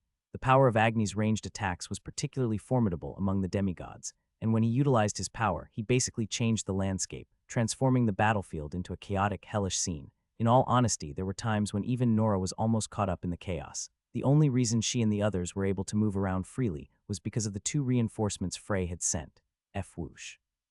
Agni's flames once again tried to cover the area. Then someone jumped into these flames. Nora didn't try to stop her. Even a fire spirit might not have been able to withstand these flames, but this red-haired woman was different. Whoosh, cuck. The red-haired woman, Nyx, gulped audibly. Normal flames would not even be able to even leave a mark on her body, but Agni's flames were different. If he truly wanted to, Agni had the power to burn her to a crisp. In the first place, Agni couldn't kill Nyx. That was why she was doing her best. If it hadn't been for the fact that she was his apostle, Nyx would have probably been the first phoenix to be killed by fire. Crack, a spear of ice shot towards Agni from behind. Agni felt it and swung his arm. A tidal wave of flames shot up from the ground and swallowed the spear. But the ice spear was not melted by the flames and instead stabbed into Agni's body. It had little effect. The spear of ice also melted soon after. Nevertheless, the fact that the wave of flames couldn't melt the spear made Agni uncomfortable. Elia's power. It was annoying. Moreover, the divine power possessed by that man, Asaka, obviously surpassed that of an apostle. If a demigod other than him had encountered him, they might have been in danger. Crack, Agni felt pain. His body lost its balance, and he stumbled. His left leg had been destroyed by someone's attack. The missing foot was quickly regenerated from the flames, but that attack was clearly quite fierce. Nora clenched her fist, which had been badly disfigured by the burn she suffered. The pain was unimaginable. The bandage that had been meticulously wrapped around her fist had also been destroyed. Even the bandages Cairo made for me became like this. His body is hotter than lava. It was absurd. She couldn't believe that the one who attacked ended up suffering more. At this rate, it would be impossible for her to launch many attacks. Her fists would melt before Agni died. Then Agni shot his flames towards Nora. It was too late to avoid them. She clenched her fist again, preparing to block it, but Ivan appeared. He shook his lion-like mane and said, "Did you get sluggish after we hadn't met for a while? Martial King Fist. Wind Wave." The pressure from his fists pushed the flames back. "He's better than I expected." Nora felt proud of her students' achievements, but she spoke with an expressionless face to keep her dignity as a teacher. "I guess my discipline was sluggish." "Since you dare to say such bullshit to me." "That's not it." Ivan scratched his cheeks meekly when he heard her words. Nora almost burst out laughing at his reaction. He's gotten a lot stronger. Not only his body, but his willpower was also much stronger. She felt that he'd reached a level where she probably wouldn't be able to guarantee her victory if they were to fight. Ivan was almost certainly aware of that fact too. Nevertheless, when they finally reunited, he accepted Nora's angry punches without any thought of avoiding or blocking them. This was proof that Ivan still considered her his teacher. In fact, Ivan considered Nora as more than just his martial arts teacher. She was his benefactor. To him, Nora was a being whose grace he'd never be able to repay in this lifetime. If he hadn't met her, he would have already become a cold corpse from fighting in the streets. That was the reason why Ivan would never forget to show the proper respect to his teacher. As the years passed, he became more and more arrogant, but his attitude towards Nora would always remain the same. Looking at Ivan's strong body, Nora said, "Ivan, your defense is probably higher than mine. It's natural for a young man to be tougher." "Young? Are you mocking me now?" Ivan grumbled. "Let's skip this part for a bit longer." In any case, I think my attacks are still a bit stronger." "I agree." As if by habit, Ivan cracked his knuckles. "What's the plan?" "Get Agni's attention.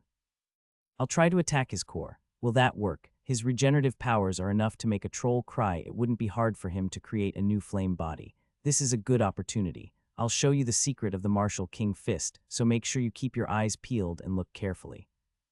Ivan's expression became serious. "Did you not say you'd only teach me the secret techniques when you were about to die?" "No way, master." "Don't make such a dumb expression. I'm not going to die just yet." "Ah, really? Even though I'm worrying, you're still being such a pain in the ass." "Hoo-hoo, don't swear." Nora chuckled. Ivan also smiled and said, "You must not die." "Yeah, because I still have a lot to learn from you, master. You already know what you're lacking. I think tears might really come from my eyes when I see that my poor snot-nosed student has finally grown up properly." H.M. Ivan turned around. If they continued this banter, it was possible that they would lose their tension. In battle, a certain level of tension was necessary. Draw attention. It sounded simple, but it was not easy with an opponent like Agni. I have to make him focus his eyes on me, so that he would no longer pay any attention to Nora. However, Agni's field of view was high. If one was to look down on the battlefield from that height, it was easy to tell the battle situation with just a glance. Unless he caused a ruckus, it would be very hard for him to get all of his attention. "I have to do something loud," Ivan murmured to himself before kicking off from the ground. Snow then appeared beside Ivan, who was rushing forward. She drew her sword and said, "Which side?" "Left, then I'll take the right." They exchanged glances for a moment before splitting off to the two sides. Ivan then called out to Asaka, who was constantly sending out shards of ice. "My name is Asaka." He had already realized he couldn't defeat Agni with his own powers. Is it because of the difference in mental strength? He thought about it for a while before eventually shaking his head. That wasn't it. Regardless of whether he controlled fire or ice, the results would be the same. The amount of divine power that the two sides could handle were just too different. Among the demigods, the apocalypses were on a completely different level. He once again realized this fact. Whoosh. Pillars of fire shot towards Ivan. Isaka managed to use his ice to neutralize several of the pillars, but he wasn't able to block all of them. Ivan crossed his arms towards the pillars. Warrior King Fist, Rock Shield. Mana wrapped around Ivan's body as he activated his ultimate defense technique. In this way, Ivan forcibly broke through the pillars of flame. Agni turned to Ivan and raised his right hand. His fist, which had been clenched, slowly opened, and flames poured down from his palm. Qua ha. Ivan couldn't help but gasp slightly at the scene that unfolded. Hundreds of flames poured down from the sky, each one giving off an aura that made one feel like one's end was nigh. At that moment, he couldn't help but wonder if this was what it felt like to face a meteor with his bare body. God admit, he didn't have time to get lost in such a frivolous sentiment. Ivan hurriedly rushed across the burning ground to escape the flame bombardment. The flickering flames made it almost impossible to see the surroundings. Ivan moved his body purely on his instincts. His senses were astonishing, so he was able to avoid most of the flames. But it was impossible to avoid everything. Boom, cuck, the flames engulfed his left arm. The pain was so terrible that for a moment he felt like cutting off his arm. Ivan had been burned countless times by that point, but this was the first time that his body and mind had actually cried out in agony. It was like his soul itself was being burnt. Damn it, but he couldn't afford to stop because of the pain. Ivan just swore and continued running. Not being able to breathe properly is the worst thing ever. The inability to control their breathing was fatal for magic warriors who had to constantly move their bodies. Since air wasn't being properly supplied to their bodies, there were some deficiencies in their ability to manage their mana, which in turn made it harder for them to properly use their martial arts. When the distance to Agni was narrow enough, Ivan kicked off from the ground and leapt into the air. His body flew up like a cannonball, and in an instant, he appeared in front of Agni's waist. Considering the fact that Agni's giant body almost reached the clouds, the power behind this leap was clear to all. Guwuk, Ivan put most of his mana into his fist. This caused the defense from his rock shield to decrease, and his entire body began to burn. It couldn't be helped. After all, he wouldn't be able to do much damage to Agni in one shot unless he used a large amount of mana. Warrior King Fist, Iron Fist. Boom! Ivan's fist struck Agni's abdomen. Considering his size, such an attack should have been like a mosquito bite, but the power behind that punch was unimaginable. Wind pressure from the punch temporarily halted the pillars of fire burning around them. Agni's body tilted once more. Did it work? Just as Ivan made this hopeful observation, I suppose I should end this. Agni muttered softly. His body, which had collapsed, returned to its original shape as if he'd reversed time. F-whoosh. In fact, the flames around him burned even brighter. Regeneration, or was it the effect of his power? Ivan wasn't sure. He looked up at Agni with a bewildered expression. I thought we'd had enough control over the development of intelligence over the past few thousands of years, but it seems we didn't. You all were growing endlessly in the dark, and in the end you became much more troublesome than we expected. Right, he had no choice but to accept it now. They posed a threat to the demigods. They had already reached this level. If the mortals in front of him had decided to target another demigod, any demigod other than the apocalypses would certainly die by their hands. Therefore, they were unlucky. It is your bad luck to have met me here, just as Agni was about to release his hottest flames that even rivaled the sun's core. Stop. This voice was probably heard by everyone on the hellish battlefield. More surprising than that was the fact that Agni's body actually obediently followed this command. Agni was stunned. This feeling, it was something he'd felt in the past. Even though it had been thousands of years, it was such an unpleasant sensation that he was unable to forget it. The unique power of the continent's overseers that even the demigods were unable to avoid. Dragon Tongue. He could feel who the caster was. Agni's eyes turned to a woman standing far away, a green-haired woman. Looking at her, he couldn't help but feel some doubt. She was certainly not a dragon, he could tell with just a glance. She was a far cry from the beings who could be called the demigods' only rivals in history. The same was true for her use of Dragon Tongue. It would last 3 seconds at most. After that, Agni would regain his freedom. She was not a dragon. He was certain that there were no more dragons on the continent. Half right. She should be a half-dragon, I see. Despite her flimsy appearance, she was definitely the most troublesome one there. Agni had found the most difficult one of those gathered. Hup. Upon receiving Agni's burning gaze, Binyang's face turned pale and she took a step back. Her legs shook. She was afraid. She wanted to run away. What had she just done? Was it that she'd done something bad? She should have just stayed still.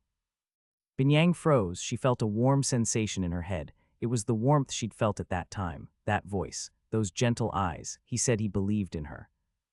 Binyang's expression changed. Then, she took a big step forward before raising her head and looking directly at Agni's face. Agni's eyebrows furrowed. Dragon Tongue was a power that most demigods would have a hard time countering. Even though her skills were lackluster, as long as it was used at the right time, even Lord could be in danger. So for the sake of the future, this woman had to die here. And make sure to read on Whoop-read click here. Dreadful flames, flames that could end the world. Agni's power was the control of these destructive flames, but Silkid was not a very good place for him. There was nothing he could burn in the desolate desert.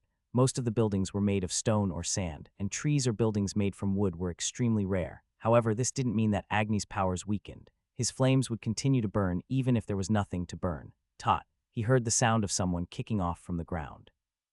It was Snow. Agni noticed her posture. It reminded him of Ricky. This caused him to suddenly feel an intense wave of displeasure. This wasn't because it felt intimidating, but because it reminded him of Ricky. He didn't like this flimsy imitation of Ricky. This thought took him by surprise. Did he still consider Ricky as his kind? Boom. Agni swung his left hand to Snow, who hurriedly raised her sword to block it, but it wasn't a good block.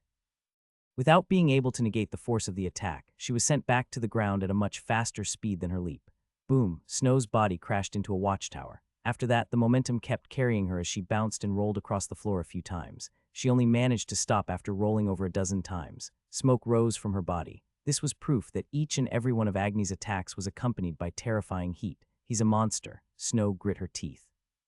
As an ice elf, Agni's dreadful flames had a particularly terrible effect on her.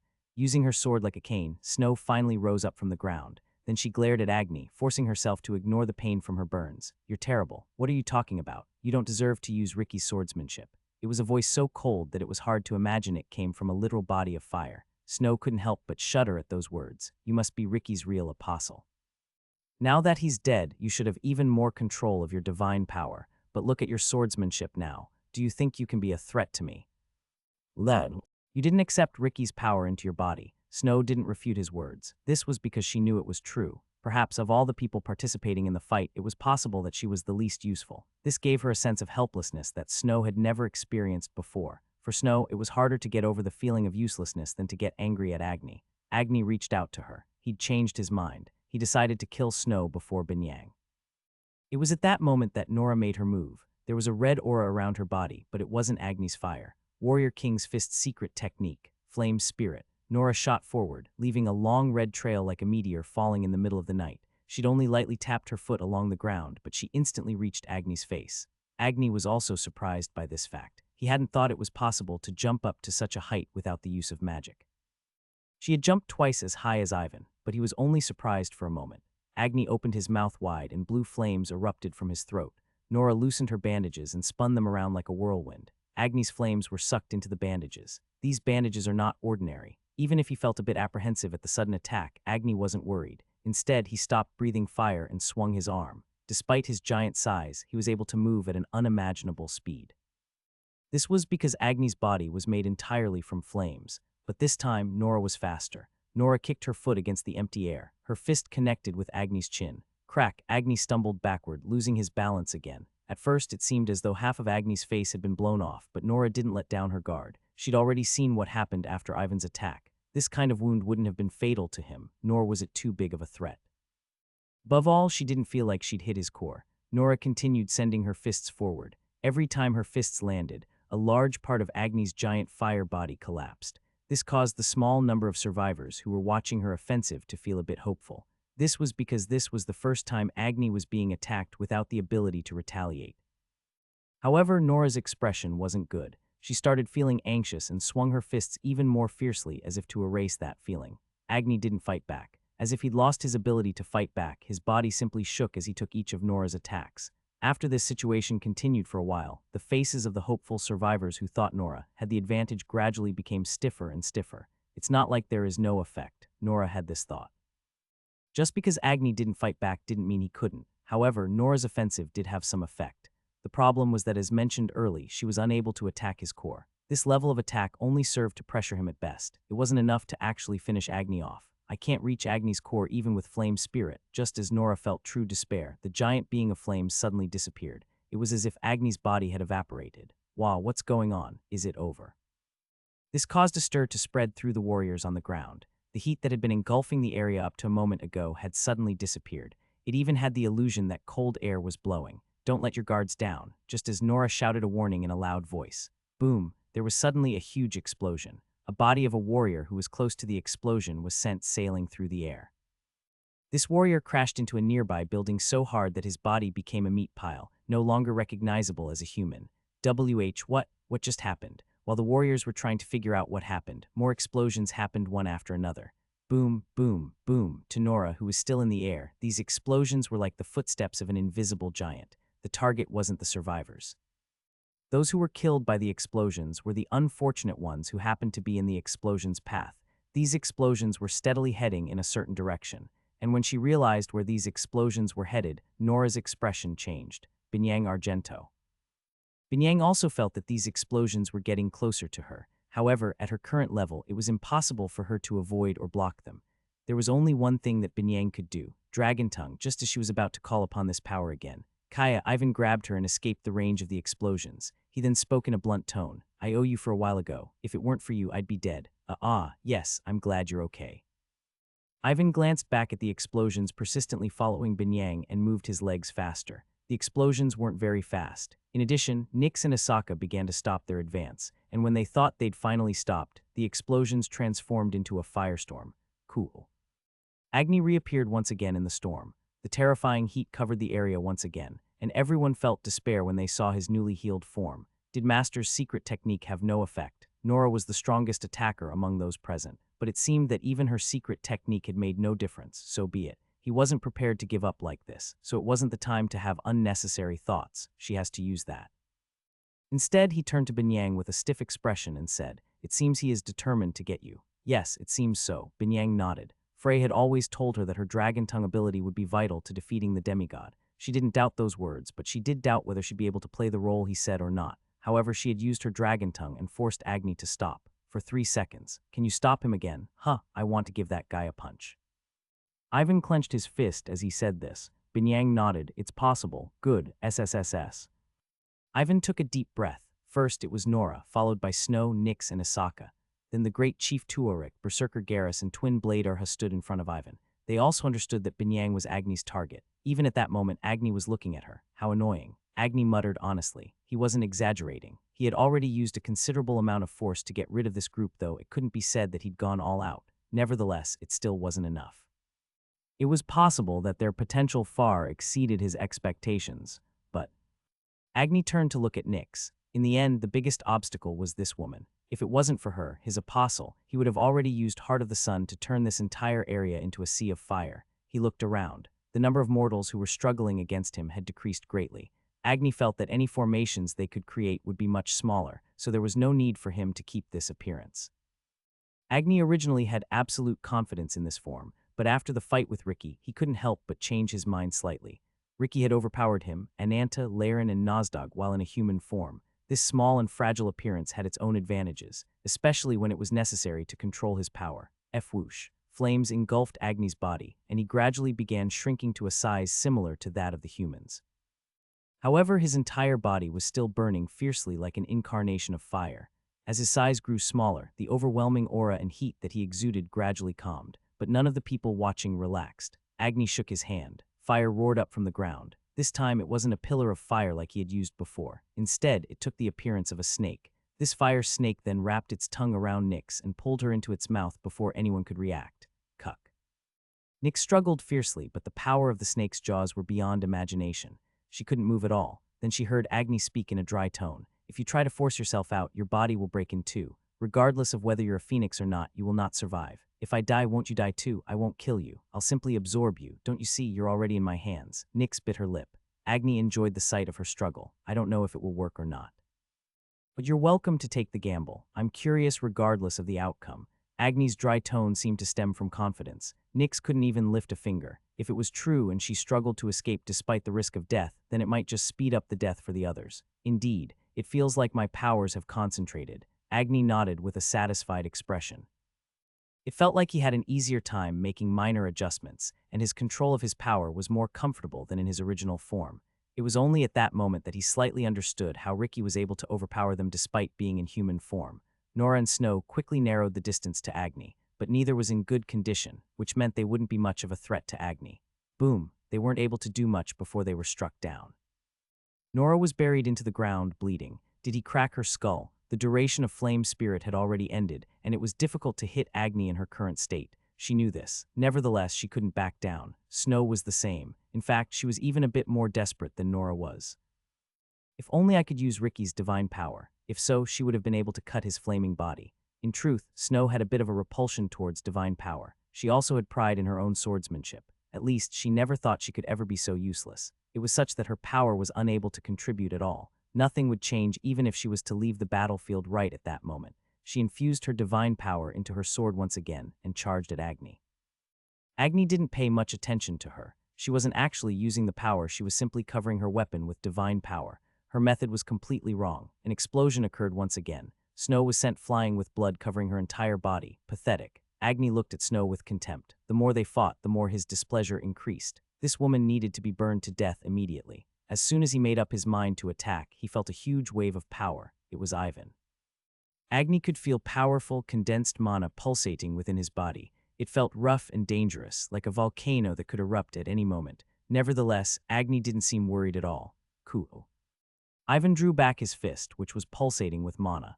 The secret techniques of the Warrior King's fist were not passed down. Instead, every successor created their own technique. This was something that occurred after they witnessed the previous successor's secret technique. Ivan had only witnessed Nora's flame spirit today, but he had been thinking about his own secret technique for a long time. Nora's secret technique was flame spirit. It involved changing the property of her mana to fire, and then using that fire mana to explosively amplify her own strength. It was an extremely powerful technique, but Ivan had realized with just a glance that it didn't suit him. I prefer one punch. He had deliberated upon it for a while. For him, a special move was a single lethal attack. Nora's secret technique was one that truly deserved admiration, but it did not match Ivan's ideology. All of the mana in Ivan's body gathered in his fist. It was literally filled with mana. The pure and enormous amount of mana was compressed over and over as much as he was able to. The explosive force in his face was completely incomparable to the iron fist he'd used before, but it wasn't enough. He also knew for a long time that it wouldn't be enough, so there must have been a reason for him to have this idea, the desperate situation he was in. The shock of seeing the defeat of his master, who he considered even higher than the heavens, the overwhelming aura of Agni himself, and most importantly, his lack of confidence. This won't be able to do it. His opponent wasn't one who could be defeated simply because he'd compressed his mana to the limit. As Nora had said, she was a bit better when it came to offense. So what should he add? What could he do to make up for the shortcoming? Except for his mana, there was nothing else that a magic warrior could. Ivan felt like a lightning bolt had struck his head. My thoughts, his feelings, his beliefs. Couldn't he put those in too? Qhaha. Ivan burst out laughing. Right, that was it. He wasn't sure why it took so long for him to notice something so simple. He blinked. At that moment, Ivan was no longer standing in the Amakan desert. Instead, he was standing in the empty space known as his mental world. He was the only one standing in this place. Whoosh, then a stream of flames suddenly shot up. These flames were so powerful that it seemed as though they would burn Ivan's mental world to ashes. Ivan understood. This was Agni. He was the one who made Ivan feel such a way. To put out those flames, he would need a typhoon. Weak winds would only make the flames stronger. Instead, what he needed was a powerful typhoon that would sweep away everything in his way. Ivan was a true genius. The scene before him was the path that Kassajan had taken in the past, and it was a sign that he was at the gateway to the Warrior King stage that Nora was still pursuing. Kagugu. His body pulsed and an explosive aura erupted from within him. Danger. For the first time since they'd started this battle, Agni had this thought. A typhoon seemed to have appeared from this seemingly fragile human body. That alone made him feel a sense of crisis. He couldn't let it go. Agni's body began to swell once again. He'd already captured the Nyx, who was the most troublesome one of the group, so now he could just wipe out the entire group with Heart of the Sun. Stop. It was at that moment that Binyang's dragon tongue froze Agni's body once again. Sparks of rage seemed to flash in Agni's eyes. Dragon, it was at that time that Ivan made his move. The speed he moved it wasn't particularly fast, but it didn't matter. Agni was in a situation where he couldn't move. 3 seconds were more than enough for him. Ivan's body was so close to the ground that he was almost rubbing against it. In that state, he looked up at Agni's chin. My arm, no, my entire body is creaking. It was his first time doing this. His condensed mana was stirring inside of him, begging to be released. Right, stir to your heart's content. Ivan laughed and punched upwards. He didn't have a good naming sense, so he decided to keep it simple. Warrior King's fist, Ivan's punch. Crack, a storm of mana suddenly erupted in the Amakan desert. Can't you not go? Binyang looked at Osul as she said this. Osul turned to his daughter, and just by seeing her bright, innocent eyes, a bright smile spread across his face. Are you worried? It's an apocalypse. I heard that they're monsters, completely different from the other demigods. How could I not when it's a being like that? Of course I'm scared too. Osul spoke in a soft tone. In my heart, the desire to run away is very strong. This is something the other circle members should never hear. You can do that. Don't you know that I can't do that? It's not a problem that can be solved by running away. It was clear what Binyang was worried about. Osul would have been lying if he said he wasn't scared, but it was fine. He could still laugh sincerely. Demigods are certainly scary beings, but there are things that are more frightening than they are. Like what? Losing your family. Osul's gaze settled on Binyang, having no home to return to. I'm also afraid of losing my father. Haha, that's another reason why I should come back. Don't worry. Rizil has designed a splendid operation. If everything goes according to plan, there should be no problems. If everything goes according to plan. Even at that time, Binyang knew how ridiculous that statement was. Their target was an apocalypse-class demigod, a true transcendent being who could single-handedly wipe out a country. There was no way they would be able to take down such a target without anything going wrong. I love you, and I'm sorry. He had smiled as he said those words. She couldn't accept it at first. Rather, she was angry at Osul and Ezek for not keeping his promise. And she cried after realizing how pointless such behavior was. She cried as if the world was ending. After her emotions settled, she was overcome with depression, self-doubt, and loneliness. Even then, time continued to pass, slowly but surely. Over time, her emotions gradually became diluted. At some point, Binyang became able to talk about Osul with a smile again. However, from the moment she heard his will to now, there was one thing she was never able to understand. How was he able to look in the face of his own death and smile? Ivan stumbled. The life seemed to have been sucked out of him. He didn't even have the strength to move his body. Ivan had put all of his mana, mental strength, and even his vitality into that punch. He wanted nothing more than to collapse at that moment. If he could close his eyes, even for a moment, there would be no greater happiness. But he couldn't. Ivan forced his eyelids, which seemed ready to close at any moment, to stay open. I touched it. It was clear. According to Nora's words, his fist had touched Agni's core. It wasn't just a touch either. It was quite a formidable blow. He was certain. It was his first time fighting a transcendent being like Agni, but he knew his punch had landed solidly. Nevertheless, Ivan's expression wasn't good. SHT. Ivan's fist had literally created a sandstorm. However, this artificially created sandstorm soon dissipated as the force behind it disappeared. The dust gradually settled, revealing Agni's body. His upper half was missing, and the flames on his body flickered dangerously like a dying bonfire. It wasn't a joke. This proved that Ivan's thoughts had been right. His punch was effective. In fact, it might have even been a fatal injury, but in the end, it still failed to kill him. I didn't expect something like that. Agni spoke in a harsh tone. There was no chance for him to say any more. Crack, and all made of ice suddenly shot towards him. Puck. The ice all stabbed into his body, but Isaka's expression was not good. The ice soon melted. Isaka grit his teeth. Did this mean he couldn't do anything with his ice even when Agni was so badly injured? Monstrous bastard. It would be better for you to watch your mouth, unless you want your soul to disappear. Even though he spoke sharply, Agni's condition was also not very good. Ivan's fist had actually touched his core. It would have been really dangerous if the half-dragon's dragon tongue was stronger or if the magic warrior had more mana. It was possible that he would have died in this place. When he had this thought, Agni was filled with rage, but he forcibly suppressed his emotions. He didn't have to get excited. He could tell from their conditions. That last attack was the last hidden card they had. They should have killed him with that last attack. Failure to do that meant that the result wouldn't change.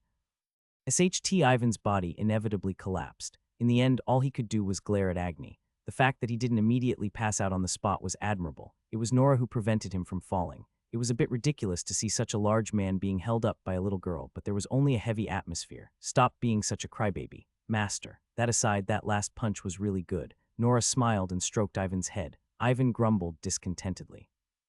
Why are you doing things you never did before? I don't know. Nora murmured to herself before she seemed to remember something. What is the name of your technique? Ivan's punch, hoo-hoo, how tacky. But calling it that name isn't too bad. And it seems you're only a short step away from reaching the Warrior King stage. Nora's voice was light and her expression was bright, but this appearance caused Ivan to feel uneasy. Ivan Dalgar. Ivan's expression hardened. His real name, which even he had forgotten after so long, had come out of Nora's mouth. Nora smiled as she looked at her student's face. The years of her life flashed before her eyes. She'd stopped counting after the 200th year, but quite a long time had passed. It was too long. At least for humans, it was a very long time. It was a boring, hard, and lonely time, but looking back, it wasn't a bad life. She could think this way because of this student of hers who accompanied her during her later years. Make sure you look carefully. Nora walked towards Agni. After she used Flame Spirit, she had no mana left, but it wasn't impossible to use magic martial arts without mana. This was also the decisive difference between a wizard and a magic warrior. After all, magic warriors were those who paid more attention to their bodies. Ivan is still a step away. In other words, he needed more time. No matter how much talent, instincts, and bloody hard work he put in, Ivan would never be able to overcome the obstacle of experience that was built up over time. He needed someone who could show him that final step. That was what his teacher, Nora, believed. A smile blossomed on Nora's face. There was even the best opponent at this moment. What are you doing? Ivan screamed and squirmed, forcing himself up. However, after he'd raised his body halfway off the ground, he collapsed face first in the sand once again. He had no strength in his legs. Nevertheless, he didn't stop struggling. He clenched his jaws so hard that his gums started bleeding. He knew what Nora was thinking. He could feel it. Don't do it, don't. Ivan coughed up a mouthful of blood. Pieces of his organs, which had been damaged by his attack, could be seen in the blood. Please, please don't. Nora's footsteps didn't stop. Seeing her crying disciple reminded her of the time when she first took him in. Ivan, at the time, was very innocent. She recalled the pure and naive look in his eyes. Her once cute disciple had grown to become a disgustingly giant man, but this also meant that she raised him well. Hoo-hoo. Her stray thoughts ended there. Nora's expression changed. Before she knew it, she was right in front of Agni. then she recalled Ivan's punch. It was an attack that contained the full potential of a magic warrior. She slowly clenched her fist and stretched it forward. Doing martial arts without mana was the same as using a bow without any arrows. Those looking on might think it was useless. However, that wasn't entirely true. She could at least show him the motions. She could teach him the most ideal posture. Ivan watched this scene with tear-filled eyes. Despite his sorrow and helplessness, he watched his teacher's final moments with wide eyes. Agni was also looking at Nora. What is she doing? He couldn't feel any power in this human in front of him. This meant that she wasn't a threat to him. Even the smallest of his embers could still burn her to death. He was certain of this, but he still couldn't move just yet. No, he didn't want to move. This wasn't like the dragon tongue. He wasn't moving because his heart didn't want him to move. Something about Nora's appearance at this moment made him not want to make a move. Reverence. Was a demigod like him feeling reverent towards a human? Nora's clothes were covered in blood and sand, but her upright posture seemed to carry a sense of purity and holiness. Nora clenched her fist. Ivan realized immediately. That movement, that posture, that fist. She was imitating the secret technique he just used. No, it wasn't an imitation. She was fixing the shortcomings, reconstructing and developing it to perfection. It was Nora's last lesson. She extended her small, thin talk. This fist hit Agni's body with a weak sound. It happened in an instant. The dreadful flames spread to Nora's arm. Then the flames covered Nora's entire body. Hellfire. Nora's entire body was engulfed in hellfire. She heard Ivan's grieving cry. Nevertheless, she didn't open her eyes. She didn't even open her mouth. She didn't want to show her student the unsightly appearance of her screaming during her last moments. She wouldn't allow it. It was strange. For some reason, she didn't feel any pain. Was she already dead? Was she burnt to ashes before she could even feel it properly? No, that wasn't it. Nora opened her eyes. At first, the goal was to buy time until Frey came. However, the fact that he sent the two reinforcements, Nyx and Asaka, over meant that he would not be able to join them immediately. It was possible that he wouldn't be able to come at all. Nevertheless, she failed to overcome her weak thoughts. She had tried to simply hold him back and leave everything to Frey, but she shouldn't have. This opponent wasn't one who could be faced with a weak will. She would destroy him here. She would definitely kill. Even if it meant losing her life. If she had fought with this determination from the start, then the results might have been different. Maybe she was the one who caused it to end up like this. The result, Binyang closed her eyes. It felt like she could see the end of this battle. Binyang. Nora was looking at Binyang in disbelief. Binyang instead looked at her missing arm. This was a natural result as she touched Agni's body with her bare hand. Your right arm, I'm sorry. I was too late. That's fine. That's not important. Were you the one who saved me? How? I used Dragon Tongue. Isn't that something you can only use twice a day? Did you manage to increase the number of times you can use it? Binyang shook her head calmly. It was at that moment. Irk. Her expression became one of pain as she coughed up a mouthful of blood into her hand. Binyang. Nora moved to help her with a shocked expression, but Binyang shook her head to signal she was fine, despite the fact that her other hand was tightly clasping her robe. This is a warning. Her body was warning her directly. It was strongly urging her not to use Dragon Tongue again. Binyang also knew. She could feel it instinctively, just what would happen if she tried to use Dragon Tongue anymore. Hector's words were accurate. She could only use Dragon Tongue twice per day. She had only used it one more time, but it already felt like a knife was being stirred around in her intestines. But it was fine. She could still talk. She could move. She might have been able to use magic as well. She was still alive. The terrible feeling inside her body was the best proof of that fact. Binyang, I'm fine. Binyang spoke calmly as she looked at Nora with a pale expression. This subjugation has failed. Everyone knew this, but it wasn't something anyone wanted to hear, and she didn't expect to hear it from Binyang of all people. Nora remained silent and listened to what Binyang had to say. It appears that Agni is incapable of moving right now. He probably couldn't resist the full effects of Ivan's punch. She agreed. It was clear that he was recuperating from his injuries at that moment. However, he was still using the last bit of power that he had left to protect his body. It was a wise move. After all, there was no longer anyone who could threaten Agni among those present. Isaka was constantly using his ice to slow down Agni's recovery, but he was unable to deal a truly fatal blow. Even if we tried to use this chance to escape, it would be meaningless. Agni was a demigod who had mastered space-time movement. Even if they were to scatter and run in different directions, it would not take him very long to kill all of them. He can't move right now. Now is our chance. Let's go, warriors of Silkid. The surviving warriors all raised their weapons and charged at Agni. They were no better than moths flying into a flame. Their weapons failed to reach Agni. Instead, Agni's flames spread and consumed them one after the other. Binyang looked at this scene and opened her mouth again. I see two paths that we can take right now. Paths. Perhaps this is the crossroads. It's probably the scene my father, Osul Argento, saw back then, Binyang murmured confidently. She had witnessed it in person, just why these beings, who were a rank higher than the other demigods, were called apocalypses.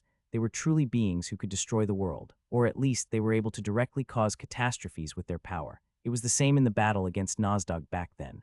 Nozdog, who had the power of death, was a demigod on the same level as Agni, and it was generally impossible to escape from such existences. If so, then how did so many people survive in the battle against Nozdog? Father, Osel Argento. Her father had defended everyone. He took himself as the sacrifice and defended the rear. Binyang wasn't there and she didn't know the details, but she was certain about what Osel would do. That's why he was able to laugh. It wasn't that he wasn't afraid of death. Anyone with intelligence would be. However, it was different when it was a path you choose for yourself. As long as it was a choice they made by themselves, humans could laugh in the face of anything. The consequences of these actions no longer mattered at that time. Nora, who was looking at her from the side, couldn't help but be speechless for a moment. Binyang was smiling. She had a smile on her lips that greatly resembled that of her father, Osel. It's better for one person to die than for everyone to die. Nora's expression became strange when she heard her mutter this strange phrase. What are you talking about? I'm saying that I will hold down the fort. KRRR. They heard a magnificent sound. Then everyone watched on as the fire around them gradually gathered to Agni's body. He had finished recovering. He would make his move soon. As if to respond to Binyang's thoughts, Agni's body gradually swelled. Boom! With a huge explosion, Agni returned to his true form. 3 warriors who were closest to him were incinerated instantly. Cuck, he's a monster. Agni spread his arms without saying anything. He didn't want to talk to these annoying insects any longer. He wanted to end this quickly. A G9, Nora flinched, her body subconsciously trembling. She wasn't the only one. The bodies of everyone in the surroundings stiffened. Even Agni was no exception. Binyang. Nora shuddered even more when she realized that Binyang had overpowered him with just her voice. Binyang herself hadn't realized it. The fact that she had initiated dragon fear, even though she was just a half-dragon, it was their enemy, Agni, who had the best grasp of the situation. That's too much power for a half-dragon. He murmured but was still not able to move at that moment. He frowned. His body had recovered, but his divine power had still been exhausted. Because of this, he could not resist the effects of this half-dragon's dragon fear. Binyang turned to Nora and said. It was only then that Nora understood Binyang's intention. She hurriedly spoke up with a stiff expression. Stop, you don't have to sacrifice yourself. Are you listening to me, Binyang? You. Leave. The survivors of the desert battle disappeared. One by one, they were sent out of the Amakan desert. When they opened their eyes, they would be in the safest place. Wait, Binny. The last one to disappear was Nora. She urgently called out to Binyang, but she wasn't able to finish her words. Soon, Binyang and Agni were the only ones left in the desolate desert. Agni was surprised as well. He hadn't expected that even Nyx, who he had captured, would be taken from his hands, however. It's meaningless. Although Agni said this, Binyang smiled and asked, what do you mean? Everything you just did. You sent them somewhere with your dragon tongue. It might be more troublesome than magic, but do you think I can't track them down? Agni shook his head. It changes nothing. I will kill you, then I will kill the rest. You can't. Why's that? Disappear. The faint traces left began disappearing. Agni's flame body shook slightly. She used dragon tongue again. Gurk. Binyang vomited violently. The amount of blood she coughed up was enough to soak her robes. She sat on the ground and looked up at Agni. A smile was still present on her lips. Now, all the traces have disappeared. How are you going to track them? It's not too late. No matter how powerful Dragon Tongue is, it won't be able to completely erase all of the traces, as long as I leave immediately. Don't you understand by now? I stayed here to prevent that from happening. Binyang let out a laugh that sounded like a quiet breeze. Now that she thought about it, she didn't have a deep relationship with any of those people. There was only Nora, who she'd seen a few times when she was younger. That's why she was curious. Why did she choose to give her life for those people? You've done well, and you will do even better in the future. I trust you, Binyang Argento. He'd said he believed in her. And Binyang wanted to live up to that belief. She wanted to prove that his trust was not misplaced. If they were to be reunited someday, she wanted to be able to open her heart and confidently ask, I wasn't too bad, was I? Haha. Binyang raised her head. She couldn't feel anything but pain, but for some reason her heart was relieved. She could finally understand her dead father, that person who was still able to laugh before his death. You've changed me, great mage. Thanking her, patting her head with pride, and comforting her with all his heart.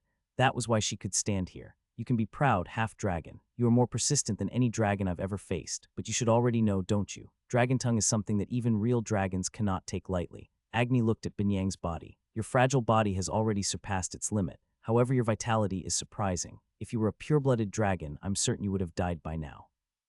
Because they have a faint obsession towards life. How interesting. You can survive so long because of your inferior human blood. She'd crossed the limit. Agni's words made Binyang laugh. Do you think I don't know that? It was her body. Naturally, she knew her condition best. It didn't matter, though. She could still hold on. She could still laugh. Being a half-dragon is only part of my identity. My name is Binyang Argento, Circle Master of the Troman Rings and the great mage Lucas Tromans. Binyang paused at the end of her words. Could she call herself that? Perhaps she was just being greedy. However, right, since these were her last moments anyway, she was allowed to be this greedy. I am his disciple. She laughed lightly. That's what I'm proud of. It was impossible to talk to her. This woman would tie him down till the end. Agni was certain of this. He couldn't delay any further. Agni lifted his arms. His giant arms of fire caused a hot breeze to blow across the desert. Seeing this scene, Binyang spoke. The last dragon-tongue word she'd say in her life. Stop. Agni's body stopped at the command. For the first time, he simply looked at Binyang without impatience. Was she trying to stall until the end? It was a futile struggle. 1 second. 2 seconds. Then 3 seconds. Blood flowed from Binyang's eyes, nose, and mouth at the same time. It didn't take long for her face to be covered in blood. There was no need for him to use his own hands. Agni lowered his arms. Your heart just exploded. Even if you drink an elixir right now, you wouldn't be able to recover. Right, you managed to earn 3 seconds with your death. Are you satisfied? His indifferent words continued. It was only 3 seconds. It changes nothing. Right. I'll admit that I can't kill them right now, but how long will they be able to survive? I swear on my name. No matter where on the continent it is, as soon as I receive any clues about them, they will receive the death that you postponed. Agni laughed. Your death is just a dog's death. A dog's death. That wasn't true. Binyang wanted to say that, but her lips didn't move. Her body slowly collapsed. Even the pain felt faint. Instead, a feeling of coldness seemed to replace it. It was a severe cold that she had never experienced before, and her body shuddered uncontrollably. It's too bad she couldn't help but think this. She'd finally gained the confidence to lead the circle better. She'd even started liking herself, who she hated more than anything. She felt she'd finally managed to achieve something. That's why she couldn't help but feel that it was a pity. Then she realized, death was always filled with regrets. I hate it. She didn't want to die. Tuck, she collapsed, but it wasn't onto the sandy ground. It was soft, as though someone had caught her broken body. She felt warmth. Binyang thought she was hallucinating. Since it was the thing she wanted the most right before she died, her brain allowed her to experience it. But it didn't matter. Even if it was just a hallucination, she was happy that she could see his face right before she closed her eyes for the last time. It was too bad. She really didn't want to die. Binyang closed her eyes. Frey looked down at her. He'd taught many people. However, he'd never accepted many disciples. There were many times when people claimed to be his disciples, but Frey had never thought of them as his disciples. What he wanted from a disciple wasn't the best talent or an excellent brain. Instead, he wanted someone who understood his teaching and empathized with his thoughts and beliefs. In other words, someone who had the potential to be a better person. Binyang Argento was Frey's. No, she was Lucas Troman's first disciple. Frey had realized this fact too late. Deep sadness filled his heart, and as soon as he gently put down her body and stood up, this sadness became intense anger. Because she only managed to obtain 3 seconds, you called it a dog's death. Then your death will be even less than a dog's death. Agni stepped back. Emotions that he didn't realize he could feel swept through him like a storm. It was a very unfamiliar feeling. And it was a feeling that he never expected an apocalypse to feel, because you won't even be able to get 3 seconds from me. Agni felt fear. Agni's reaction was excellent. At the least, it was much better than Norns and Sunsers who died before him. Of course, the most important factor to this reaction was the fact that his perception towards mortals had already been changed by the previous fight. He had acknowledged the fact that they were threats to demigods. A pillar of fire erupted from Agni and surged towards Frey, engulfing his body in an instant. But Agni knew that his fire wouldn't even leave a scorch mark. A spear of lightning broke through the pillar of fire and reached Agni in an instant.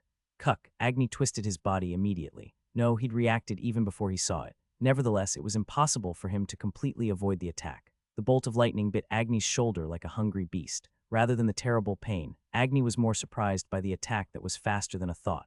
In his fire god form, Agni was able to move his body almost immediately in response to his thoughts. Had it not been for Binyang's dragon tongue, Ivan's attack would never have been able to touch him. Yet it was this same Agni who couldn't even react in time now. In fact, he had only managed to avoid the attack by luck. Flash. Agni's eyes, which had dimmed considerably, suddenly flashed white. He no longer dared to hold back any of his powers. More importantly, his current situation was anything but good. He had used too much divine power in the last battle. White flames poured out of Agni's mouth. Heart of the Sun, the flames that would never go out, finally appeared in the Amakan desert. The power of these flames far surpassed any he had used up to that point. But it was these flames that also disappeared as soon as he released them. White light from Frey's hand had pierced into the Heart of the Sun, and the Heart of the Sun, which had just swelled, popped with a ringing sound. Agni stared at this sight with a blank gaze. His mind had gone blank for a moment. His brain was unable to process what had just happened. In the meantime, Frey appeared before Agni. Agni flinched. What the hell? Wasn't this man a wizard? He had no reason to come so close. No, this could be his only chance. Agni tried to use the heart of the sun again. At this distance, it would be unavoidable. But before he could do that, Frey flicked Agni's face with his finger. Pop, and with that simple move, Agni's head exploded. At the same time, the little divine power he had left flowed away like an ebbing tide. He'd lost. Agni had this thought as he collapsed to his knees. His head, which had been destroyed, slowly regenerated, but Frey didn't stop him. He also knew. It was only Agni's shell that had regenerated. Agni had already lost most of his divine power, and the remnants would soon disappear. Are you really human? Agni spoke in a soft voice. His will to fight had completely disappeared. Frey had killed quite a few demigods, but he was the first to respond in such a way. No, he wasn't the first. There was Ricky. I can't believe it even though I can see it for myself. A simple finger flick without any skill had managed to reach his core. Was it because he didn't have any more divine power and he was already weakened from the previous battle? He felt like it would have been different. However, he didn't think he would have been able to win even if he was in his peak condition.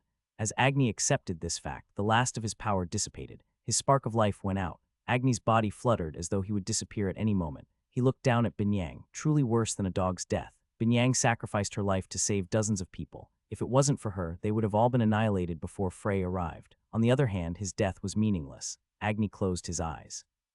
At that moment, he recalled Laren's face. He shook his head. He wouldn't regret it. It was the decision he'd reached before he came to this place. He decided to accept everything Lord had done. I'm not like Ricky. That was why he was worried. He felt regret. Right. It was probably what he should have done before he died. His role should have been to pass on the word. Agni should have told Lord, Lord, you're acting strange now. He wasn't sure how Lord would have taken it. However, he felt that it was necessary to say it. The current Lord was very strange. He was different from before, and he wasn't sure how that would affect the demigods. However, when he thought about it, he was overcome with anxiety for some reason. That was probably the reason why he had subconsciously stopped himself from thinking too deeply. If Agni were to die, then the presence capable of restraining Lord would be gone as well, because Ananta and Nozdog would obey Lord's will without question. And the words of the mortals would never get through to Lord. It wouldn't matter unless a demigod said it. Of course, he couldn't imagine how Lord would react to it. Ricky's face then appeared in his mind. Did you realize this, Ricky? Agni shook his head at this question that suddenly appeared. Then, the last flame burning in the desert went out. Lord paused, then he turned around and said, Agni is dead. What did you say? Nozdog asked in a surprised voice. Ananta frowned fiercely. That fool, I told him to deal with his apostle. It had nothing to do with his apostle. Agni was directly defeated by the humans. Ananta's mouth fell open. He shook his head fiercely as if he couldn't believe it. That's ridiculous. Agni is like us, a being not even the ancients could kill. Among the dragons, the particularly powerful beings were called ancients. The demigods classified as apocalypses by humans were all beings who could dominate the ancients. Agni was in no way inferior to Ananta or Nozdog, but Lord had no reason to lie to them. Ananta forcibly suppressed his rising anger and said, Is that human still in the Amakan desert? Yes, then I will go and kill him myself. Lord shook his head at Ananta, who was about to use space-time movement right away. Stop. Why? You cannot defeat that human. 'Cause he felt humiliated, but he couldn't refute it. If the human was truly powerful enough to defeat Agni, then the outcome would not change even if he went. Ananta turned to look at Nozdog. Then I will go with Nozdog. You still wouldn't win. What do you mean? Although Ananta asked this, Lord didn't respond. Crunch. Ananta, who gritted his teeth roughly, shouted out as if he was possessed. Then, Lord, you can go with me. Since he's dangerous enough to kill Agni, we should cut this bud as soon as possible. I agree with that, but still no, why not? Because we wouldn't win even if I go. What did you say? Even Nozdog, who was doing a good job of controlling his emotions at that moment, couldn't help but react in shock. He was several times more surprised than he had been when he learned of Agni's demise. What do you mean? Lord, are you saying that you couldn't kill that human with your power? There's no way that a human is. If I was to give an approximation of my chances of winning, then it would be 60, but right, I also won't deny the fact that if anything went wrong, I would lose. That what the hell? They were speechless. They had never thought that there could be something on the continent that Lord couldn't defeat. Lord gently gestured to his people. I watched that man fight. He's no longer a wizard, no. He's no longer a human being. He has obtained the power of the source. The power of the source, the power of origin which has endless possibilities. Such a power existed. It was their first time hearing it. Ananta narrowed his eyes. Lord seemed to know about it, so why had he never mentioned it before? On the other hand, Nozdog was furious at the fact that a human had obtained a power that even demigods didn't know existed. a being who appears once every tens of thousands of years, has appeared among the humans. If that's true, then how the hell would we deal with a human like that? There's no need to worry, my comrade. Do you have a plan? That's right. If I get my hands on what I want, then it won't matter even if that human has the power of origin. We don't have time to waste, so let's set off immediately. Please lend me your strength. Set off. Where are we going? Lord swung his arm, tearing the space in front of them. The view was a silent answer to Nozdog's question. It was a place where screams could be heard nonstop, a place with purple earth, a sun that burned black, and where countless rivers of blood flowed. It was a land where the aura of death could be felt more strongly than anywhere on the continent. It was Hell, another name for the demon world that was usually used by the demons. I wonder how long it's been since we last saw each other. Beelzebub, the king of gluttony, spoke with a voice that sounded like numerous flies buzzing. It was truly an amazing occasion. The 6 lords of the demon world had all gathered together. Naturally, some of them were hostile to each other. For example, Lilith and Asura. Nevertheless, the reason why they didn't show their hostility to each other was because of the man sitting in the middle and giving off a terrifying aura. The only person in the world who had the authority to gather all the demon lords in one place. If you called me here for something useless, I won't let it go, Lucifer. Barbados spoke with a harsh tone while staring at Lucifer with a burning gaze. Hoo-hoo, there's no way the ruler of the corrupted hell would call us out for nonsense. Lilith responded in a seductive tone. Then Lucifer, who had been silently observing everyone, finally spoke. Prepare for war, lords of hell. Silence filled the room. The first one to open their mouth was Zepar. He spoke directly without concealing his displeasure. You're not declaring war on us, so what do you mean? The demigods will come to this world. The demigods? Ha, you've completely lost your mind. Barbados mocked him openly. Zepar, on the other hand, spoke in a rational tone. The demon world holds no value for them. I'm certain that Lord knows what we're capable of. I don't think they'd willing accept such heavy losses. Are you saying that conquering the continent isn't enough for them?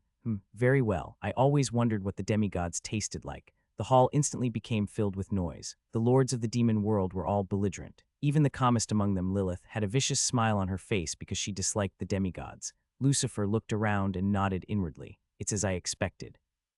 His gaze then turned to the only being who had sat in his seat without saying a single word so far. Whether he felt Lucifer's gaze or if he had finally had enough, this being finally broke the silence. You fucking retards. The heated atmosphere subsided as though cold water had been poured onto it. It was Asura who had frozen the group with his cold voice. One of Asura's heads turned to look at Barbados. Barbados, you idiot, use your brain. Is that thing on your shoulders empty? What did you say? You son of a bitch. Barbados released a red puff of air as his demonic energy surged, but Asura simply smiled without feeling intimidated at all. Did you find the ones who dug up your despair hell? I haven't found them yet, but why are you suddenly talking about those bastards? Barbados' voice suddenly faded. He might have had a fiery and brash temper like a volcano, but he wasn't stupid. This was natural. After all, he would never have been able to become a powerful demon lord if he was just strong. He was an old monster who had experienced countless hardships. His expression flickered. His fiery gaze turned to Lucifer, seemingly forgetting Asura's insulting remarks. Was it you, Lucifer, HMPH? Asura snorted. Barbados was also partially at fault in this matter. This was because he didn't care too much about what happened in his territory. That was the reason why he had been unable to notice Lucifer and Iris' actions in the despair hell. Instead, it was Asura, a third party, who had realized it first. Lucifer didn't answer. Just as Barbados grit his teeth heavily and was about to speak, Asura beat him to it. Lord Lucifer, you have the greatest power, influence, and territory in the entire demon world. His words caused the expressions of the demon lords sitting in the room to become strange. Even Barbados, who was about to explode just a moment ago, was the same. They all knew how arrogant and proud the ruler of the slaughter hell was. Of course, Lucifer was the only one in the demon world whom Asura actually recognized, but he would never admit such a thing so openly. After all, Asura was also one of the archdukes of hell. His position was equal to Lucifer's, and he was aware of that. However, it cannot be said that you are the ruler of the demon world. You are just the demon lord with the most influence. I know that. Lucifer nodded as if it was obvious, and Asura laughed. You know, then why are you acting like that? I don't know what you're talking about. You're making even the handful of respect I had for you disappear, Lord Lucifer. I wonder if you're going to disappoint me further. Asura's voice became colder as he said this. As the other demon lords pondered over their conversation, Beelzebub couldn't help but speak out, his eyes turning. Asura, are you saying Lucifer is involved in the demigods' invasion? He's not just involved. Lucifer is basically the one who gave them a reason to invade the demon world. What are you talking about? Barbados' burning gaze then settled on Lucifer once again. Is that true? Right. Lucifer nodded without denying it. Instead, it was the other demon lords who were lost for words at his blatant admittance. Lucifer looked around. What? It's true that the demigods came to the demon world due to my actions, but it was something that would have happened eventually. I just pushed it forward a bit. Do you expect us to believe that? Believe it or not, that's up to you. But I want to ask you a question. Let's assume the demigods invaded the demon world not now but in the future. What if they asked to negotiate and talk, saying that they had no intention of fighting? Would you accept it? No, Asura spoke firmly. As long as any demigod takes a single step into this world, they will die by my hand. Then what's the problem? At Lucifer's words, Asura's faces twisted into expressions that truly showed his demonic bearing. I refuse to be a pawn on someone else's chessboard. With those words, Asura's aura changed. Chirk, his 6 weapons shook as he rose from his seat. The expressions of the other demon lords changed. This was because this was the first time Asura had ever spoken to Lucifer in such a way. One thing is clear. The thing that I find the most annoying right now isn't the demigods but you. So pick up your weapon, Lucifer. Asura was serious. It was possible that his chances of winning were less than half, but he didn't care. He was a war demon. He had survived countless battles with even worse odds. This bloody fight would be no different. Lucifer also stood up from his seat with a firm expression, maybe because he sensed the determination in Asura's voice. The other demon lords didn't seem to have any intentions of stopping them. Rather, it seemed as though they were eagerly anticipating the fight. If these 2 demon lords were to be weakened because of this fight, they could use the opportunity to increase their own influence. After all, demons were greedy beings. Knowing that, Lucifer's next actions were all the more surprising. What the hell are you doing? Asura's lips twitched. He was looking at Lucifer with disbelief, the oldest archduke, ruler of the corrupted hell. He was looking at the being who was arguably the strongest in the demon world, now bowing to him. If it was unpleasant, I apologize. I'm sorry. I asked what you're doing. I have no intentions of fighting you, Asura. Lord has brought the greatest strength at his disposal to the demon world. This means that if even a single one of the demon lords is lost, we wouldn't be able to beat them. Asura's suspicions subsided. Lucifer's apology was sincere. His aura, which had begun billowing, calmed once again. Retaking his seat, he was silent for a moment before saying, "A giant dragon is buried in the despair hell. That's what the demigods are after. That's right. The dragon lord's body, that's their goal." Zepar frowned. Dragon lord, was there such a thing? It's an ancient being that you don't know about. 5,000 years ago, he lost a fight against Lord and was sealed in the demon world. Why the demon world? Aren't dragons from the continent? More than that. The dragon lord is connected to the continent. If the dragon lord dies, it would cause an unstoppable catastrophe, and the continent would eventually become a land of death.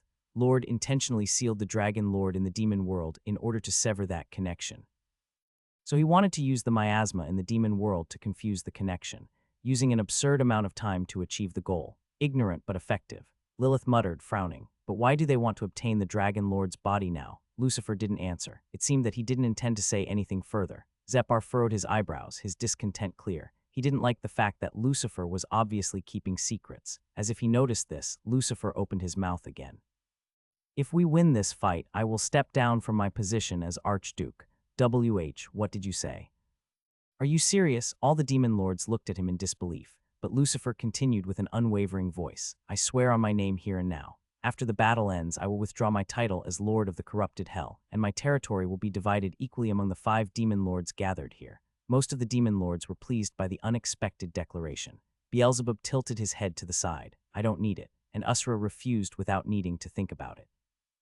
Instead, he trained his sharp gaze upon Lucifer. However, okay, I will put off our fight for now. I'm not sure what deal you made with Iris Fistfounder, but I'll get rid of the demigods first and worry about that after. That's all I ask. Asura looked at the nodding Lucifer and couldn't help but recall his last conversation with Iris. When he told her to not touch his area, she had agreed that she wouldn't. You really didn't mess around in my territory.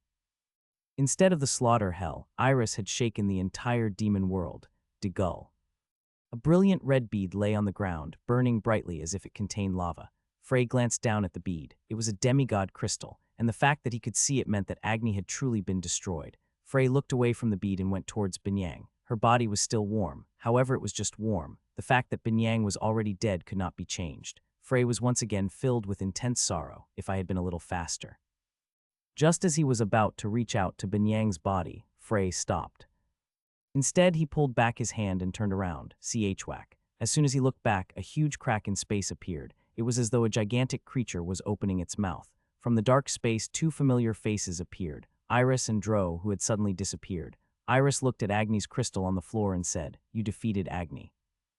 Frey didn't respond. He couldn't help but feel a bit cold at Iris, who had only appeared now. He couldn't help but think that if Iris or Dro had participated in the battle, Binyang wouldn't have died. But he shook his head. He was just venting his anger. These two were not Frey's allies. Suddenly, Dro, who had been looking down at Binyang's body since they arrived, finally spoke. Is she a dragon? Half dragon. I see. Dro nodded before carefully walking up to Binyang's body. Perhaps it was because he had never shown any true emotions before, but the solemn and sorrowful expression he was showing now felt extremely powerful. If it's not a problem, would you leave her funeral to me? What do you mean? I want to return her body to nature. Naturalization. It was a word that could only signify the death of a dragon, but Frey shook his head without needing to think too deeply. No, you don't have to. I will take care of Binyang's body. Binyang's awareness towards her dragon side was very faint. This was natural, as she'd never gotten the chance to see her parents. Frey considered Binyang a human, and her family was not the dragons but the Troman rings. Frey felt that he was obligated to show them her body. Dro stepped back without pressing any further. However, he couldn't help but look at Binyang's body in disappointment. Woo-woong. Frey put Binyang's body in his subspace. He didn't want her body to be damaged any more than it already was. Then he looked at the purple-haired woman in front of him. Iris, yeah, I want to talk to you. You already are, that's not what I mean. I want to hear what you've been doing and thinking for the past 4,000 years. Iris tilted her head. Why do you want to know that? Maybe if I understood. You'd forgive me. Iris had a soft smile on her lips and spoke in a gentle tone. She looked perfectly calm, but Frey could tell. Iris was getting angry. I don't believe that, Frey. Though she spoke softly, it felt like she was shouting. But you're right. Sooner or later, you will know everything. I don't know what kind of judgment you'll make after that. However, the point is that now is not the right time. Iris licked her lips slightly. I said more than I intended. You can talk to him then. Iris smiled gracefully until she disappeared in space. Frey sighed and turned around. Are you running away? She didn't show it, but he knew that his words had shaken Iris. But that was all Frey could know. He had no way of knowing more than that, what exactly it was that he'd said that shook her, or what she was thinking at that moment. Iris had spent a long time beside Lord. She must have witnessed the deaths of hundreds of thousands or even millions of mortals. No, it was possible that she even helped. That's not true. Frey felt that he knew why she didn't want to tell him at that moment. Iris didn't want Frey's sympathy or comfort. Then Dro spoke. Were the two of you lovers? No, Frey shook his head a little while looking at him, seemingly embarrassed. Then, she's an old friend. When he heard that, Dro seemed to think about something. Frey picked up Agni's crystal from the ground and said, What did you do while you were with Iris? I was told. About who I am and what I am meant to do. Aren't you the Dragon Lord? It doesn't seem like it. Frey hesitated for a moment before saying, Iris is Lord's apostle. Do you believe all of her words? You're wrong about one thing. What? Drew continued in his indifferent voice. Iris Fistfunder isn't Lord's apostle. What do you? Frey couldn't but mutter in a perplexed voice. Dro looked at Frey with his uniquely emotionless eyes and said, Your relationship isn't the kind of thing that other people want to interfere with. You seem to know something about Iris. Those words seemed to make Dro sigh heavily. As I said, I have no intention of interfering. It would take too much effort. Forget I said anything. This isn't something that you can just drop like that, especially to me. Tell me, what is she planning? Dro kept his mouth shut as though he had no intention of answering. Frey clenched his fist. The other wasn't someone who would respond to threats. There was no way he'd be able to hear it unless he wanted to tell him. In the end, it was Frey who was forced to compromise. Please tell me, are you sure Iris is not his apostle? Right. Most of the demigods, including Lord, went to the demon world. He changed the subject, quite blatantly in fact.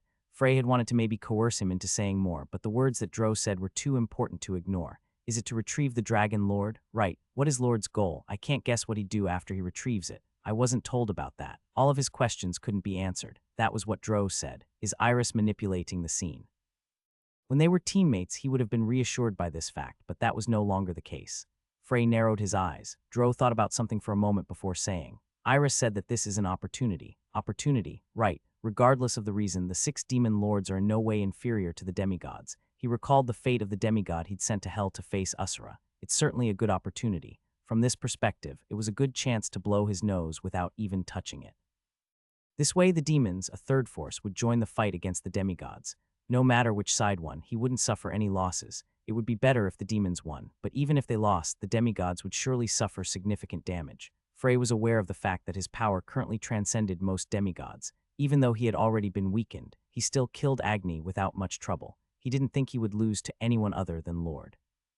This went for Nozdog and Ananta as well, but he still couldn't guarantee his victory. His explosive growth in strength was also part of the problem. The demigods had been in the position of strength for a very long time.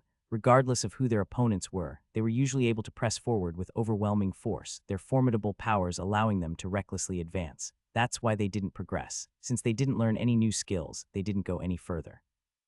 But now it was different. The crisis they were currently facing was the first one of such magnitude that they had encountered in their thousands of years of life.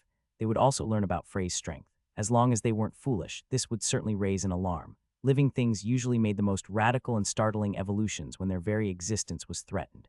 This was the one thing Frey was worried about. How would the demigods, who were finally feeling a sense of crisis, react?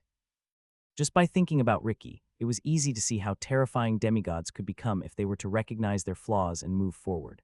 Of course, it was impossible for them to become as strong as Ricky in a short time, but just the change in mindset would be enough to affect the battle significantly. For example, if most of the remaining demigods decided to band together and attack Frey, no matter how talented he was bound to suffer at their hands.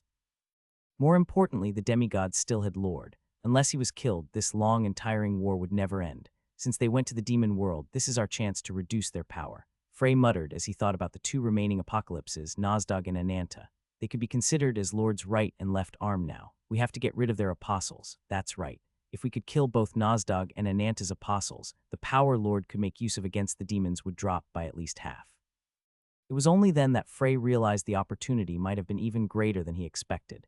If the demigod's strength dropped significantly, it would naturally increase the demon's chances of winning. No matter how strong Lord is, he can't defeat the 6 demon lords without Ananta and Nozdog. Perhaps the demigods would disappear so easily that they wouldn't be able to resist. After thinking this, Frey turned to Dro. Do you know how many demigods are left in Silkid? There aren't any. They all ran away. Retreat. It was a word that had never been used by the demigods. Then there is nothing more to do here. Several cities have been destroyed. The rest have either descended into chaos and ruin or are on the verge of it. Silkid has already lost the qualifications to even be called a country. It's up to Silkid to settle this. As long as they are warriors, they will not want outsiders interfering too deeply in this. Dro tilted his head. It seemed that he couldn't understand the warriors' way of thinking.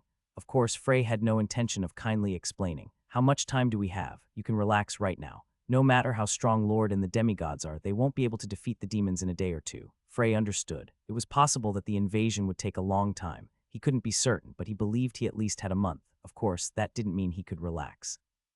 Most of the punitive force had been exterminated, and Binyang was included in the deceased, but Frey knew that not everyone was dead. Dragon Tongue. Binyang had used her power to protect some of them. Where did she teleport them? The traces were very faint. It seemed she'd used her dragon tongue again to erase them, to do so much with only a half's heart. Frey shook his head to remove the rising bitterness. Then he focused on the traces left by the dragon tongue. Dragon Tongue was certainly extremely powerful. It took him half a day just to find the right trail. Shuck. The place he arrived in was very familiar to Frey. It was the Troman Ring's hideout. Before she died, Binyang sent them to the safest place she knew. It was a wise decision. There was a magic barrier erected here. Even if Frey hadn't turned up, Agni would not have been able to track them down. He looked around. He could see the survivors that Binyang had sent away. There weren't even 20 of them. Frey, someone called his name in a broken voice. It was Nora. Frey's expression upon turning to her was still, because he noticed her missing arm. Your arm. More than that, Binyang, what about Binyang? She didn't have any energy, but she still asked in an urgent voice. Frey shook his head without saying a word. I see. Nora collapsed on the spot, as though the little energy that was keeping her going had dissipated. Sorrow seemed to pour out of her.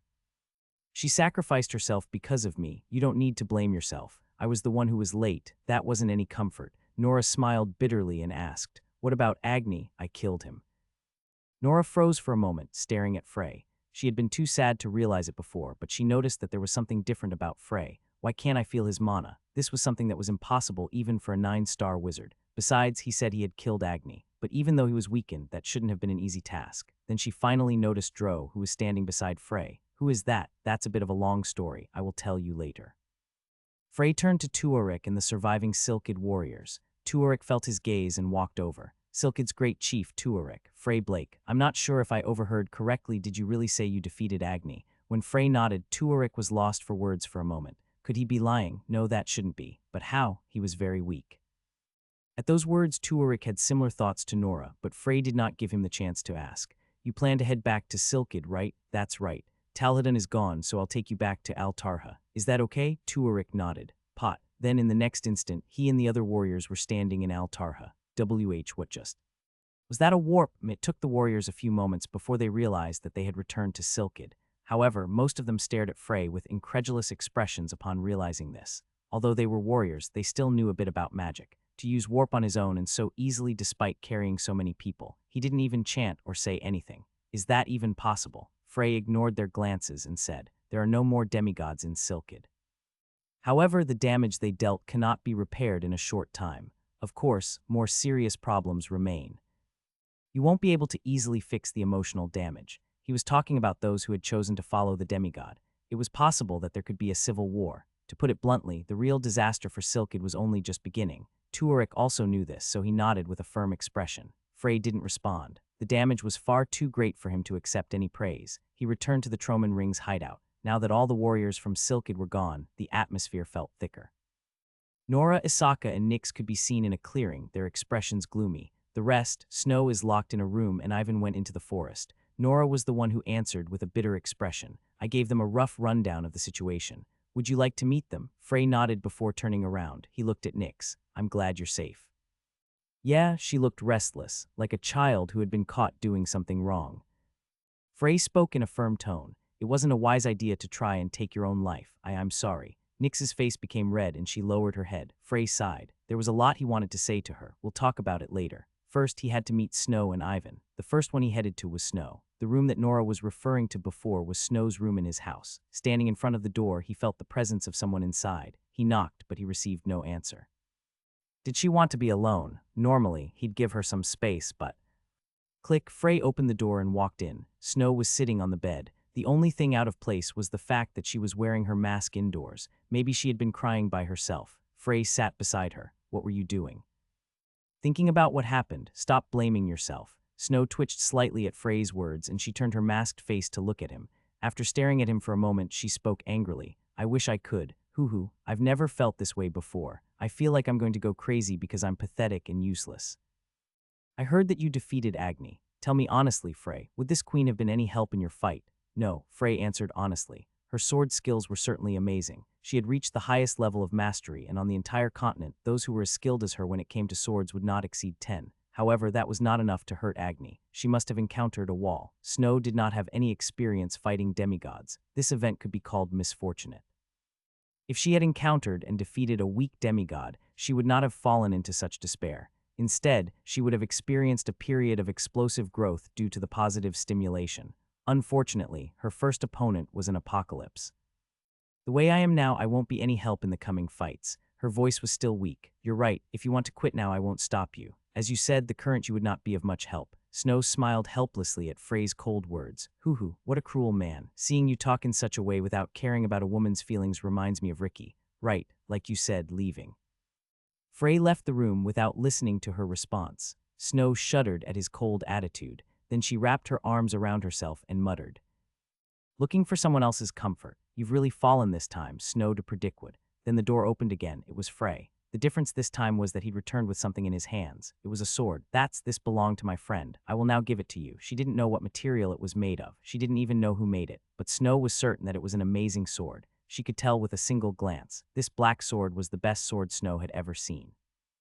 Originally, that person would not have given someone else his sword. But Snow, I don't want you to give up like this, because you are the woman whom Ricky chose to be his disciple. As I said before, as you are now, you would not be of any help, so become strong, become a knight worthy of wielding this sword. Snow received the sword with a bewitched gaze. She had become completely enamored with the sword, forgetting her previous depression. Frey then put something on the table. It was a bead that seemed to contain lava. When Frey swept his hand over this bead, it then split in half. Frey took half and left the other half on the table. This is Agni's crystal. I'll give you half of it. Of course, that doesn't mean it'll be easy to absorb. This is all I can do. Whether you choose to use the sword or the crystal is all up to you. When Frey turned around after saying those words, Snow hurriedly stopped him. Wait, there's still something I want to ask. What is it? This sword, what's the name of this sword? Frey was silent for a moment before responding. Dukid. Snow trembled. Frey left the room after saying those words, but she continued staring intently at the sword without even realizing it. She knew that name. There was no way she wouldn't know that name. There wasn't any knight, no, any swordsman on the continent who didn't know that name. Sword King Lucid. The name of the sword that had accompanied him throughout his lifetime was Dukid. Snow then muttered with a strange expression. Belonged to his friend. A loud sound shook the forest. It sounded like something had exploded or like the footsteps of an incomparably large being. Crack! This sound grew louder and louder as he moved forward, and before long, Frey was able to find the culprit behind the noise. Ivan was slamming his bare fists against the ground. He wasn't even using mana. It was unclear whether he wasn't feeling the pain or if he just didn't care, but his fists were already red with blood. This was basically no different from self-harm. Ivan grit his teeth. He was ashamed. No, he was so disgusted in himself that he felt he was going to lose his mind. Every time he closed his eyes, he couldn't help but think about Nora, who had lost her arm, and then Binyang's image would appear. Binyang, a woman, had given her life to save his. It was an undeniable truth. She had saved him. He owed her his life. Damn it, SHT. He swung his fists even faster. Every time they connected to the ground, it shook. Soon after, Ivan collapsed, exhausted. He didn't even have the energy to lift a finger. He just lay on his back, staring at the sunset, and after a while, tears began flowing from his eyes. It wasn't funny. Ivan was certain that he'd never had such a pathetic moment in his not-so-short life. Ivan was finally able to pull himself together after the sky became dark. Today will definitely be the ugliest day of my life. In other words, he would never show such a pathetic appearance again. Ivan sat up and wiped away his tears. Then he saw Frey, who appeared as though he'd been there for a long time. Ivan wasn't surprised and spoke in a blunt tone. You saw something unsightly. It was pretty unpleasant. Never speak of this. Right. Did you find the giant's belt? I did. Frey nodded and took out the Tiger King's gloves that Dro had found. That's one of the 3 items left by Kassajan. The last one. Right, so those are the Tiger King's gloves. He didn't seem particularly pleased. You will need them if you intend to surpass Kassajan. I see. Ivan glanced at the gloves before laying down once again. When Frey saw that, he couldn't help but think that this situation was better than Snow's. Ivan didn't need any advice or hints. He already had the determination and willpower to overcome the wall. This was because he had already walked a thorny path. It was possible that his mind was even stronger than his body. I am weak. Ivan muttered to himself, his eyes flashing. Next time I will save them. Regardless of who the enemy was, this was the last time he would be the one being saved. Ivan swore it. Frey went to look for Nyx. It seemed she'd taken one of the empty rooms in the house. When he opened the door, he saw a woman sitting on a chair. Frey paused for a moment. He recognized that expression. At that moment, she was no longer Nyx, she was Torkunta. Why isn't it Nyx? She doesn't want to talk to you. Why, HMPH, it's obvious. She's probably scared of being scolded cuck. Don't yell at me. How else do you want me to explain it? Torkunta frowned and shouted. Frey spoke in a quiet voice. Nyx, I have no intention of blaming you.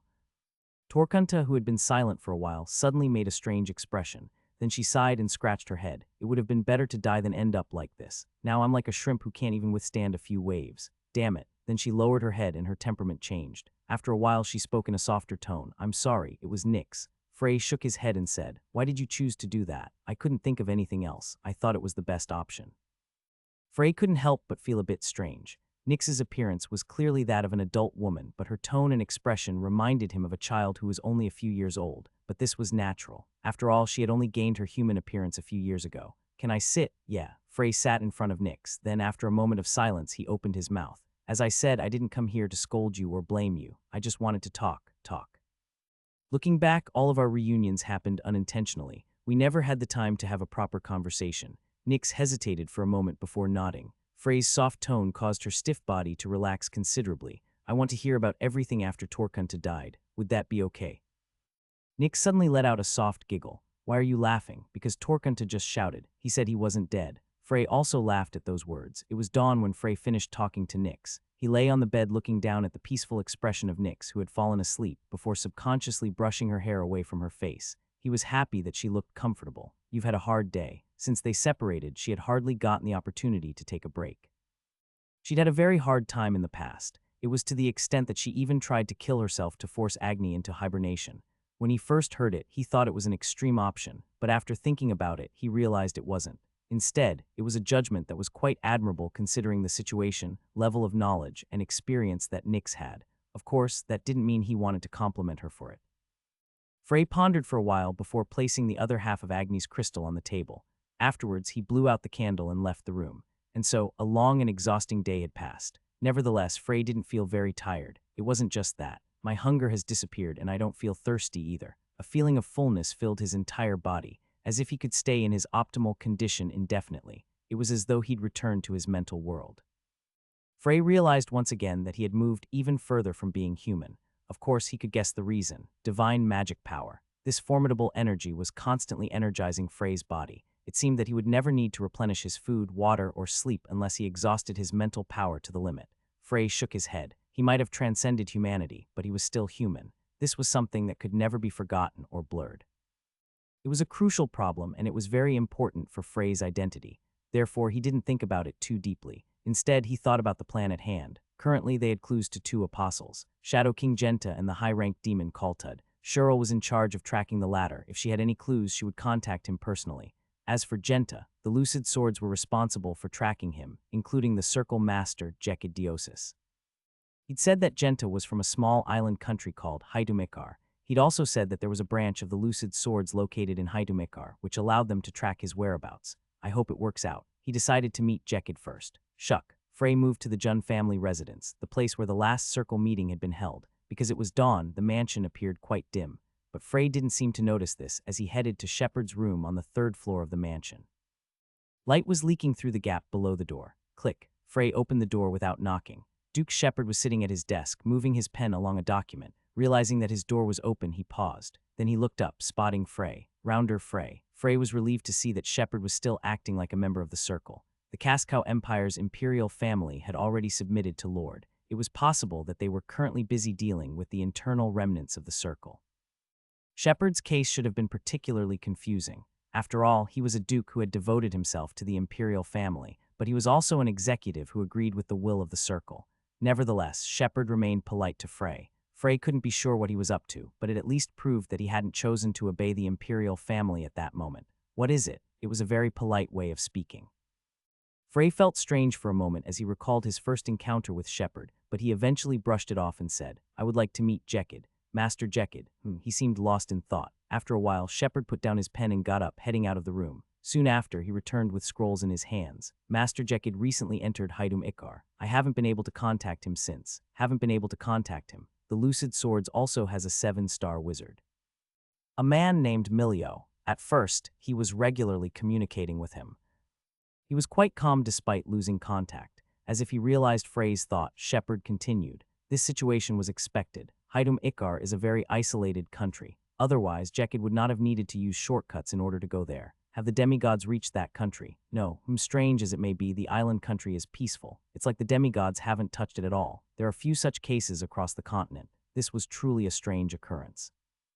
Did it have something to do with Genta? But why do you want to meet Master Jekid all of a sudden? It seemed that this was a question he'd wanted to ask from the start. Frey described what had happened in Silkid, and after he heard the stories, Shepard could barely keep his mouth closed. Agni is dead. Haha. If that is true, then it's an incredible achievement. Shepard spoke with an exhilarated voice. On the other hand, Frey looked bitter. Rather than focus on the amount of sacrifices that had been made, he only paid attention to the fact Agni had been slain.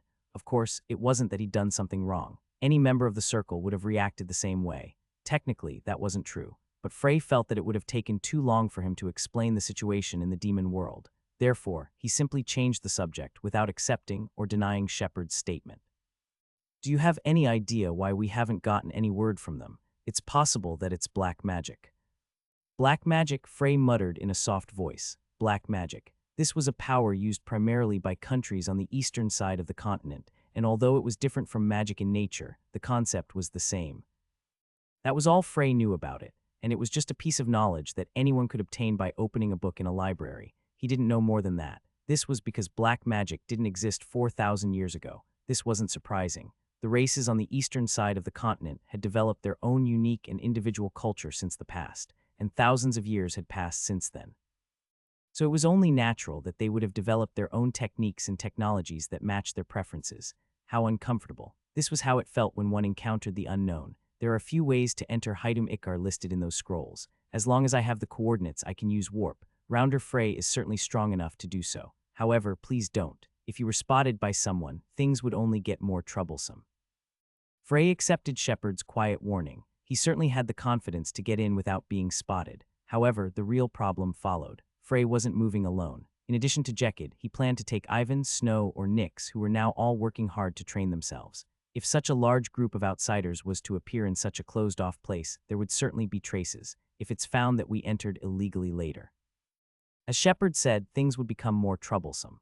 Of course, there was also the extreme method. This meant entering Haidum Ikar and threatening the country's senior officials to extract all the information about Genta. Even if they didn't want to answer, he could directly look into their minds for what he wanted. It was an extreme but also incredibly efficient method. Nevertheless, there was only one reason why Frey didn't make such a choice. Then I'd be no different from the demigods.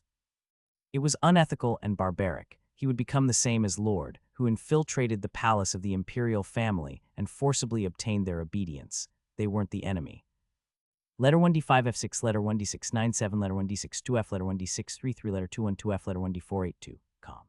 This made it even worse to force them to surrender and submit. Rather, what he needed was their cooperation. However, there were a few things that bothered him. Heitum Ikar was a strange place where the demigod's evil influence had not managed to reach even now. The only way such a thing would be possible was if they struck a deal with the demigods, if this wasn't by intimidation or forced surrender, if the country's leaders turned out to be corrupt and rotten. Then Frey's obligation to treat them like humans would disappear. Frey took the scroll and left the Jun family residence. He then headed to a place called Kusman, one of the cities in the Kaskau Empire. In truth, it was a small town not quite large enough to be called a city, but Frey didn't care about that. After he arrived in this quiet city surrounded by darkness, Frey stood in place as though he'd been nailed to the spot. When he thought about the people staying there and what he was about to tell them, he somehow couldn't muster the determination to walk forward, but he couldn't delay it. It was still early dawn, but there were many things that had to be done. Therefore, he looked for traces of mana. The ones he was looking for were evading the imperial family's pursuit.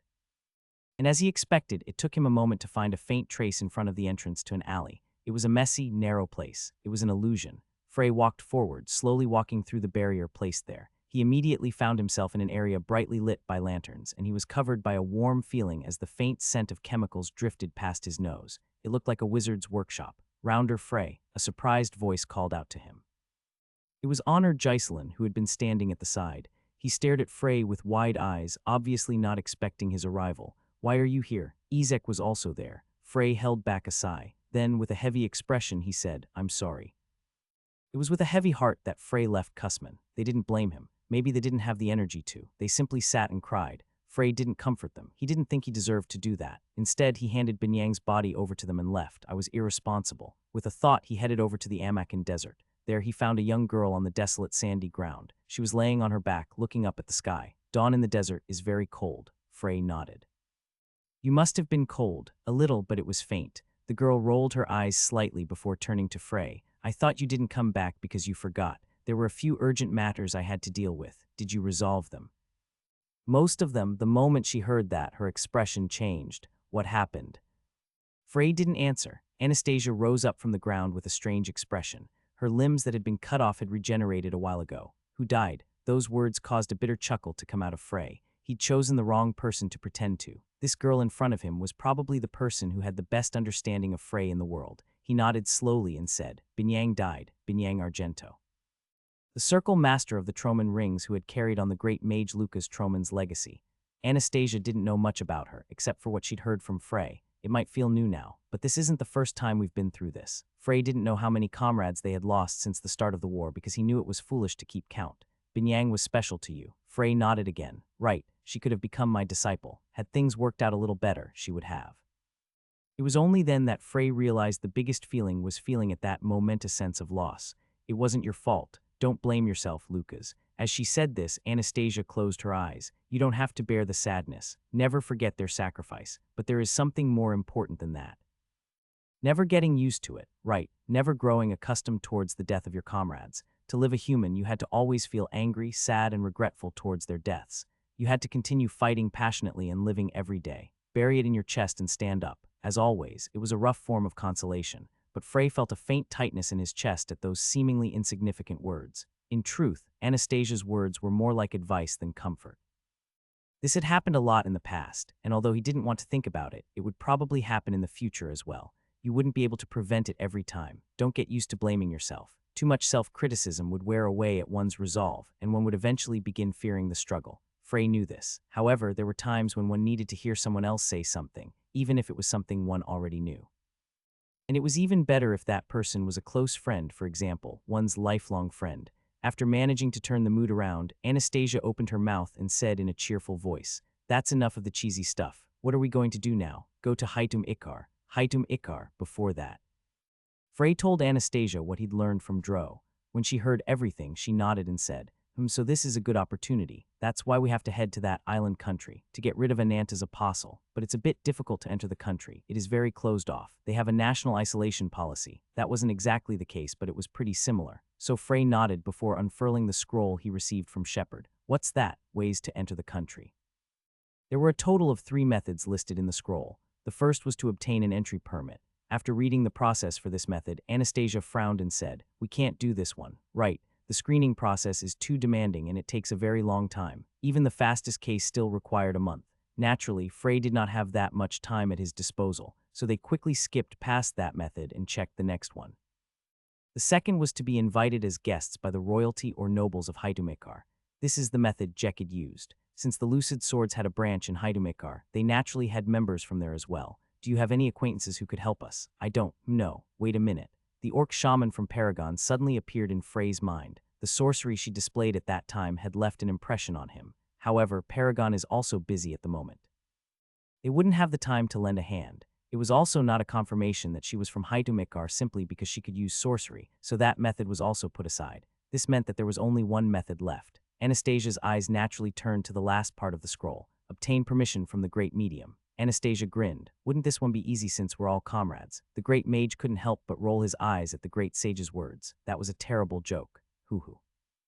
Don't be a stick in the mud. It was quite funny. When he heard this answer, Frey felt like he suffered a bit of a loss. So he thought about something that could ruin her mood and said, "I don't think I should be saying this now, but it seems your tone is becoming more and more feminine." The effect was exactly as he hoped. Anastasia's face became extremely pale. Haidum Ikar was a religious country. They worshipped a god named Dons, who was said to be the god of creation who controlled fate, mysticism, and life. Of course, this was a bit of a troubling factor for Frey, who always associated the word god with the demigods. More importantly, Frey was an atheist. However, the Great Medium was said to be guided by God and followed his will, so he would have to respect her beliefs to an extent. "I'll go with you." It was Ivan who spoke. Frey glanced at him.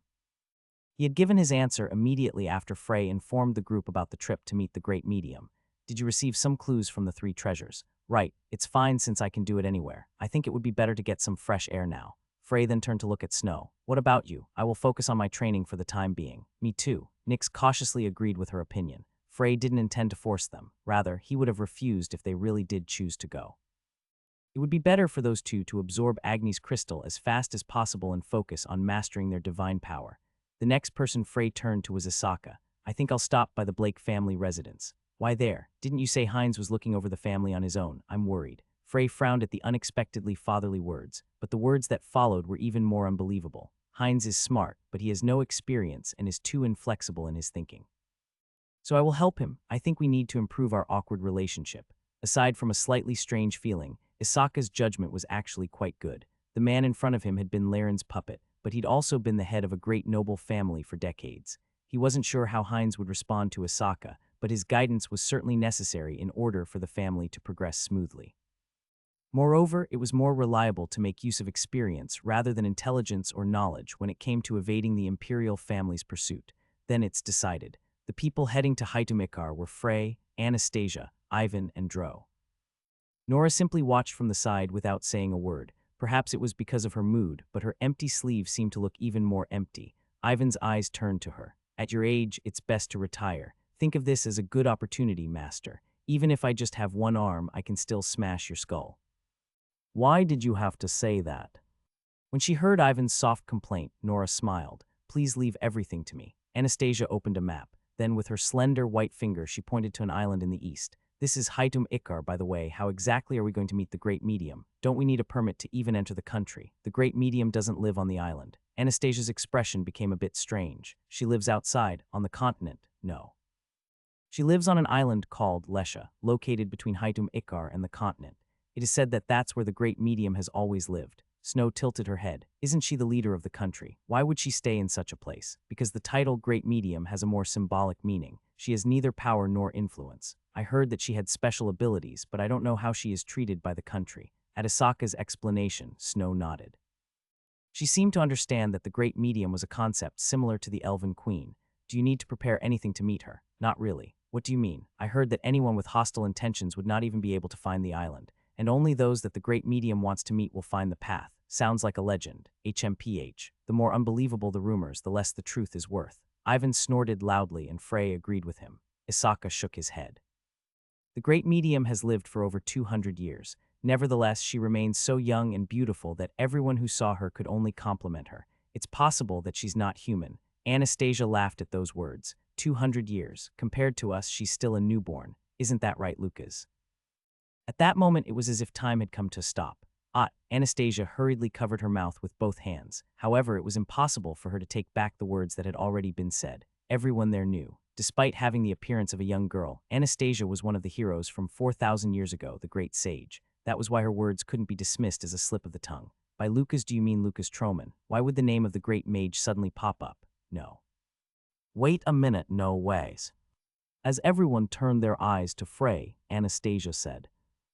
Sorry, Frey covered his face with his palm. Frey sighed and looked around. Fortunately, the only people in the room were those whom he trusted. It was a bit uncomfortable to have Isaka there as the man had once been an enemy, but it couldn't be denied that he'd risked his life in the battle against Agni. He couldn't hold a bias against him forever. It's as that idiot said. Anastasia scratched her cheek sheepishly at Frey's harsh words. Nevertheless, she was aware of her mistake. After a while, Nora spoke carefully. Then. Right. At first, there was silence again after he answered the unasked question. Of course, this was a natural reaction. After all, this wasn't something easy to accept, or at least that's what Frey thought. I knew you were hiding a secret. No way, you're really the great mage, I see. Now I understand your absolutely ridiculous growth rate. Unexpectedly, it seemed that everyone accepted it quite easily. Frey felt that he should have briefly explained what happened so that they'd understand. 4,000 years ago, I was defeated in a fight against Lord and was trapped in the abyss. After a while, Frey finished talking. Then Snow, who had been silent for a while, said, So Frey, should I call you Mr. Lucas? You don't have to, Understood. Snow tried to act like usual, but it was obvious that she was a little uncomfortable. This was natural. After all, she was talking to the greatest of the heroes over the past 4,000 years, called the pioneer and father of magical science, the only person in history to ever be given the title Great Mage. Luca's reputation and prestige had even been pounded into her, who was focused on swordsmanship. That was why it wasn't easy even for her, a noble elf queen, to speak informally to him. 4,000 years. It must have been really boring. You really suffered, Frey. Snow couldn't help but look at Ivan in shock. The others were the same. Ivan had the same attitude as before he heard the story, and it seemed he didn't even realize what he'd done as he made a strange expression when he saw their gazes. What are you looking at? Nothing, I'm just praising your insensitivity. Is that a compliment? Something like that. When Ivan nodded as though he found her answer satisfactory, Anastasia couldn't help but burst out laughing. Haha, this guy is fantastic. I like him. Frey cleared his throat and opened his mouth. You don't need to think of me as Lucas. I don't even want such treatment. The most important thing right now is for us to find a boat and head to our destination. Everyone nodded. If anyone else had claimed to be Lucas Troman, they would have scoffed at him. However, they had all been long curious about Frey's calmness, behavior, and speech that didn't match his age. In addition to that, the words of Anastasia, who had Schweizer's memories, added credibility to the statement. Of course, they might not all have been completely convinced, but they decided to be quiet. They had already received enough answers for the day. The next day, they headed to Haidum Ikar. Ivan looked at the others while packing food for himself. Aren't you guys going to pack your own food? I'm not going to share even a single bean. Unfortunately, golems don't need food. My body is similar to the golems. Dro muttered, looking down at his hand. Ivan's eyes turned to Frey. I already put them in my bag. He also didn't need to eat food, but he decided to hide this fact for now. Ivan nodded unconcernedly. They then gathered in a clearing in the Troman Ring's hideout. Frey took out a map and said, The closest city to Haidum Ikar is Genix. It belongs to the Prima Kingdom and is a port city. We should be able to get a boat from there to Lesha. Can't we fly over? Ivan's question was natural, but Frey shook his head. If we do that, they'd be alerted. The best method would be to go by ship. Let's head over first. Shuck. As he said that, Frey used warp to take the group to a forest near Genix. Anastasia looked around and said, Luca Frey, have you been here before? It seems you already had an idea of the coordinates. I came here yesterday at dawn. You prepared quite thoroughly. But how? I flew. After giving that brief answer, Frey turned and began walking towards Genix. Ivan, do you have identification? I have a mercenary badge. What's your rank? If Ivan really wanted to, it would have been no problem for him to obtain an S rank or higher badge, but he didn't seem too interested in increasing his rank. As a rank mercenary, he had sufficient authority to vouch for 3 other people, including Frey. Although Frey had a mercenary card of his own, he did not feel the need to use illusion magic. However, it was much easier to pass the checks than Frey initially expected. More precisely, no checks were done. A guard was standing outside the city gates, but he simply glanced at Frey and the others for a moment before lifting the bottle in his hand to his mouth once again. This is too lax. Are all the cities in the Prima Kingdom like this? I don't think so. Nevertheless, the strange feeling only intensified the deeper they got into the city of Genix. It was as though no energy could be found in the city. It doesn't feel like a port city. Frey agreed with Ivan's murmur. Although it wasn't as much as the Cascow Empire, Luinoble Kingdom, or Silkid, it seemed that this place had been affected by the demigods. First, they headed to the docks. There weren't many boats settled on the pier. Frey called out to a nearby sailor. "Excuse me." A middle-aged man with a sleepy expression turned to look at Frey and asked in a blunt tone, "What do you want? Are there any boats heading to Lesha, the island of the Great Medium?" "That's right. Unfortunately, there aren't any boats sailing anymore." Frey tilted his head at those. Did something happen? A sea monster appeared. It's wreaking havoc on the area. Is it the Kraken? This was the name of the sea monster known as the Disasters of the Seas, but the middle-aged sailor shook his head. The Kraken doesn't live in such shallow waters. Then, it's a sea snake, a sea serpent. It looks similar to that, but... The man furrowed his brows before sighing. It's probably not. I've never seen a two-headed sea serpent destroy a ship in all my decades on the sea. Plus, it could breathe fire, and its body was large enough to reach the clouds. Hoo-hoo, you probably think I'm talking nonsense. After saying this, the middle-aged man laughed. After all, it's a monster that shouldn't exist. Frey seemed to think of something as he removed the map from his bag. When did the monster first appear? About a month ago. A month ago? Then how did the Lucid Swords avoid this place? Was there another way to get to Haidum Ikar other than traveling by ship? Frey looked at the middle-aged man again, deciding to not think about his previous question any longer. Can you tell me where the sea snake appears? No matter which route you choose, it's impossible to completely avoid it. All the sea that you can see from this port is part of its territory. That's fine. Please tell me. The middle-aged man gave Frey a strange look before drawing a line on the map with his finger. Here, I'm not sure if this will help you. Frey's eyes shined slightly. He humbly gave the man his gratitude before turning and showing the map to Anastasia. Then he pointed out the sea snake's territory according to what the man told him. Look at this. I'm looking. Do you feel anything? I feel that this is excellent parchment paper. Frey sighed. Anastasia chuckled softly before saying, I'm kidding, right? The sea snake's territory is a bit strange. Is it? I can't tell. Ivan tilted his head as he looked at the map, but Anastasia was right. Frey turned to look at the coastline. It seems to be protecting Haidum Ikar. 2 heads and a huge body said to reach the sky. My guess is that it's a demigod. It has their stench. A demigod was blatantly protecting Haidum Ikar. This fact alone increased the probability that Haidum Ikar had some kind of deal with the demigods. Maybe we'll be able to get some clues about that Genta guy from him. To do that, we'll have to hide our identities. If he hides in the sea, it will be difficult to find him. If they knew that Frey was the one who wiped out Agni, then it was very likely that the demigod would hide if he appeared. In other words, the option to fly to Lesha had become even more difficult. Then we'll need to take a boat. Didn't the guy say that no boats are sailing? Then we'll just have to buy one. Do you have money? Of course. Frey removed a gem from his back. Anastasia's eyes narrowed. This gem seems pretty familiar. Is it just me? Probably. Most gems look similar. Haha, is that so? The expression Anastasia, who had been laughing a moment ago, suddenly froze. No matter how she looked at it, it was definitely one of the gems from her dungeon. Calm down, put that back. You don't know what kind of treasure that gem is. It's a natural esoteric gemstone that was hand-carved with the best magical engraving techniques. Those sailors who spent their entire lives at sea would never know the true value of such an item. All right, I'm going to get a ship. After saying that, Frey went and bought an old medium-sized ship before returning. Then he gave Anastasia the change. He ignored Anastasia, who was shaking with her head bowed, and boarded the ship.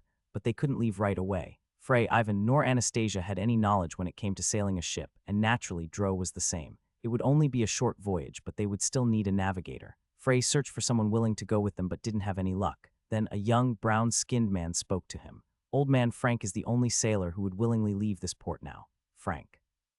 The old man sitting on the beach over there. Following his finger, Frey saw the middle-aged man who'd first explained the situation to him.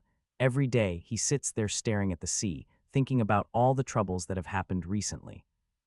In any case, you can try to persuade him. Frey nodded before walking over to Frank. Excuse me. Do you want to ask something else? His tone was still as blunt as before. Frey shook his head. We have to go to Lesha. I was told that you are an excellent sailor, so may I ask you to guide us? Well, I am the best sailor left in Genix. Although it was said in a soft tone, there was unmistakable pride in his voice. Then he looked at Frey's clothes as he thought about something. Did you say you're going to Lesha? If you use a longer route, we might be able to avoid the sea snake, if we're lucky. Of course, that doesn't change the fact that it's a dangerous voyage and I'm risking my life. Frey didn't tell him that his purpose was to meet the sea snake. Instead, he watched as Frank hesitated before continuing. How much money can you give me? How much do you want? 30 gold. And number 20 gold. If you give me just 15 gold, I'll get on your ship. Frey went back to Anastasia, collected 30 gold and gave it to Frank. When he saw this, Frank's eyes shook. Frank shed tears while looking at Frey's puzzled expression. My daughter is sick, but because of the treatment cost, I would have needed to give up. Frank wrapped his rough hands around Frey's. Frey shook his head. I have paid you to do a job. What you need to do isn't express your gratitude, but safely take the ship to the destination.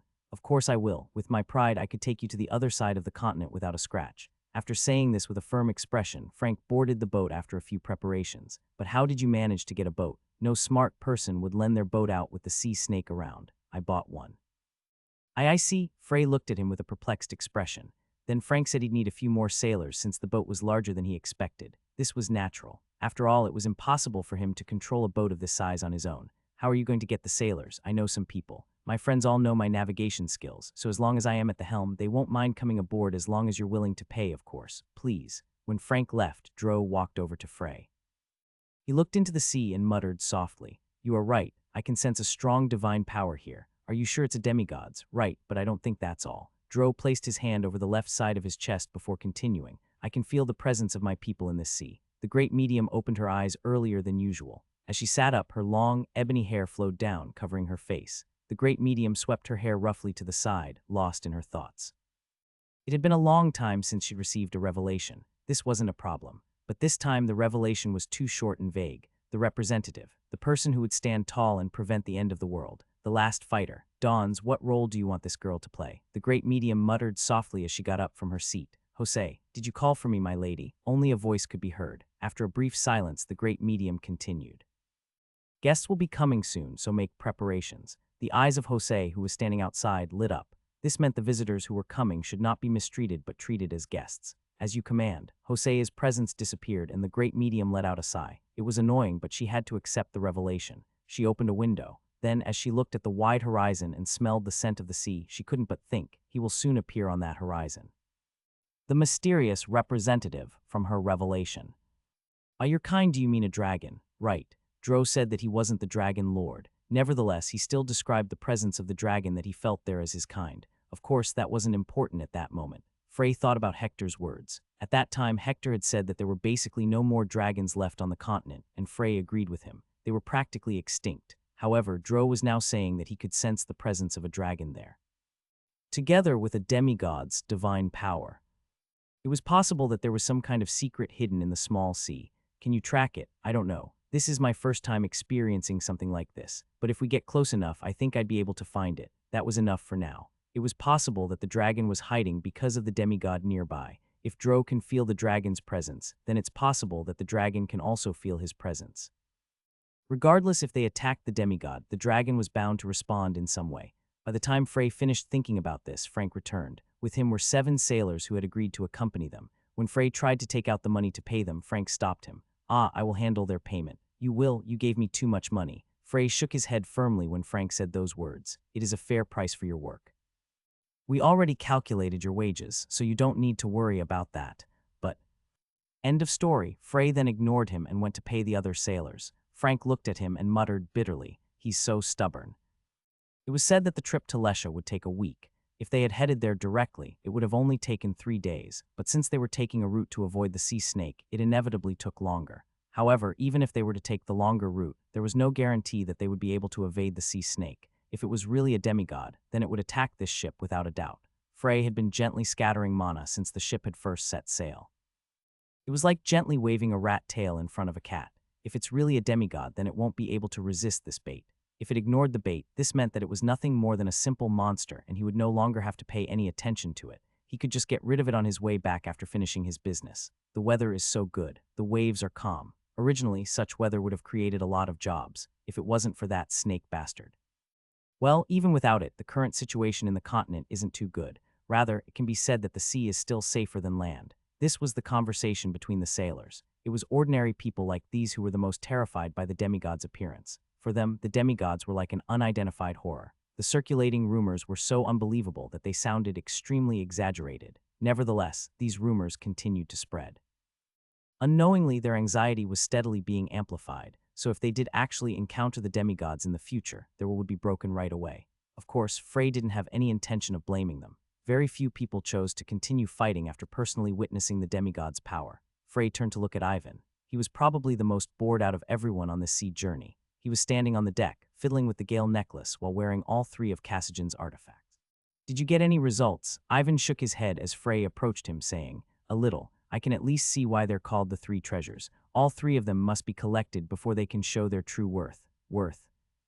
Letter 1d6 to a letter 1d6 6 3 letter 1d4 c3 letter 1d4 9 3 letter 1d5 f2 letter 1d4 b6. Com.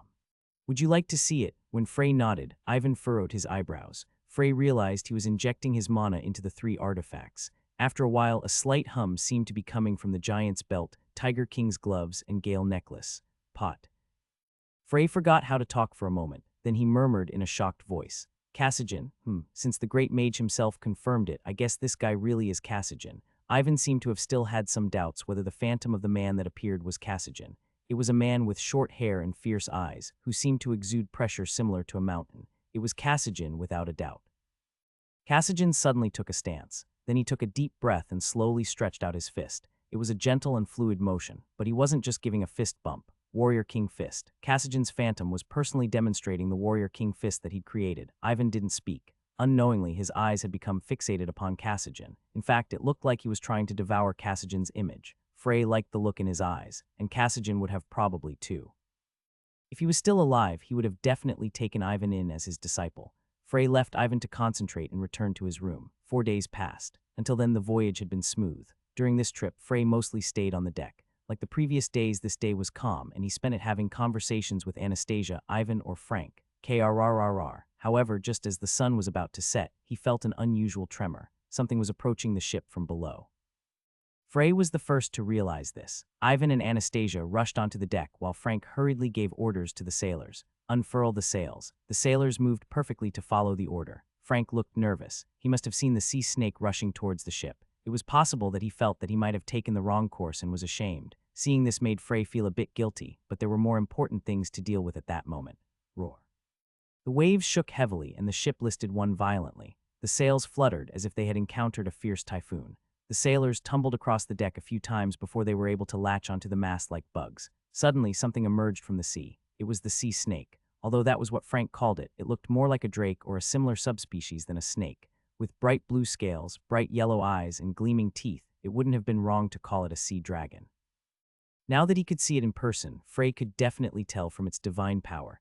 As he'd expected, it was a demigod. However, that wasn't all. Frey couldn't help but feel that something was off. "Are you the ones traveling through my sea without permission?" While sloppily and ignorantly spreading your mana at that, the demigod spoke. It wasn't strong. At best, it was as strong as or weaker than Mild. Compared to Agni or even Norn, it was not strong at all.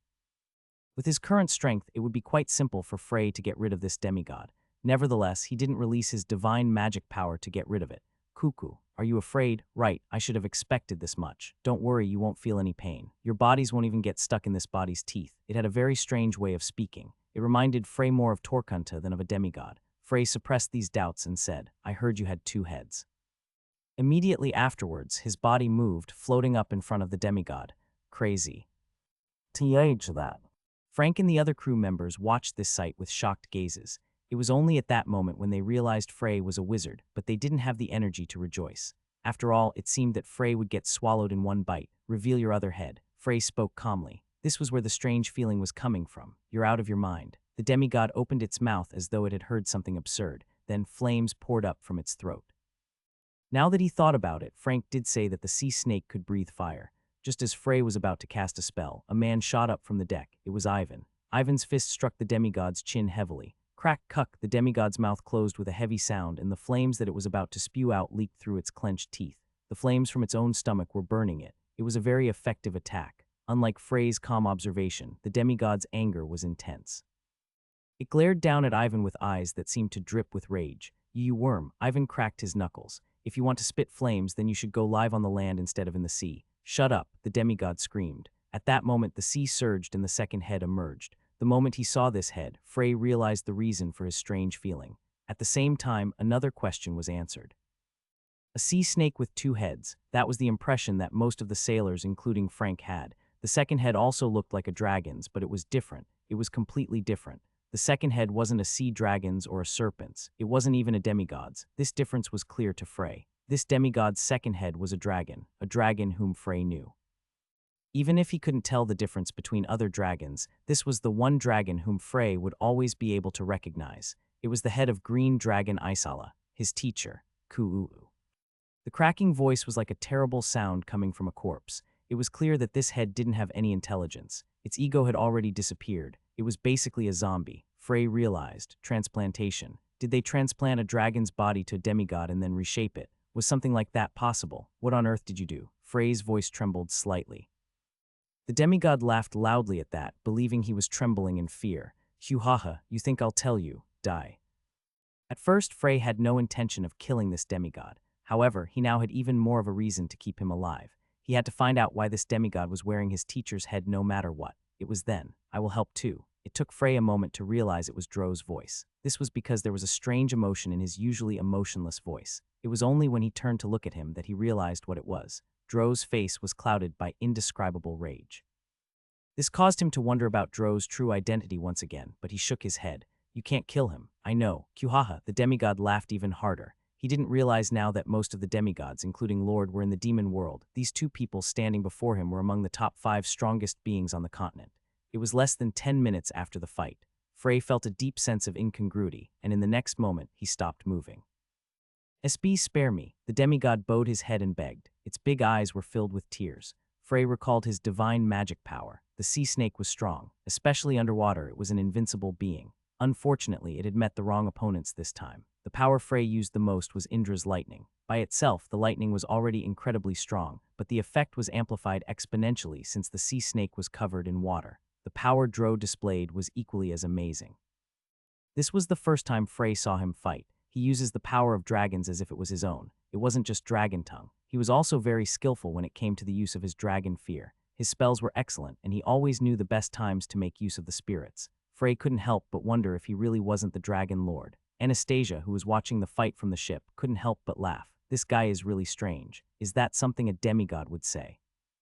I don't think it is. What? This isn't a demigod. This creature's divine power was comparable to a demigod's. Its combat strength was also astonishing. Nevertheless, it wasn't a demigod. Perhaps he heard Frey because the sea snake began nodding quickly. Right, I'm not a demigod. Then what are you? I am Neptunus. You stupid snake bastard. Who asked for your name? When Ivan shouted in anger, Neptunus shuddered. Explain properly. Although Frey tried to speak calmly, the sight of his teacher's head in such a miserable manner made his voice grow cold. Neptunus spoke even faster and in a more frightened manner than when he was threatened by Ivan. I was originally a sea serpent. You're too large. Are you a mutant? He said that while thinking about Torkunta. Neptunus nodded. You can say that, yes. I was much stronger than the others. I was originally in the Great Ocean. I had a fairly large territory there. Get to the point. One day a demigod appeared. It was a woman with gray hair. She looked like a human at first, but I soon realized she wasn't. A gray-haired woman. Laren, Frey frowned. Then I was overcome with fear and attacked her, but I lost without her even lifting a finger. When I regained consciousness, I was in a dark place and my body was bound to a platform, and every now and then I would feel terrible pain. Neptunus' body shook. The pain of my scales being pulled out, or of my flesh being cut, or of my guts being pulled out. I was never afraid of pain, but that was an exception. There were hundreds of times when I thought it would be better to just die, but she never let that happen. Then, at some point, the pain ended and my body became like this. He turned to the head of Aisala, Frey's teacher, which was attached to his body. The gray-haired woman gave me many orders, and I had no choice but to follow them. If I even thought of defying her for even a moment, my head would hurt like hell. The last order I received was to sink all the ships headed to Hytum Ikar. Only then did Frey realize what Neptunus was. He was a lab rat created by Laren. No matter how crazy Laren, who created the Blake family bloodline, was, it would have been impossible for her to fuse the body of a dragon and a demigod. The proud demigods would never allow impurities to be added to their bodies. But not long ago, that woman's voice, which was always in my head, suddenly disappeared. I was so delighted, but when I realized it was only partial freedom, I was sad again. Neptunus would never have true freedom unless the demigods disappeared completely. Just as Frey was about to open his mouth, Aisala's head cried out once again. It was like a whining baby. What are you doing? This naturally caused Frey's voice to become cold once again. Noticing this, Neptunus hurried to explain. I don't know either. Ever since that woman's voice in my head disappeared, it started making these mysterious noises. When Frey's expression became even colder, Neptunus, who seemed to remember something, added, so sometimes it sounds like it said the word Lord. Frey looked at Isala's head once again. Was he still alive, or was it a clue he left just before he died? After thinking about it for a moment, Frey turned to the others. You guys head over to Lesha. I think I need to talk to this guy a bit longer. Anastasia's expression was also one of displeasure. Although she didn't notice it immediately like Frey, she eventually recognized the dragon's head. Is that really Lady Isala? Right, I think there might be important clues on him. Understood. Ivan then poked Frank, who was still staring dumbly at the sky with his finger. What are you doing? He said go. Oh my god, is this a dream? Who the hell are you people? We'll explain on the way, so just get the boat moving. Just head straight there. Without that sea snake, you no longer have anything to be wary of. Frank had no choice after hearing Ivan's rough tone. In the meantime, Frey landed on Neptunus' head. I am going to take a closer look at your body. Is there anything similar to an island around here? There's a rock island nearby. Let's go there. You understood. Neptunus nervously nodded at Frey's words, and before long they arrived at the island he spoke about. How are you going to take a closer look at my body? Stay still. As he said this, Frey pointed his finger. You, Urk. Neptunus' entire body slowly rose up from the sea. It was a magnificent sight to behold, similar to that of an island floating up into the sky. But Neptunus, the main subject in this scene, couldn't afford to enjoy his first flight. Who the hell is this human? He felt that he was even more terrifying than the woman who captured him. In fact, he wasn't even sure if this man was a human in the first place. Filled with anxiety and fear, Neptunus wanted to struggle, but he was afraid of Frey's gaze, so he felt that it would be best not to. Meanwhile, Frey was scrutinizing Neptunus' body. Seeing it with his own eyes confirmed it for Frey. The scars on this sea snake's body were much worse than he thought. It wasn't just Isala's head. He had a pair of shabby wings that did not match his enormous size, numerous eyes embedded in his chest, 6 legs, and countless patches and stitch marks carved across his entire body. How many creatures did she splice together? Just looking at it allowed him to see the madness of the creator.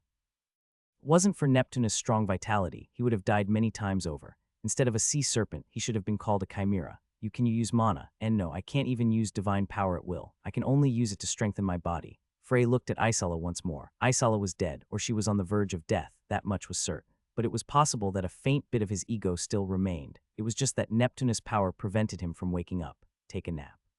What boom! Subsequently, Neptunus felt an intense shock behind his head. His mind was shaken in an instant. Just before he lost consciousness, he looked at Frey with a hurt gaze. I wouldn't say.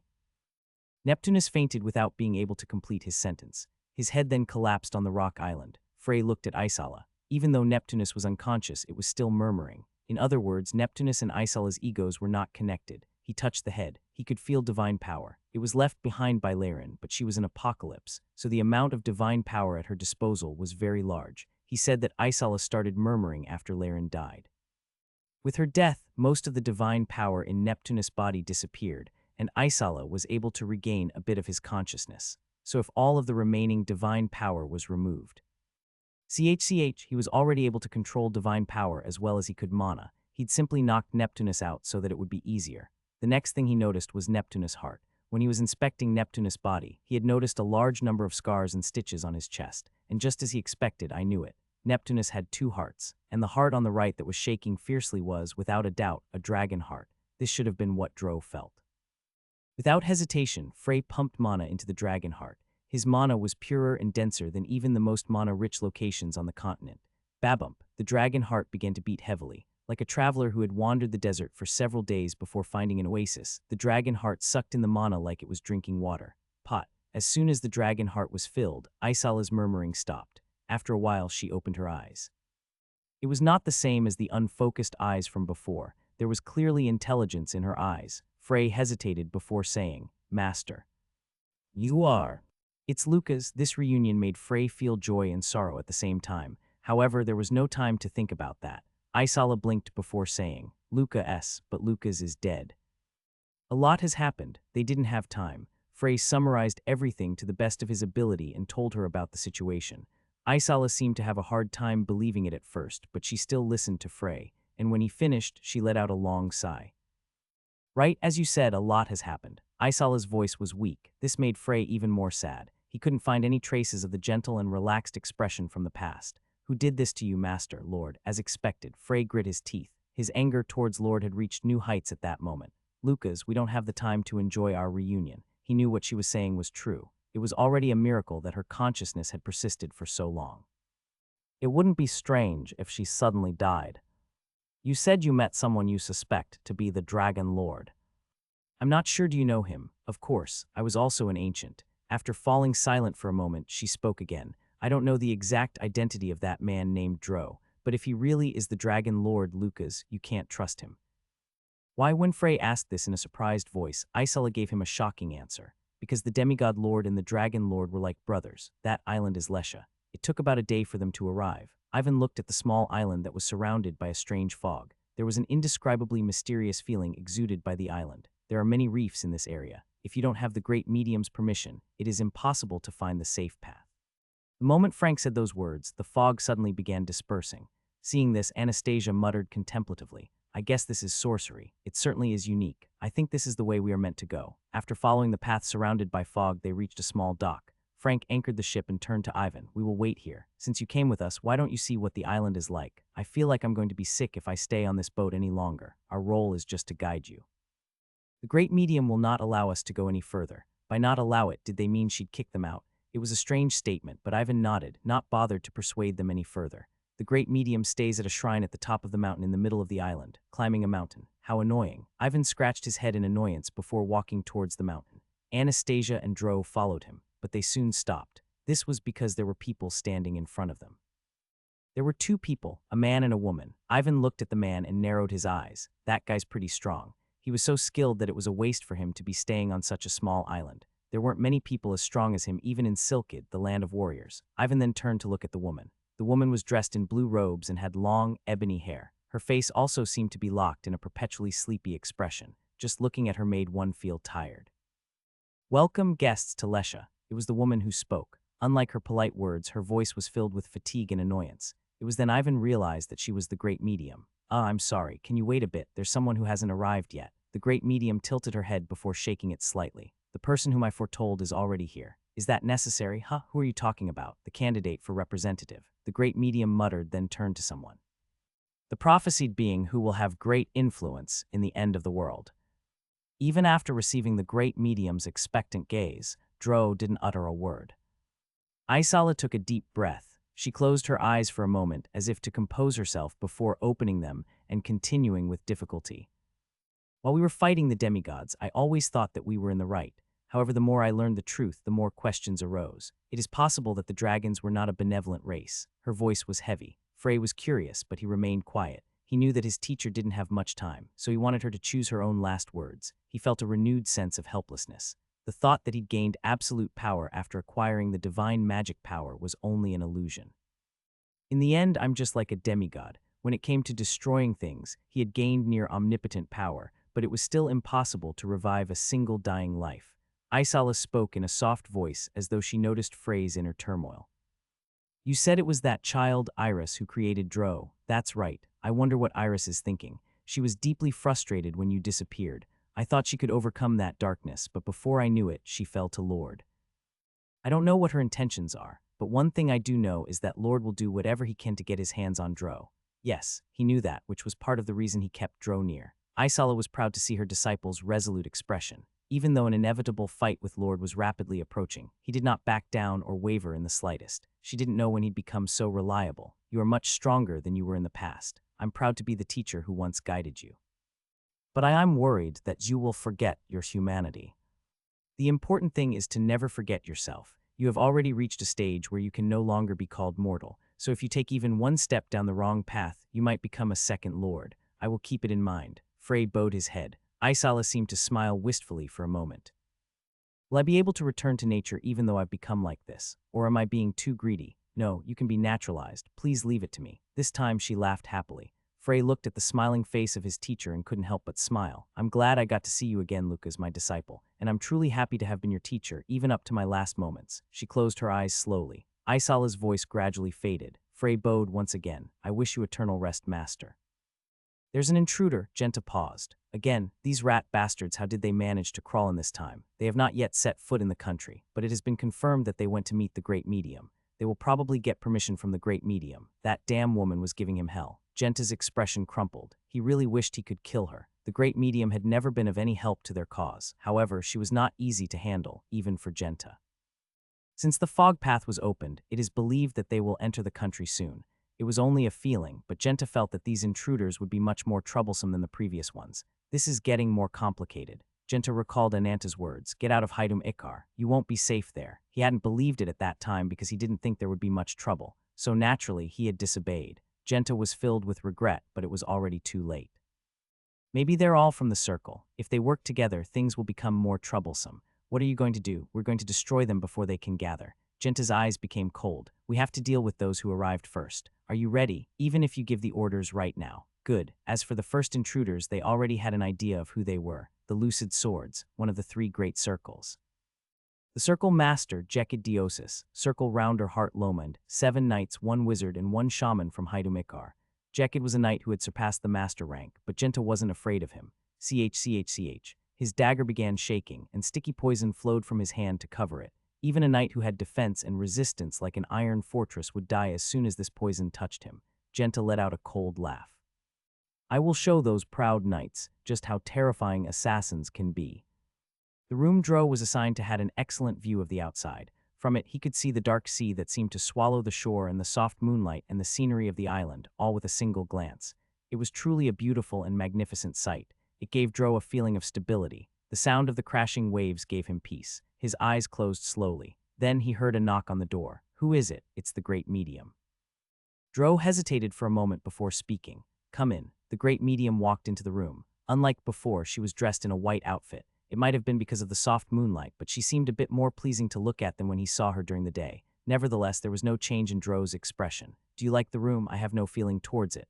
You are quite honest. The great medium nodded with her drowsy expression, staring at Dro. Can I have a seat?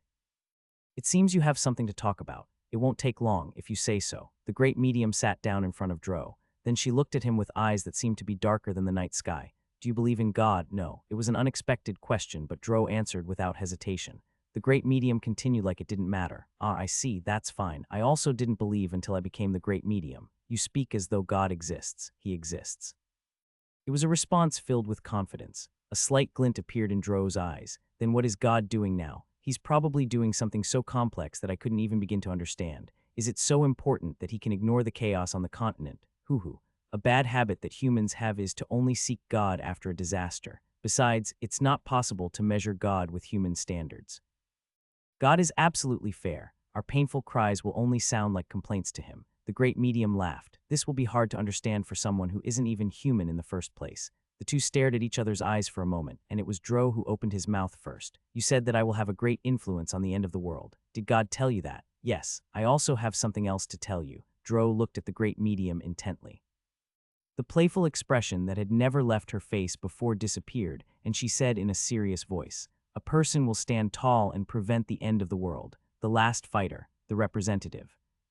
Dro's expression, which had barely changed during the entire conversation, changed at the end. He could feel his heart flutter strangely. The great medium's eyes shined. It seems you felt something because of what I said. I have no intention of prying. I have already carried out my task. Come to think of it, you want to enter Haidum Ikar, right? I will send them a message, so you can leave as early as dawn tomorrow. Then the great medium nodded and left the room. Dro didn't move even after she left. He sat on the bed with a stiff expression. Representative, that word caused a ripple to go through his mind. It felt like he'd forgotten something important, a memory that should not have been forgotten. Letter 1D4F2N, letter 1D45B, letter 1D4FB, letter 212F, letter 1D5ED, NBSB com. He tried to remember it. After a while, a few fragments seemed to emerge in his mind, but it was still not enough. He needed a decisive chunk, cuck. Dro's expression twisted painfully. He was very confused by his identity. Memories slowly began to surface. He couldn't help but wonder, is this me, or the Dragon Lord? Who am I in the first place? SHHH. A small voice in his head got rid of the emotional ripples. It was the familiar voice of Iris. Dro's expression once again shifted back to one of expressionlessness. He scratched his head, confused. What was I just doing? Since he couldn't think of it, it should not have been too important. That was what he thought. Dro turned to look outside once again, but he no longer felt the serenity he felt when he first saw the scene. Early the next morning, the great medium watched as Ivan and the rest left the island. She had already sent a message to Haidum Ikar so they could enter the country. Nonetheless, the great medium couldn't help but wonder, Is this the end? Her role. She had already passed on the revelation that God had sent to her. Nevertheless, she couldn't help but feel that there was still more for her to do. It was then. Jose walked up to her and spoke quietly. Great medium, someone is approaching the island. This woke the great medium from her thoughts, and she shook her head. I have already received those whom I should have. I will not accept any more guests in Lesha for the time being. Let the fog drive them away. That. Jose's expression changed, as though something shocking happened. The fog isn't working. What did this mean? Were the barriers that had been placed around the island ineffective? Krrr. Then they felt a great tremor. It was the sense of someone breaking into the island with brute force. The great medium then felt a wave of dizziness and stumbled slightly. Great medium, I'm all right. However, at that moment, the great medium's expression was more serious than he had ever seen in his decades working for her. My barriers were broken. The great medium blinked as she turned to look at the place where she felt the tremor. A huge shadow could be seen in the fog. It was the head of an enormous creature that seemed to want to pierce the sky. The great medium immediately realized whose head it was. Wasn't this the large sea snake who had been wandering in the sea around Haidum Ikar recently? How? She knew that this monster was an extraordinary being. However, it was still an impossible task for it to break through the fog on its own, even if it was a demigod. But it didn't take long for the great medium to realize that it wasn't the sea snake who broke her barriers. There was someone standing on the sea snake's head, his gray hair fluttering violently in the sea breeze. The man looked down calmly, his gaze soon meeting the great medium's. I letter 1d663 letter 1d4 atf r letter 1d6 at letter 1d44 letter 1d659 c0m. At that moment the great medium trembled. This feeling, no way, no, was this possible? The great medium felt extremely confused at that moment. She tried to speak, but she couldn't stop herself from stuttering. You Dawn's great medium. Jose stared at the great medium in shock. This was natural. After all, Dawns was the name of the god of creation that Haidum Ikar worshipped. Frey tilted his head slightly at the unexpected question. Frey sat face to face with the great medium. She was much calmer now compared to their first encounter, but she still didn't show the drowsy attitude she had while dealing with Ivan or Dro. They stared at the steam rising from the teacups in front of them for a moment before Frey spoke first. I am not Dawns. The great medium lowered her eyes slightly and muttered. Yes, I was mistaken. The great medium admitted to her mistake. Nevertheless, her doubts still remained. A few hundred years had passed since she abandoned her own name and took up the title of Great Medium, and in that time she had never seen the shadow of Dawns appear in someone. The god of creation that she, as well as Haidum Ikar, believed in only sent revelations. This was natural. The great medium knew this. After all, he was the omnipotent and just god of creation, so he naturally would not care about just them. That was why she felt even more guarded against Frey. Even up until now, she could not read him. It was as he was covered in dense fog. This wasn't something to be disregarded. After all, this could be described as the great medium's talent. In the first place, this was the man who had broken into Lesha even though she didn't receive any revelations about him. He was an unauthorized guest, a being whom even the revelations from God failed to predict. Nevertheless, the presence that he gave of was greatly similar to the power of God. Are you human? Frey was greatly displeased by the previous misunderstanding. Whenever he heard questions like this, it made him feel that he had become a being who was no longer human, but he remembered Isala's teachings. As long as you don't forget your true nature, I am human. When he had this thought, the dark clouds in his heart disappeared immediately. Frey calmly nodded his head. That's right. However, your power greatly surpasses human capability. He nodded his head once again. This was a natural fact, and she wouldn't believe otherwise even if he tried to convince her. Frey also felt that the great medium's gaze was not simple. The great medium paused to think for a moment before speaking. I mistook you for Dawns because I felt the power of God from you. Frey's eyes shined slightly. The power of God. Simply speaking, that was divine power, the power of the demigods. But it was clear that this was not the power of God that the great medium was referring to. Then what was it? Did she literally mean the power of God? If so, then there was only one explanation. Divine magic power. The power that could be converted to either divine power or mana. Thinking about this power that he gained in his mental world, Frey asked, does God really exist? In the end, Frey's question was the same as Dro's. However, this time the great medium wasn't sure what to say. It was impossible for her to deal with this in the same manner with which she'd handled Dro's question the night before. This was because it felt contradictory for the man who she felt was closer to God than anyone else was now asking her about the existence of God. The great medium sat silently for a while before slowly opening her mouth. God exists. I would like to meet him. There were many things that he wanted to ask. Of course, Frey did not think there was an omnipotent being capable of being involved in everything in the world. 4,000 years ago, people worshipped the demigods and dragons as gods. This was because, from a human's perspective, these powerful beings were no different than gods. It was possible that even the great medium had such an illusion. Frey's request to meet God was to see what he was like. The great medium responded with a shocked expression. I didn't receive such a prophecy. I see. Frey muttered in a soft voice. So you're just a puppet. I beg your pardon. The great medium's voice became sharp. On the other hand, Frey's attitude had not changed since the beginning. He slowly lifted the cup and took a sip of the tea. The great medium bit her lip at his attitude. This was because she thought this expressionless man was making fun of her. Dawns is the omnipotent god of creation. His prophecies have helped my country overcome numerous crises. Anyone can anticipate the future by considering the present situation. It isn't anticipation, it is prophecy. After saying these words in a firm tone, the great medium continued. The prophecies of dawn are absolute, so you leave everything to prophecy. You stop thinking for yourself, and now you wait for your God's voice even when making the smallest decisions. No, that's not it. Frey shook his head. He had no malice towards theists, and he had no intention of belittling them. On the contrary, Frey acknowledged the existence of religion to a certain extent, and even had a respectful attitude towards religious people, and religion was the most faithful way to fulfill this role. However, he didn't like the great medium's attitude. What was the meaning of life if even the smallest decision depended on her God? It didn't matter if she intended to live as a puppet. However, she was a human. You rude. Hosea's expression changed greatly. He had a sword at his waist and his hand naturally fell to its hilt. He didn't intend to shed blood, but this man had to know his place. Even the king of Haidum Ikar wouldn't dare to act so impudently. However, Hosea couldn't draw his sword. His entire body froze as though time itself had stopped. In the time it took him to put his hand on his sword, Frey had turned to look at him. It was just a glance, but he couldn't move.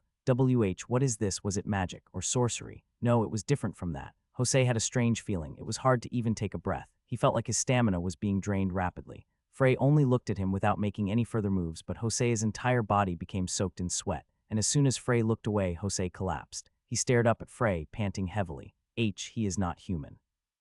Hosea felt a chill creep down his spine. In that moment, he even forgot his mission to protect the great medium. At the same time, Frey rose from his seat. I have to go to Haidum Ikar. Can you grant me permission? The great medium, looked at Frey with a complicated expression. This was the first time she'd ever met a man like this. She hesitated for a moment before biting her lip. Hosea, leave us. I can't. This man is too dangerous. Would I be safer if you're by my side? Hosea's face was awash with humiliation, but the great medium's expression didn't twitch. She didn't have any intention of insulting Hosea. She was just speaking honestly. Of course, Hosea also understood the great medium's intentions. However, this fact wounded his pride even more. Understood, Hosea could only swallow his disgrace and leave the room. Frey turned to look at the great medium. He wondered what she wanted to say. The great medium also got up from her seat. Then she headed to a corner of the room and said something in a strange accent. It was Frey's first time hearing this language. In terms of intonation, it was highly likely that this was an ancient language. A refreshing energy began flowing from within the great medium's body. She's using sorcery. Frey looked at this scene with interest. This was certainly different from magic. The great medium didn't use either divine power of mana. The energy that the great medium was using to practice sorcery seemed to come from within her own body. The moment he saw it, Frey was certain that although he didn't know it, if he observed this force a bit more and broke it down, he would be able to use sorcery. Suddenly, the space in front of the great medium split open, revealing a dark void. Frey frowned. He couldn't help but think about Lord's space at that moment. Of course, he knew that neither sorcery or this space had anything to do with the demigods. Let's go to the shrine. Shrine, the great medium nodded. Yes, if you go there, you will be able to meet God. God, you are not someone I judge. Dawns will make his own judgment. It was unprecedented to take outsiders to the shrine. The great medium swallowed the last of her words. This was because Frey would not care about such remarks. Frey's eyes narrowed slightly. If what she said was true, this meant that Frey had the chance to meet that being called God. Haidum Ikar was only 2 days away from Lesha. As he looked at the most mysterious country among the islands around the continent, Frank opened his mouth. There is only one port in the country that can be used by outsiders. It's called Lutaha. It's the only place I've visited in the past while trading. In other words, our role ends here. What about when it's time to go back? If there are no incidents, Haidum Ikar will provide you with a boat. You can come back with it. Ivan nodded. At that time, the ship reached the Lutaha dock and was about to anchor. Halt, they then heard someone's loud shout. Ivan turned to look at the dock. A little over 10 men. Is the guy in the front the leader? Ivan looked at them and said, What is it? Identify yourselves. The arrogant tone caused Ivan's face to twitch slightly. My name is Ivan. The man felt a bit of a sting when Ivan, who had never had a good temper, shouted even louder than he had. He could feel the mana in Ivan's voice. Of course, this wasn't the attitude a guest should have had. Seeing this, Anastasia smiled and said, "I'll take over from here, my young friend. I'm afraid you would only be laughed at if you were to step out." When she heard those words, Anastasia looked down at her body before muttering in a depressed voice, "That certainly does seem to be the case." She looked even younger than he did. Dro was clearly not interested in this matter, so Anastasia could only sigh before saying, "Then we'll do it like this. You will tell them what I say, all right." Ivan nodded before repeating Anastasia's words with a cold voice. "We were granted permission to enter the country of Haidum Ikar by the great medium of Lesha." There was a bit of an uproar below before the man who shouted before spoke again. "I heard that there are 3 entrants in total."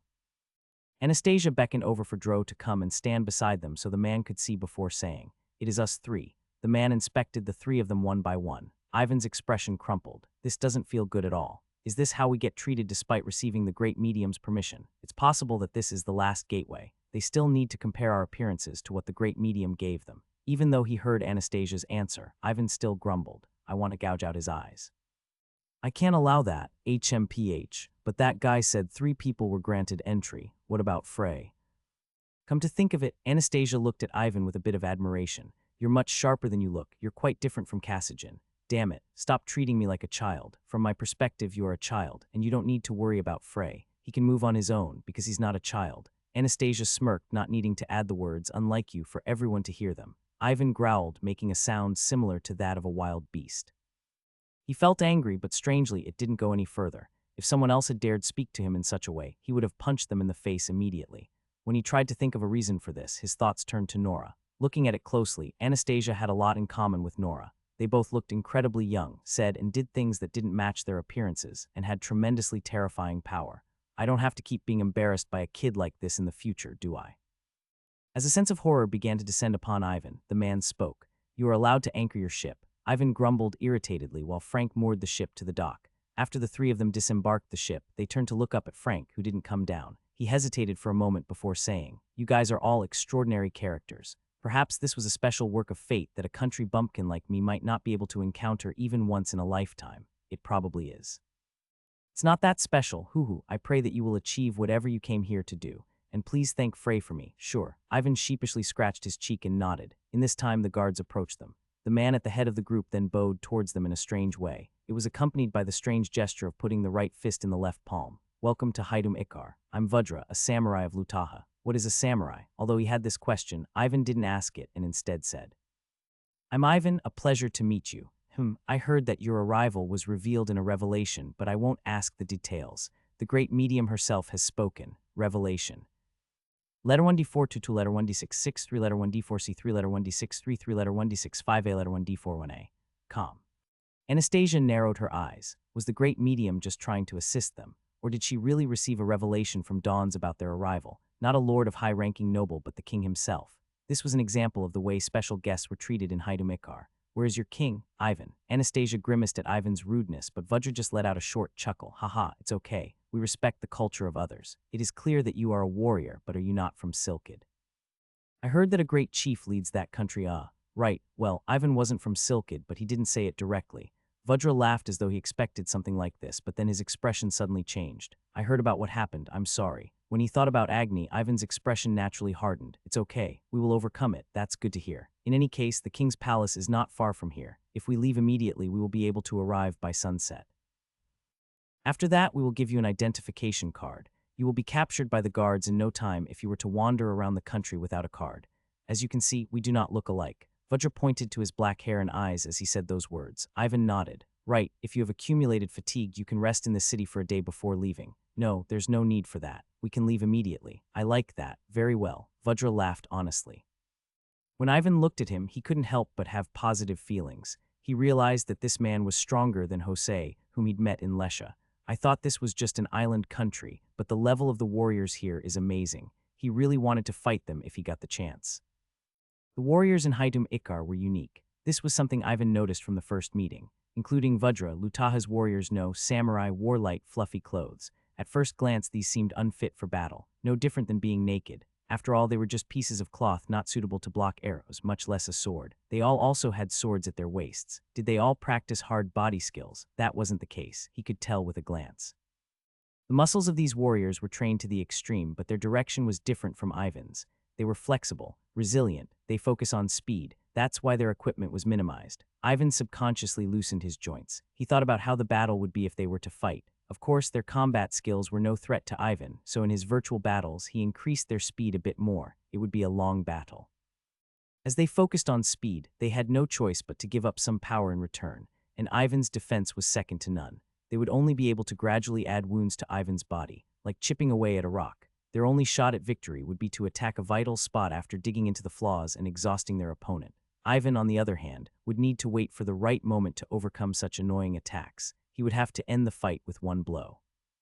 Naturally, his mind turned to the incident in Silkid, Ivan's fist. This was a skill that had been able to fatally injure even an apocalypse like Agni, but it had its own drawbacks. It required him to shorten the distance enough for him to use his fist, and it took some time to use. The former wasn't too much of a problem. After all, Ivan's fighting style had always been to have fierce fights at a jaw-droppingly close distance. However, the latter was troublesome.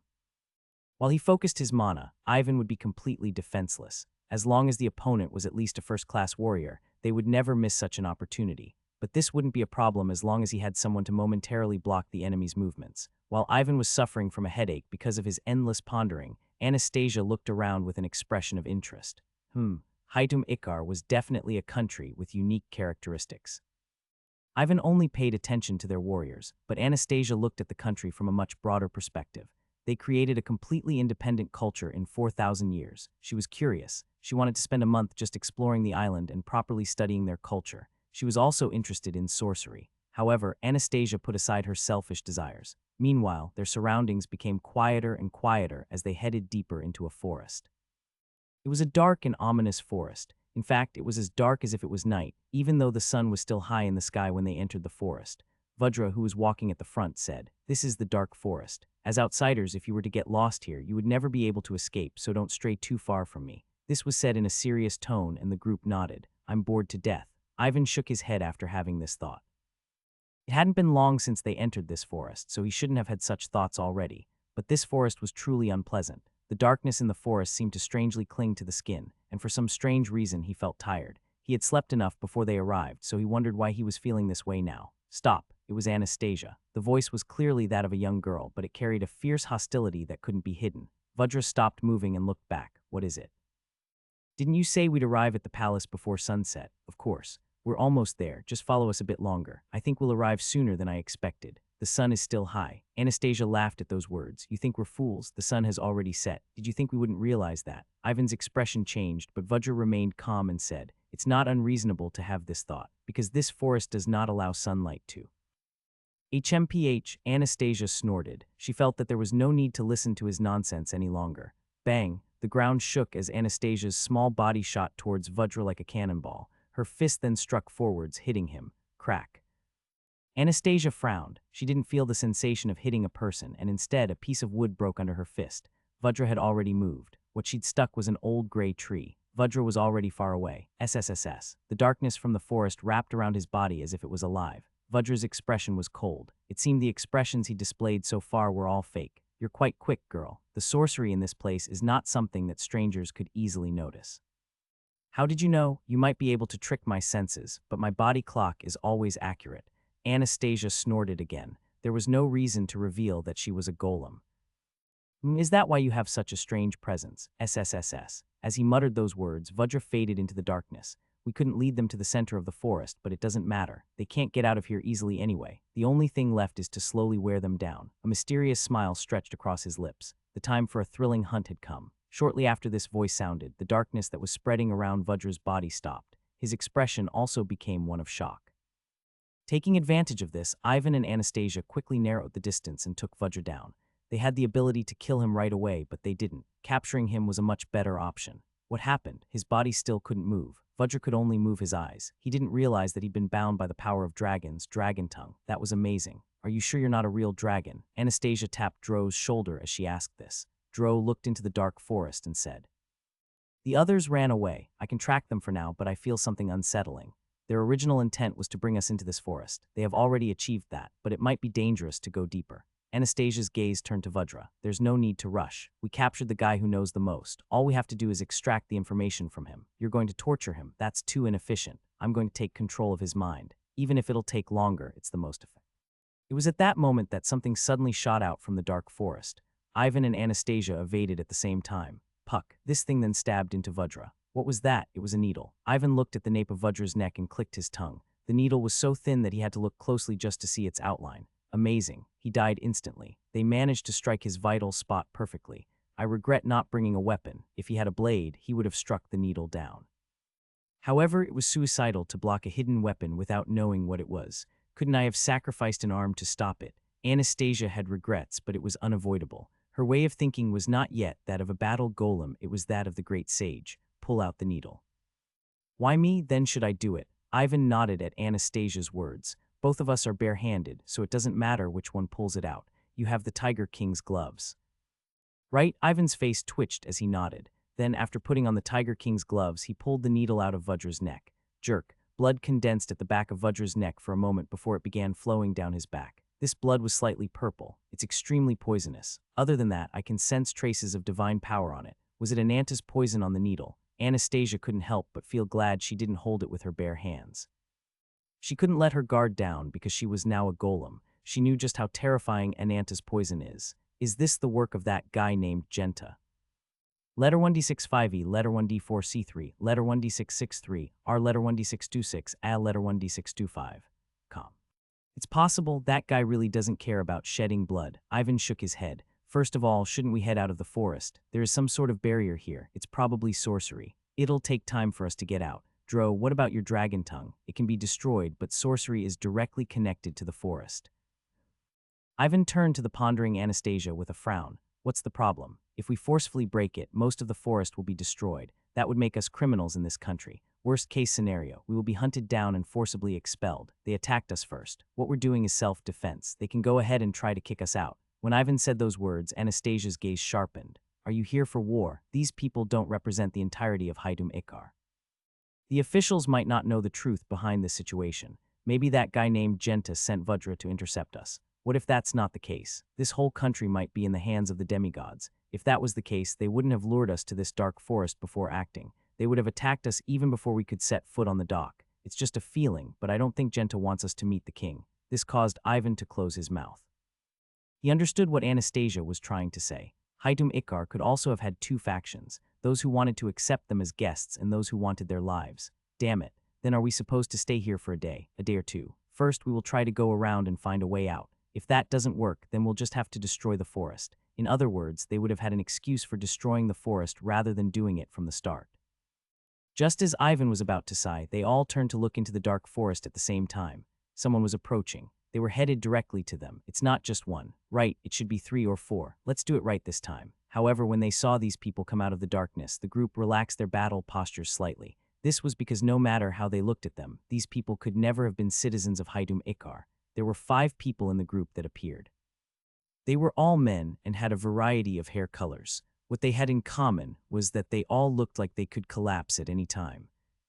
When Ivan frowned, Anastasia turned to look at him. Do you know these people? I've seen the man on the left before. He's probably Heart Lomond, Circle Rounder of the Lucid Swords, so this should be the first group of Circle members who came to Haidum Ikar. The moment Anastasia muttered this, the man at the front of the group opened his mouth. You guys. We are Frey's companions, Rounder Frey's companions. Then what about the issue in Silkid? The Silkid incident was one of Ivan's greatest disgraces, so naturally his expression hardened. It's already over, I see. Are you the Circle Master of the Lucid Swords? Jekid nodded. Right, I am Jekid Diosis. Why are you here? We are being hunted by them. He said these words with a bitter smile. Ivan's brows furrowed. Hunted, a man like you. Jekid's power was something that not even Ivan could take on easily. In terms of pure sword skill, the man might even have been able to rival Snow. Even if one searched the entire continent, it would be difficult to find people who could match him in swordsmanship. I came too hastily. I should have prepared more. Jekid looked to the sky and muttered, This country is very dangerous. Frey looked around. It was a damp, humid place with stone floors that had a layer of water on it. This is beneath the island. It would have been better to call it an underwater cave. In the center of the cave, there was a small building. This was probably the shrine that the great medium had mentioned to him before. This is a holy place that only successive great mediums have been allowed to enter. Is it okay for outsiders to come to such a place? The great medium didn't answer. She knew that her actions this time were impulsive. Go to the shrine. If you are qualified, you will be able to meet Dawns. Frey calmly walked to the shrine. The shrine was a building made entirely of wood. It was quite strange. If a wooden structure stayed in such a humid place, it wouldn't be long before it was completely rot. However, this wooden shrine was clean and sturdy as if it had been only a day since it had been built. When he entered the building, candles that were placed at the sides lit up on their own, illuminating the entire building. In the center of the room was a statue. Perhaps this was Dawn's. Frey's expression became firm as his eyes rested upon this statue. It had a body that appeared similar to that of a human, but the face was without features or hair. There was not even a contour of muscle on its body, and even though it was just a statue, this figure seemed to be constantly exuding light. It was very similar to something he knew. Lord. At that moment, he suddenly felt as if the space he was in had disconnected from the world. Welcome. Frey looked back. A figure was now standing where the statue had been. With a tense expression, Frey spoke. You are not Lord. The figure laughed, a mouth filled with bright teeth appearing on its otherwise featureless face. I am God. There were a lot of things that Frey wanted to ask when he finally got to meet God. Questions from 4,000 years ago. However, Frey put aside his numerous questions. First of all, he had to confirm whether the being in front of him was truly God or not. Are you Dawn's? You could say that. Frey felt like he was standing in front of Lord. However, the entity in front of him had basically denied being Lord. Frey thought so too. They looked similar, but his aura was not the same as Lord's. I've long wanted to meet you. You say that like you've known me for a while. Oh, of course I did. It's impossible for me to not know you. You are the third candidate. You don't know how thrilled I was when I first sensed your presence. Dawn smiled brightly. Frey furrowed his eyebrows. The third candidate, unusual events require swift action. That's why I came here personally. Congratulations, you are the first human to meet God face to face. Frey couldn't figure out what Dawn's was trying to say. This wasn't because he couldn't understand him. Instead, it was because Dawn's didn't seem to pay any attention to his words. I am a wizard. So, this means that unless I witness something with my own eyes, I will not be able to believe it. Now that you mention it, most wizards are atheists. His smile didn't go away as he said these words. So, you want me to prove that I am God? Haha, what a blasphemous guy. But it makes sense. Frey was speechless. He doesn't feel like a god. This thought couldn't help but appear in Frey's mind the more he heard Dawn's talk. His attitude was careless and he spoke freely. It was at that moment that Dawn started laughing and nodded. Everyone always expects us to have an outrageous attitude. Naturally, it's not hard to live up to those expectations. I could show the image of an absolute being who transcends the world, but I don't. Do you know why? Letter 1D4B, N letter 1D62F, letter 1D493, letter 1D65A, A letter 1D451. Frey didn't answer this question. Instead, his expression hardened. Was reading the thoughts of other people without permission one of the things you wanted to show? It makes it easier for me if I can understand what the other person is thinking. Like this. Don't you think that it's more likely for me to be God now? He truly did have a slight thought like that. After all, even if he had formidable insight, it would have been impossible for Dawn's to tell Frey's inner thoughts. This was naturally since Frey's mental power, which had been tempered by his numerous hardships, far surpassed that of normal humans. He couldn't confirm whether this being before him was God or not, but that was certainly something that mortals couldn't even hope to imitate. You said us before. That means there are multiple gods. Well, are you proclaiming yourself as God without having a firm grasp of your identity? I'm starting to doubt who you are now. Frey's snide remark only made Dawn shrug. Not even the most eloquent speakers could ever hope to properly explain the word God, but fine. I'll answer your little question. Every god that exists in this world refers to me. His statement seemed vague at first glance, but Frey could see the truth behind his words. Don't tell me this is. Dawn's laughed. Haha, you truly have transcended mortals. I can't believe you managed to guess my identity after such a simple clue. I see. Frey sighed. So you are the law of the world, or its will, the huge chunk of energy from which the demigods fell. That was the identity of the being in front of him who called himself God. Is this Dawn's? When Frey had asked this question, he'd replied that he could say that. He wasn't lying, but it wasn't entirely true either. This existence was the very source of divine beings. It was clear now that all the religions on the continent and the various gods they believed in were all derived from this being. However, this didn't answer all of his questions. Instead, the biggest question still remained. But he said the will of the world had no consciousness. These were Ricky's words, and Frey didn't doubt them. Dawn's nodded. You probably heard that from the beings you call demigods. It's not entirely wrong. What? How should I explain it? As he said these words, he held his chin as if he was thinking deeply. This caused Frey to feel even stranger. This was because such an attitude felt too human. Frey didn't believe in God, but he thought if he existed, he would be an absolute, perfect, and omnipotent being. However, this being standing in front of him seemed far from that. To put it in a way that you would understand right, you can say that I'm usually absent. Just before, Frey had been able to guess his identity with only a small hint, but now he had no idea what he was thinking. Frey asked back in a soft voice, Absent because I'm busy. I can't afford to control everything in the world. I just set the laws so that it wouldn't fall into the depths of destruction. After that, my style has been to leave it unattended. That's irresponsible. That's true, so I will not try to argue with you. This was said in a very uncaring tone.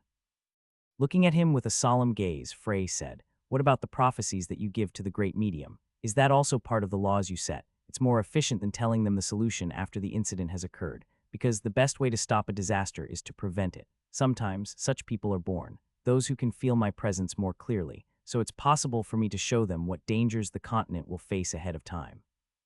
God did not directly inform the great medium about the dangers of the continent. If the law, which always monitored the continent, detected a threat beyond a certain standard, it would send a warning to someone like her. That was the truth of God's revelations. What kind of expression would the great medium have if she heard this? Frey had this thought for a moment, but he pushed it aside for even more important questions. You must be aware of the current situation in the continent. Right.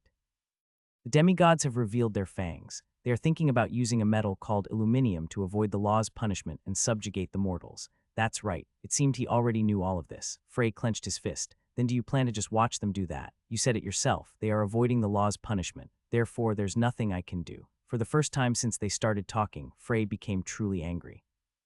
Some religious people believe God will only give humans trials they can overcome.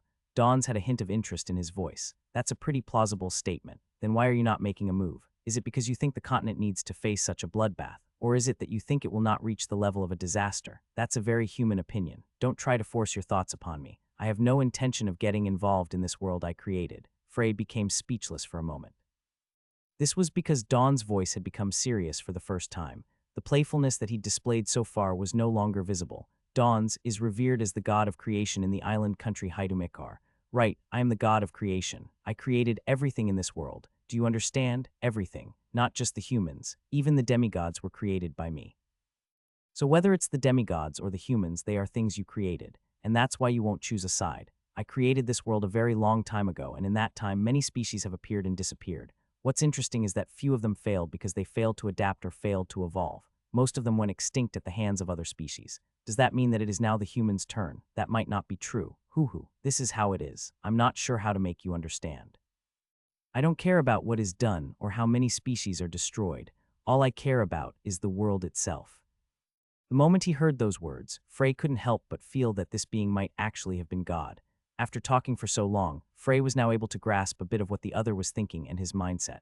This in itself was amazing, as even the great medium, who had been alive for hundreds of years, had been seen through by Frey immediately. However, despite their lengthy conversation, he was still unable to fully understand the other. Instead, the more they talked, the more questions he seemed to have. It was clear that the root of their thoughts was completely different. Why did such a busy being like you decide to reveal yourself to me? Does it have something to do with the candidate thing you mentioned before? As I expected, you're easy to talk to. Playfulness returned to his voice. Listen closely. There are 3 worlds in the universe. They are closely connected because they are neighboring worlds, and it's possible for them to interfere with each other as long as certain conditions are met.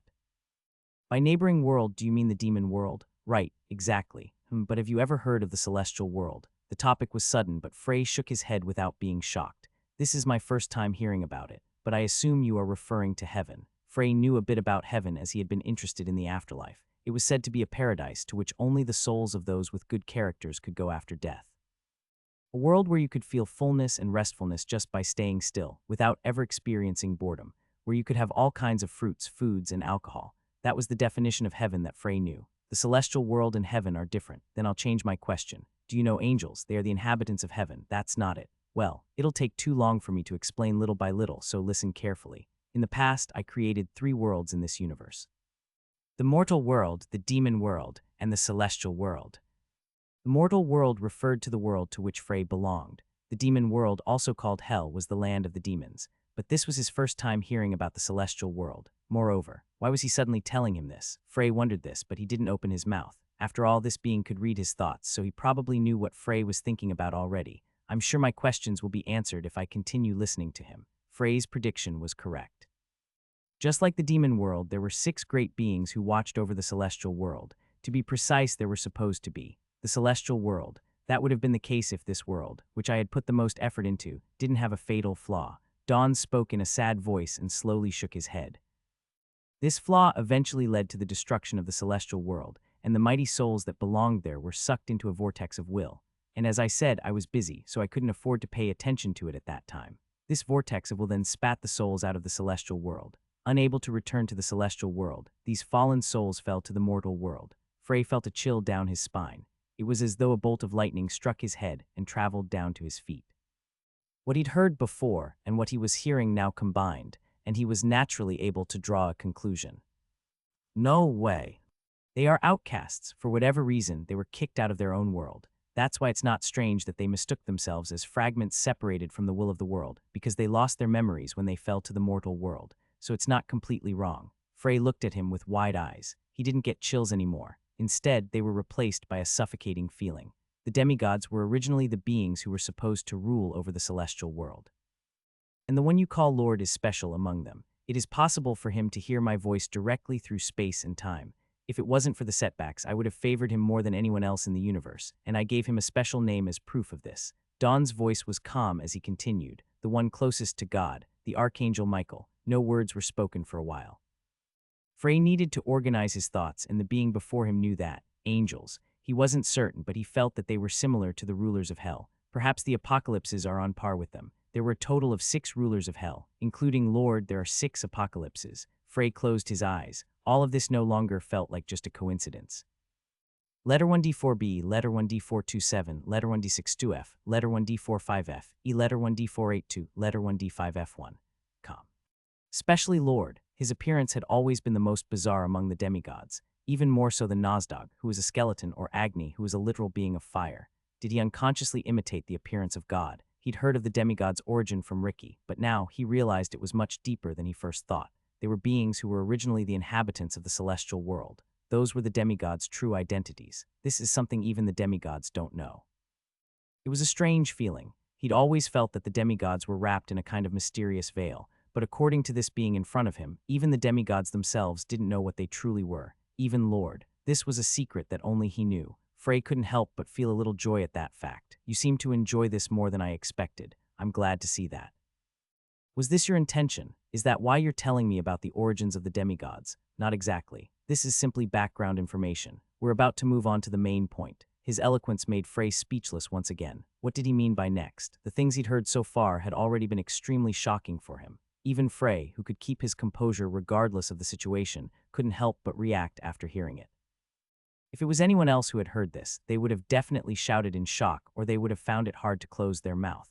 I need someone to help me keep the balance. A being who would always look over the world and seek harmony. Someone who would devote themselves to maintaining the stability of the world. But it's tricky. Such talent isn't born easily, and it's impossible for me to manipulate the flow of fate and move time forward, especially since I need 3 of them.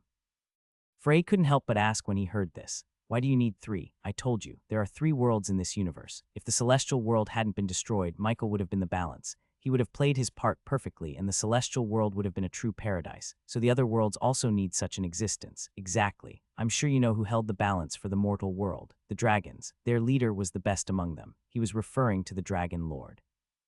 Frey sat down, organizing his thoughts. However, he was still worried of the possibility that this being might disappear at any moment. He had said that he was very busy, and he was stressed about how unusual it was for him to appear directly. So if his thoughts were correct, this conversation had a time limit. When Lord first landed on the continent, the Dragon Lord was simply a large beast. He did not have any intelligence. Lord wasn't very different. He had not established a sense of self and was still confused about his identity. Frey realized that this was a tale about tens of thousands of years ago, if not longer. The truth of the past was not recorded anywhere in the world. It felt a bit strange to hear it from this being who claimed to be God. Over time, Lord's ego was established, and the demigods continued to fall to the continent after him. Around the same time that all the demigods recognized him as Lord, the dragons evolved to be the mediators of the continent. Dawn's voice was quite humorous as he said this. When they realized the existence of the other, it was inevitable that conflicts would arise between them. I'm sure that even at the time, they realized that they were not compatible with each other. This was natural. In those days, the dragons were the only ones who could fight against the demigods. He'd heard about it from Isala. The demigods had never been careless or arrogant while fighting against the dragons. However, the law I created had already chosen the dragons as the balance. Lord was a step above them when it came to aptitude, but in the eyes of the mortal world, he was an outsider. In any case, Lord couldn't accept this fact, so he went to war against the dragons, and he won. It was only then when Frey understood the goal of Lord, which had always been blurry to him, and the reason why he had yet to destroy the continent despite having ample opportunity to. Lord's goal is to become the balance. Frey closed his mouth for a moment before speaking. I heard that the Dragon Lord is connected to the continent. Is this balance that you mentioned connected so deeply to the world that it shares an existence with the world? That's right. He'd said that the celestial world had been destroyed. Nevertheless, Lord didn't die. His soul had already been absorbed by the vortex of will, and his connection to the world was severed. Frey didn't know the details, but in that process the Archangel Michael died and the demigod Lord was born. This was the same for the Dragon Lord who was connected to the mortal world. He lost a battle against Lord, but he didn't die. Although he was barely alive at the moment, he was certainly still alive. Then what about the demon world? Was there also a balance in the demon world? Is it one of the 6 rulers? When this question was raised, eyes appeared on the being's head and he looked at Frey with interest. There is someone who knows everything that I just said, probably the only other person in the universe. Who is that? I already mentioned him. He was the fatal flaw in the celestial world, and he is the one who rebelled against me. Dawns laughed, the most arrogant person in the world. Jebel and Noctis have been slain. Beelzebub fell silent. Jebel and Noctis were 2 demons who had served him for hundreds of years. What is the damage on the demigod's side? Halifer, the demon who was making the report on one knee, could not answer this question immediately. Instead, he bit his lip quietly. I'm sorry. Beelzebub spoke in a blank tone. 2 high-ranked demons were lost, but there were no results. I'm sorry. You are not the one who has to apologize. After saying this, Beelzebub lowered his head. This was a habit of his whenever he was lost in thought. Halifer had never seen Beelzebub angry. He never lost his cool, regardless of the situation. Although Beelzebub was called cunning and treacherous by the public, Halifer knew. Out of the 6 rulers of the demon world, Beelzebub was the wisest. He is the only one who can become the true ruler of hell. After pondering for a long time, the King of Flies finally muttered, there is a traitor. Someone is communicating with the demigods. Why do you think that? They don't know much about the demon world. Nevertheless, they have an excellent understanding about their surroundings. This was definitely the case. Halifer agreed with Beelzebub. Clearly, they had chosen a strange place to advance. They should have passed through Usura's slaughter hell, which would have been the worst place for the invaders. Usura's slaughter hell was not a place that the demigods would have been able to penetrate easily. Usura's territory was infested with battle fanatics who loved fighting. None of his loyal subordinates disliked blood and slaughter. As such, the combat capability of his territory was excellent.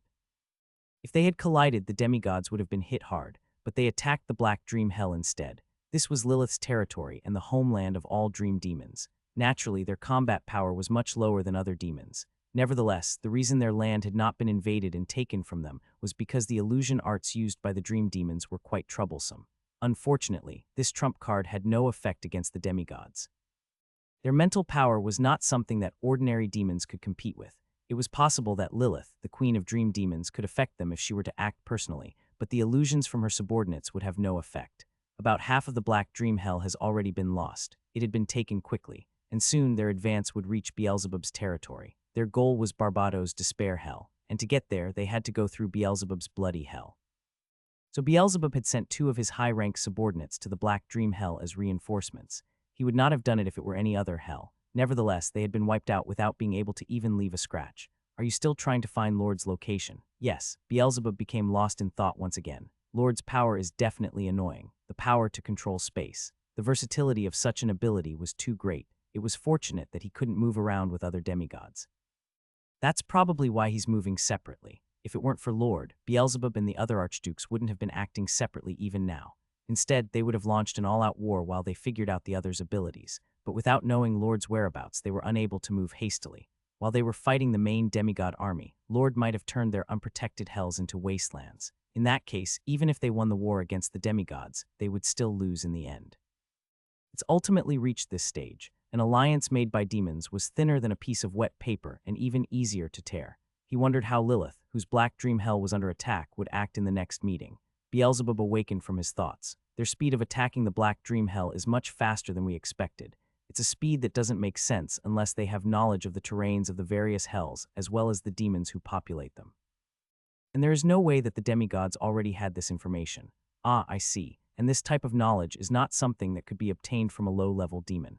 Beelzebub said these words with a fierce voice, his bloody eyes swiveling bizarrely in his head. The traitor is a high-level demon. He has to be at least high rank. Halifer, investigate the demons who have suddenly disappeared in the last decade, those above mid-rank.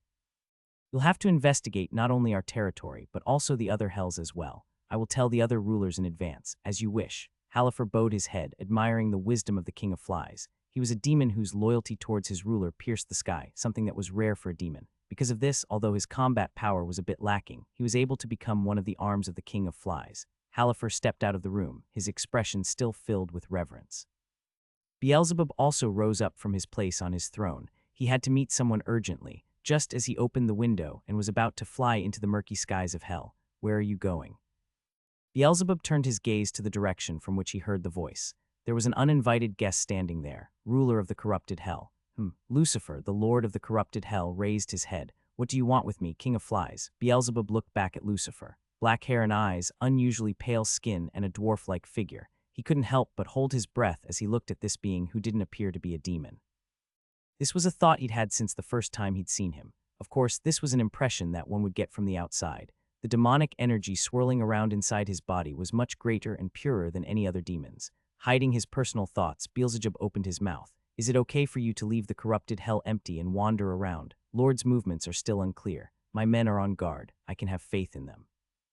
Beelzebub couldn't help but feel a deep sense of incongruity at those words. He couldn't help but want to find the reason for this sense. It wasn't difficult. In fact, he could immediately think of a quick and simple way. If I mentioned this feeling, he was certain that Lucifer would react, and he would be able to find a clue based on his reaction. Nevertheless, Beelzebub couldn't easily say those words. Instead, his instincts were ringing alarm bells in his head.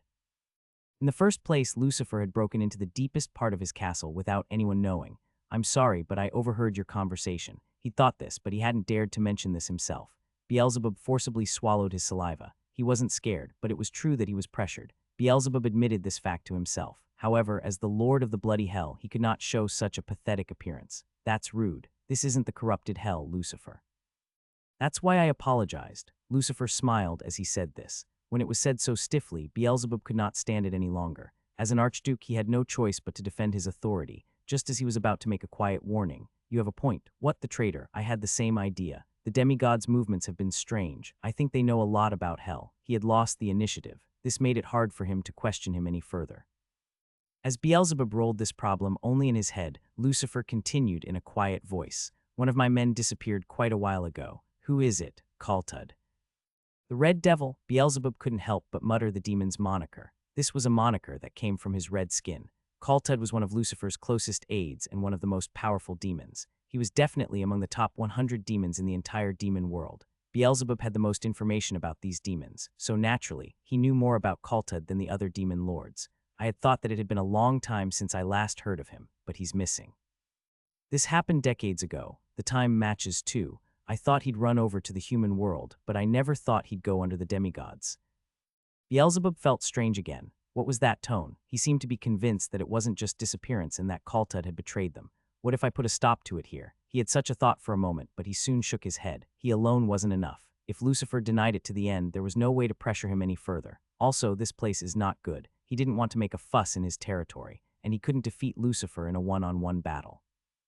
All of the demon lords except Usra would have the same thought. Beelzebub decided to follow his instincts. He just needed to bear the humiliation for the time being. At the meeting, Lucifer said that if the demigods were driven out, he would give up all of his rights over the corrupted hell and step down as a demon lord. Even Usra, who had been pressuring Lucifer at that moment, couldn't help but step back with his mouth open in shock. He lowered his head, and it worked. Because Lucifer had lowered his head at that time, and that's why it was natural that everyone had only paid attention to that fact. Demons were extremely proud beings. Therefore, even Lilith, the most insidious and cunning demon, couldn't help but respect Lucifer's position. Beelzebub didn't. He was able to vaguely feel how strong Lucifer's pride was and just how arrogant he was. What could he be planning that he would willingly abandon that pride? It was a simple belief. However, Beelzebub's belief was quite firm. He believed his senses. Lucifer's actions made him feel a strong sense of peculiarity, like something was off or out of place. Even though he was doing the same thing as before, it felt different, and it caused his suspicion to increase. "Do you know about Satan?" Once again, an unexpected topic was brought up. Beelzebub responded in a calm voice. "You mean the demon king? I have no interest in the old days, I see. Then you don't know about his peril." Lucifer seemed amused as he said this. Beelzebub couldn't help but feel a chill down his spine in that moment. Lucifer could have been described as living history in the demon world. Even Beelzebub didn't know just how long he'd been alive. Satan, whom he had mentioned, was also a legend. He was the only one who had ruled over the entirety of hell and who had been called the Demon King. Of course, Beelzebub had never seen Satan for himself, so he wasn't completely certain about his legend.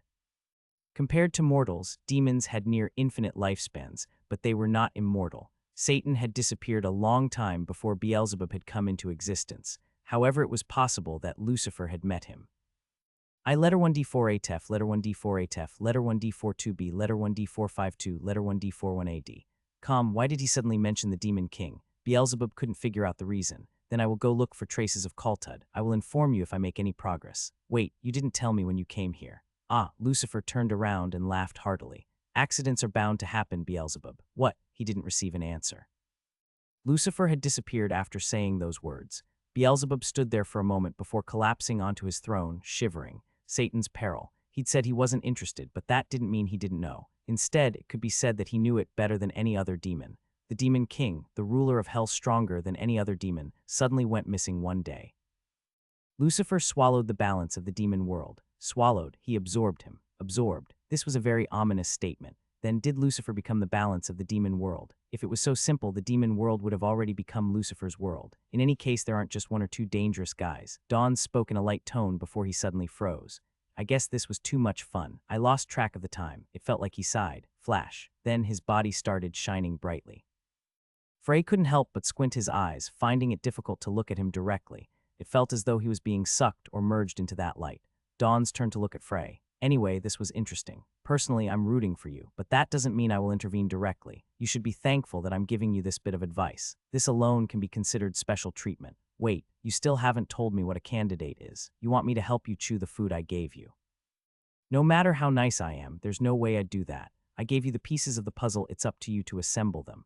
The light shined even brighter. Frey felt like his eyes were burning, just when he couldn't handle it anymore and was about to close his eyes. He realized that the features on Dawn's face were slowly beginning to appear, as he tried to squint his eyes in order to see more clearly. See you later.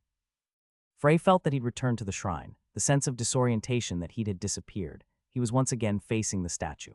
He couldn't help but feel a bit strange standing on solid ground again. It felt like the meeting he'd just had with God, where he'd been able to talk face to face with the strongest being in the world, was a dream. But he knew it wasn't a dream. See you later. He never expected this being to mention a reunion. Frey left the shrine with a strange expression on his face.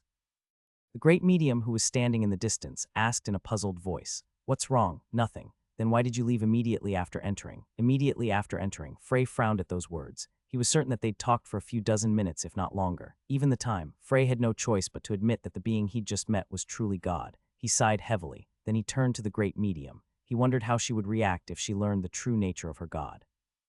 It would probably be one of two things. She would either immediately shake her head without believing me or agree unhesitatingly. In any case, he had nothing to gain from enlightening her. Therefore, Frey chose silence. Then the great medium spoke with bright eyes. "I guess Dawn's didn't show any reaction. It seems he has judged that you're not qualified." It didn't really matter to him, so Frey simply nodded and asked, "So will I not be allowed to enter Hytumikar? I'll listen to your reason first." As the great medium said this, she prepared to use her sorcery again. "Wait, can't we just talk here? Only great mediums are allowed to enter this place." She paused, looked at Frey, and sighed. "Fine, let's do that. Then tell me why you want to get into Hytumikar. There is an apostle in that country." The great medium's eyes shined slightly. She knew about the apostles. In other words, this meant that she'd already known about them before the demigods revealed their intentions. Well, she had lived for a few hundred years, so she should have at least known that much. His name is Genta. He is quite famous and is known as the Assassin King. The great medium's expression suddenly changed. She frowned. "I see, do you believe me? I just realized that it really could be Genta. It seems you know him. He's an exiled royal." Frey's expression became strange. For some reason, there seemed to be similar cases before. Wasn't there Oidin from the elf forest? At that time, when he found out that Oidin was Snow's brother, he'd clicked his tongue. He didn't expect his target this time to be an exiled royal, although he was exiled for a member of the royal family to join under the demigods. Genta had always been an ambitious child. He would do anything to achieve his goals, even if it meant shedding blood. He was heartless and he killed without hesitation. Therefore, this is no surprise. And Genta isn't the only one working with the demigods. Frey was unable to prevent his expression from changing. He was aware that there was a high possibility of this happening, but he didn't expect to hear it from the lips of the great medium, the top executive of the country herself. Then this country. It's not the entire country. This is only an issue of the high-ranking persons, if one was to talk about high-ranking people in Hytum Ikar. The king, right, Morjid the current king, that man Huhu. The great medium chuckled for a while before turning to Frey. In any case, if it's Genta, then I have no choice but to cooperate. Can you tell me where he is? It will take a while. After saying that, the great medium paused for a moment. Lutaha is the only port open to outsiders, but you don't have to enter the city through the sea route. I'll show you another way. Frey nodded. Of course, now that he had her cooperation, Frey didn't actually need her to do anything. The woman in front of him was probably the only person in the entire country who could faintly sense his magic. If she condoned his actions, then Frey was certain that no one would notice. In addition, she could even tell him Genta's whereabouts. Maybe this will end sooner than I thought. I need some time to prepare, so please wait in your room for a moment. Frey nodded gently at her words. He too needed time to organize his thoughts. It was Jose who then led him to his room. He still seemed to be upset with Frey, but he also seemed to fear him greatly. Frey allowed him to guide him without further threatening or pressuring him. The room was one that overlooked the island's scenery. Without greeting him any further, Jose left. Frey sat down by the window, immediately diving into his thoughts. God said that he'd given me all the pieces. The pieces were clues needed to find the conclusion that solved the question. Lord's goal is to be the balance of the mortal world. For that goal, he buried the dragon lord in the demon world without killing him. Absorption. This was another clue that he'd received from God. He suggested the possibility of absorbing the balances.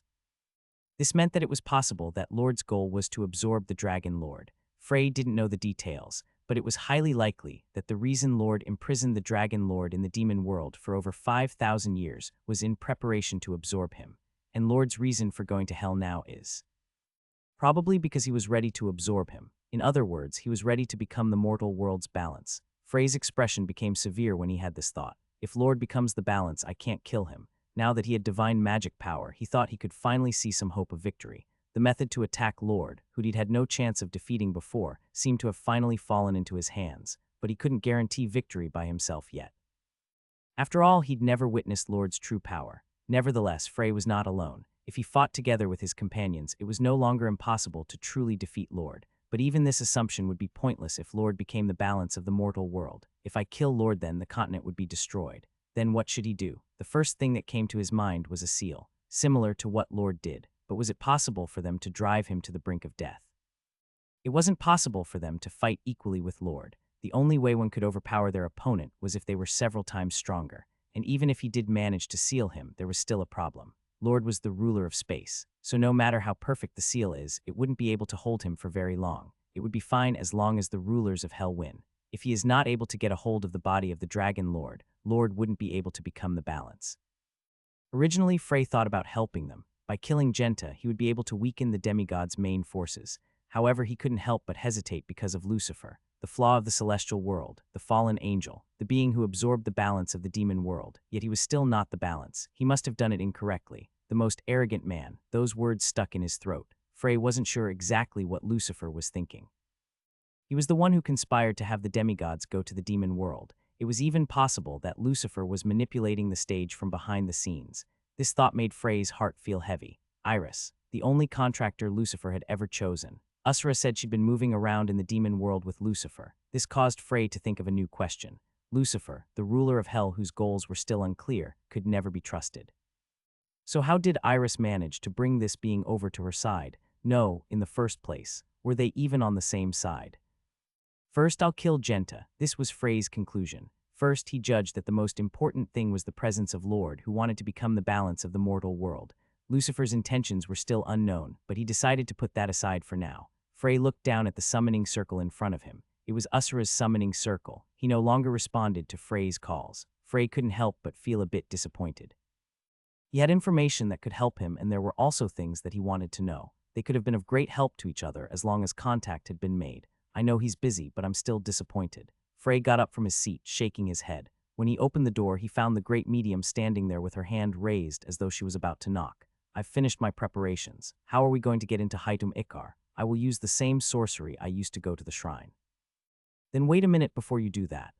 Where are you going? Walking outside, Frey didn't answer. He headed over to Neptunus, who was still waiting in the fog.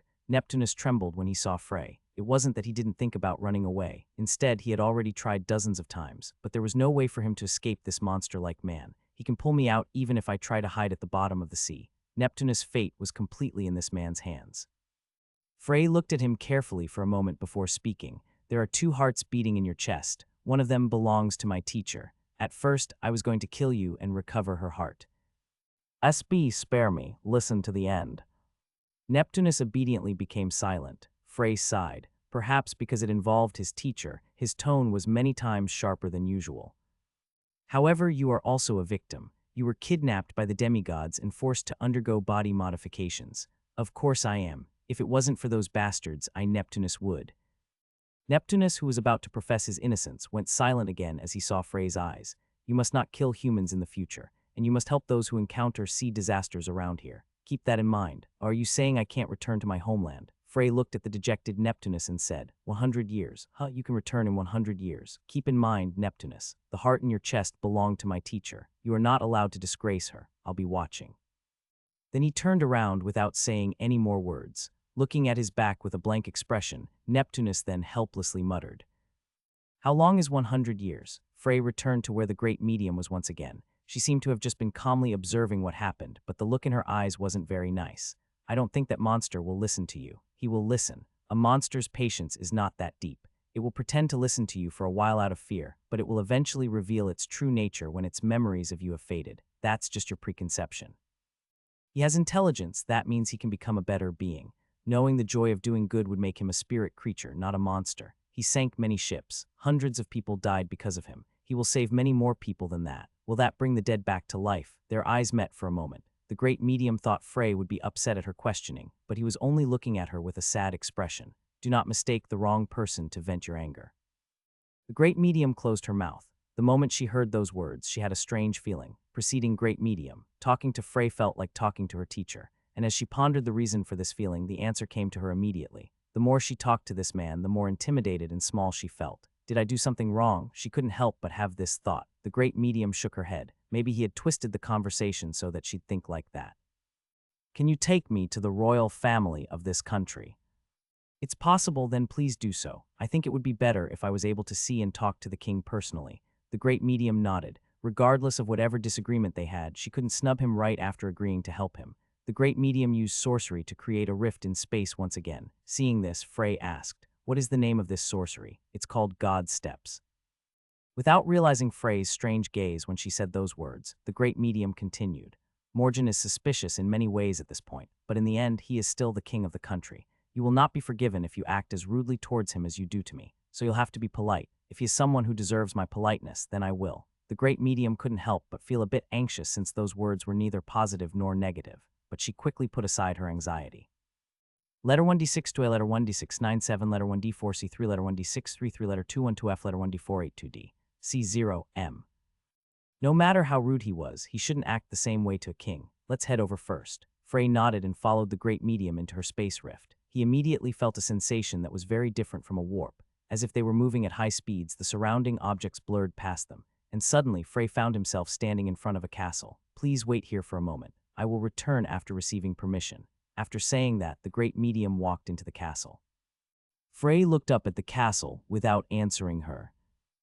He let out a laugh. He'd seen it for himself. The castle of Haidum Ikar, the safest and noblest place in the entire country, had traces that shouldn't have been here. Frey's expression became cold and his heart even colder. He felt that he couldn't listen to the great medium's words. He changed his mind a bit after meeting God. He needed to move faster and with more focus. He couldn't afford to take his time anymore. Frey's figure disappeared. The place he reappeared was the deepest and safest part of the castle, the king's chambers. He looked up to the middle-aged man sitting on a throne. This should be Morgan, the king of Haidum Ikar. Who are you? The man looked at Frey with a frightened expression. The samurai around him hurriedly drew their swords. Who are you? Do you know where this is? They were the elite samurai of Haidum Ikar. They were all probably close to being first-class magic warriors. In no time, they drew their swords and charged towards Frey. A swift and ferocious aura seemed to burst out from their bodies. It was clear that anyone they faced would feel threatened by their movements, but their swords weren't able to even touch Frey. Swish! Just a gentle swing of his hand was enough. Dozens of samurai collapsed to their knees in the middle of the room. Cuck, cuck. Their bodies shook uncontrollably. It felt like a mountain was sitting on their shoulders. They felt as though their entire bodies were crumbling. Some of the weaker fights even fainted on the spot with their eyes still open. How impudent. Morgan's expression changed when he heard that. He quickly asked, "Oh, are you a demigod?" Frey didn't answer. He just looked at Morgan's face with a cold expression. "I came here to kill you. Why? You should know it well. Do you have anything to say? Human. Morgid's expression changed in an instant. Without even the slightest hint of hesitation, he leapt from his throne and knelt before Frey with his forehead on the ground. I'm sorry, God's race. He cried out in a tearful voice. Frey's eyes shook and a feeling of bitterness overtook him. This was not the attitude he expected to see from the king of a country. He had mistaken Frey for a demigod, and it was natural that he'd feel that way. Frey was currently unleashing his divine power freely, and the way he spoke was similar to the demigods. He'd also used divine power when subduing the guards. Therefore, they believed that only a demigod would be able to show such a performance, the race of God. That was what Morgid had just referred to the demigods as. Perhaps the reason they gave in was because they felt the demigods were close to their god of creation. Of course, that wasn't important to Frey. Please forgive me, please. Morgid believed that his actions were the most suitable to guarantee his survival. For those who bowed their heads and gave in, the demigods showed an appearance of merciful gods. However, he wasn't. This was a mistake, because the one standing before him was not a demigod, nor did he want Morgid's subservience. He's not just doing it for appearance's sake. He expected to see something different. If he had risked his life to go against him, if he had shown himself worthy of the title king, if he had remained calm despite his fear, but he didn't. Anyone could tell from Morgid's current appearance. This was a man who had completely submitted in body and in mind. He was someone who would lick the soles of his feet without hesitation just to survive. For people like this, there was only one thing Frey could do. Stand up? Why, yes. Morgid hurried to his feet. Frey closed his eyes. Ever since he thought about going to Haidum-Ikar, he'd had a thought. If the reason that this country was able to remain peaceful was because they had shady dealings with the demigods, and if it was completely voluntary, without any signs of force or intimidation, if the senior executives in this country proved to be rotten and were eating it from the inside, then he would stop treating them like human beings. Morgid, king of Haidum-Ikar.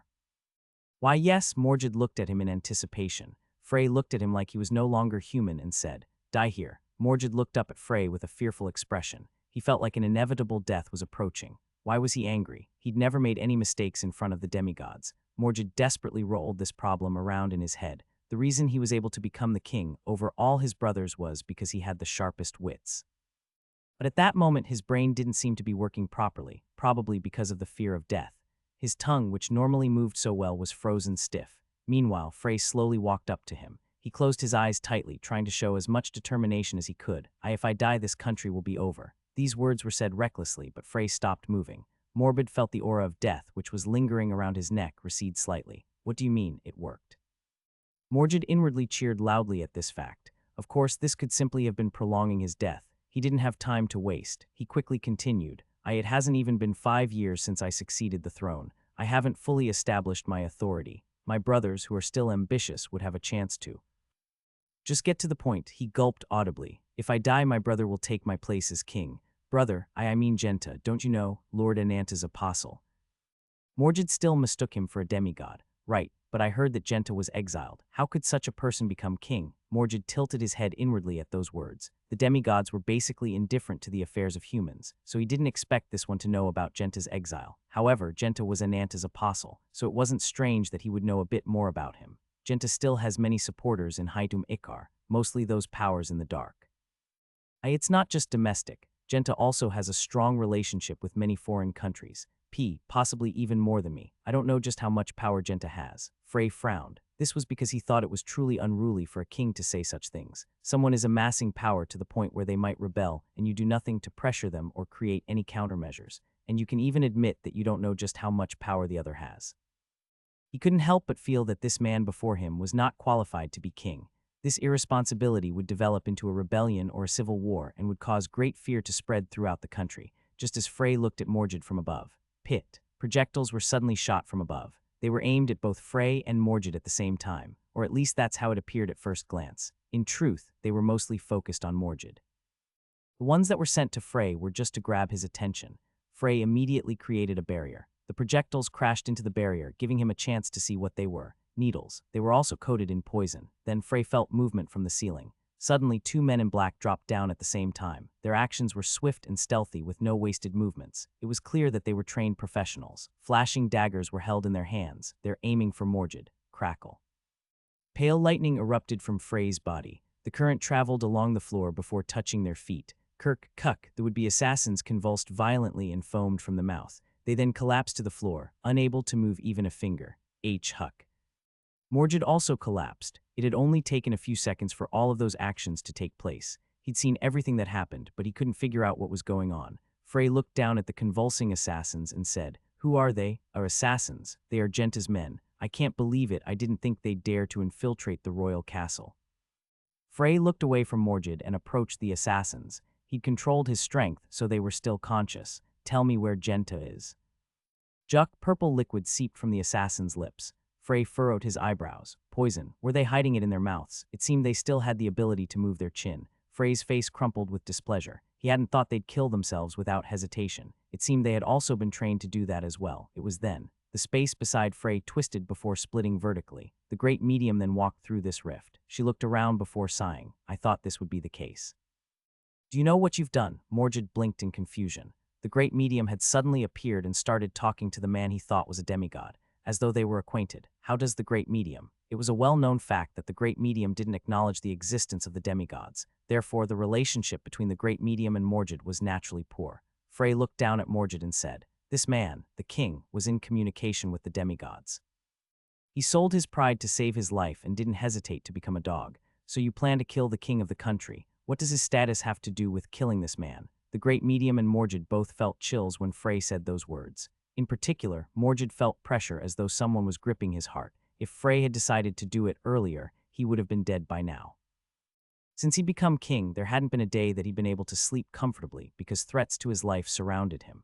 However, this was the first time that he'd truly felt the grip of death. Morgid cannot be called a good king, but he did what was best for his people. If the demigods were to reveal their fangs, then the island would be engulfed in war and many people would have died. Is that what you want to happen? I think it's better than being raised as livestock. That's just your perspective.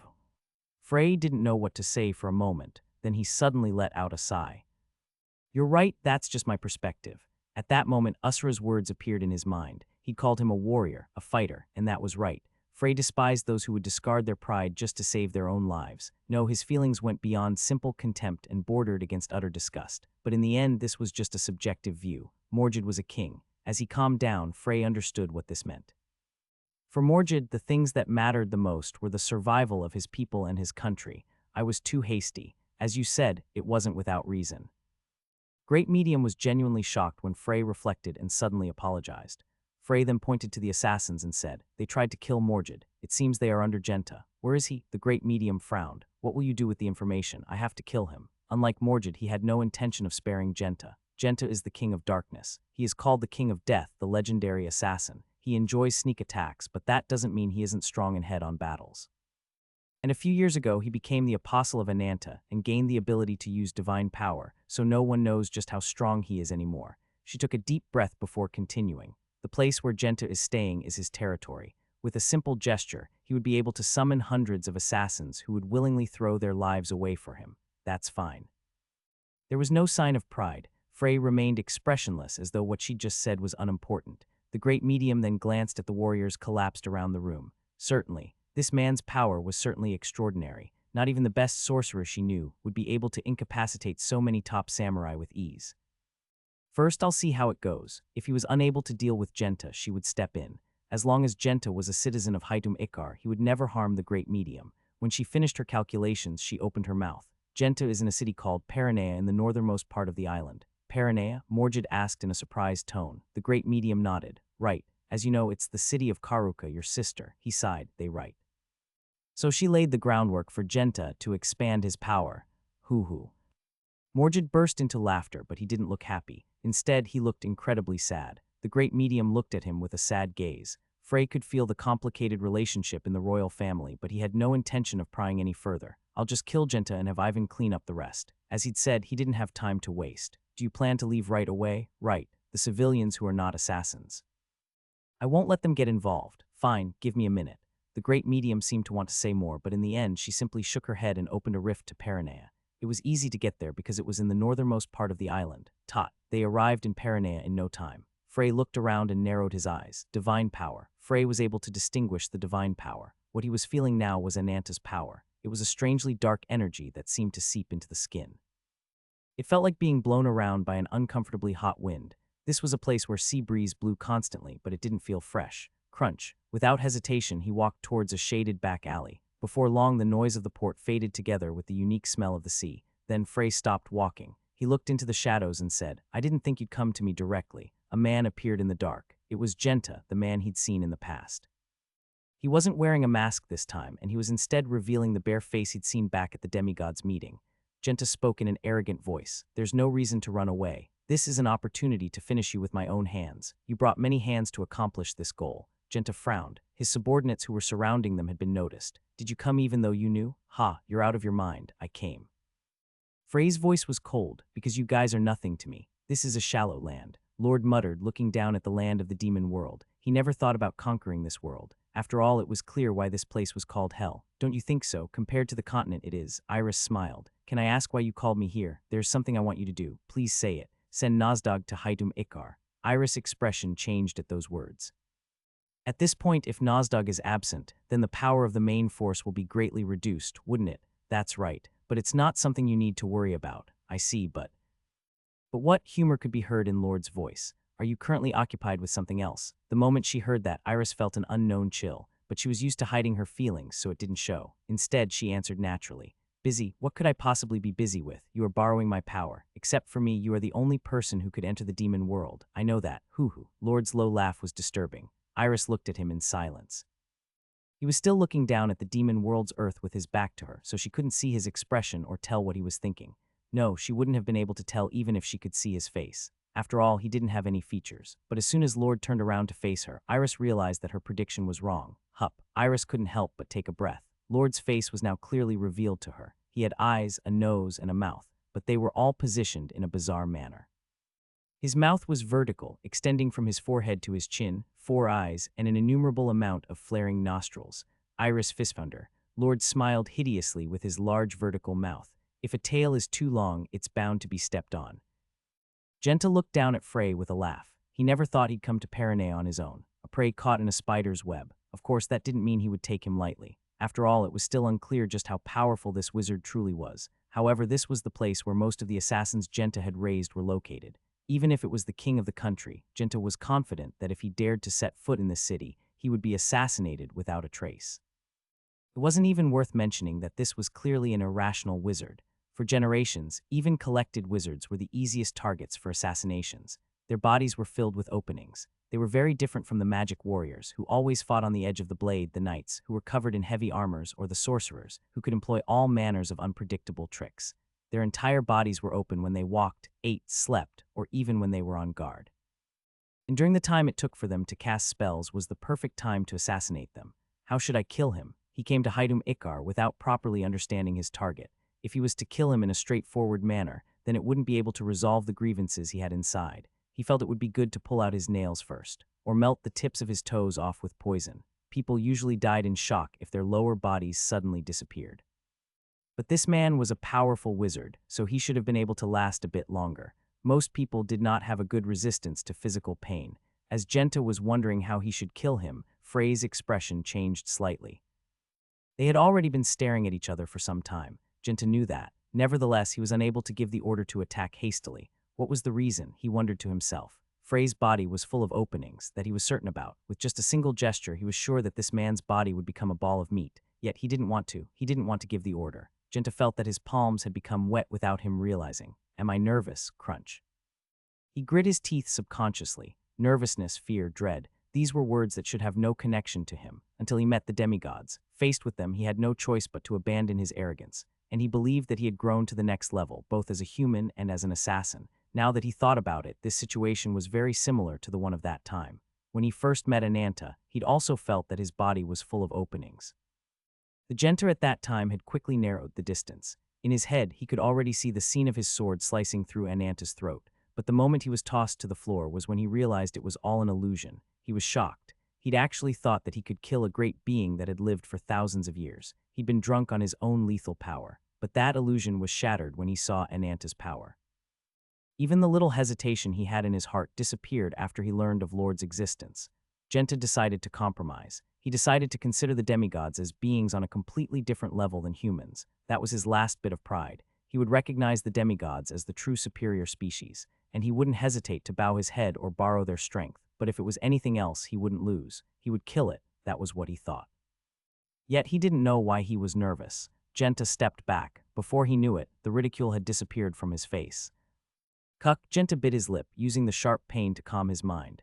Then he regained his composure while calmly wiping the blood from his lips. He's just a wizard at best. There's no reason to be scared of him. Several years had passed since he became an apostle, and his mental power was many times more powerful than it had been. He'd successfully developed his own style of assassination by incorporating his divine power into his techniques. For him, Ananta's power was like adding wings to a tiger. A small bottle of poison was enough to contaminate an entire lake. That was how deadly Ananta's poison was. With a stiff expression, he raised one hand. First generation. Pot. The assassins in the dark moved simultaneously. This was the best terrain for them to move as they pleased. It was dark, there were many places to hide, and there was limited space to move. Of course, the fact that there was limited space to move was only from the prey's perspective. For them, this space was not a constraint at all. Instead, it was close to an advantage as it made it possible for them to reach their prey more efficiently. But in the very next moment, they realized that all of these advantages were meaningless. Flash, something blue fell from the sky. Genta closed his eyes in an instant. If he had been a moment slower, it was possible that he would have been blinded. Strong light filled the entire alley. Boom. Then, a noise loud enough to shake heaven and earth was heard. It was a loud explosion, as though a meteorite had fallen from the sky. Of course, he knew that a meteorite hadn't fallen. Before he could open his eyes, the first thing that greeted Genta was a smell. It was a strange smell, but it was one he was familiar with. Letter 1D456, letter 1D5FB, letter 1D5FB, letter 1D45F, letter 1D4B6, letter 1D5F1. It was the smell of burnt skin. Genta opened his eyes and immediately regretted it. Black lumps of charcoal were scattered everywhere. Without any difficulty, Genta realized that they were the first-generation assassins. Dozens of burned bodies were scattered around Frey. Total annihilation. This elite group, which had carried out dozens of missions without receiving even a single scratch, had been completely decimated. Genta's expression was one of shock. He shook his head. That wasn't magic. That was not like magic at all. The first generation had a lot of experience fighting against wizards. They were well aware that when mana erupted around a wizard, it was both a crisis and an opportunity. There were no fools amongst them who didn't know the dangers and destructive power of magic and the flaws. Yet it was this elite group who had been turned into charcoal before they even had a chance to properly respond. In addition, the attack just then had been enough to immediately turn humans into charcoal, but there wasn't even a single mark on the surrounding structures. Genta wondered if he was dreaming. It's not magic. As he responded to Genta's words, Frey took a step forward, and Genta took a step back without realizing it. It was both fortunate and unfortunate that Genta did not notice this fact. It was true to say that wizards could only serve as prey for assassins. Even 7-star wizards, crowned as archmages, would have trouble against them. Perhaps even an 8-star wizard would struggle. Genta's power and the addition of his hidden assassins were truly troublesome. High-ranking assassins were able to read the movement of mana. They would keep their eyes on the wizard's every gesture and listen to even the softest murmurs. To observe their target, they would raise their concentrations to the limit. However, their detection abilities didn't work on 9-star wizards. Frey could move his mana without them noticing, and he could cast spells without chanting or doing any prior actions. He could even use their keen senses to set traps for them. It was the same just then. They thought I would use a defensive spell. He pretended to be on the defensive on purpose, and the assassins were unable to see through Frey's trick. This wasn't because they lacked foresight. Instead, it was because Frey's control over his mana was too outstanding. It was not that they were wrong, but that they had been blinded by their own eyes. Second generation. Third generation, don't get close to him. First, we'll pressure him with long-distance attacks. No, we have to determine his attack range. This entire city, it could just be a low-handed trick, but Genta had no time to listen to it. Frey had reached close enough to touch him. When? No, how did he even get there? Did he use blink? No, that didn't matter. Genta's face became clouded by rage. You bastard. It was a very primitive rage. He had never heard of a wizard who dared to get close to an assassin. It was something that would never have happened if they were treating their opponent seriously. No, he forcibly regained his calm. Unexpected things kept happening consecutively, but it could just be the other's plan. You're too arrogant, wizard, such a close distance. This was an opportunity like no other. Each assassin had their secret weapons, and Genta's were particularly deadly. There was no way he would miss at this distance. It would definitely mean certain death. What Genta revealed was a simple-looking awl, 6 of them. He put them between his fingers and crossed his arms. His expression became extremely serious at that moment. If you can block this, I'll admit you are better than. Genta didn't get to finish his thought. A white light from Frey covered his head. Then Genta's body, which had lost its head, collapsed to the ground. He hadn't even realized how he'd died. Leader, impossible. Even when the first generation had been annihilated, the group of assassins hadn't wavered or been so distracted. Naturally, Frey would not miss this chance. He was aware of the location of every single one of them. There were 129 left. CHCHCH. A stream of lightning went through the ground and engulfed them. The assassins weren't even given the chance to scream. Just like the first generation, they all quickly became lumps of charcoal. Frey looked around. Genta and the assassins had been wiped out. They were dead. It was not a trick, nor was it a mistake. Frey was certain that he'd killed Ananta's apostle, Genta. Nevertheless, Frey's expression did not look good. Instead, he felt incredibly uncomfortable. Is this it? He felt like something was stuck in his throat. Genta's ability to hide was amazing, but he should have known that he would be unable to hide from the great medium. Did the demigods not know that too? That's not possible. They were the type to pay attention to their weaknesses. If they weren't certain of their safety, they would not have rushed over to hell. Then was it possible that they disconnected from their apostles, so that even if the apostle was killed, the demigods wouldn't go into hibernation? If that was the case, then Ananta would not have needed to care about Genta any longer. That was a possibility, but Frey didn't think that chance was very high. Even if such a thing were possible, it would not have been something that could be done quickly or easily. The most plausible hypothesis is that they were confident in Neptunus' protection. The chimera that Laren had made was quite strong. If it wasn't Dro and Frey, but someone else, they would have suffered. This was especially because they would be forced to face him in the sea, a terrain that was most advantageous to him. It was possible that Ananta overestimated the power of Neptunus. As long as he could protect Haidumikar, Genta would be perfectly safe. He might have thought so. It's too lax. It was too sloppy. He was certain that they knew Agni was dead, yet they were acting like this. Frey couldn't help but feel anxious. I have to contact Usura. The quickest way to check if Ananta was hibernating was to ask a ruler of hell directly, but Usura no longer responded to Frey's calls. Should I get Shirl to contact Lilith? The two seemed to be close, at least closer than Frey and Usura, but he wasn't sure if Lilith would respond. Should I find another contractor, one who had signed a contract with a high-ranked demon who wasn't a demon lord?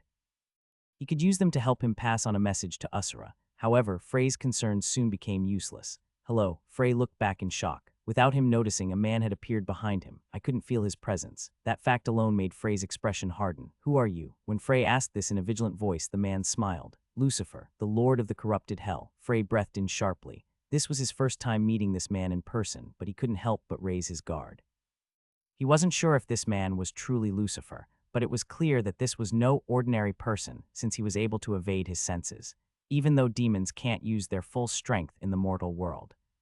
He felt a sense of portent that couldn't be hidden. God's words appeared in his mind at that moment. The flaw of heaven, who knew the true background of Lord and the demigods, and the man who had devoured the real balance of hell. How should he react? What business do you have with me? I came to make an offer. An offer? Right, an offer. Lucifer looked at Frey without hiding his interest. Would you like to go to hell with me, great mage? I'm human, I can't go to hell. You don't have to be so stiff around me. When Frey didn't respond, Lucifer shrugged. You don't really think that, do you? Are you afraid that you wouldn't be able to perform the dimensional leap? Lucifer's movements were exaggerated, and he had a strange way of speaking. Nevertheless, his gaze was sharp. That was the reason why Frey was unable to relax. Dimensional leap. He'd never tried it for himself, but in his heart, Frey agreed with Lucifer's words. He knew that his soul had already transcended human standards. Even the turbulence that he would encounter during a dimensional leap would affect him. Just like he'd been able to send Apep to the slaughter hell in the past, it was also possible for the current Frey. But that didn't mean that all of the problems had been solved. Even if my soul can withstand it, my body can't. My body would be torn apart like a piece of paper. That's not a problem either. What do you mean? Lucifer burst out into laughter. Are you sure you don't know? Great mage, I'm sure you can feel the changes occurring in your soul. You talk as though you know me well. It's not from observation. I don't have that much free time.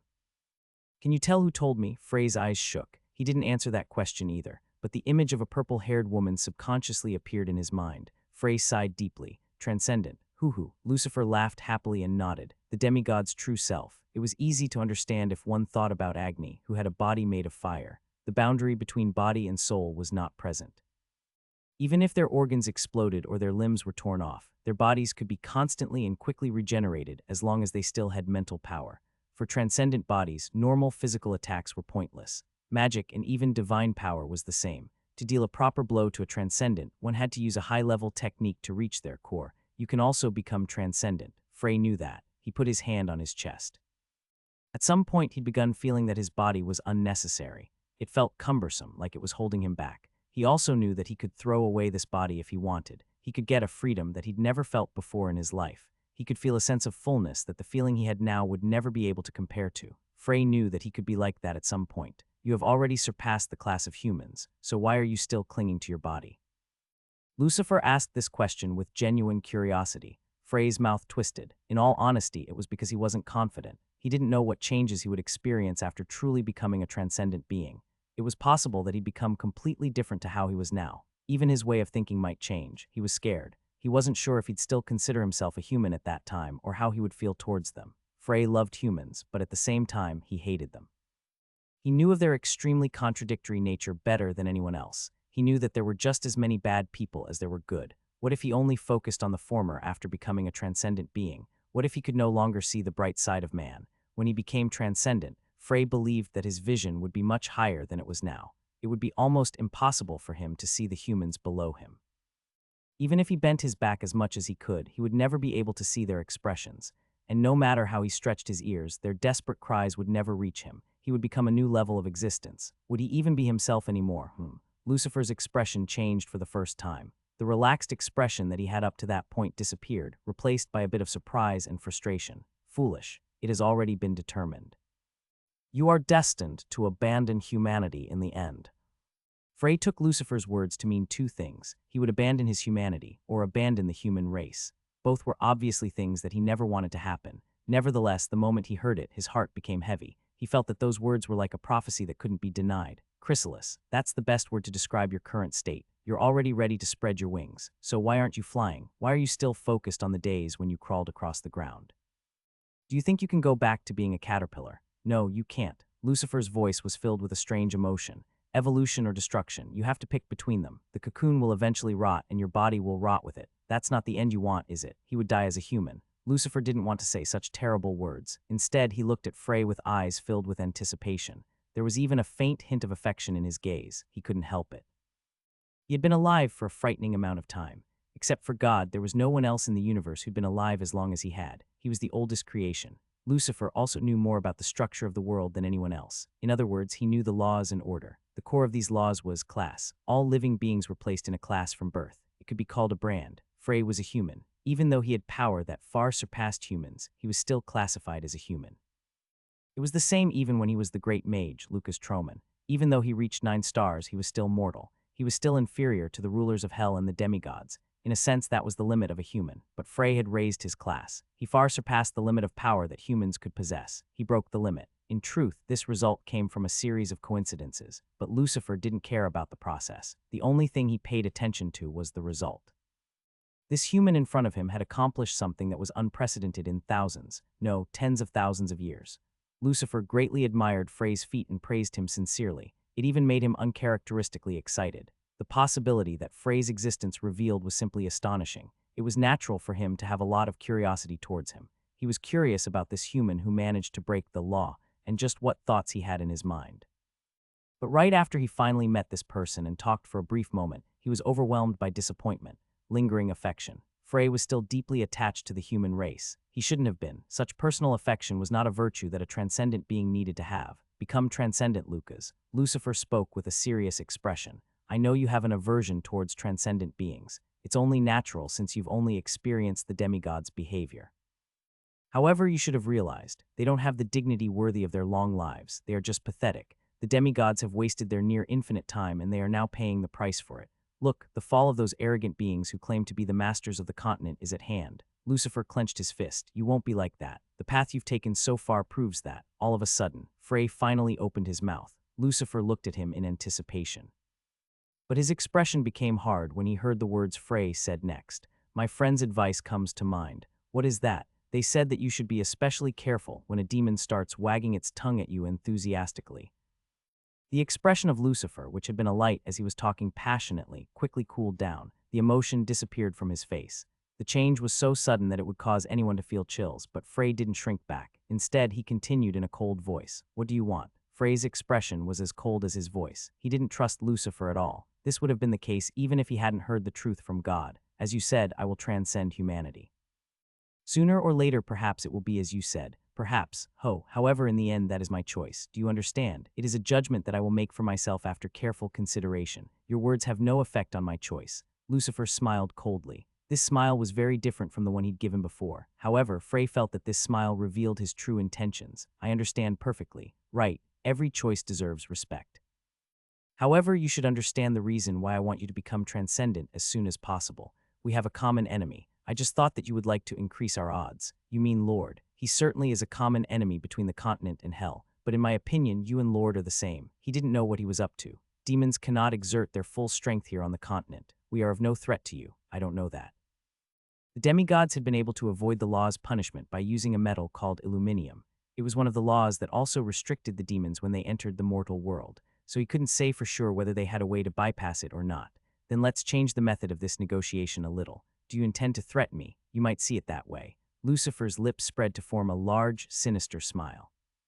Frey's expression became hard when he heard his words. I'm sorry, Nozdog, you must have been busy, but I called you here. Nozdog shook his head at Lord's words. It's fine at the moment. The battle has entered a lull. It's only a matter of time. Right, Nozdog nodded heavily. Lord looked at his empty eye sockets and opened his mouth. I heard Ananta went into hibernation. It's probable that his apostle in Haitum Ikar was attacked. We were worried, but we didn't expect it to happen so fast. Right, it's certainly a shame. Nozdog couldn't help but feel a bit strange after hearing Lord's voice. Letter 1d4 2 letter 1d6 2f letter 1d4 5b letter 1d4 fb letter 1d6 at letter 1d6 5 6 letter 1d0 4 letter 1d5 fcm. Since when? Lord was accepting the death of his own people calmly. He wasn't like this before. He would be furious at the death of every single one of his people, as if he carried the anger of every single demigod. This was why the majority of demigods felt a strong bond to Lord. Of the 5 of my people that I was closest with, you are the only one left, Nozdog. Nozdog felt 2 discrepancies in those words. The ones he was closest to, Lord loved every demigod equally. He never used a tone which seemed to favor one over the other. Even if he thought it, he would never say it directly. And there was another thing. Lord Ananta is still alive. He is just hibernating.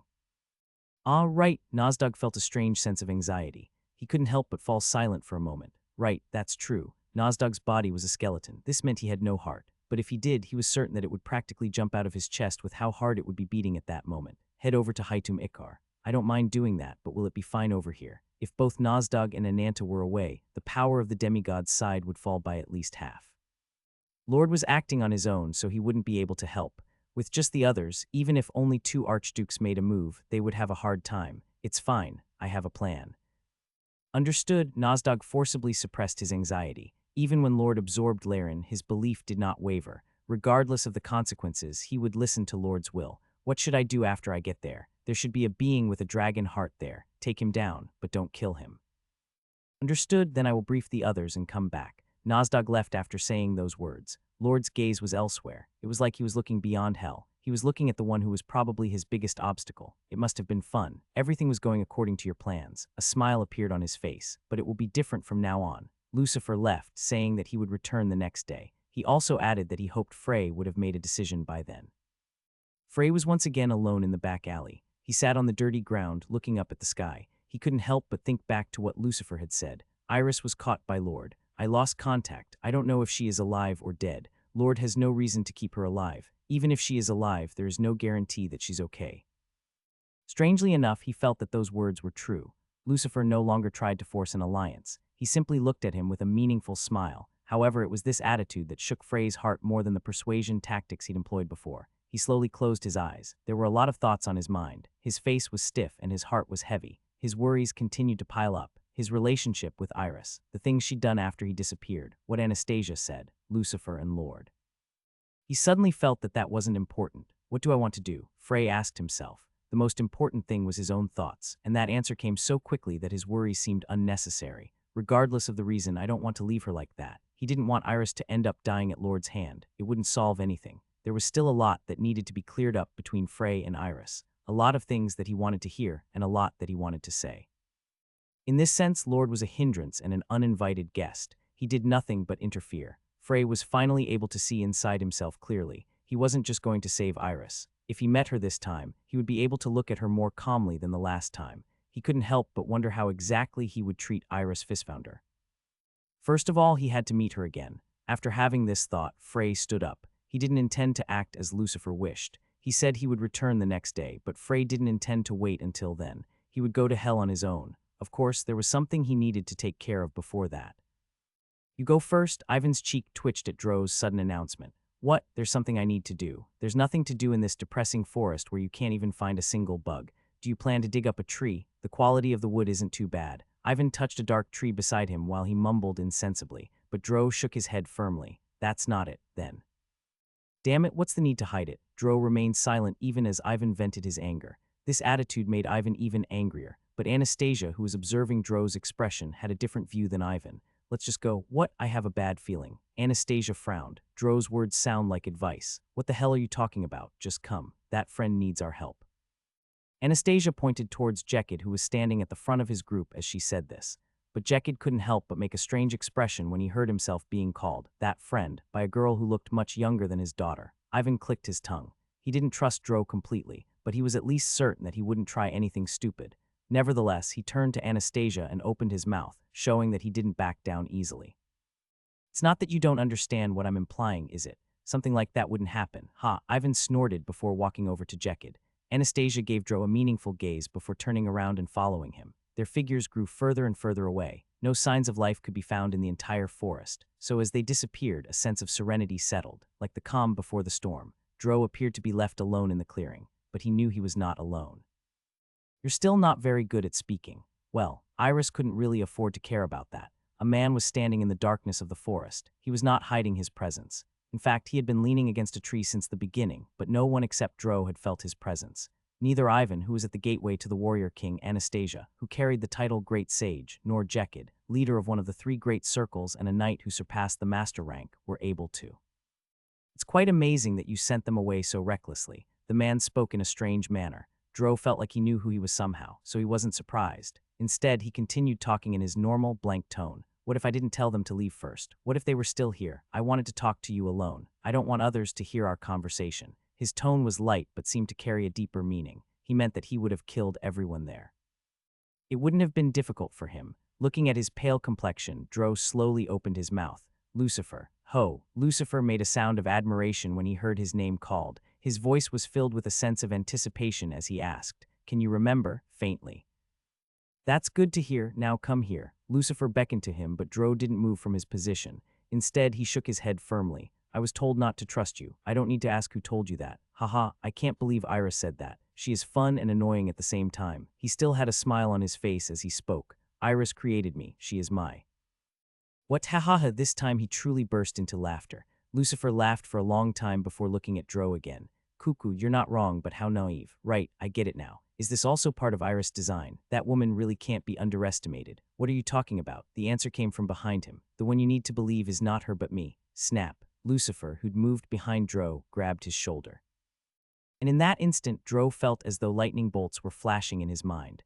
Remember, Dro, the meaning of your name. His voice drifted into his ears like an irresistible hypnosis. First, it flowed in smoothly like a gentle breeze before eventually becoming a storm.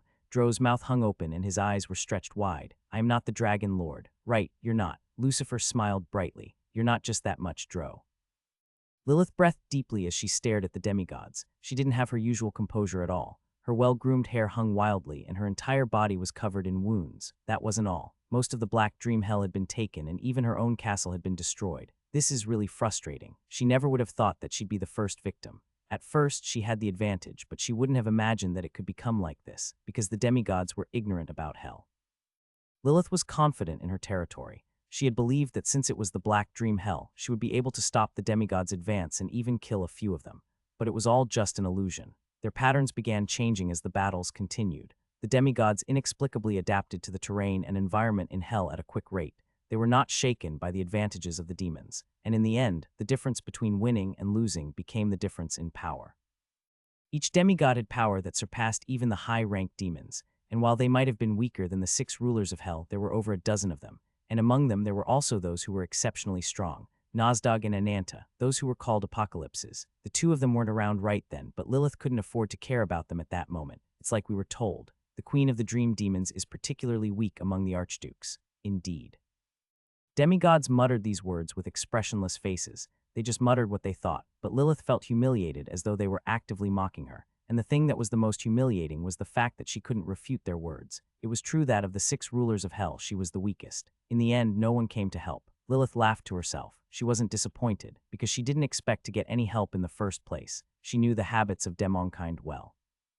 If it was strong, they'd eat it, and if it was weak, they'd still eat it. Hell followed the rules of the jungle. Those who couldn't protect themselves would be eaten without hesitation. Maybe that was why the other archdukes didn't view Lilith in a good light. She relied on cunning and treachery instead of simply advancing with force. Of course, Lilith didn't think she was wrong. She also struggled to survive, which was why she was able to accept this death calmly. It would have been a lie to say she wasn't regretful, but she felt that there was nothing she could do. She would die because she was weak. She never would have expected to die at the hands of demigods instead of demons. Huo. She closed her eyes, just as she tried to accept her end with one last sigh. Wu-woon. The demigods looked up to the sky at the same time. The sinister, purple sky of hell cracked open, and someone fell from it. At first, the demigods thought it was their own kind, some of them even though it was Lord, but that was an absurd misunderstanding. You are. Shock was visible in Lilith's eyes. It was a face she was familiar with, but not one she expected to see at that moment. No, instead, it could be said that this sight made her wonder if she was dreaming. The appearance of a human falling from the skies of hell was not realistic in any way. Frey looked around. This was his first time in hell. He quickly noticed that there were certainly many things that were different from the continent. The purple sky, pitch-black earth, and incredibly disgusting stench which permeated the environment were the most noticeable. Then he saw the rivers that appeared to be made of flowing blood. CHCH. His divine magic power fluctuated for a moment. The dimensional leap had been successful, but it wasn't without side effects. Frey realized that he was currently in a state of excitement. Was the raging divine magic power affecting his mind? Who the hell are you? I can feel divine power, but he's definitely not our kind. I don't think he's a demon. Only then did Frey turn around. Seeing the beings standing there, it took him a moment to realize that they were demigods. Even Frey had never seen so many demigods in one place. Of course, Frey did not think about having a conversation with them. This number was a threat even to him. Frey's mind spun quickly. The best strategy was to reduce their numbers before they realized who he was. If his attack went well, he would be able to get rid of 2 of them, just as lightning was about to spread out from his body. Wait a moment. We have no intention of fighting you. At those words, Frey suppressed his divine magic power. Then he turned to the one who spoke and asked, Who are you? I am Heimdall. It was a man with cloth tied around his eyes. His aura was also different from the other demigods. We have no intention of fighting. Heimdall, what are you talking about? It was the demigods around him who expressed displeasure at his words. However, his next words forced them to shut up. Lord said it directly. If Frey Blake appears in hell, be polite. Frey's expression became strange. After a brief silence, Heimdall added, just like we treat our own kind. Did I hear that incorrectly? No, it wasn't possible. Frey didn't even know what kind of expression he was making at that moment. He even wanted to feel his face to check. The words that Heimdall had just said were too unbelievable. Be polite, like he was one of their kind. He couldn't believe that Lord would say such words. Frey spoke coldly. Nonsense. Right, don't be ridiculous, Heimdall.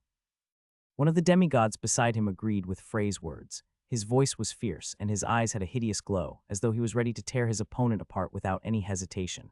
He is an enemy who has killed many of our people. I don't need to talk. I'm going to kill him here. You are no match for him, Cullies. Crunch. The demigod named Cullies grit his teeth at those words, but he held back his violent behavior. It was a sign that the demigod's thoughts had changed a lot.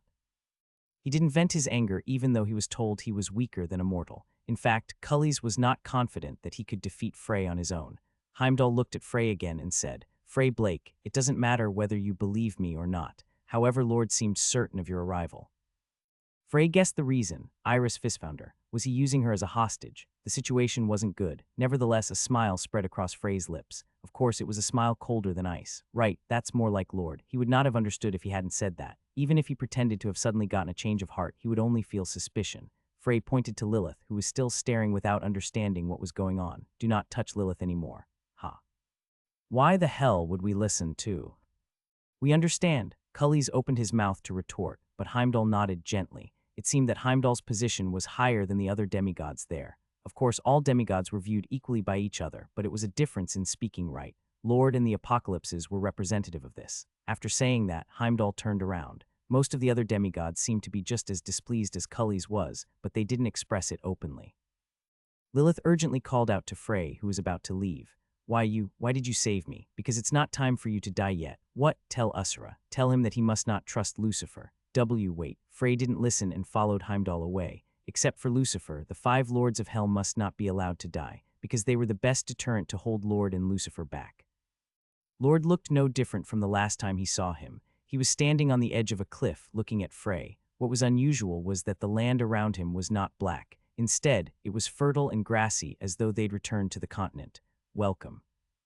Frey didn't know what to say. He never could have imagined that a day would come when he'd hear this word from Lord.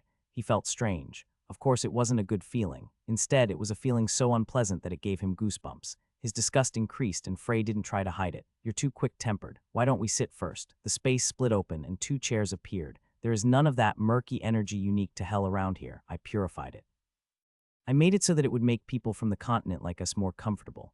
Do you like it? You're out of your mind. Are you trying to build rapport? Are you foolish enough to think we could ever be close? Not at all. I just want to talk. Frey let out a cold laugh. It's too late for that. 4,000 years too late.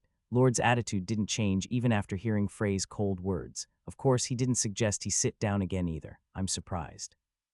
I didn't think you'd come here so easily. It seems you knew this wouldn't be a trap. Or perhaps." Lord chuckled softly and said, "Do you have the confidence to defeat or run away from all of us? I can take at least half of you down with me, then you would not win against the demons." "Right, you calculated it well, you're correct. I don't want that kind of result." After a moment of silence, Lord spoke once again. "Frey Blake, would you like to become one of our kind?" Those words made the surroundings as quiet as death. The demigods around him looked at Lord in disbelief. A few of the more hasty ones took steps forward to tell Lord something, but it was Heimdall who silently stopped them. Nevertheless, his expression was also one of shock. He couldn't understand Lord's intentions. "You have the power of origin. This is a very special type of energy. It must have caused many changes within you. I'm sure I don't even need to explain this. You must already feel a sense of solitude, as though you are floating alone in space." There was great emotion in Lord's voice. "If it's me, no, if it's us, we can fill that solitude. Become one of us. Then everything you desire." "That's enough of your bullshit." Frey's tone was harsh. He rarely got excited, and his time in the mental world had given him even more control over his emotions. But Lord's words seemed to reach past all of his safeguards to his most sensitive parts, causing Frey to feel an unprecedented rage. "This is the last warning. Get to the point. What you wanted to say was not this proposal, but to make a deal, right? Hoo-hoo." Lord chuckled before muttering, "You don't compromise just like Ricky." "Fine, let's move on to the deal." With whose words, Lord's demeanor changed. "Lucifer is dangerous. You're one to talk. I understand your hostility towards me, but that kind of attitude makes it difficult for us to communicate." At Lord's words, Frey shut his mouth for a moment. He didn't want to admit it, but he knew he was being too emotional. Although it was better to keep your calm in front of an enemy, he didn't intend to fight right away. So he decided to focus on what he was saying first. "Lucifer is more dangerous than I am. Do you know what he's after? I know much more than you do." Frey recalled his conversation with God, the flaw of the celestial world, the most arrogant being in the universe. Did Lord know about this? Did he know about his origin, Michael, the balance of the celestial world? Frey looked at the leader of the demigods who was imitating God's appearance. "Do you know that the dragon lord is in hell?" "Yes. About 5,000 years ago, we fought and I won. It was a bloody battle for the fates of our respective races. After I won, the dragons should have submitted to us and given their authority to us. They shouldn't have rebelled against us. That was against the agreement. So they were supposed to watch as you reigned over the continent as gods." As Frey laughingly said those words, Lord nodded. "Exactly. I don't think it's wrong. We just wanted to rule in a peaceful manner, and that thought remains unchanged. If not us who could play such a role, it would be different if it were the dragons." Really? Do you think it really would have been different if it were the dragons?" "What do you mean?" Lord's mouth appeared as he let out a hearty laugh. "Long before 5,000 years ago, before our battle with the dragons, do you know how the humans at that time lived? Those are ancient that couldn't be recorded in history. I don't. They were slaves. What? They were the weakest and most insignificant beings on the entire continent. This was natural. Their bodies weren't strong like the orcs. They couldn't communicate with spirits like the elves, nor were they as strong as the dwarves. Humans had magic. That might be the case now. However, humans at that time could not even feel mana, because that was before the concept of magical science was established. But there were many of them at the time, at least enough to overcome the innate weakness of the race. Nevertheless, they were slaves. Why do you think that is?" Frey felt that there was a deeper meaning behind Lord's smile, because the dragons made it that way. There weren't any special reasons or circumstances. The dragons at that time were nothing like what you knew. They were arrogant and greedy. They needed slaves to satisfy their desires, and the humans were the best race to satisfy their lowly desires. They were moderately intelligent, knew how to bow their heads, and were well suited to the tasks. And more importantly, they were so weak that they couldn't even think about rebelling. Frey didn't know what to say. He wanted to shout that Lord was speaking nonsense, but his voice refused to come out at that moment, as though it had been stuck in his throat. He couldn't help but recall Isala's words. "While fighting the demigods, I thought we were the good guys, but it is possible that the dragons were not a good race. Then who do you think it was who freed the humans? Lord continued, his eyes locked onto the speechless Frey. It was us, Frey Blake. We changed your fate with our hands. It is the demigods, whom you hate, who freed you from a life of slavery. I'll ask you again, do you really think your fate would have been different if the Dragon Lord was the one who defeated me 5,000 years ago? Do you believe they would have respected you and cared for you? Lord clenched his fist and shouted, no, nothing would have changed. The only thing that would have changed is that the dragons would be the ones in our place right now. Frey closed his eyes. He was confused. He didn't believe everything Lord said, but he was certain that at least most of what he said was true. Is that really possible? The possibility of humans joining hands with the demigods to fight against the dragons. It was hard to accept. Naturally, he was shocked, but the chaos in his head didn't last very long. Frey quickly regained his stability. His mind became cool once again, and he was confident that he could dismiss Lord's words as simple information. He took a short time to organize his thoughts before he opened his mouth again. You have the dragons, right? They're not as noble as you think they are. At some point, they stood together with the weak and fought against us, declaring that the demigods were evil. Their hypocrisy was disgusting to me, nothing more. Most importantly, the Dragon Lord. Blood vessels sprang up on Lord's face. Frey could clearly see that he was angry. Deceived me, deceived you. Lord forcibly controlled his anger. Then, after a moment, he spoke in a calm voice once again. I will tell you everything I know. After that, think and decide for yourself. I don't know what decision you'll make. Frey finally understood the situation. Lord and Lucifer, demigod and demon. Their powers had reached their peak centuries ago. If they were to fight with everything they had, it was highly likely that they would annihilate each other. Therefore, they turned to Frey, a being who had managed to surpass the limits of mortality, the only one who could break the balance of power, the third power. Frey's choice would be the deciding factor that determined victory or defeat in this battle between absolute beings. Frey looked at Lord for a moment before he finally spoke. I met God. Ho, to be precise, it was a being who referred to himself as God. He looks just like you do. No, it would be more accurate to say that you copied his appearance. Lord went silent. Frey couldn't help but feel it was regrettable that he couldn't see his expression. But if he had any features, he was certain his expression would be terrible. What did he tell you? I have no intention of telling you. Then why did you say anything about this God in the first place? Can't you tell? Just as you know secrets that I don't, I am the same. He told me a lot of interesting things, for example about There was a reaction for the first time. Frey didn't miss the faint reaction. I'm not sure how much he knows. Frey didn't believe every word God told him. He'd said that Lucifer was the only one in the world who knew the things he'd told him, but he'd also said that he didn't pay much attention to the world as he was always busy. This means that even if Lucifer was the only one who knew it in the past, that might not be the case now. Lord also knew something about the celestial world. His slight reaction to his words had proved that. That was part of the reason why Frey had brought up God in the first place, because he felt that Lord would try to tell him lies. Most of what he said so far is probably true. The vicious attitudes of the dragons thousands of years ago, the miserable lives of humans at that time, and what would have happened if the Dragon Lord won. Of course, since it was coming from Lord's mouth, it was definitely somewhat biased towards the demigods, but other than that biased interpretation, most of it should have been true. This conclusion came from Lord's attitude and the information Frey already knew, but it might be different from now on. He could make things up. Lord is an insidious creature. He was different from the other demigods. This was a being who knew how to scheme properly, hiding one lie amongst 9 truths. The truth that he told so far could very well be preparation for the lies he intended to tell. That was why Frey mentioned the celestial world. He made it so Lord thought he already knew some of the information he was about to tell him.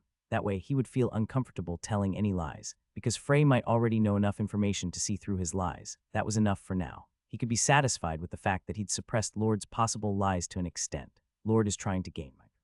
There was one thing he could be certain of. Lord's biggest enemy at that moment was not him, it was Lucifer. It was the same for Lucifer. They were beings who would never be able to see eye to eye, and they were desperate for Frey's help to get rid of the other. Fine, let's start the conversation.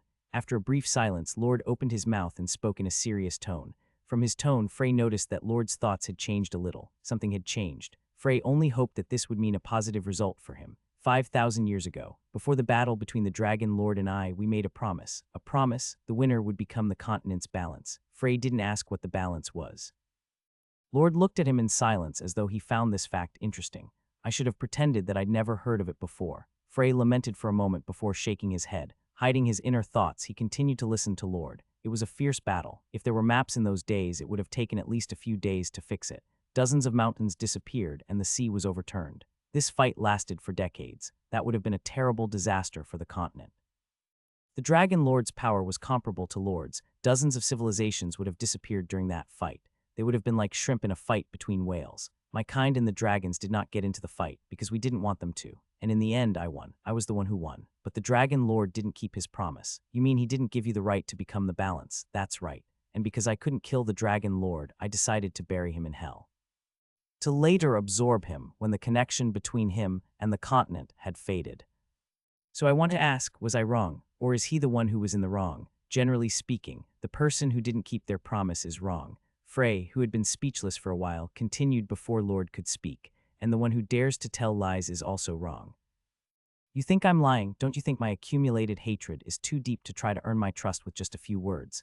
Lord shrugged his shoulders as though he agreed. Tell me why you say Lucifer is dangerous. He is greedy. Frey frowned. That's a little different from what I know. God said that he was the most arrogant being in the universe. Both are true, and in a way they are related. Lord turned his head to look out over the demon world. This world won't last much longer.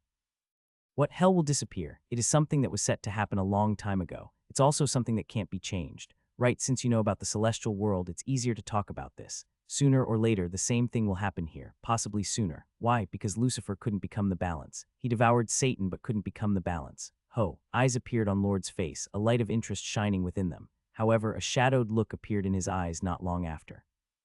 You know quite a bit. That's something that happened during the period of the world's creation, so it seems you truly met God.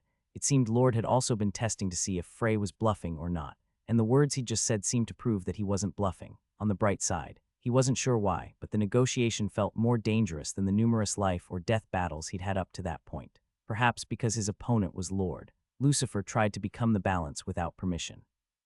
But it didn't work because Satan was already dead at that time. He'd absorbed Satan's corpse. The balance was already dead. Then why wasn't the demon world destroyed? It is going to be destroyed. It's happening even right now. It's just that it's happening slowly. Even at this moment, Satan's body is still being digested in Lucifer's stomach. It was a pretty good plan. Hell managed to last a pretty long time as a result. But when that process is over, this world will also be over. Frey frowned. Then what is Lucifer's goal? To reign over a new world. So he plans to head to the continent. Frey sighed. In the end, it was as he expected. Lucifer also had an insidious goal, but how does he intend to ignore the laws of the world? Aren't demons unable to move freely on the continent? If it's a pure demon, then yes, but that's not the case for the current Lucifer. Now, he has the power to travel freely between the continent and hell as he pleases. What? You know what my power is, don't you? Frey nodded. Dominion over space. Soon after first coming to hell, I went directly to the place where the Dragon Lord was buried. It wasn't hard to deceive the eyes of Barbados, the owner of the Despair Hell, but it was too late. The core was already gone. The core, are you talking about his dragon heart? It's a bit different, but I won't say you're completely wrong. The core is in the dragon heart. To put it simply, it is the qualification to become the balance in a material form.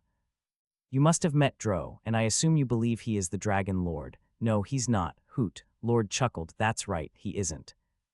Dro began recalling memories from the past, the distant past. Fragments of things that he thought he would never have been able to remember once again appeared in his mind. Then they began to merge. You lost, he heard a voice. A being that constantly radiated white light was the one talking to him. It was the demigod Lord, but he couldn't understand what he was saying. He didn't lose. He wasn't defeated. It wasn't a fair fight. While he was obligated to take care of and protect the continent, Lord didn't have those restrictions. They were the one that carried and the one that wanted to take. That was the difference between winning and losing. I didn't lose. Dro's scream was swallowed by the darkness. He was buried alive beneath the demon world. He had no strength at all. He couldn't even move a muscle. Nevertheless, he could feel it. His connection to the continent grew weaker as time passed. He was constantly in pain as what seemed like an eternity went by. To him, this was far worse torture than being imprisoned in hell. Lord is going to swallow me. He would try to take the right in an unjust manner. It was unacceptable. He couldn't hand the continent over to a guy like that, but there was nothing he could do. The fierce energy that permeated the ground of the demon world constantly weakened him. His mana couldn't move. Even his voice could not be heard.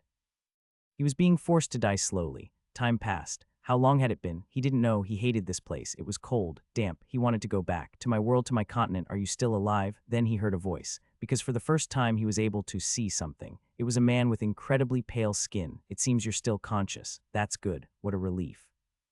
You, who are you? I'm Lucifer, balance of the continent. It's sudden, but I have one thing to inform you about. Of course I'll tell you in advance that it's not harmful to you in any way. Inform, Lucifer smiled brightly and said, that fight I don't think you lost it. Fight. Dro, who was blankly looking at this man, nodded slowly but without hesitation. Right, didn't lose, I didn't lose, but I can't say you won either. This time the answer did not come immediately, but this was a fact that even Dro knew. That's right, I didn't win, then the fight is. It's a draw. It was as though a bolt of lightning struck his head. Dro trembled in excitement. Just now, what did you say? The fight was a draw, wasn't it? Right. Dro repeated Lucifer's words as though he was out of his mind. Why didn't he realize it when it was so simple? The fight was a draw. There was no conclusion. It was a tie. Dro spoke with confidence. Right, you're right. Lucifer drew a line around his mouth as he agreed with Dro. A draw.